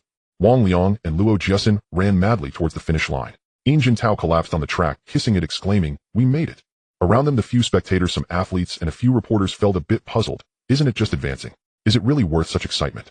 Zhong Xiang, Wang Liang, and Luo Jiesin hugged Director Luo, their emotions running high. No one could comprehend the despair they felt when they first arrived at the Olympic Center. No one could understand the initial tension they experienced as they stood on the track. Bearing the weight of fatigue, they participated in the preliminaries without warming up, with Yin Jintao feeling the pressure after a false start, all to gain an extra 5 minutes of rest. "Good job, boys. Tonight, I will treat you all to a feast." Director Luo patted a few shoulders, the excitement in his heart difficult to quell. Director Luo loved his job and did not want to lose it. After Qixing's relay team advanced to the next round, the burden on his shoulders seemed to lift suddenly, leaving him feeling light. "Let's go." After the excitement, there was endless joy. Although it was just advancing to the semifinals, this opportunity was incredibly rare. Zhong Xiang and the others approached Yin Jintao and extended their hands. Yin Jintao stood up, the four of them stacking their hands together, and a smile appeared on Yin Jintao's face. "Let's go." At 3 in the afternoon, the 4x100 meters relay semifinals continued. Based on the preliminaries results, Qixing was placed in lane 7. This lane was quite decent, and Yin Jintao felt satisfied. Standing back on the track, Yin Jintao was no longer as nervous or lacking in confidence. "Now, after resting, we are full of energy," and will definitely advance to the finals. It remained that the top two would advance, and the competition was still fierce. Standing in the pre-race area, Zhong Xiang's eyes were fixed on the athletes beside him. When his gaze landed on an athlete in a uniform that was distinctly different from those on the mainland, he was momentarily taken aback. Athlete from Xiangdao. He inexplicably felt a wave of pressure. He somewhat recognized this athlete. He had seen this athlete's figure in the men's 100 meters final. If he recalled correctly, it was Du Weino who had a decent performance, achieving a time of 10 seconds and 43, placing 7th. In the previous life, Xiangdao's team seemed to have taken second place in the 4x100 meters final. What was their time again? He couldn't remember. At that time, the level of individual athletes from Xiangdao wasn't considered poor. Relay races emphasized teamwork, and Xiangdao's team could achieve second place in the 4x100 meters relay final because of their strength. This last leg runner from Xiangdao, Du Weino, wasn't tall, around 1.78 meters, with thick thighs indicating he had undergone considerable training. However, his upper body appeared somewhat frail. This was Zhong Xiang's first encounter with a person from Xiangdao in 2 lifetimes, and he was quite interested. "What are you looking at, you mainlander?" Zhong Xiang was sizing up Du Weino, and Du Weino felt quite uncomfortable. Standing on the track, it seemed that these mainlanders were looking at him like prey. Feeling scrutinized, Du Weino tilted his head and spoke with a face full of arrogance. Zhong Xiang nearly punched this guy in the face. They both had the same yellow skin, black hair, and black eyes, yet these Xiangdao folks always look down on people from the mainland. Taking a deep breath, Zhong Xiang revealed a fierce expression, shaking his fist. "Do you want to get hit?" Du Weino's words ignited Zhong Xiang's anger, and any good impression he had of this guy vanished instantly. Zhong Xiang had never been in fights and didn't like to solve problems with force, but he couldn't hold back at this moment. Du Weino was startled. Zhong Xiang stood at nearly 1.90 meters tall, and after 6 months of training, his muscles were already beginning to take shape. Zhong Xiang trained his core strength, balancing his physical abilities, and just by his build, he could intimidate some people. "You mainlanders are so rude." Du Weino shrank his neck. He didn't think he could beat Zhong Xiang, muttering softly and planning to back down. "What did you say, kid?" Du Weino intended to step back, but unfortunately his words sparked the fury of all nearby. 4 or 5 people around him glared at Du Weino, flexing their wrists with unfriendly expressions. "You fake foreign devil, try saying that again." "Who are you calling a fake foreign devil?" Du Weino exploded. At this moment, he wasn't afraid anymore. "I am Chinese. I am Chinese. A genuine Chinese, a descendant of Yin and Huang, not a fake foreign devil. The fake foreign devils are traitors. What's going on?" The coaches and some athletes on the sidelines noticed something was amiss and walked over. In all the previous games, there had never been a fight or brawl. In fact, even heated arguments were rare. Athletes compete against each other domestically. When they step onto the international stage, they are a teammates representing a country. Therefore, while there is competition among athletes, they often get along quite well. It's nothing. Du Weino didn't want things to escalate. He realized that his choice of words regarding mainlanders had sparked everyone's anger. "It's nothing. Nothing," Zhong Xiang said with a smile. "The competition is about to start. Everyone should clear the track." The puzzled sideline referees retreated from the track, and some athletes also left in confusion. Du Weino let out a sigh of relief, but hadn't suppressed the tension in his heart when he felt an arm pressed down on his shoulder. Turning his head, he saw Zhong Xiang grinning widely, flashing him a big smile. "Kid, because of what you just said, I forgive you." Du Weino was taken aback momentarily, not knowing how to respond. Looking at the other athletes around him, they also wore friendly smiles, and Du Weino smiled back. "I forgive you all too." The brief verbal conflict did not affect the competition. With the starting guns bang, both Zhong Xiang and Du Weino along with the other athletes put this incident behind them. Each athlete's expression became serious as they stood on their respective tracks, slightly turning their bodies to observe the condition of every teammate. In the afternoon, after resting, the athletes from Qixing were full of energy. Yin Jintao showcased an excellent response time, being the first to dash onto the track. Unlike the first time where he led in the first half, but was overtaken in the second half, Yin Jintao focused on the 100 meters and also ran the 200 meters. His technique around the bend was outstanding, and entering the straight, he firmly established himself in first place, even creating some advantage. The baton was passed to Wang Liang, who sprinted like the wind. Wang Liang's best time could break 10 seconds and 50, a remarkable achievement nationwide. He once again widened the gap with the second place and passed the baton to Luo Jiesin. Luo Jiesin's speed was also impressive, and his curve technique was excellent, not inferior to Yin Jintao's. By the time he passed the baton to Zhong Xiang, they had already created a gap of nearly 3 meters from the second place Xiangdao team. With his left hand receiving the baton, Zhong Xiang tightened his grip and increased his speed, further extending the distance from the second place Du Weino, who could not catch up. Instead, the gap only grew larger as he watched Zhong Xiang cross the finish line. At the moment Zhong Xiang crossed the finish line, he instinctively looked at the timing board. Upon seeing the result, a smile crept onto his lips. 39 seconds and 92. First in the group, easily advancing. In Zhong Xiang's previous life, the Qixing team did not make it to the finals in the 9th National Games, but this time, thanks to Zhong Xiang's presence, they advanced. Finals. Director Luo excitedly waved his fist. In the evening, Director Luo fulfilled his promise and took a few people to a genuine Shandong cuisine restaurant in Guangzhou. The next day, there were men's 200 meters preliminaries and finals. Zhong Xiang, Luo Jiesin, and Wang Liang had the 200 meters race, and they did not stay outside for long. A group of them returned to the hotel ready to rest well for the competition the next day. As soon as they entered the room, Zhong Xiang saw Zhang Jike packing his things with a box of instant noodles and a backpack on one of the beds. "You're back, brother Zhong." Upon seeing Zhong Xiang return, Zhang Jike smiled slightly and continued to pack his things. "Is the competition over?" Zhong Xiang sat on the bed, noticing the tears still on Zhang Jike's face, his stubborn expression revealing some reluctance. "My competition is over, but there still has a few days to go. I'm heading back tonight to continue training." "Brother Zhong, I'm really sorry. I promised to cheer you on at the competition site, but I broke my promise." "Don't be discouraged by one failure, Xiao Zhang. Rest assured you will become one of the greatest table tennis players. There are many honors waiting for you in the future. If you become disheartened by this failure, I will look down on you." Zhang Jike officially rose to prominence in 2002, and Zhong Xiang was unclear about the events before that. Since 2002, Zhang Jike's life seemed to have been on a fast track, collecting gold medals effortlessly and accumulating countless honors. Zhang Jike was feeling a bit down and needed to adjust his mindset. Zhong Xiang knew that Zhang Jike would not be easily defeated, possessing a strong heart. "You're still young, only 14 years old. You have plenty of time to prove yourself." Zhong Xiang's comfort lifted Zhang Jike's spirits considerably. He nodded, picked up his backpack, and said, "This box of instant noodles is for you. In the future, you must treat me to a meal when you have the chance." "You rascal." Zhong Xiang punched Zhang Jike lightly. "That's a must. Train hard and believe in yourself. Table tennis is the national sport and a significant event. The competition schedule will take a few more days to conclude." Zhang Jike glanced around the room without lingering, saying, "This is the happiest place I've stayed since participating in competitions." "The car is still waiting outside. I have to go back now." After Zhang Jike left, Zhong Xiang was left alone in the room, feeling a bit uneasy. The next day around 8 o'clock, Zhong Xiang and the others arrived at the Olympic Center. Having learned from the previous experience, Director Luo did not dare to be negligent again and was waiting outside the hotel at 7:30. "This is Su Zizhou, currently the strongest 200-meter runner in the country. This is Wang Zhun, who is also formidable in the 200 meters, and there's Yang Yaozu, a rising star as well." After a brief warm-up, Director Luo produced some materials from somewhere. The documents included photos of some athletes as he introduced these athletes to Zhong Xiang and the others. It seemed that Director Luo had put considerable effort into gathering this information last night, as there were still some bloodshot veins in his eyes. "During your competitions today, show your strength and hold nothing back. Aim to advance to the finals. There will be plenty of time to rest after the preliminaries." Director Luo handed the materials to the group, saying, "This information is not to pressure you, but to help you understand your opponents. I obtained this information from some old friends. It includes details about athletes' running styles, starting reaction scores, and we have 3 participants in the 200 meters. Xiao Luo and Xiao Zhong are in the 4th group, while Xiao Wang is. This puts a lot of pressure on Xiao Luo, as you have Wang Zhen in your group." Luo Jiesen's expression grew serious, while Zhong Xiang remained oblivious. The competition time soon arrived. Wang Liang was in the 2nd group of preliminaries, but unfortunately, he ran 21:41 seconds, failing to advance to the finals. "Sigh. I'm really out of luck. I was grouped with Su Zizhou and Yang Yaozu. Who is that Han Qiuyang? He runs so fast, I was only 0.3 seconds slower than him." Zhong Xiang did not respond to Wang Liang, as he truly wanted to tell him that his ability was still too weak. A difference of 0.3 seconds can determine the outcome, and that reflects one's capability. The 3rd group of 200 meters preliminaries quickly concluded with a soldier from the People's Liberation Army winning 1st place with a time of 21:50 seconds. Zhong Xiang and Luo Jiesen exchanged glances, acknowledging that Wang Liang's luck was indeed quite poor. Had he been placed in the 3rd group, he could have easily advanced to the finals. Unfortunately, luck is not the only factor in competition. While it can sometimes influence results, it is minimal, with the primary focus being on performance.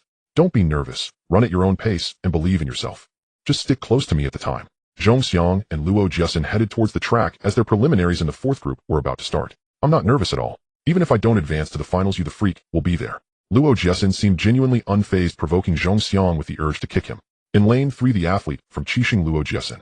As he stood on the track warming up his body, the announcer began introducing each athlete. When it was Luo Jiesen's turn to be introduced, he suddenly turned sideways, bending his right leg and pushing off with his left, striking a pose as if drawing a bow and aiming at the cameras. "Zhong Xiang, do you think I can make it on TV?" Zhong Xiang rolled his eyes. Luo Jiesen had envied Zhong Xiang for posing in front of the camera last time, and this time he preempted him with this pose. Watching Luo Jiesen's antics made the athletes in other lanes burst into laughter. The tense atmosphere was significantly lightened thanks to Luo Jiesen. At this time, the attention on sports in the country was far less than in the following years, and multimedia had not yet developed as it would later. Sports events would only attract some reporters during the finals of projects that could catch the domestic audience's attention. Currently, the cameras aimed at the track were merely from a local Guangzhou station, the Guangdong Provincial TV station, and it was uncertain whether they would even broadcast Luo Jiesen later. In lane 4, the sprinter from Qixing, the young talent Zhong Xiang, currently holds the national record in the 100 meters. When Zhong Xiang was introduced, the announcer used noticeably more words. Originally excited after hearing the announcement for Zhong Xiang, Luo Jiesen's expression turned to dejection. "I've realized that whenever I'm with you the freak, I can't steal the spotlight no matter what I do." Zhong Xiang helplessly rolled his eyes again and chose to ignore him. "Remember to stick with me later." After all the athletes were introduced, the announcer's voice came through, "Take your positions." The preliminaries were about to start. "Xiaosu, take it easy. With your strength, advancing to the finals in the 200 meters is no problem. Why push yourself so hard?" Near the finish line of the 200-meter track, Su Ziz's coach looked helpless. "I wanted you to conserve some energy and use the performance from the preliminaries in the finals." "That would be great. This has already been your best performance this year." Su Zizhou, now one of the top few 200-meter sprinters in the country, indeed, had an impressive score of 20.62 seconds in the preliminaries. This score may seem unremarkable in the later years of thriving sports development, but in this era, it was considered top. "Oh, coach." Su Zizhou seemed a bit impatient. "It's fine, the finals are in the afternoon, and there's plenty of time to rest. Besides, I didn't give my all. I didn't sprint too hard. I'll definitely achieve a good score in the finals." Su Zizhou's coach was even more helpless. "There are always stronger competitors. This country is so big with so many provinces, it's possible someone faster than you will emerge. That record-breaking sprinter Zhong Xiang, I've checked his information. He is likely your strongest rival." Su Zizhou suddenly pointed at the time display. "You're right, my strongest rival has indeed appeared. There's someone who runs faster than me, someone who doesn't understand conserving energy, and someone who is even more high-profile than me." Su Zizhou's coach turned to look at the time display, and a string of bright red numbers left him stunned. 20.55 seconds, just 0.01 seconds away from the domestic record set by Han Xiaoming in 1996. Su Ziz's coach wore a solemn expression, glancing at the carefree Su Zizhou, and said, "You should put in some effort. Coach, during the preliminaries, just now I eased off at the finish line.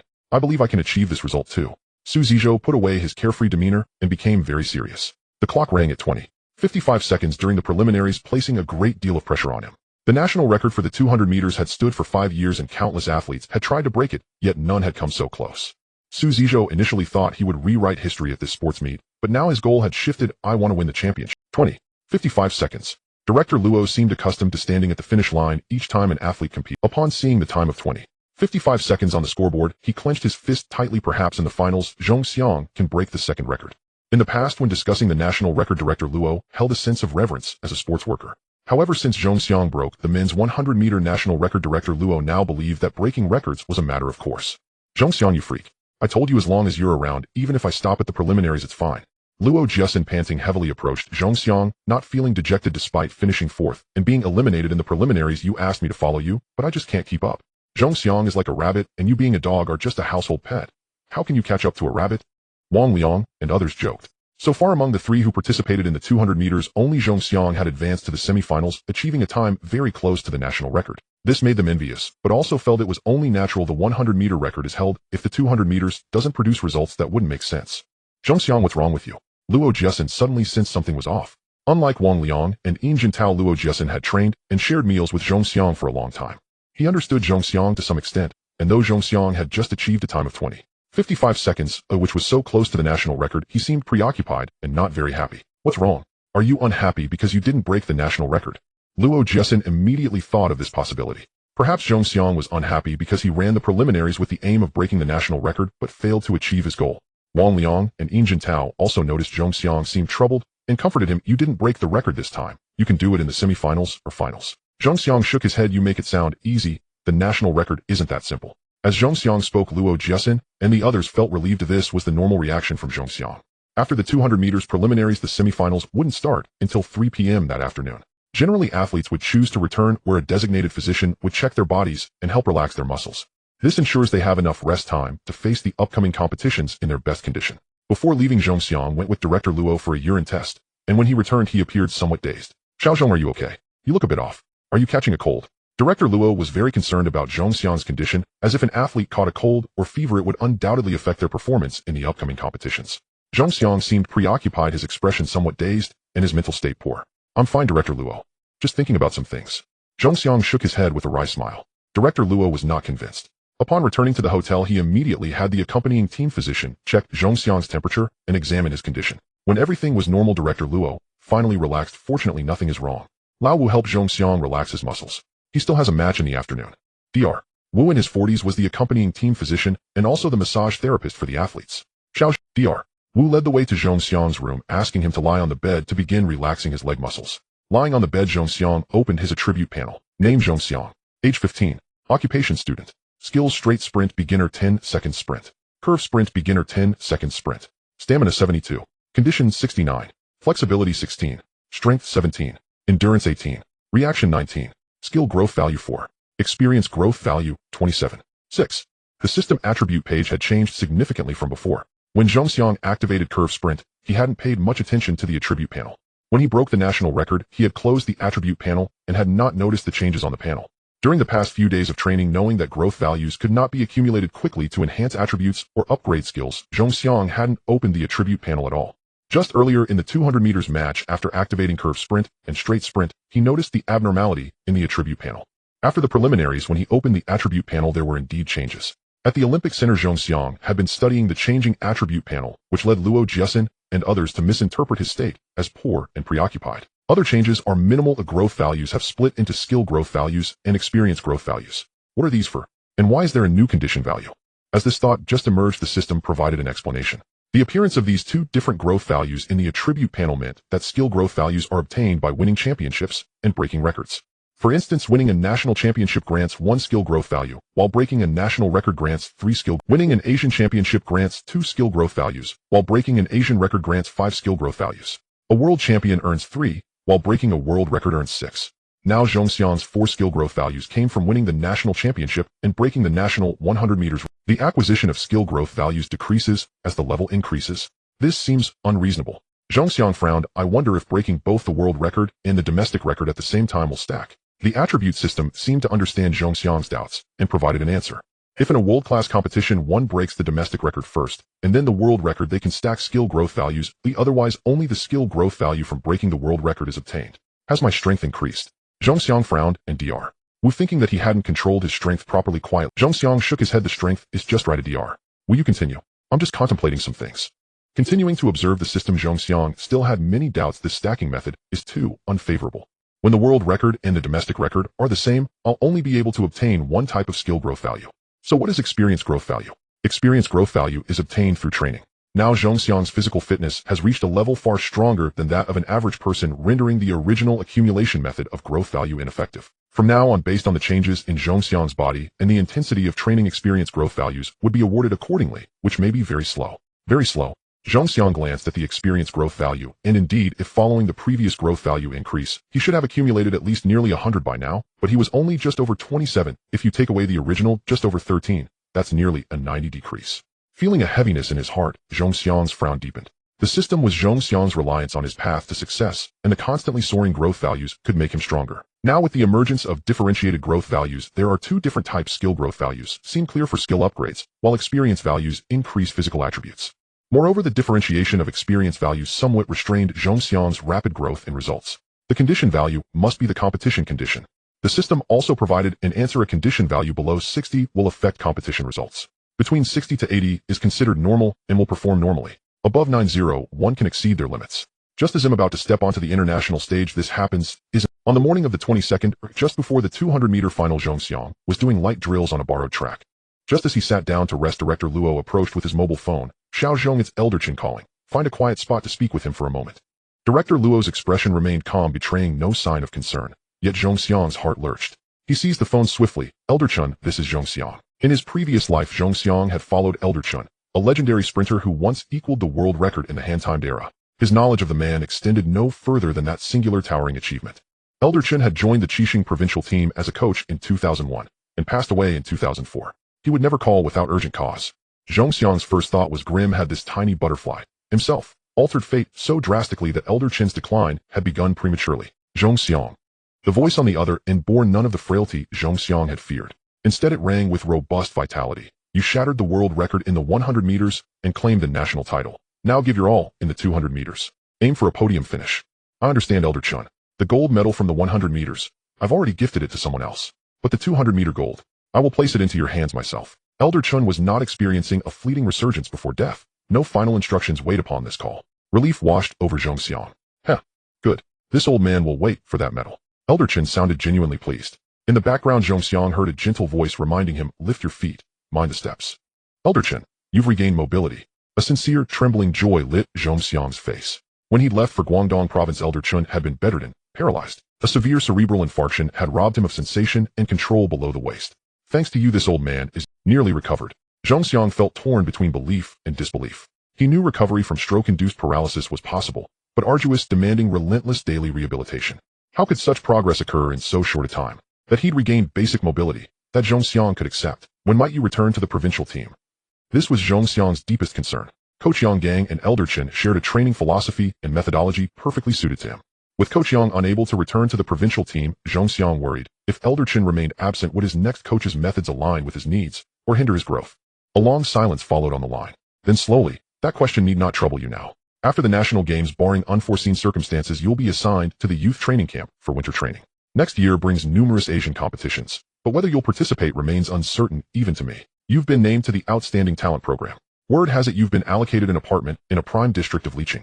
Breaking the national record and claiming the title has earned you substantial rewards.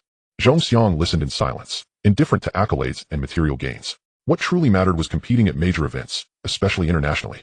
A single national championship, even with a new national record, is insufficient to shift entrenched perceptions. It seems I must add weight to my name. Would shattering the 200-meter national record finally command attention? Such was the reality at home. Political equilibrium sometimes outweighed international triumph. Take athlete selection for international competitions. Not only are results scrutinized, but they may even be deliberate. Factional loyalties and regional interests often take precedence, favoring athletes with powerful backing over those with superior ability. Domestic sprinting remained weak even across Asia, and weak disciplines attract scant attention. Thus, provinces investing years into cultivating elite talent naturally expect commensurate returns. Sometimes to secure those returns, outstanding athletes are blocked from international competition, or even sidelined entirely, pressured into early retirement. Provincial teams scout and develop talent, feeding it into the national squad, which in turn must honor provincial interests. This interdependence is structural, inevitable. Such reciprocity manifests both economically and in prestige. As one who'd lived through it, Zhong Xiang knew well earning the Olympic A standard did not guarantee Olympic participation. He might well be supplanted by an athlete holding only the B standard, an occurrence that had happened more than once in past Olympics. Zhong Xiang, remember, sport is ruthless. Your future is measured solely in performance. You must press onward. After hanging up, Zhong Xiang clenched his fist, frustration burning. My standing is too slight. My weight too light. Were I endowed with the prowess and renown of Liu Ferin or Diao, no one would dare strip me of competition rights. On the contrary, the center would beg me to compete. An Olympic berth would never hang in doubt. Right now, even securing a spot at next year's Busan Asian Games or Colombo Asian Athletics Championships seems. Being assigned to the youth training camp's winter program and still not selected for the national team means little despite generous provincial talent incentives. Zhong Xiang remained unsatisfied. All I want is to race. Only on the global stage could he forge his reputation, and only through international competition could he realize his full potential, break records, and ascend ever higher. He returned wordlessly to the track and handed his phone back to Director Luo. A profound silence settled over him, clouded by systemic uncertainty and the haze of an uncertain future. Director Luo simply placed a reassuring hand on his shoulder. Elder Chen will be fine. Focus on your race. Afterward, you'll have every chance to visit him. Now go eat. Let Coach Wu give you a massage. The afternoon race begins soon. At the Track and Field Management Center inside a conference room, a large screen dominated the hall, displaying the exact moment Zhong Xiang crossed the finish line in the 100. The camera zoomed in, freezing the timer at 10:16 seconds, a bold, unambiguous close-up. This very room governed all decisions on which athletes competed abroad and which did not. Since the national games opened, the center had convened multiple seminars. Yet today's atmosphere was notably tense. Coach Yu set down the remote. This footage captures the 100-meter final from several days ago. You've all seen it. Zhong Xiang is young, but possesses extraordinary natural gifts. From the county-level games to now, his progress over these mere months has been meteoric. His reaction time at the start, his running form, his overall athletic profile, all surpass ordinary standards. At just 15, nearly 16, he rivals elite black sprinters abroad in speed and explosive power. Even among American athletes, such talent is exceedingly rare. Coach Yu's gaze settled on a middle-aged man with slicked back hair. Director Fong, assistant administrative director of the Track and Field Management Center and head coach of the national track team, the highest-ranking official present. His promotion to deputy director and later director was widely considered inevitable. Director Fong gestured toward the screen. You all know Zhong Xiang. No further introduction is needed. This national games served as Olympic preparation. With the 2004 Olympics still over 2 years away, it remains premature to consider that event. Next year's Busan Asian Games and Colombo Asian Athletics Championships already have their 100-meter quotas finalized. Zhong Xiang was not included. This national games drew high-level attention, but Zhong Xiang's national record was an unforeseen disruption. Should we adhere to the original plan, or replace the designated athlete with Zhong Xiang? I welcome your views. Director Fong pointed to an elderly colleague. Old Ma, please share your thoughts. Old Ma served as deputy head coach of the national track team. Nodding at being called, Old Ma replied, I began as a long jumper, yet I understand sprinting well enough. Zhong Xiang's physical attributes are exceptional, and his youth makes him eminently worth cultivating. Hasn't his placement in the youth training camp for winter training already been confirmed? He is promising. Within our talent pipeline, we ought to grant young athletes opportunity. Yet international competition demands more than raw ability. For a newcomer like Zhong Xiang, experience and mental fortitude remain markedly inferior to seasoned veterans. Cultivating talent is our duty, but premature advancement risks harm. Rushing him would serve neither him nor the sport. As old Ma resumed his seat, Coach Yu shot him a sharp, exasperated glance, thinking, that sly old fox, protecting the veterans while saying nothing substantive. Pure evasion. Everyone understood Director Fong's intent. Old Ma, known for his diplomatic ambiguity and lack of strong convictions, had been deliberately chosen to open debate. True to form, barely had Old Ma sat down before Director Fong could call another name, when a voice rose in opposition. I oppose Zhong Xiang's premature entry into international competition. The speaker is a middle-aged man with a round face, short stature, and a slightly chubby frame. A pair of thick black-rimmed glasses sits on his nose, the lens is thick as a pinky finger and sparkling with numerous rings when hit by the light. This person is surnamed Qian and serves as the statistical director of the Sports Management Center. Qian Weiman does not manage administrative affairs and is not an athlete, having never led athletes or been responsible for their training, yet he possesses a unique theory. Director Qian compiles the achievements of various athletes and provides a certain theoretical basis, which has never been wrong. Using his expertise in statistics, Director Qian analyzes the physical qualities of athletes, combining them with reasonable training plans to enhance their performance. Director Qian, who is highly regarded by the Sports Management Center, glanced at everyone and said, Zhong Xiang's explosive power is strong and his speed is remarkable. At just 15 or 16 years old, he is indeed exceptionally gifted, a rare talent in sprinting. However, Director Qian first affirmed Zhong Xiang, but then shifted his tone. From my professional analytical perspective regarding the performance fluctuation patterns of most sprinters, Zhong Xiang's current surge in results suggests a forthcoming period of stagnation or even regression in performance. The meeting room fell silent, everyone listening intently to Director Qian's continued analysis. Only Coach Yu rolled his eyes, seemingly unconcerned. Regardless of Coach Yu's opinions on his expertise, Director Qian was confident in his own. Chun Haijian and Yin Hanjiao have participated in numerous competitions, accumulating a wealth of experience. In terms of results, they are merely less than 0.1 second slower than Zhong Xiang. Moreover, in the Asian Games there is also the relay race, and the current national team athletes have undergone long-term coordination, developing a certain level of synergy. There is still some time before the Asian Games, and whether Zhong Xiang can integrate into this circle is uncertain. However, in the 100 meters, Chun Haijian and the others can at least secure a bronze medal, and the relay is also likely to guarantee a bronze. If Zhong Xiang's performance declines during this period, compounded by his psychological immaturity and poor competition state, it is highly likely that with his inclusion, both bronze medals could be lost. Director Qian, being an outsider in track and field training, could only produce theoretical analyses. The allure of 2 medals based on data analysis is extremely tempting. Director Qian flipped through the materials before him, clearly having made ample preparations today. He raised his head and continued, analyzing based on the heights of international sprinters. The heights of sprinting champions from Europe and the United States typically range from 180 centimeters to 186 centimeters, with very few exceeding 190 centimeters. Now, according to Zhong Xiang's height data, he stands at 193 centimeters, which gives him an advantage in sprinting due to his long legs. Based on different ethnicities, very few individuals of Asian descent exhibit quick reflexes at this height, with most being sluggish. For sprinters, heights of 173 centimeters to 182 centimeters show the most potential among Asians. As for domestic sprinting champions, they generally hover around 180 centimeters. To strengthen his argument, Director Qian continued analyzing. Zhong Xiang is just a few days away from turning 16 in age, when young people experience significant growth. By the time he reaches adulthood, he may very well be at least 196 centimeters, or even 2 meters tall.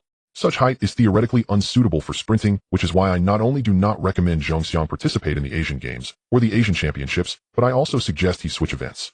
For example, high jump, pole vaulting, or even basketball. Director Qian truly possesses considerable authority in data analysis at the Sports Management Center. However, Coach Yu frowned, clearly disagreeing with Director Qian's statements. From what I know, Yang Taoyin from the Rinsheng Competition Management Center has also conducted data analysis for Zhong Xiang.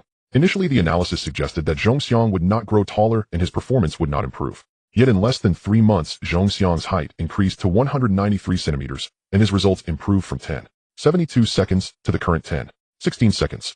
In my opinion, Zhong Xiang is not someone who can be analyzed by conventional data. Our duty is to discover and cultivate. The sports meeting is fundamentally a place to train newcomers and provide them with competitive opportunities. Based on Zhong Xiang's current performance, he will undoubtedly break into the 10-second range and compete with international champions. Coach Yu is right, Zhong Xiang shows great potential.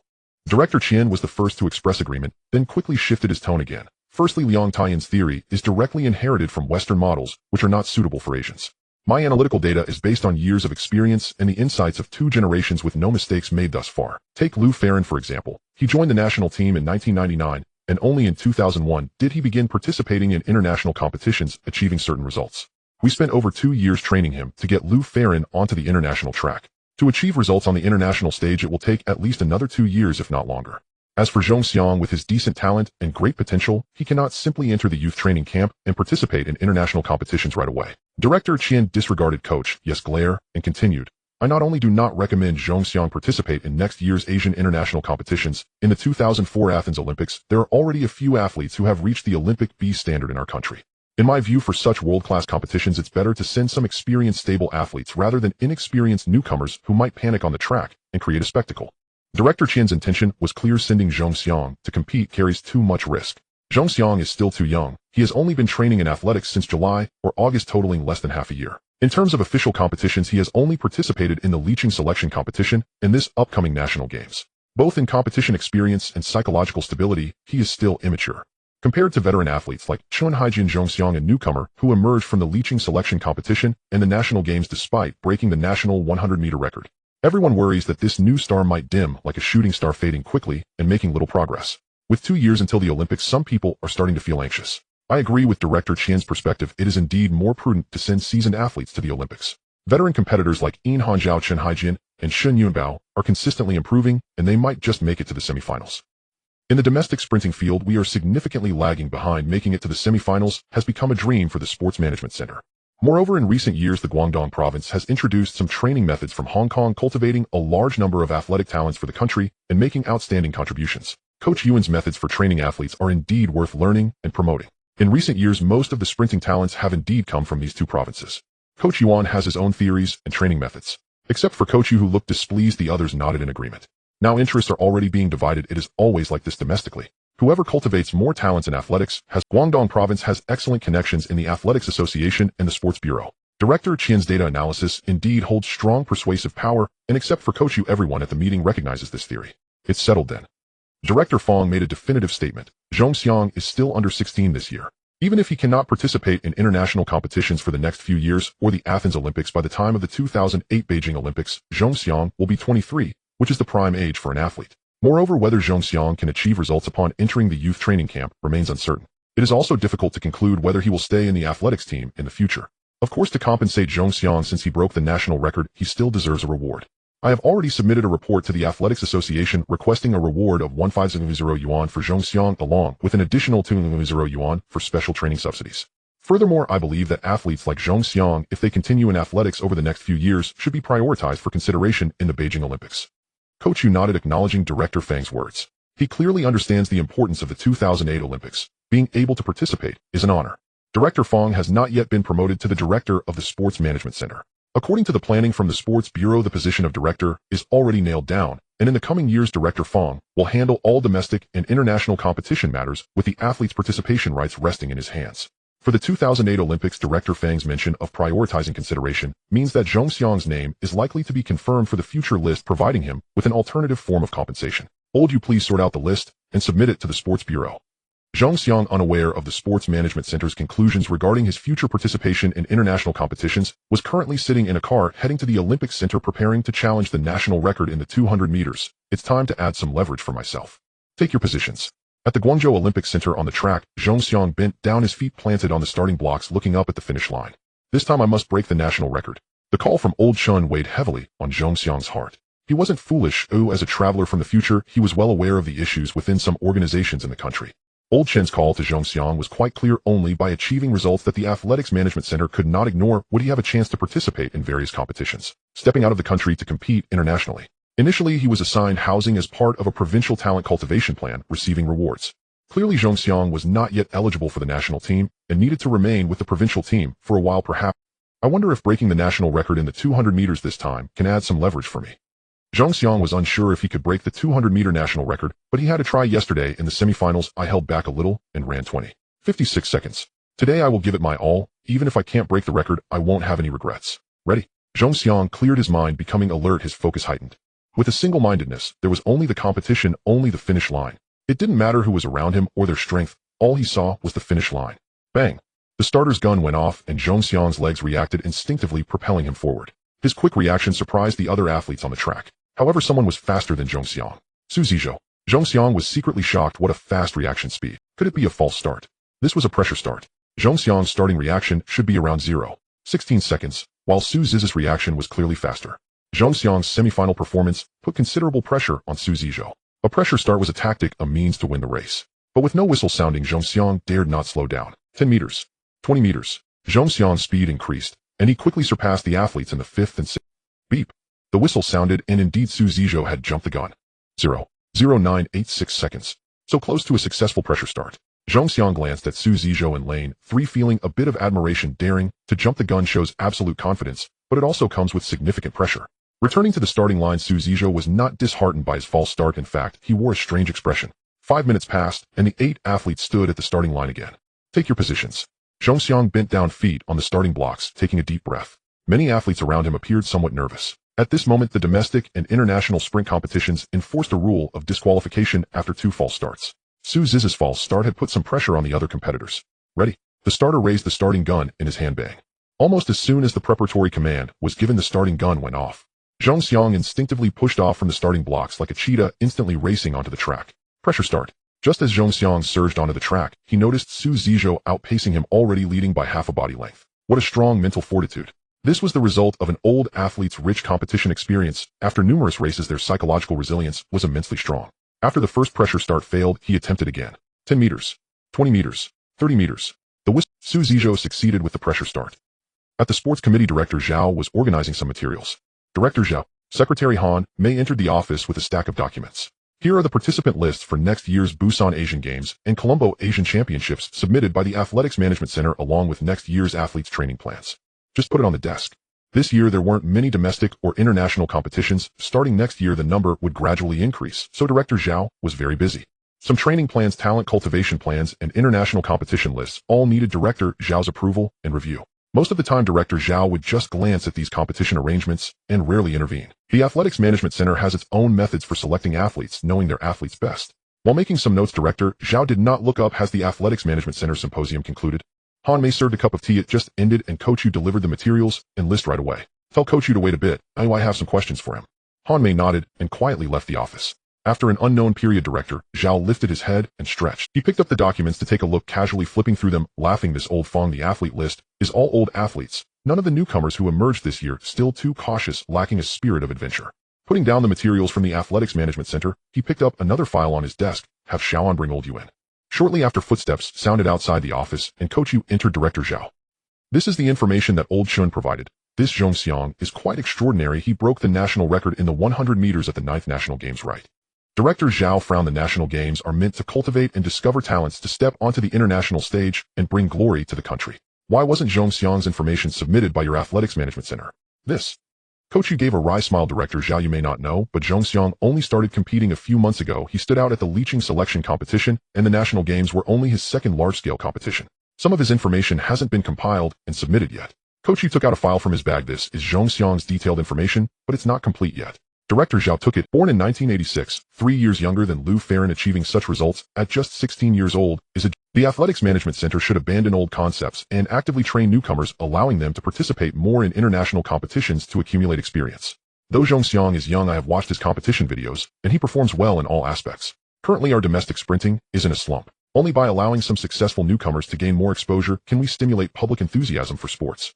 Director Zhao jotted down his suggestions on the documents submitted by the Athletics Management Center. Ensure that Zhongxiang participates in 1 or 2 international competitions next year to accumulate experience. We must care for the old comrades, but also not dampen the enthusiasm of the newcomers. Director Zhao closed the documents and glanced at Coach Yu. For some events, let some of the old athletes give way and give the newcomers a chance. For the Busan Asian Games, let Zhongxiang run the 100 meters. Old Yu, take the materials back. After the 9th National Games, the sports committee will hold a symposium to strive for various benefits for the athletes, igniting the enthusiasm of the new athletes. And you all should not stick to old methods, or the sports industry will have a hard time progressing. Director Zhao waved his hand, signaling Coach Yu to leave. Coach Yu picked up the materials, muttering softly, if I had known, I wouldn't have worked so hard to advocate for Zhongxiang's competition. I almost forgot that Director Zhao is also old Chen's disciple. With a single word from old Chen, Director Zhao would surely give face to him. No one could bury this gem named Zhongxiang. He didn't need to think, oh, Zhongxiang was old Chen's disciple, and old Chen would never want to see his disciple be buried like this. Old Chen directly submitted Zhongxiang's information to the sports committee rather than the Athletics Management Center. Clearly, old Chen understood the Athletics Management Center too well and had grown dissatisfied. Just after leaving Director Zhao's office, Coach Ye's phone rang. Upon answering, a hint of joy appeared on Coach Ye's face, and he re-entered Director Zhao's office. Director Zhao, great news. Director Zhao seemed to be in a good mood looking up old you. This is not your style, rushing in like this, losing your usual composure. I wonder what great news you have. A colleague from Guangdong province just called a Zhongxiang broke the national record in the 200 meters with a time of 20:40 seconds. Wow. Director Zhao suddenly stood up. 20:40 seconds. This is indeed an impressive achievement. This child Zhongxiang has posed a challenge for you. My decision to have him participate in the 100 meters at the Busan Asian Games is firm. Whether he can participate in the 200 meters at the Busan Asian Games with a time of 20:40 seconds is up to you to decide. Director Zhao sat back down, a look of expectation on his face. It has been a long time since anyone could achieve good results on the international stage. Domestic sports have always struggled to progress, especially in sprints. I hope Zhongxiang's emergence can change the landscape of domestic sprinting. November 23rd, afternoon. At the Olympic Center on the inner track, Zhongxiang and Luo Jiasin, along with Wang Liang and others, are warming up and stretching their bodies. Wang Liang looked at Zhongxiang with envy and said, "This guy referred to as a freak by old Luo, I now completely believe it." They have been practicing sports for many years, from teenagers to now in their 20s. They have participated in various competitions, but unfortunately, whether in the 100 meters or 200 meters, their current results could never approach the national record. Zhongxiang is not yet 16 years old, and after just a few months of training, he has already broken the national record twice in his first national games. Moreover, he broke the most difficult national records in the 100 and 200 meters, which is a remarkable achievement. What I envy the most now is that this guy was interviewed yesterday and appeared on TV again. This time he's truly an athletic star. I heard they are even making a show about a day in the life of an athlete, Luo Jiasin said with bright eyes. If only we could. Zhongxiang smiled wryly beside them. During the 200-meter final yesterday, Zhongxiang sprinted with all his might and achieved a result he had never expected. Since yesterday, Luo Jiasin and others have looked at Zhongxiang as if he were a monster, making Zhongxiang feel helpless. If you want to be on TV like Zhongxiang, just train hard. Director Luo was also smiling widely. After Zhongxiang broke 2 national records, this was the first time Director Luo felt the excitement and passion that sports bring. Glancing at Luo Jiasin, Director Luo said earnestly, "This is the result of Zhongxiang's hard work and effort. Forget it. I'm about to retire anyway. I won't even think about the national record. Zhongxiang, don't forget your promise to treat us when you return. Yes, and bring along that pretty girl." Luo Jiasin's eyes twinkled. Zhongxiang's future achievements will definitely not. He might even break the Asian and world records. When that time comes, I want to hire a photographer to take a group photo so that I can boast that I've dined with a world champion and a world record holder. This must happen. Wang Liang's eyes lit up as he nodded in agreement. There will be plenty to boast about then. Zhongxiang, however, wore a hint of apologetic expression. "I'm afraid I won't be able to join you for a meal. This afternoon, I must leave Guangdong province for Liqing. After visiting Elder Chun in Liqing, I'm heading to Ruanqing, and I only have 2 days before I need to report to the training camp." Reporting to the training camp has a set schedule, but Zhongxiang was given 2 days off. After months of intense training and a tight competition schedule, Elder Chen suggested that Zhongxiang take some time to relax. Zhongxiang hadn't been home for a long time and really wanted to visit. The time to see Elder Chun in Liqing is tight, and visiting Ruanqing to see Yang Gang doesn't leave much time either. If he could have one meal at home, that would be quite an achievement, but he still has to take a train to Beijing. "Director Luo, I need you. I promised to give Shui Yunj a gold medal, but I can't deliver it myself. I wanted to give it directly to Shui Mingshan and have him pass it on to Shui Yunj, but I haven't seen Shui Mingshan lately. Director Luo and Shui Mingshan work in the same unit, so I asked Director Luo to help pass it to Shui Mingshan, who would then deliver it to Shui Yunj. You are willing to part with this? It's your first gold medal, and you're just giving it away." Director Luo smiled wryly, feeling the gold medal in his pocket, and looked at Zhongxiang again. This was the promise made back then. One must have integrity in life. Zhongxiang smiled wryly. "In the future, I won't make promises lightly. I plan to give my second medal to Elder Chun. If we win gold in the relay, I want to give it to Coach Yang." Zhongxiang patted Luo Jiasin and the others on their shoulders. "Buddies, you have to help me." Zhongxiang can't join them for a meal, and Luo Jiasin is a bit dissatisfied. "Who will help you? You can promise others a gold medal, but you can't promise a meal." Although dissatisfied, Luo Jiasin still patted Zhongxiang on the shoulder. "Work hard, and one day, I hope to see you winning gold on the international track. You all need to work hard too. Wang Ge and Yin Ge are in the national team, and we might have a chance to meet for a meal. As for you, Luo Ge, you need to step up and strive to see you in Beijing." Zhongxiang also really wants to participate in international competitions. However, at this stage, there are no opportunities, and his results have not yet reached the level to step onto the international stage. According to the results in the 4x100-meter final, Qixing was assigned to the 5th lane. Yin Jintao is still running the first leg, and he feels a surge of excitement. This is the only event I'm participating in at the National Games. If I could win a gold medal, it would fulfill my dream of becoming a champion at the National Games. Initially thinking the relay would end in the preliminaries, he never expected to make it to the finals competing for the championship. Yin Jintao felt very excited, yet somewhat anxious. The 4th lane is the team from Guizhou province, and the 6th lane is the team from Hong Kong. Yin Jintao felt a bit of pressure and glanced at both provincial teams. Guizhou province has always had strong strength in sprinting and the 4x100-meter relay. The Hong Kong team, with its advanced training methods and philosophies that suit athletes, also possesses impressive strength. "Get ready." The starter began giving commands, and the athletes bent down their feet on the starting blocks. Yin Jintao looked across the field and saw Zhong Xiang standing in the last position. The biggest advantage for Qixing is the presence of Zhong Xiang. Holding 2 national records makes Yin Jintao feel inexplicably at ease. I must run my leg well and not hold back my teammates. Prepare. He bent down, raised his head, and focused on the track ahead. Bang! The starter's gun fired, and Yin Jintao burst out instantly. The reaction time at the start has always been Yin Jintao's strength, achieving an international first-class level. However, someone was even faster than Yin Jintao, a dark-skinned sturdy athlete from Guizhou province who was not very tall, shot out first. Moreover, this athlete not only had a quick reaction time, but also a faster stride frequency. Each step may not cover much distance, yet he firmly held the first position. Although Yin Jintao was surprised by the speed of the Guizhou athlete, he did not panic and maintained his rhythm, swinging his arms as he ran. Soon he entered the straightaway from the curve where speed differences were easy to discern. Yin Jintao was in third place with the Guizhou team and the Hong Kong team half a step ahead of him. The baton was passed to Wang Liang, showcasing his excellent speed. As he slowly closed the gap with the front 2 legs, they were almost neck and neck. When the baton was handed to Luo Jiasin, the Qixing team, Guizhou team, and Hong Kong team were nearly inseparable and tangled together. Entering the curve, it became difficult to judge speed differences with the naked eye. Luo Jiasin's speed in the 100 meters is also top-notch in the country, and the 200 meters is his specialty, especially in the curves. Luo Jiasin's technique in the curve is nearly perfect. As they exited the curve into the straightaway, Luo Jiasin had a slight advantage. Zhong Xiang saw Luo Jiasin coming and prepared to start at the designated position. Catch! Luo Jiasin's voice reached Zhong Xiang's ears from behind, and without a second thought, Zhong Xiang the baton was perfectly passed to Zhong Xiang, who unleashed his speed to the fullest, darting past the spectators like a shadow. Go! Go! The audience today was much more enthusiastic than before, perhaps because Zhong Xiang had broken the national record twice, he had gained a certain recognition. Spectators waved colorful flags and glow sticks, cheering loudly. Zhong Xiang felt his blood boiling, and his strength exploded perfectly at that moment. This is my cheer. This feeling was wonderful, giving him a sense of boundless power. Experiencing it for the first time, Zhong Xiang quickly fell in love with this sensation.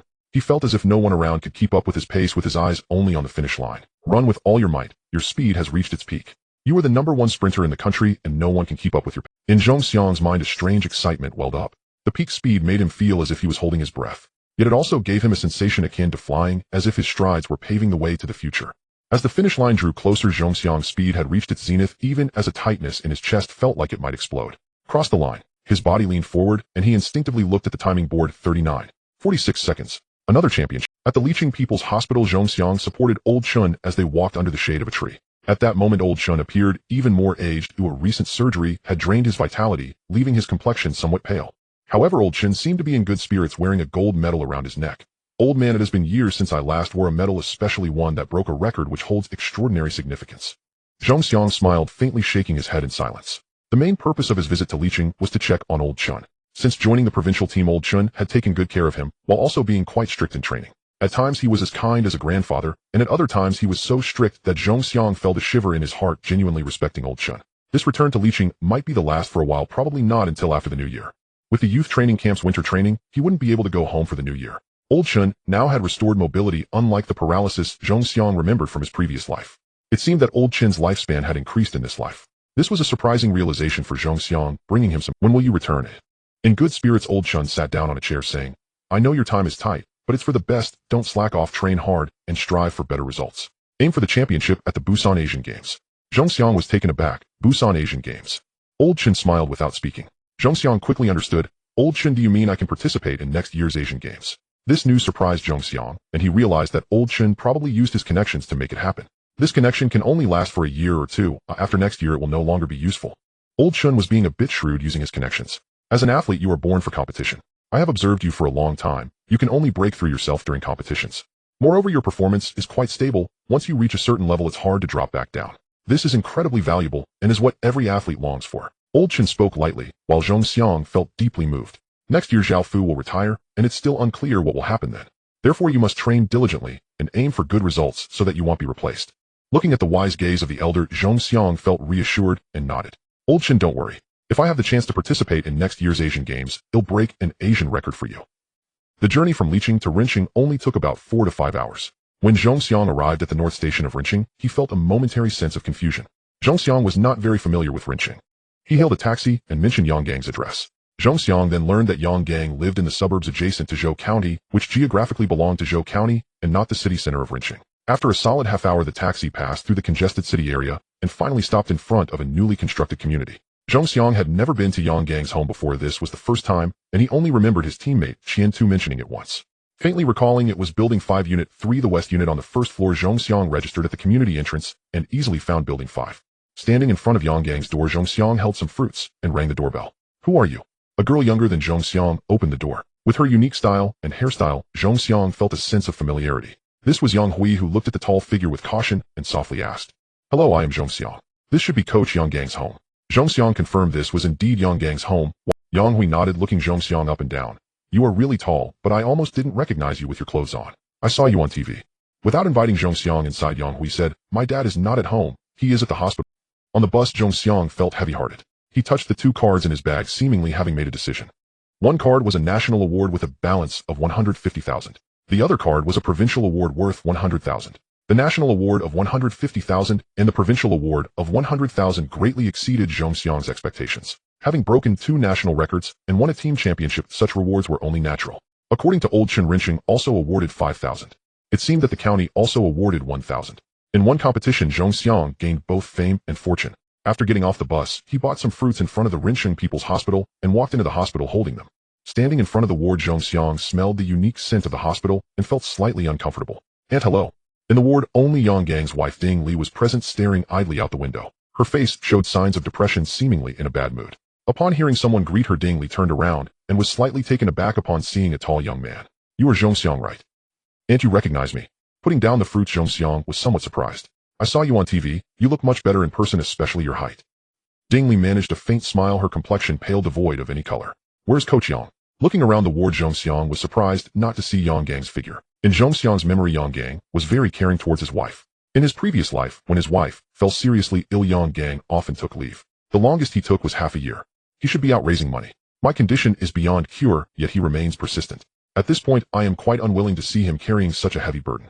Being ostracized at the competition management center, while also having to shoulder the family responsibilities at home, he has sacrificed too much for me over the years." Ding Li's face bore a mix of happiness and helplessness. "I am in the mid-stage of breast cancer, yet it requires exorbitant surgery fees for treatment." Zhong Xiang's expression turned serious. "Detecting it in the mid-stage is still good. It hasn't spread throughout the body. As long as you undergo the surgery and take some medication, you should be able to recover." "How much does the surgery cost?" Zhong Xiang recalled clearly that in his previous life, Ding Li's illness was not treated due to financial issues, and she passed away within 2 years in 2003. During that time, Zhong Xiang could tell that Yang Gang had lost a lot of weight, and his temper had become irritable. In total, for a single excision, the cost would be around 100,000. Ding Li shook her head. "Zhong Xiang, it's rare for you to come back, yet Yang Gang is not here. I'm truly sorry. And my time is limited. I still have to report to Beijing. I passed by here to take a look, and it was only when I went to your house that I found out you were hospitalized. Since Coach Yang is not here, I'll head back first." Zhong Xiang stood up and walked towards the exit of the ward. Ding Li sighed helplessly, continuing to gaze out the window in a daze. "Hello, I'm here to pay for Ding Li in room 506. Zhong Xiang took out his card. "Can I pay by card? I'd like to pay 150,000. Zhong Xiang was neither extravagant nor stingy. Because of Yang Gang, Zhong Xiang stepped into sports. Thanks to Yang Gang, Zhong Xiang received systematic training, which granted him a future. In both lives, Yang Gang could be considered his mentor. Within his means, Zhong Xiang didn't hesitate to help his mentor. Exiting the hospital, Zhong Xiang happened to see Yang Gang getting off a bus with a heavy expression. Zhong Xiang's height of 193 centimeters made him easily recognizable. Yang Gang was momentarily taken aback. "How did you know to come here?" Seeing Zhong Xiang, Yang Gang seemed quite pleased. "I took a 2-day break and wanted to go home for a visit. After going to your house, I learned from Yang Hui that Aunt was ill, so I came here to check it out." Zhong Xiang didn't linger. "Coach Yang, I have to catch a bus and head back. When I return, I'll stop by again." Yang Gang was taken aback, not expecting Zhong Xiang to be in such a hurry. "Your rewards have been sent to the City Competition Management Center. The card has been with me, so I don't need to deliver it to your house anymore." Zhong Xiang took the card and left in a hurry. "Coach Yang, I'll visit you again." Sigh. Watching Zhong Xiang leave in a hurry, Yang Gang sighed, his face filled with sorrow. In a somewhat dazed manner, Yang Gang walked to the ward, trying to put a smile on his face as he entered. "I'm back. Zhong Xiang just visited." After so many years as a couple, Ding Li was very familiar with Yang Gang, whether it was his footsteps or otherwise. Without turning around, she could tell it was Yang Gang. "I saw him in front of the hospital," Yang Gang said, looking at the fruits on the small table by the bedside. "This kid is quite thoughtful. He even brought fruits. Oh, this kid even sent me a gold medal. Stop raising money. This illness cannot be cured." Ding Li turned around, showing no interest in the medal, her tone pleading. "It will drag the family down. Let me peel the fruit for you." Yang Gang smiled slightly. "You are in the mid-stage, it's quite treatable. Today I went to the agency and listed the house, hoping to sell it soon." Ding Li lowered her head in silence, her mood heavy. Yang Gang also fell silent as he peeled the fruit. Tap tap. The sound of footsteps approached as several nurses and a doctor entered. Yang Gang froze, and the doctor said, "We are here to check the patient and arrange for surgery in the next few days." The doctor continued, "I'm very sorry, I haven't raised the medical fees yet." Yang Gang was stunned again and Dingley looked at him. They hadn't even raised a quarter of the fees, and how could they proceed with the surgery? "Haven't you paid the medical fees? 15,000 should cover all expenses." In an instant, Yang Gang felt a mix of emotions, recalling Zhong Xiang's hurried demeanor and evasive gaze, initially thinking Zhong Xiang felt awkward about taking the rewards. Now he realized, "In my life, I Yang Gang have no regrets, do I have taken in a great disciple." Zhong Xiang hurried back home after wasting considerable time between Liqing and Rinqing. This visit was primarily to discuss with his parents about moving to Liqing. Having been away for months, Zhong Xiang was also concerned about his parents' health. Unfortunately, they were getting older and were not very keen on leaving their hometown to move to Liqing. His parents, who had lived in the countryside their entire lives, felt an inexplicable resistance to city life. Zhong Xiang handed them 2 cards telling them to withdraw the money and deposit it in the bank, and to tidy up their house. A total of 150 yuan, something Zhong Shiming had never seen in his life. He exchanged a shocked glance. They had previously supported Zhong Xiang in his sports training merely so he could have a stable job as a physical education teacher after retirement. Never did they expect that his athletic training would yield such significant rewards. Zhong Xiang reiterated how he had fronted 150 yuan for medical expenses for Yang Gang's wife. Dingley, saying, "Coach Yang is my mentor, and within our means we cannot just watch his wife suffer. So I took the initiative to help Coach Yang with the medical expenses. That is only right. That is only right." The honest couple Zhong Shiming and Lu Hualan were taken aback hearing about the additional 150 yuan. They were actually quite supportive of Zhong Xiang helping Yang Gang with the medical fees, saying this is for your good deeds. "Starting next year, I will step out of the country to participate in international competitions. By then, if I win more championships, I will get offers for commercials, and you too won't have to scrimp and save anymore." Zhong Shiming and Lu Huilan nodded. In that moment, they felt proud to have such a son, and were relieved that they had allowed Zhong Xiang to pursue sports, thinking, "Fortunately, we didn't stop you, otherwise it could have jeopardized your future." The couple still found it hard to forget sitting in front of the television, watching their son shine on the racetrack. Zhong Xiang smiled slightly, saying, "Mom and Dad, when our country hosts the Olympics, I will bring you both to Beijing to cheer for your son in person." The next day, Zhong Xiang had just gotten up and was running in the fields behind the village, his brows furrowed. Name: Zhong Xiang. Age 15. Occupation: student. Skills: straight sprint beginner 10-second sprint. Curve sprint beginner 10-second sprint. Physical fitness 82. Status 91. Flexibility 16. Strength 20. Endurance 18. Reaction 19. Skill growth value 9. Experience growth value 29. 9. His physical attributes hadn't changed much these days due to lack of training. Skill growth value increased to 4 points after breaking the national record in the 200 meters and winning the championship. Experience growth value had only increased by 2. 3 over the past few days, nearly stagnant compared to before. Zhong Xiang felt somewhat troubled. He had made rapid progress in the past, but it wouldn't be so easy in the future, especially after achieving such remarkable results in just a few months. In the rural fields filled with wheat, yellow muddy paths stretched into the distance. The paths were bumpy, and Zhong Xiang ran cautiously. Experience growth value 0. 1. The experience growth value flashed before his eyes, leaving Zhong Xiang with mixed feelings. Previously, I gained 0. 1 from 100 meters. Now it must be 5 or 600 meters, or even 1,000 meters to gain just 0. 1. I must intensify my training. I need to go to Beijing right now. Zhong Xiang found it increasingly difficult to be satisfied with the growth value gained from simple training. The youth training camp had complete training equipment, and he must return. Returning home and quickly packing, Zhong Xiang slung his backpack over his shoulder, carrying a large bag of local specialties, and took a bus to the county town. Despite breaking national records twice and winning 3 national championships, no one recognized Zhong Xiang on the bus. What Zhong Xiang didn't know was that just as he arrived in the county town and boarded the bus to Rinqing, a reporter from the Four Lakes County TV station had arrived at his home. Some county leaders also came with a 150 yuan reward, entering the village in a grand manner, attracting the attention of the entire village. It turns out that practicing sports can lead to such achievements. Compared to a few months ago when Zhong Xiang joined the city team, the villagers had shifted from gossiping to feeling deep admiration for Zhong Xiang's family. "From now on, I will let my son continue to practice sports. Back then he cried and begged to train, and I hit him. Now Villagers naively believed that Zhong Xiang was just lucky and their sons would not be inferior if they practiced sports. They had all played together as children, and there had been no significant differences over the years. Anyone could run fast. County leaders personally visited their homes to express their congratulations and deliver rewards. They even presented a banner embroidered with the words "Champions Home," which was such an honor. What they didn't realize was that practicing sports was not as simple as they imagined. Not everyone could achieve success. Zhong Xiang's sister and brother-in-law also rushed home upon hearing the news. Initially, they thought Zhong Xiang's pursuit of sports would lead nowhere, but now that he had received such glory, they realized how wrong they had been. "Unfortunately, our champion has already gone to Beijing and missed out on the honor," said Su Ju, full of regret. Shijiazhuang Village is the champion village. To honor Zhong Xiang's contributions to the national sports cause, the county committee has decided to repair the roads in the village and install streetlights. The village head Shi Jiquan smiled joyously, saying Zhong Xiang loved running since childhood. I remember he was so mischievous that he broke the glass of my third uncle's house. I wanted to punish him, but he ran too fast, and I couldn't catch him back then, when he was just 7 years old. Later on, when Zhong Xiang wanted to train, my brother was reluctant, but after I persuaded him several times, he reluctantly agreed. Fortunately, the boy has made us proud, winning 3 national championships and breaking national records twice. Zhong Shiming was astonished. He still remembered when Zhong Xiang was training, the village head had said many sarcastic remarks. But now Zhong Shiming did not want to stoop to the village head's level. The villagers' reactions made Zhong Shiming contemplate that perhaps living in Liqing wouldn't be such a bad idea after all. As for the village head's self-praise, the county leaders were not buying it. Everyone knew that it was because the city sports management center had personally come to persuade them that Zhong Shiming reluctantly agreed to Zhong Xiang's training.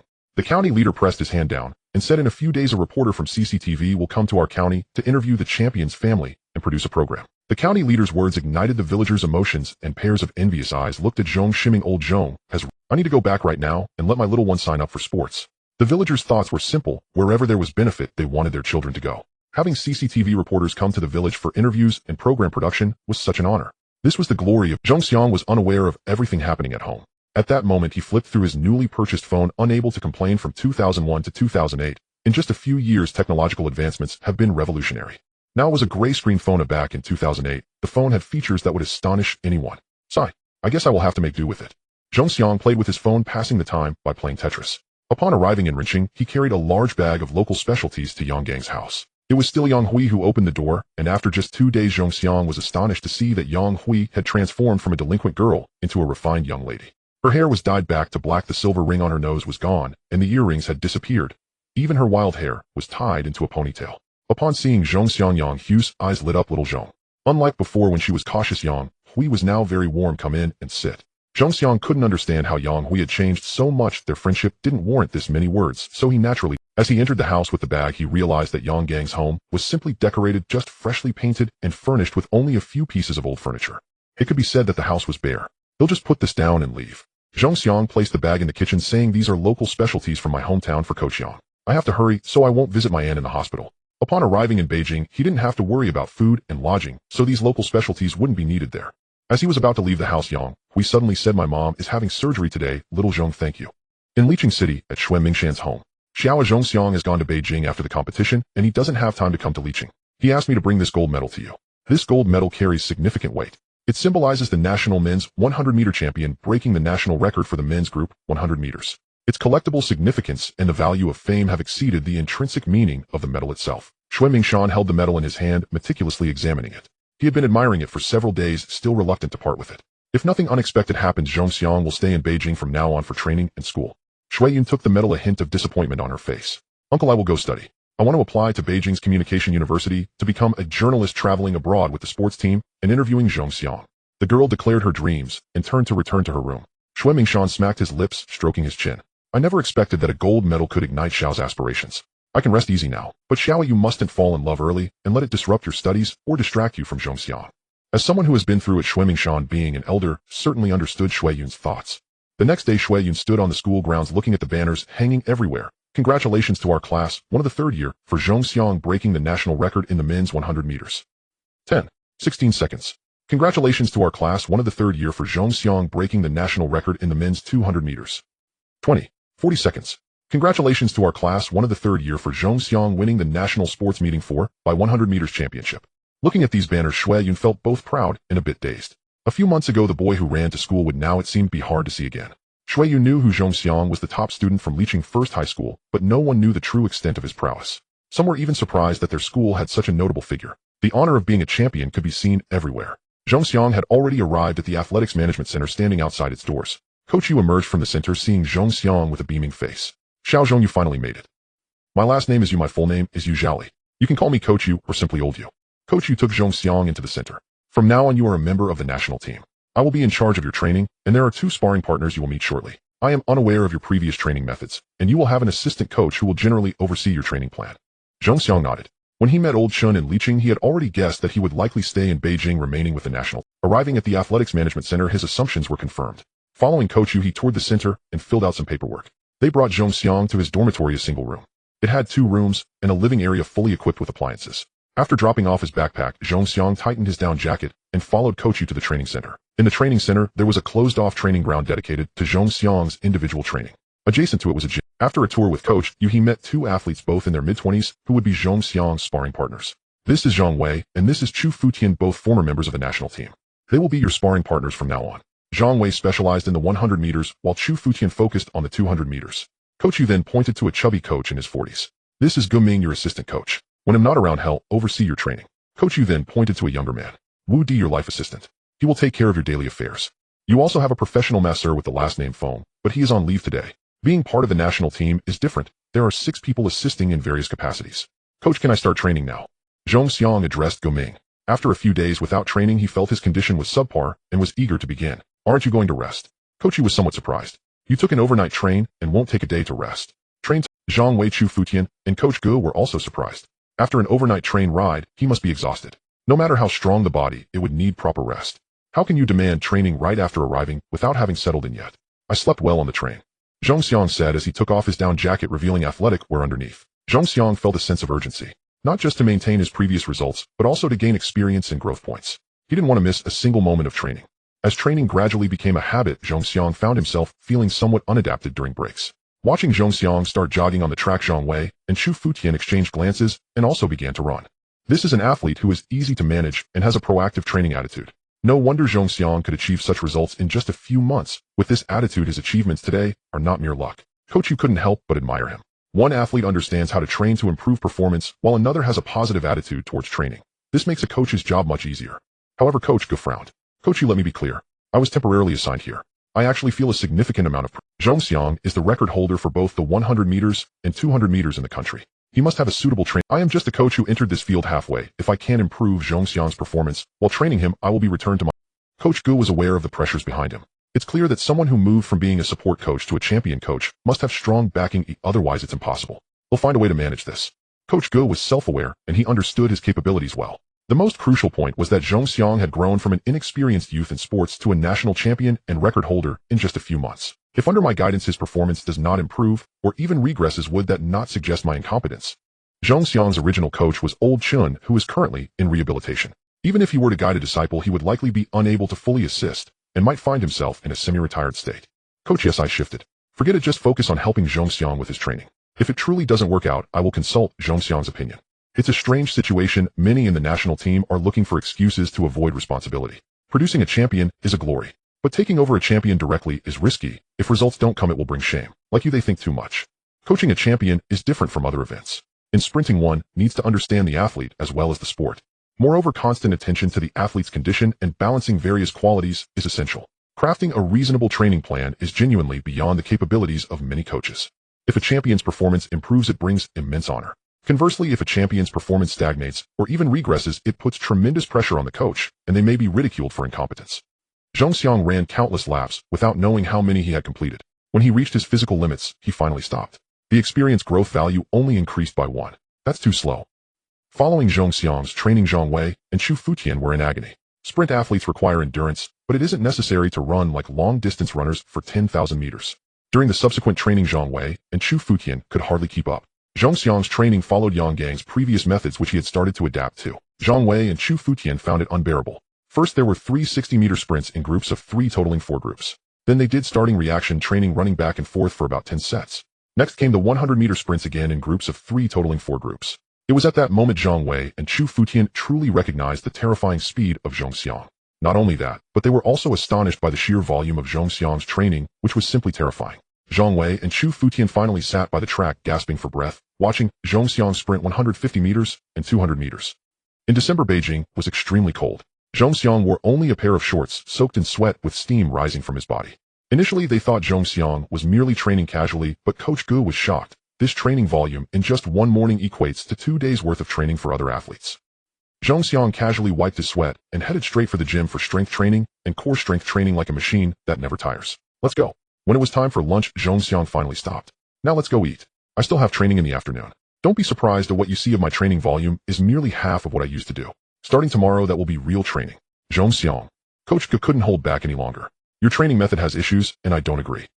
You train this way, and you'll risk injuries. Starting tomorrow, train according to my training plan. Coach Gu was somewhat skeptical of Zhongxiang's training methods, while Coach Yu remained silent. With Coach Gu present, Coach Yu along with a few middle-aged men Zhongxiang had never met awaited his arrival. Upon seeing Zhongxiang approach, Coach Yu introduced these unfamiliar figures. This is Director Fong, the head coach of the athletics team and deputy director of the administrative department. Hello, Director Fong. Zhongxiang politely smiled and greeted him. Director Fong responded somewhat coldly. Xiaozhong, Coach Gu has already mentioned that your training methods are unreasonable. Let's see what he has to say later. Zhongxiang frowned slightly and nodded. The situation was clear. Coach Gu intended to use his authority to change Zhongxiang's training methods. As the national record holder for both the 100m and 200m, Zhongxiang had developed his own training habits. However, Coach Gu did not understand Zhongxiang's training regimen and could only impose his own methods. Changing training methods would inevitably lead to athletes' discomfort, potentially causing emotional fluctuations and even a decline in performance. The presence of so many people brought by Coach Gu was self-evident. In a situation where the law does not punish the crowd, if Zhongxiang, as the national record holder, were to underperform, Coach Gu could easily deflect blame onto the others. Xiaozhong, don't feel uncomfortable. Coach Gu is also doing this for your own good. Just listen to what he has to say later. Coach Yu said, feeling somewhat embarrassed that he hadn't been informed beforehand about Coach Gu inviting Director Fong and the others. Originally, Coach Yu had no intention of coming in the afternoon, but upon notification, he arrived at the training ground only to discover the situation. Before that morning, Coach Gu had been quite apprehensive. Gu Ming is looking to take advantage of an opportunity, Zhongxiang thought. As the national record holder for both the 100m and 200m, Gu Ming's intention was clear. As long as Zhongxiang's performance didn't decline, he would consider it a success. As an athlete, as long as a certain training volume was guaranteed, performance would be difficult to improve, but maintaining the existing results was achievable. Gu Ming was promoted by Director Fong from city team coach to provincial team coach, and then to national team coach. He also needed to make a stand for Gu Ming. It was unclear whether Director Fong harbored resentment due to the involvement of Old Man Chen leading the sports commission to interfere directly with the management of the athletics center and blame Zhongxiang. In an instant, numerous thoughts raced through Coach Yu's mind as he pointed to another middle-aged man. This is Director Chen Weiman from the Athletics Management Center, head of the data department. He will analyze the data of every athlete and provide reasonable training suggestions. Hello, Director Chen. Zhongxiang politely greeted him again, suddenly realizing why Yang Gang had been transferred from the national team to the provincial team and ultimately to the city team. Yang Gang's training methods and coaching philosophy likely conflicted with these individuals. Indeed, Director Chen frowned. I heard that when you were at the city team, Yang Gang was your coach. Zhongxiang nodded. Yes, Coach Yang was not only my coach, but also the reason I pursued sports. Yang Gang misled his students. Director Chen Weiman adjusted his thick glasses, his eyes darting. Yang Gang believes that because he spent some time abroad, his coaching philosophy is suitable for domestic athletes. He failed to realize that due to differences in ethnicity, yellow race individuals inherently possess inferior physical attributes compared to their European and black counterparts. Yang Gang's training was aggressive and lacked recovery. In the short term, it may have squeezed the athlete's potential to achieve certain results, but ultimately resulted in injuries. We cannot blindly worship foreign methods, nor deceive ourselves. The yellow race must have training methods that suit their physique. No wonder in just 4 months the results improved rapidly. It seems the potential has been exhausted and further improvements in performance will be difficult. Some people furrowed their brows at Director Chen's words, but did not express their opinions. Zhongxiang felt a shift in his emotions, feeling uncomfortable. There are always some individuals domestically who believe that the physicality of the yellow race is inferior to that of Caucasians, claiming that yellow race individuals have lower muscle density and athletic talent than Caucasians. Conversely, black individuals are considered to have the highest muscle density in the world, with physical qualities surpassing those of Caucasians, making them natural sprinters. Many scholars later raised objections to this theory, but at this stage it still holds a dominant position in the domestic market. I believe Coach Yang's training methods are quite suitable for me.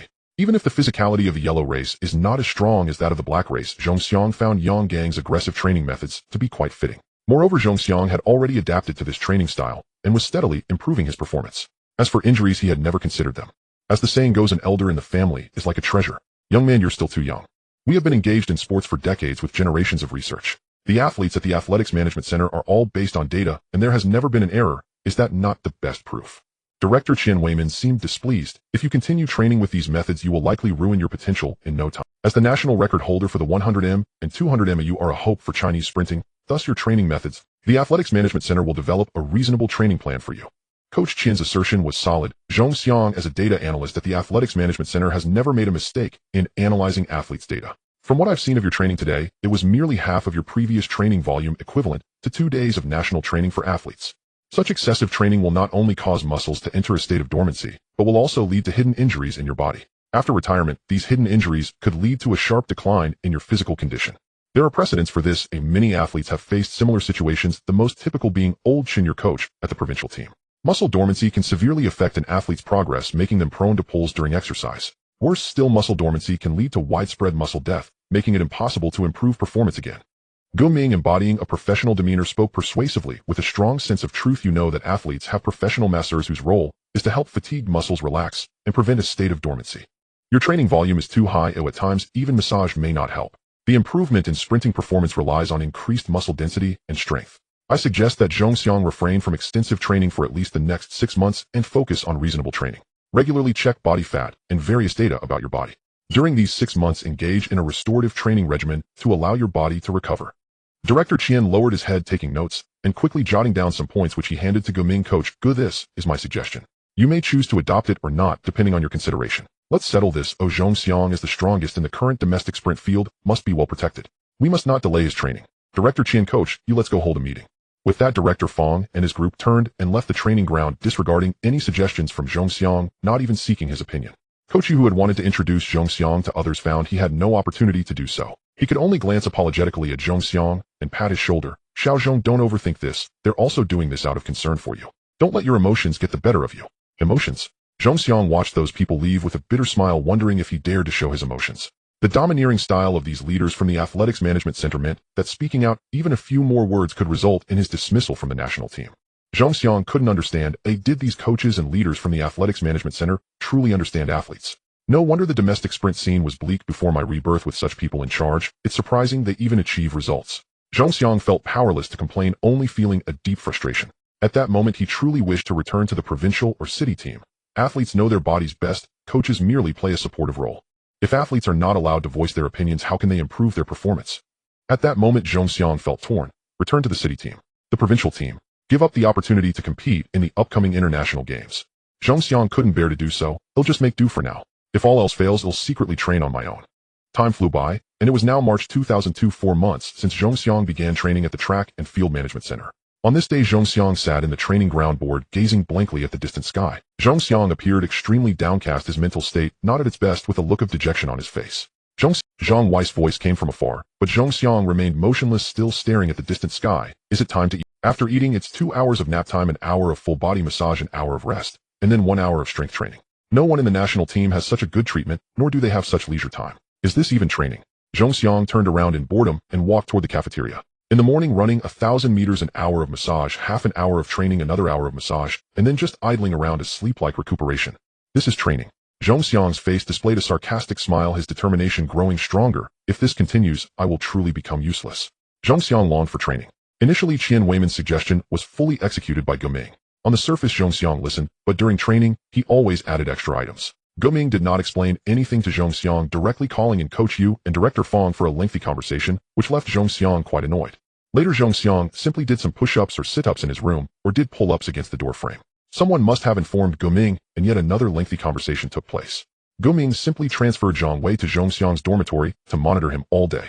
Zhongxiang sometimes wondered if Director Fong and the others were doing this on purpose, trying to turn him into a useless person, deliberately sidelining him. Later, he thought that the national team was supposed to nurture athletes representing the country and competing for honors abroad. If he performed poorly, wouldn't it bring shame to the nation? Moreover, wouldn't Director Fong and Qian Weiman face repercussions? Zhongxiang sometimes wondered if he had inadvertently offended these influential figures. Zhongxiang even took the initiative once to suggest returning to the provincial team or even the city team. Director Fong directly stated that if he returned to the provincial or city team, he would not be eligible for major competitions for 3 years, leaving Zhongxiang to ponder. Zhongxiang found himself in a dilemma. With the National Grand Prix set to begin in June, he still hoped to participate, and when Director Fong was also quite ambiguous about it. Zhongxiang was even more confused, certain that he must have offended these influential figures somewhere. After much contemplation, he still couldn't figure out the reason. Guoming treated Zhongxiang well, almost as if he were a revered ancestor. When training strength, Guoming personally supervised. Whenever Zhongxiang thought of doing an extra set, Guoming always refused. Perhaps Guoming believed his training methods were effective. Every month, Zhongxiang underwent a physical check, and his body fat and muscle density seemed to meet Guoming's satisfaction, always greeted with a smile. Privately, Guoming took care of all of Zhongxiang's daily necessities, and even helped wash his clothes a few times. Apart from supervising Zhongxiang's training, Director Fong was also quite decent. Qian Weiman often came to the training ground to personally formulate training plans for Zhongxiang, showing no signs of rejection. On the contrary, he appeared very invested. However, Coach, you seemed quite busy these past few months, having reportedly gone to Guangdong province. Zhongxiang was unclear about Coach Ye's purpose. Recently, the sports committee and the Track and Field Management Center had convened more frequently. Guoming also frequently attended meetings, creating a tense atmosphere throughout the Track and Field Management Center. No matter how well they treat me, I still want to train. Zhang Xiang felt truly desperate, his expression growing more resolute. If it comes to it, I will really go back to the city team. As he walked, he checked his attributes wearing a bitter smile. Name Zhang Xiang. Age 15. Occupation student. Skills straight line sprint beginner 10 seconds sprint. Curved sprint beginner 10 seconds sprint. Physical ability 92. Condition 63. Flexibility 17. Strength 17. Endurance 18. Reaction 19. Skill growth value 9. Experience growth value 46. Compared to 4 months ago, Zhang Xiang's various attributes had hardly changed. Only flexibility had increased by 1 attribute, and the experience growth value had only risen by 16. This is Zhang Xiang's despair. The purpose of the system is to enhance his various attributes using growth values to exchange for skills or attribute points, thereby continuously improving his performance. Now the attribute values hardly grew. Without competing for honors, there were no skill growth values and skills could not be improved. Zhang Xiang felt despair. In 4 months the growth values had barely increased, and the attribute values had essentially remained unchanged. After eating, Zhang Xiang returned to the dormitory. Gu Ming went to a meeting and Zhang Wei was nowhere to be found, so Zhang Xiang did not take a nap. Alone in the dormitory, he turned on the television. Scrolling through Channel 5, he happened to see a sprinting showdown. Montgomery. The commentator's voice was hoarse as he shouted excitedly, Montgomery has broken the world record, improving it by 0.1 seconds, a new world record of 9.78 seconds. Montgomery has once again proven himself, creating new history. In an instant, Zhang Xiang's expression grew somewhat dazed. He stared blankly at the television, his thoughts drifting. I once had a dream, which was to race on the track and let the world see a Chinese figure on the racing circuit. But can I achieve that now? Watching the competition, Coach Yu entered the room without Zhang Xiang noticing. He glanced at the television screen, which had switched to another event, then looked at Zhang Xiang with a somewhat strange expression. Coach Yu, when did you return? Half a month ago. Coach Yu had gone to Guangdong province, and Zhang Xiang was unsure when he had returned. I came back this morning. Coach Yu smiled slightly, then suddenly grew serious. Just a few days ago, Japan's Ogawa Binrun tied the Asian record. This might be bad news, but Ogawa Binrun had also strained his muscle, suffering a serious Achilles tendon injury. Zhang Xiang fell silent. The current Asian record stood at exactly 10 seconds, and until Zhang Xiang's rebirth, no one had been able to break it. Being able to tie the Asian record was already impressive. This might be good news, but alongside Ogawa Binrun was another runner, Ong Chuanzuki, who ran 10 seconds 01. Ong Chuanzuki is only 25 years old this year. Coach Yu's expression grew grave. Currently the domestic record is 10 seconds 16, a seemingly small difference of 0.15 seconds, but in reality it is a world apart. Now domestically, aside from Zhang Xiang, no one else has been able to run under 10 seconds 20. Coach, I want to train. Zhang Xiang turned around, his eyes shining slightly. Coach, you look surprised. Aren't you training every day?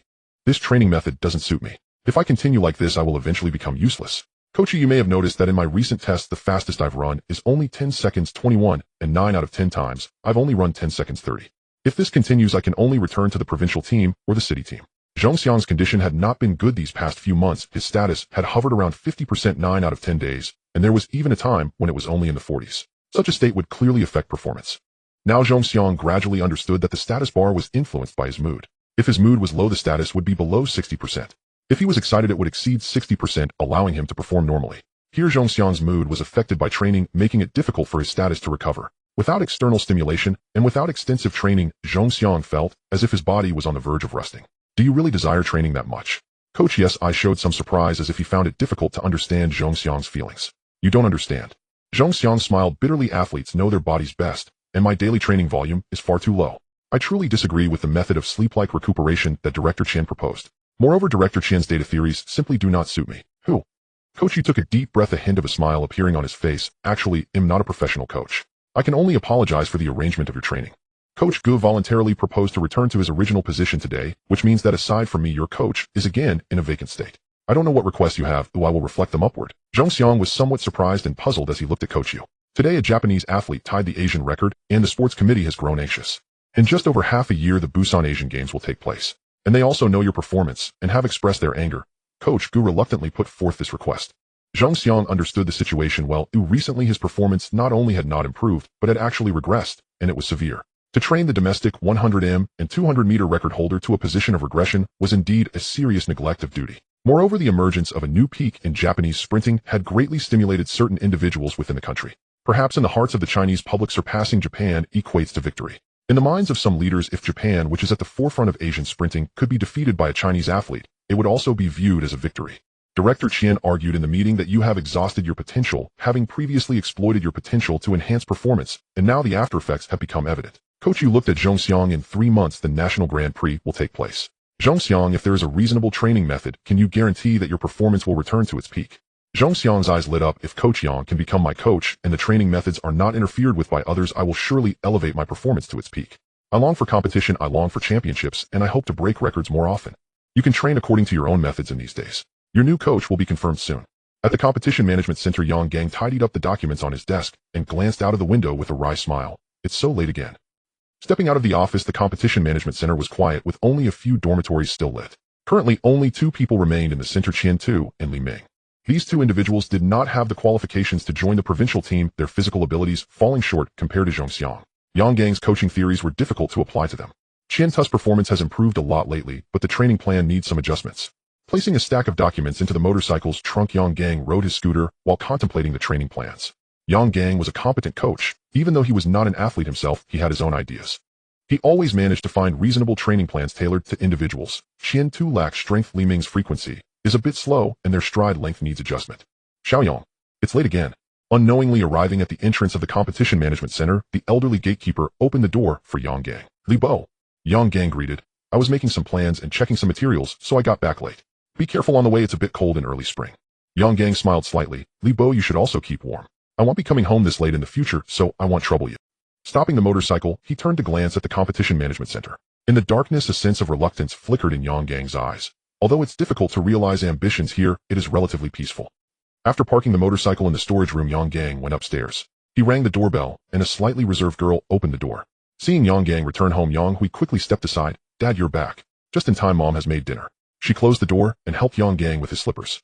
Yang Gang was momentarily taken aback, but soon felt relieved, a hint of comfort on his face. His daughter had grown up, ever since his wife was hospitalized. She seemed to have transformed. She had become someone Yang Gang hardly recognized, diligently helping with household chores, and sometimes even cooking a couple of dishes herself. Not only that, but she had also become serious about her studies. This is what it feels like to have a home with a dutiful child and a virtuous wife. A wave of warmth surged in Yang Gang's heart as he entered the room and placed the documents on the coffee table in the living room. What delicious food did Mom make? Dumplings. The filling is so fragrant. Yang Hui returned to the kitchen, and soon laughter echoed from the kitchen between the mother and daughter. I haven't felt this way in a long time. Ever since his wife fell ill, the cost of her medication had consumed a significant portion of Yang Gang's income. As a result, the expenses on his daughter Yang Hui had become rather tight, and she rarely had any pocket money. This led to a strained relationship between the rebellious daughter and the couple. At some point, his daughter started to dye her hair and even got into fights. Are you done? Ding Li came out of the kitchen. Hui insisted on cooking dumplings. That child. Why don't you go take a shower first? It was evident that his wife's surprise stemmed from their daughter's transformation. Yang Gang shook his head and pushed the documents toward Ding Li. I'm not busy showering, you should take a look at this first. Ding Li looked puzzled. What is this? Yang Gang usually did not discuss work-related matters with Ding Li. She also never pried into his work. They had an unspoken agreement to avoid such topics. Ever since Yang Gang returned to the country and they got married, the ambitious young Yang Gang entered the Competition Management Center. Due to his differing coaching philosophies, with some people the straightforward Yang Gang was transferred to the provincial team. He initially thought it was just a temporary job adjustment, but little did he know he would stay at the provincial team for several years. This did not end there. In the following years, Yang Gang was transferred to the city team. Ding Li always had a heart that empathized with Yang Gang, fearing that work-related issues would cause her husband, who returned home seeking a safe haven, to be in a bad mood. Therefore, Ding Li never inquired about work matters. As she pushed the documents in front of her, she sighed inwardly, instinctively believing that her husband was likely being marginalized again, adjusting to a lower position. This had happened more than once. Yang Gang had hoped that arriving at the city team would allow for a stable life, but demotions had almost become routine. From the national team to the provincial team, then from the provincial team to the city team. If he were to be adjusted further down, would it be to the county sports committee or even a physical education teacher? Ding Li wanted to offer some words of comfort, but the words caught in her throat. Yang Gang's straightforward nature made her feel that comforting him would be futile. She could only muster a faint smile as she looked at the documents Yang Gang pushed toward her. Suddenly, Ding Li's smile froze as she rapidly scanned several pages of documents, closing them with a serious tone. What are you thinking? What I'm thinking is if I get transferred away, it will be too far from home. Yang Gang forced a wry smile. I'm afraid I won't be able to take care of you two in time then. Now my health has recovered after surgery. Ding Li encouraged him. You don't need to worry about things at home. Hui has grown up and is sensible now, but she can help me with some chores. Moreover, it will be difficult for you to realize your dreams at the city team. But, Yang Gang hesitated. Those people messed things up and left me to clean up the mess. Besides, they were the ones who forced me out. The office politics there had exhausted me. Although there are people at the city team whose philosophies don't align with mine, I am the head coach here, and it is quite comfortable. At the city team, your dreams may be difficult to realize. Only on a larger platform can you achieve your dreams. Furthermore, you have so many disciples, and only Zhongxiang can help you realize your dreams, fitting your coaching philosophy. Zhongxiang needs you now, no matter what. You should go. Ding Li glanced at her husband. I know you're worried about home. You want to go as well. You should follow your heart's desires. This kid Zhongxiang just won't let me rest easy. Alright, I'll go to the competition management center to take a look. If it doesn't work out, I can always return when the rumors get too much. Yang Gang forced a wry smile. I never expected that one day as a coach I would rise to prominence because of my disciple. Dad, are you going to Beijing? Yang Hui came out of the kitchen holding a bowl filled with dumplings. The bowl was a bit hot, and she couldn't help but place her hand on her ear. What's wrong with that? Little Zhong needs your help, and you can also realize your dreams with his assistance. You both belong to each other's support. Why do you feel guilty? Yang Gang's eyes brightened, ignoring Yang Hu's reference to Zhongxiang. Hui really understands. On the other hand, Ding Li noticed a subtle difference in Yang Hui and slightly frowned. At the entrance of the competition management center, Yang Gang listened to Director Yu discussing Zhongxiang's recent training situation, his frown deepening. This is absurd. Oh, Lao Feng and Lao Gu are simply being reckless.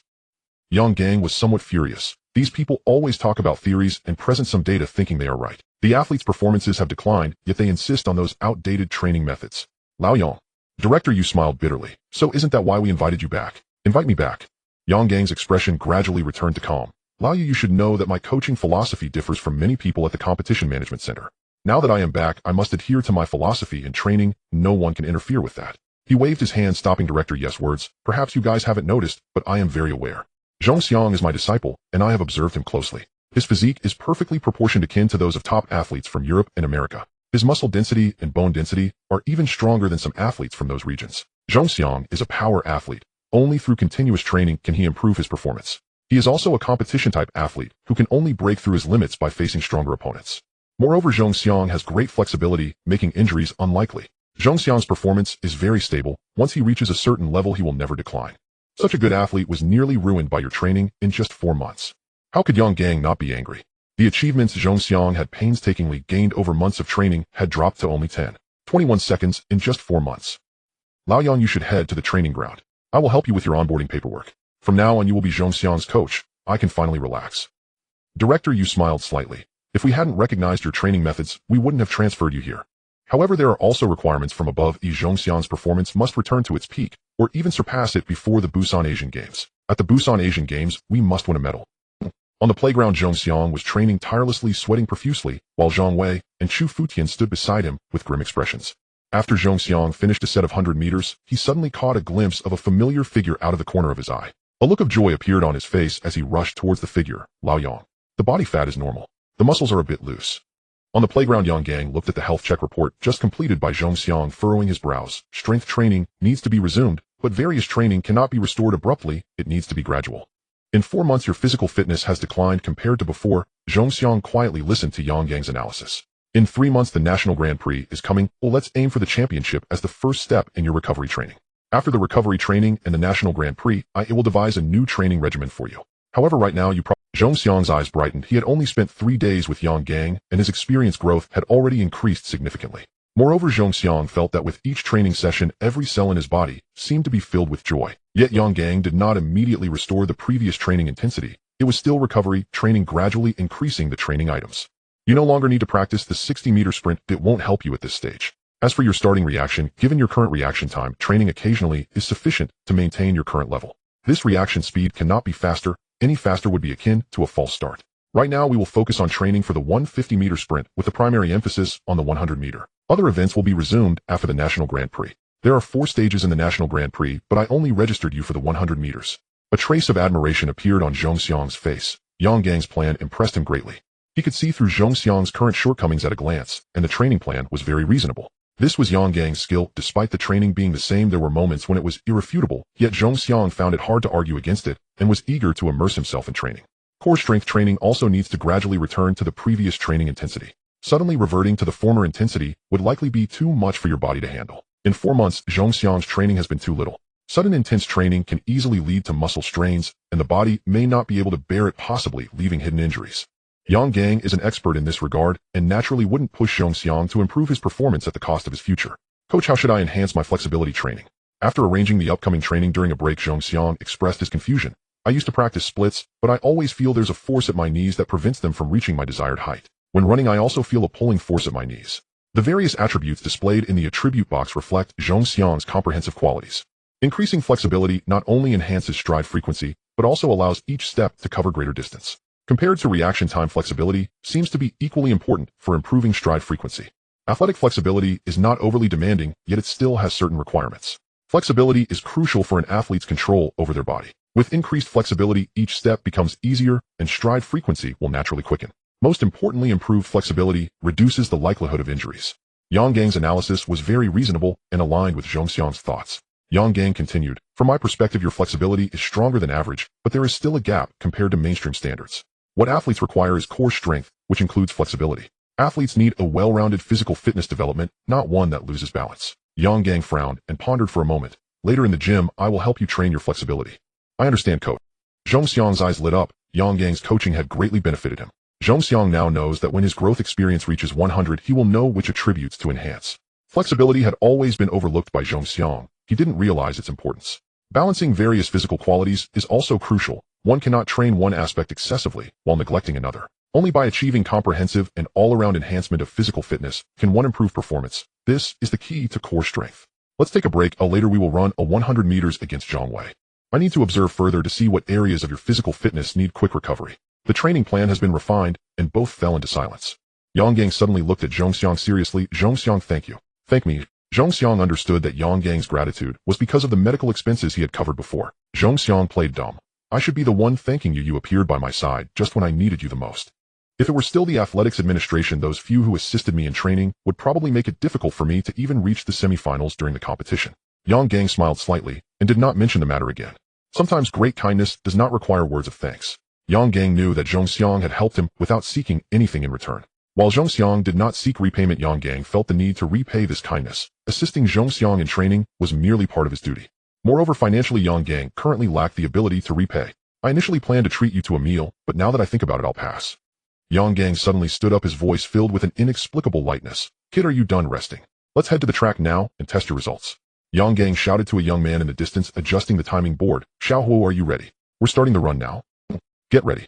On the track, only Zhongxiang and Zhang Wei stood with their feet on the starting blocks, and Zhongxiang felt a thrill of excitement within. After 3 days of recovery training, Zhongxiang felt that his condition was excellent. Compared to before when he was less than 60%, peaking at 61%, his current condition value was a solid 73.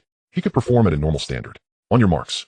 The gunshot sounded and Zhongxiang dashed onto the track, his speed prompting Yang Gang at the starting line to slightly widen his eyes. Though Zhang Wei was just pacing along, his speed was no slower, only a half beat behind Zhongxiang.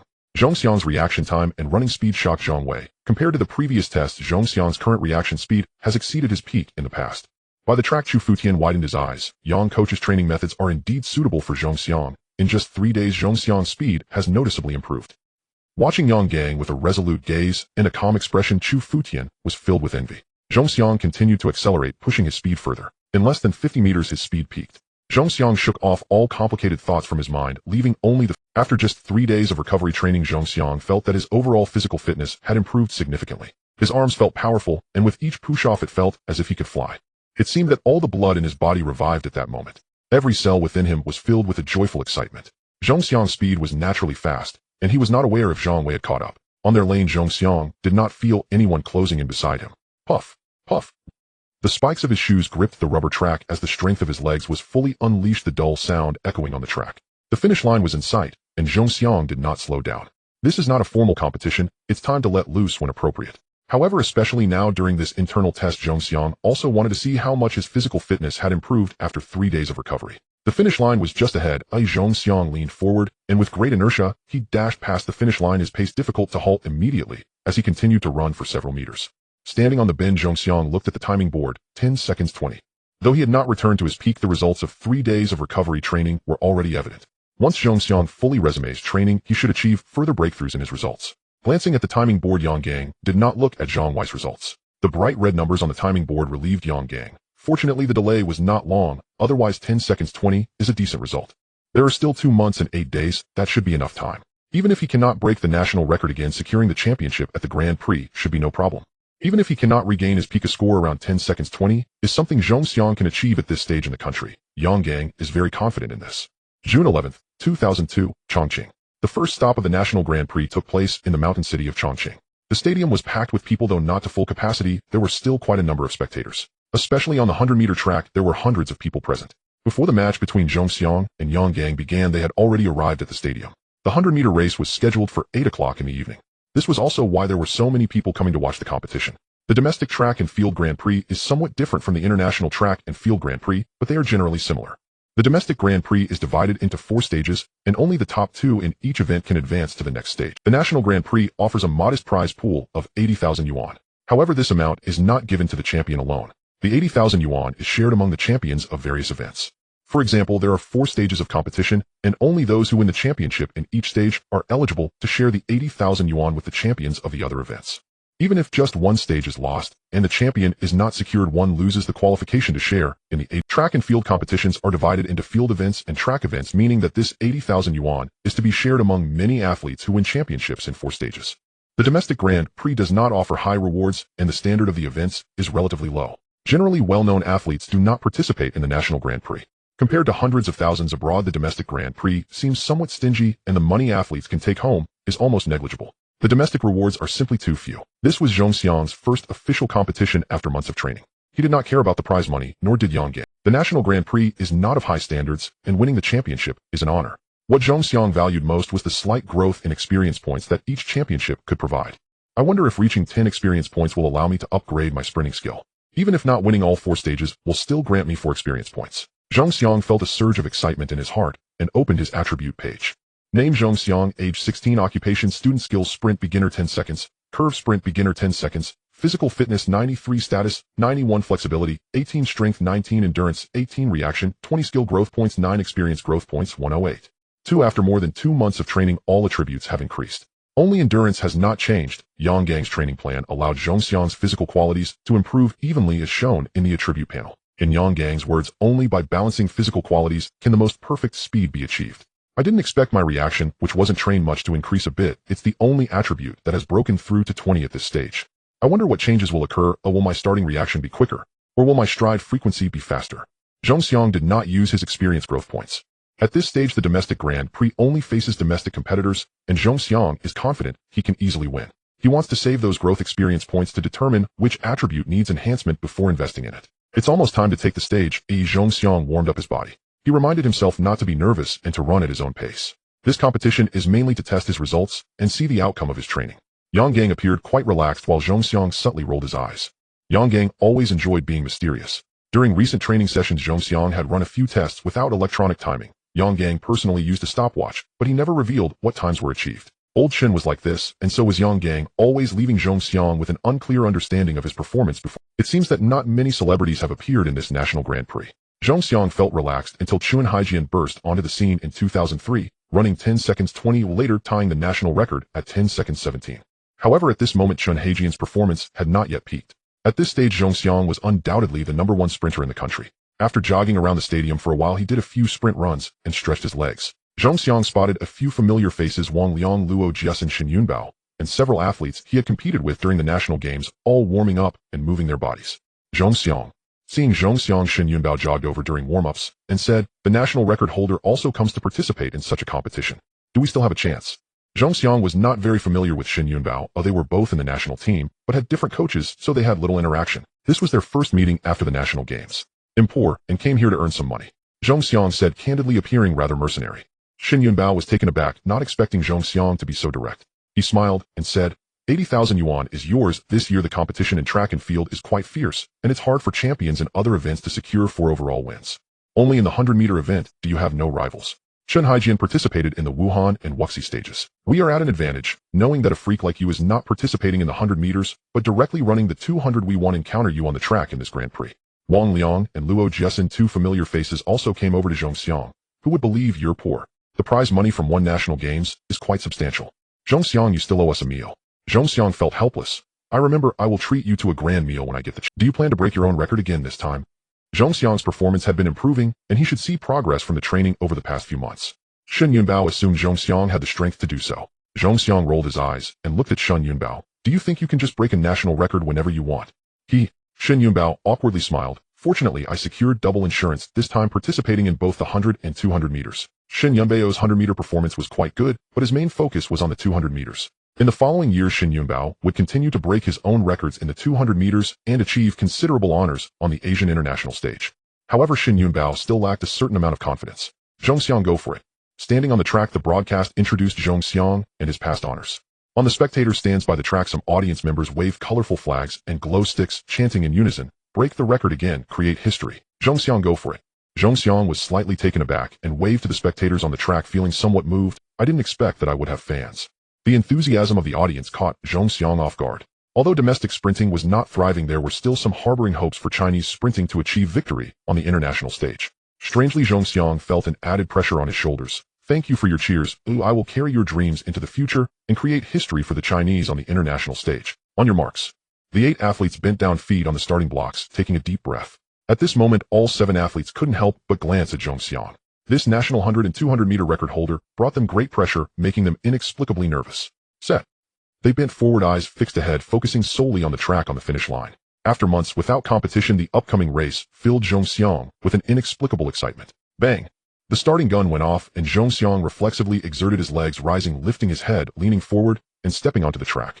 Zhong Xiang did not think about his starting reaction time or concern about who was faster or slower than him. He was fully focused. Start, accelerate. This is the eternal belief. Beep. Unfortunately, just after the start, the referee blew the whistle. Someone had false started. Hoo-hoo. Reluctantly slowing down, he turned back toward the starting line. A familiar competitor, Zhong Xiang, walked back with his head down, somewhat dejected. Wang Ming.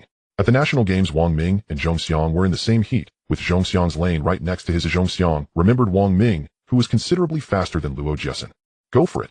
Go for it. The audience in the stands shouted loudly again, showing no extreme behavior due to Wang. In this era, the audience was still quite amiable. It is human nature to sympathize with the weak. The audience could also feel the tense atmosphere of the competition. Competing alongside Zhong Xiang, the national record holder, brought a certain pressure that they could understand. You're making me nervous too. Zhong Xiang in lane 4 with Xin Yunbao in lane 5, both adjacent. Xin Yunbao was moving his body and said to Zhong Xiang, I can't compete for first place, so I'll aim for second. Perhaps sharing the same thought as Xin Yunbao, the other competitors racing alongside Zhong Xiang figured that if they couldn't contend for first, they would at least fight for second place, hoping to qualify for the next stage. On your marks. The brief rest and adjustment time passed, and the referee's command once again echoed in the broadcast. Set. Bang. The gunshot resonated, and the 8 athletes, somewhat affected by the previous false start, took off, with Zhong Xiang charging ahead and standing out on the track, his speed increasing. Go for it. Zhong Xiang, go for it. The audience in the stands waved colorful flags and glow sticks, shouting loudly. The once silent stadium was suddenly filled with deafening cheers. 1 meter. 2 meters.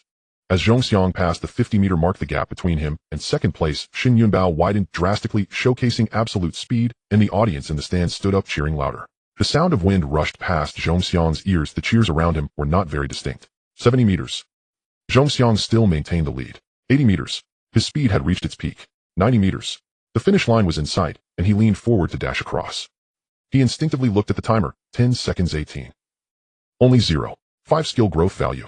On the way back to the hotel, Zhong Xiang lazily reclined in the back seat of the car and opened the attribute panel. Name Zhong Xiang. Age 16. Occupation student. Skills straight dash beginner 10 seconds dash. Curve dash beginner 10 seconds dash. Physical fitness 73. Status 94. Flexibility 18. Strength 19. Endurance 18. Reaction 20. Skill growth value 9. Experience growth value 108.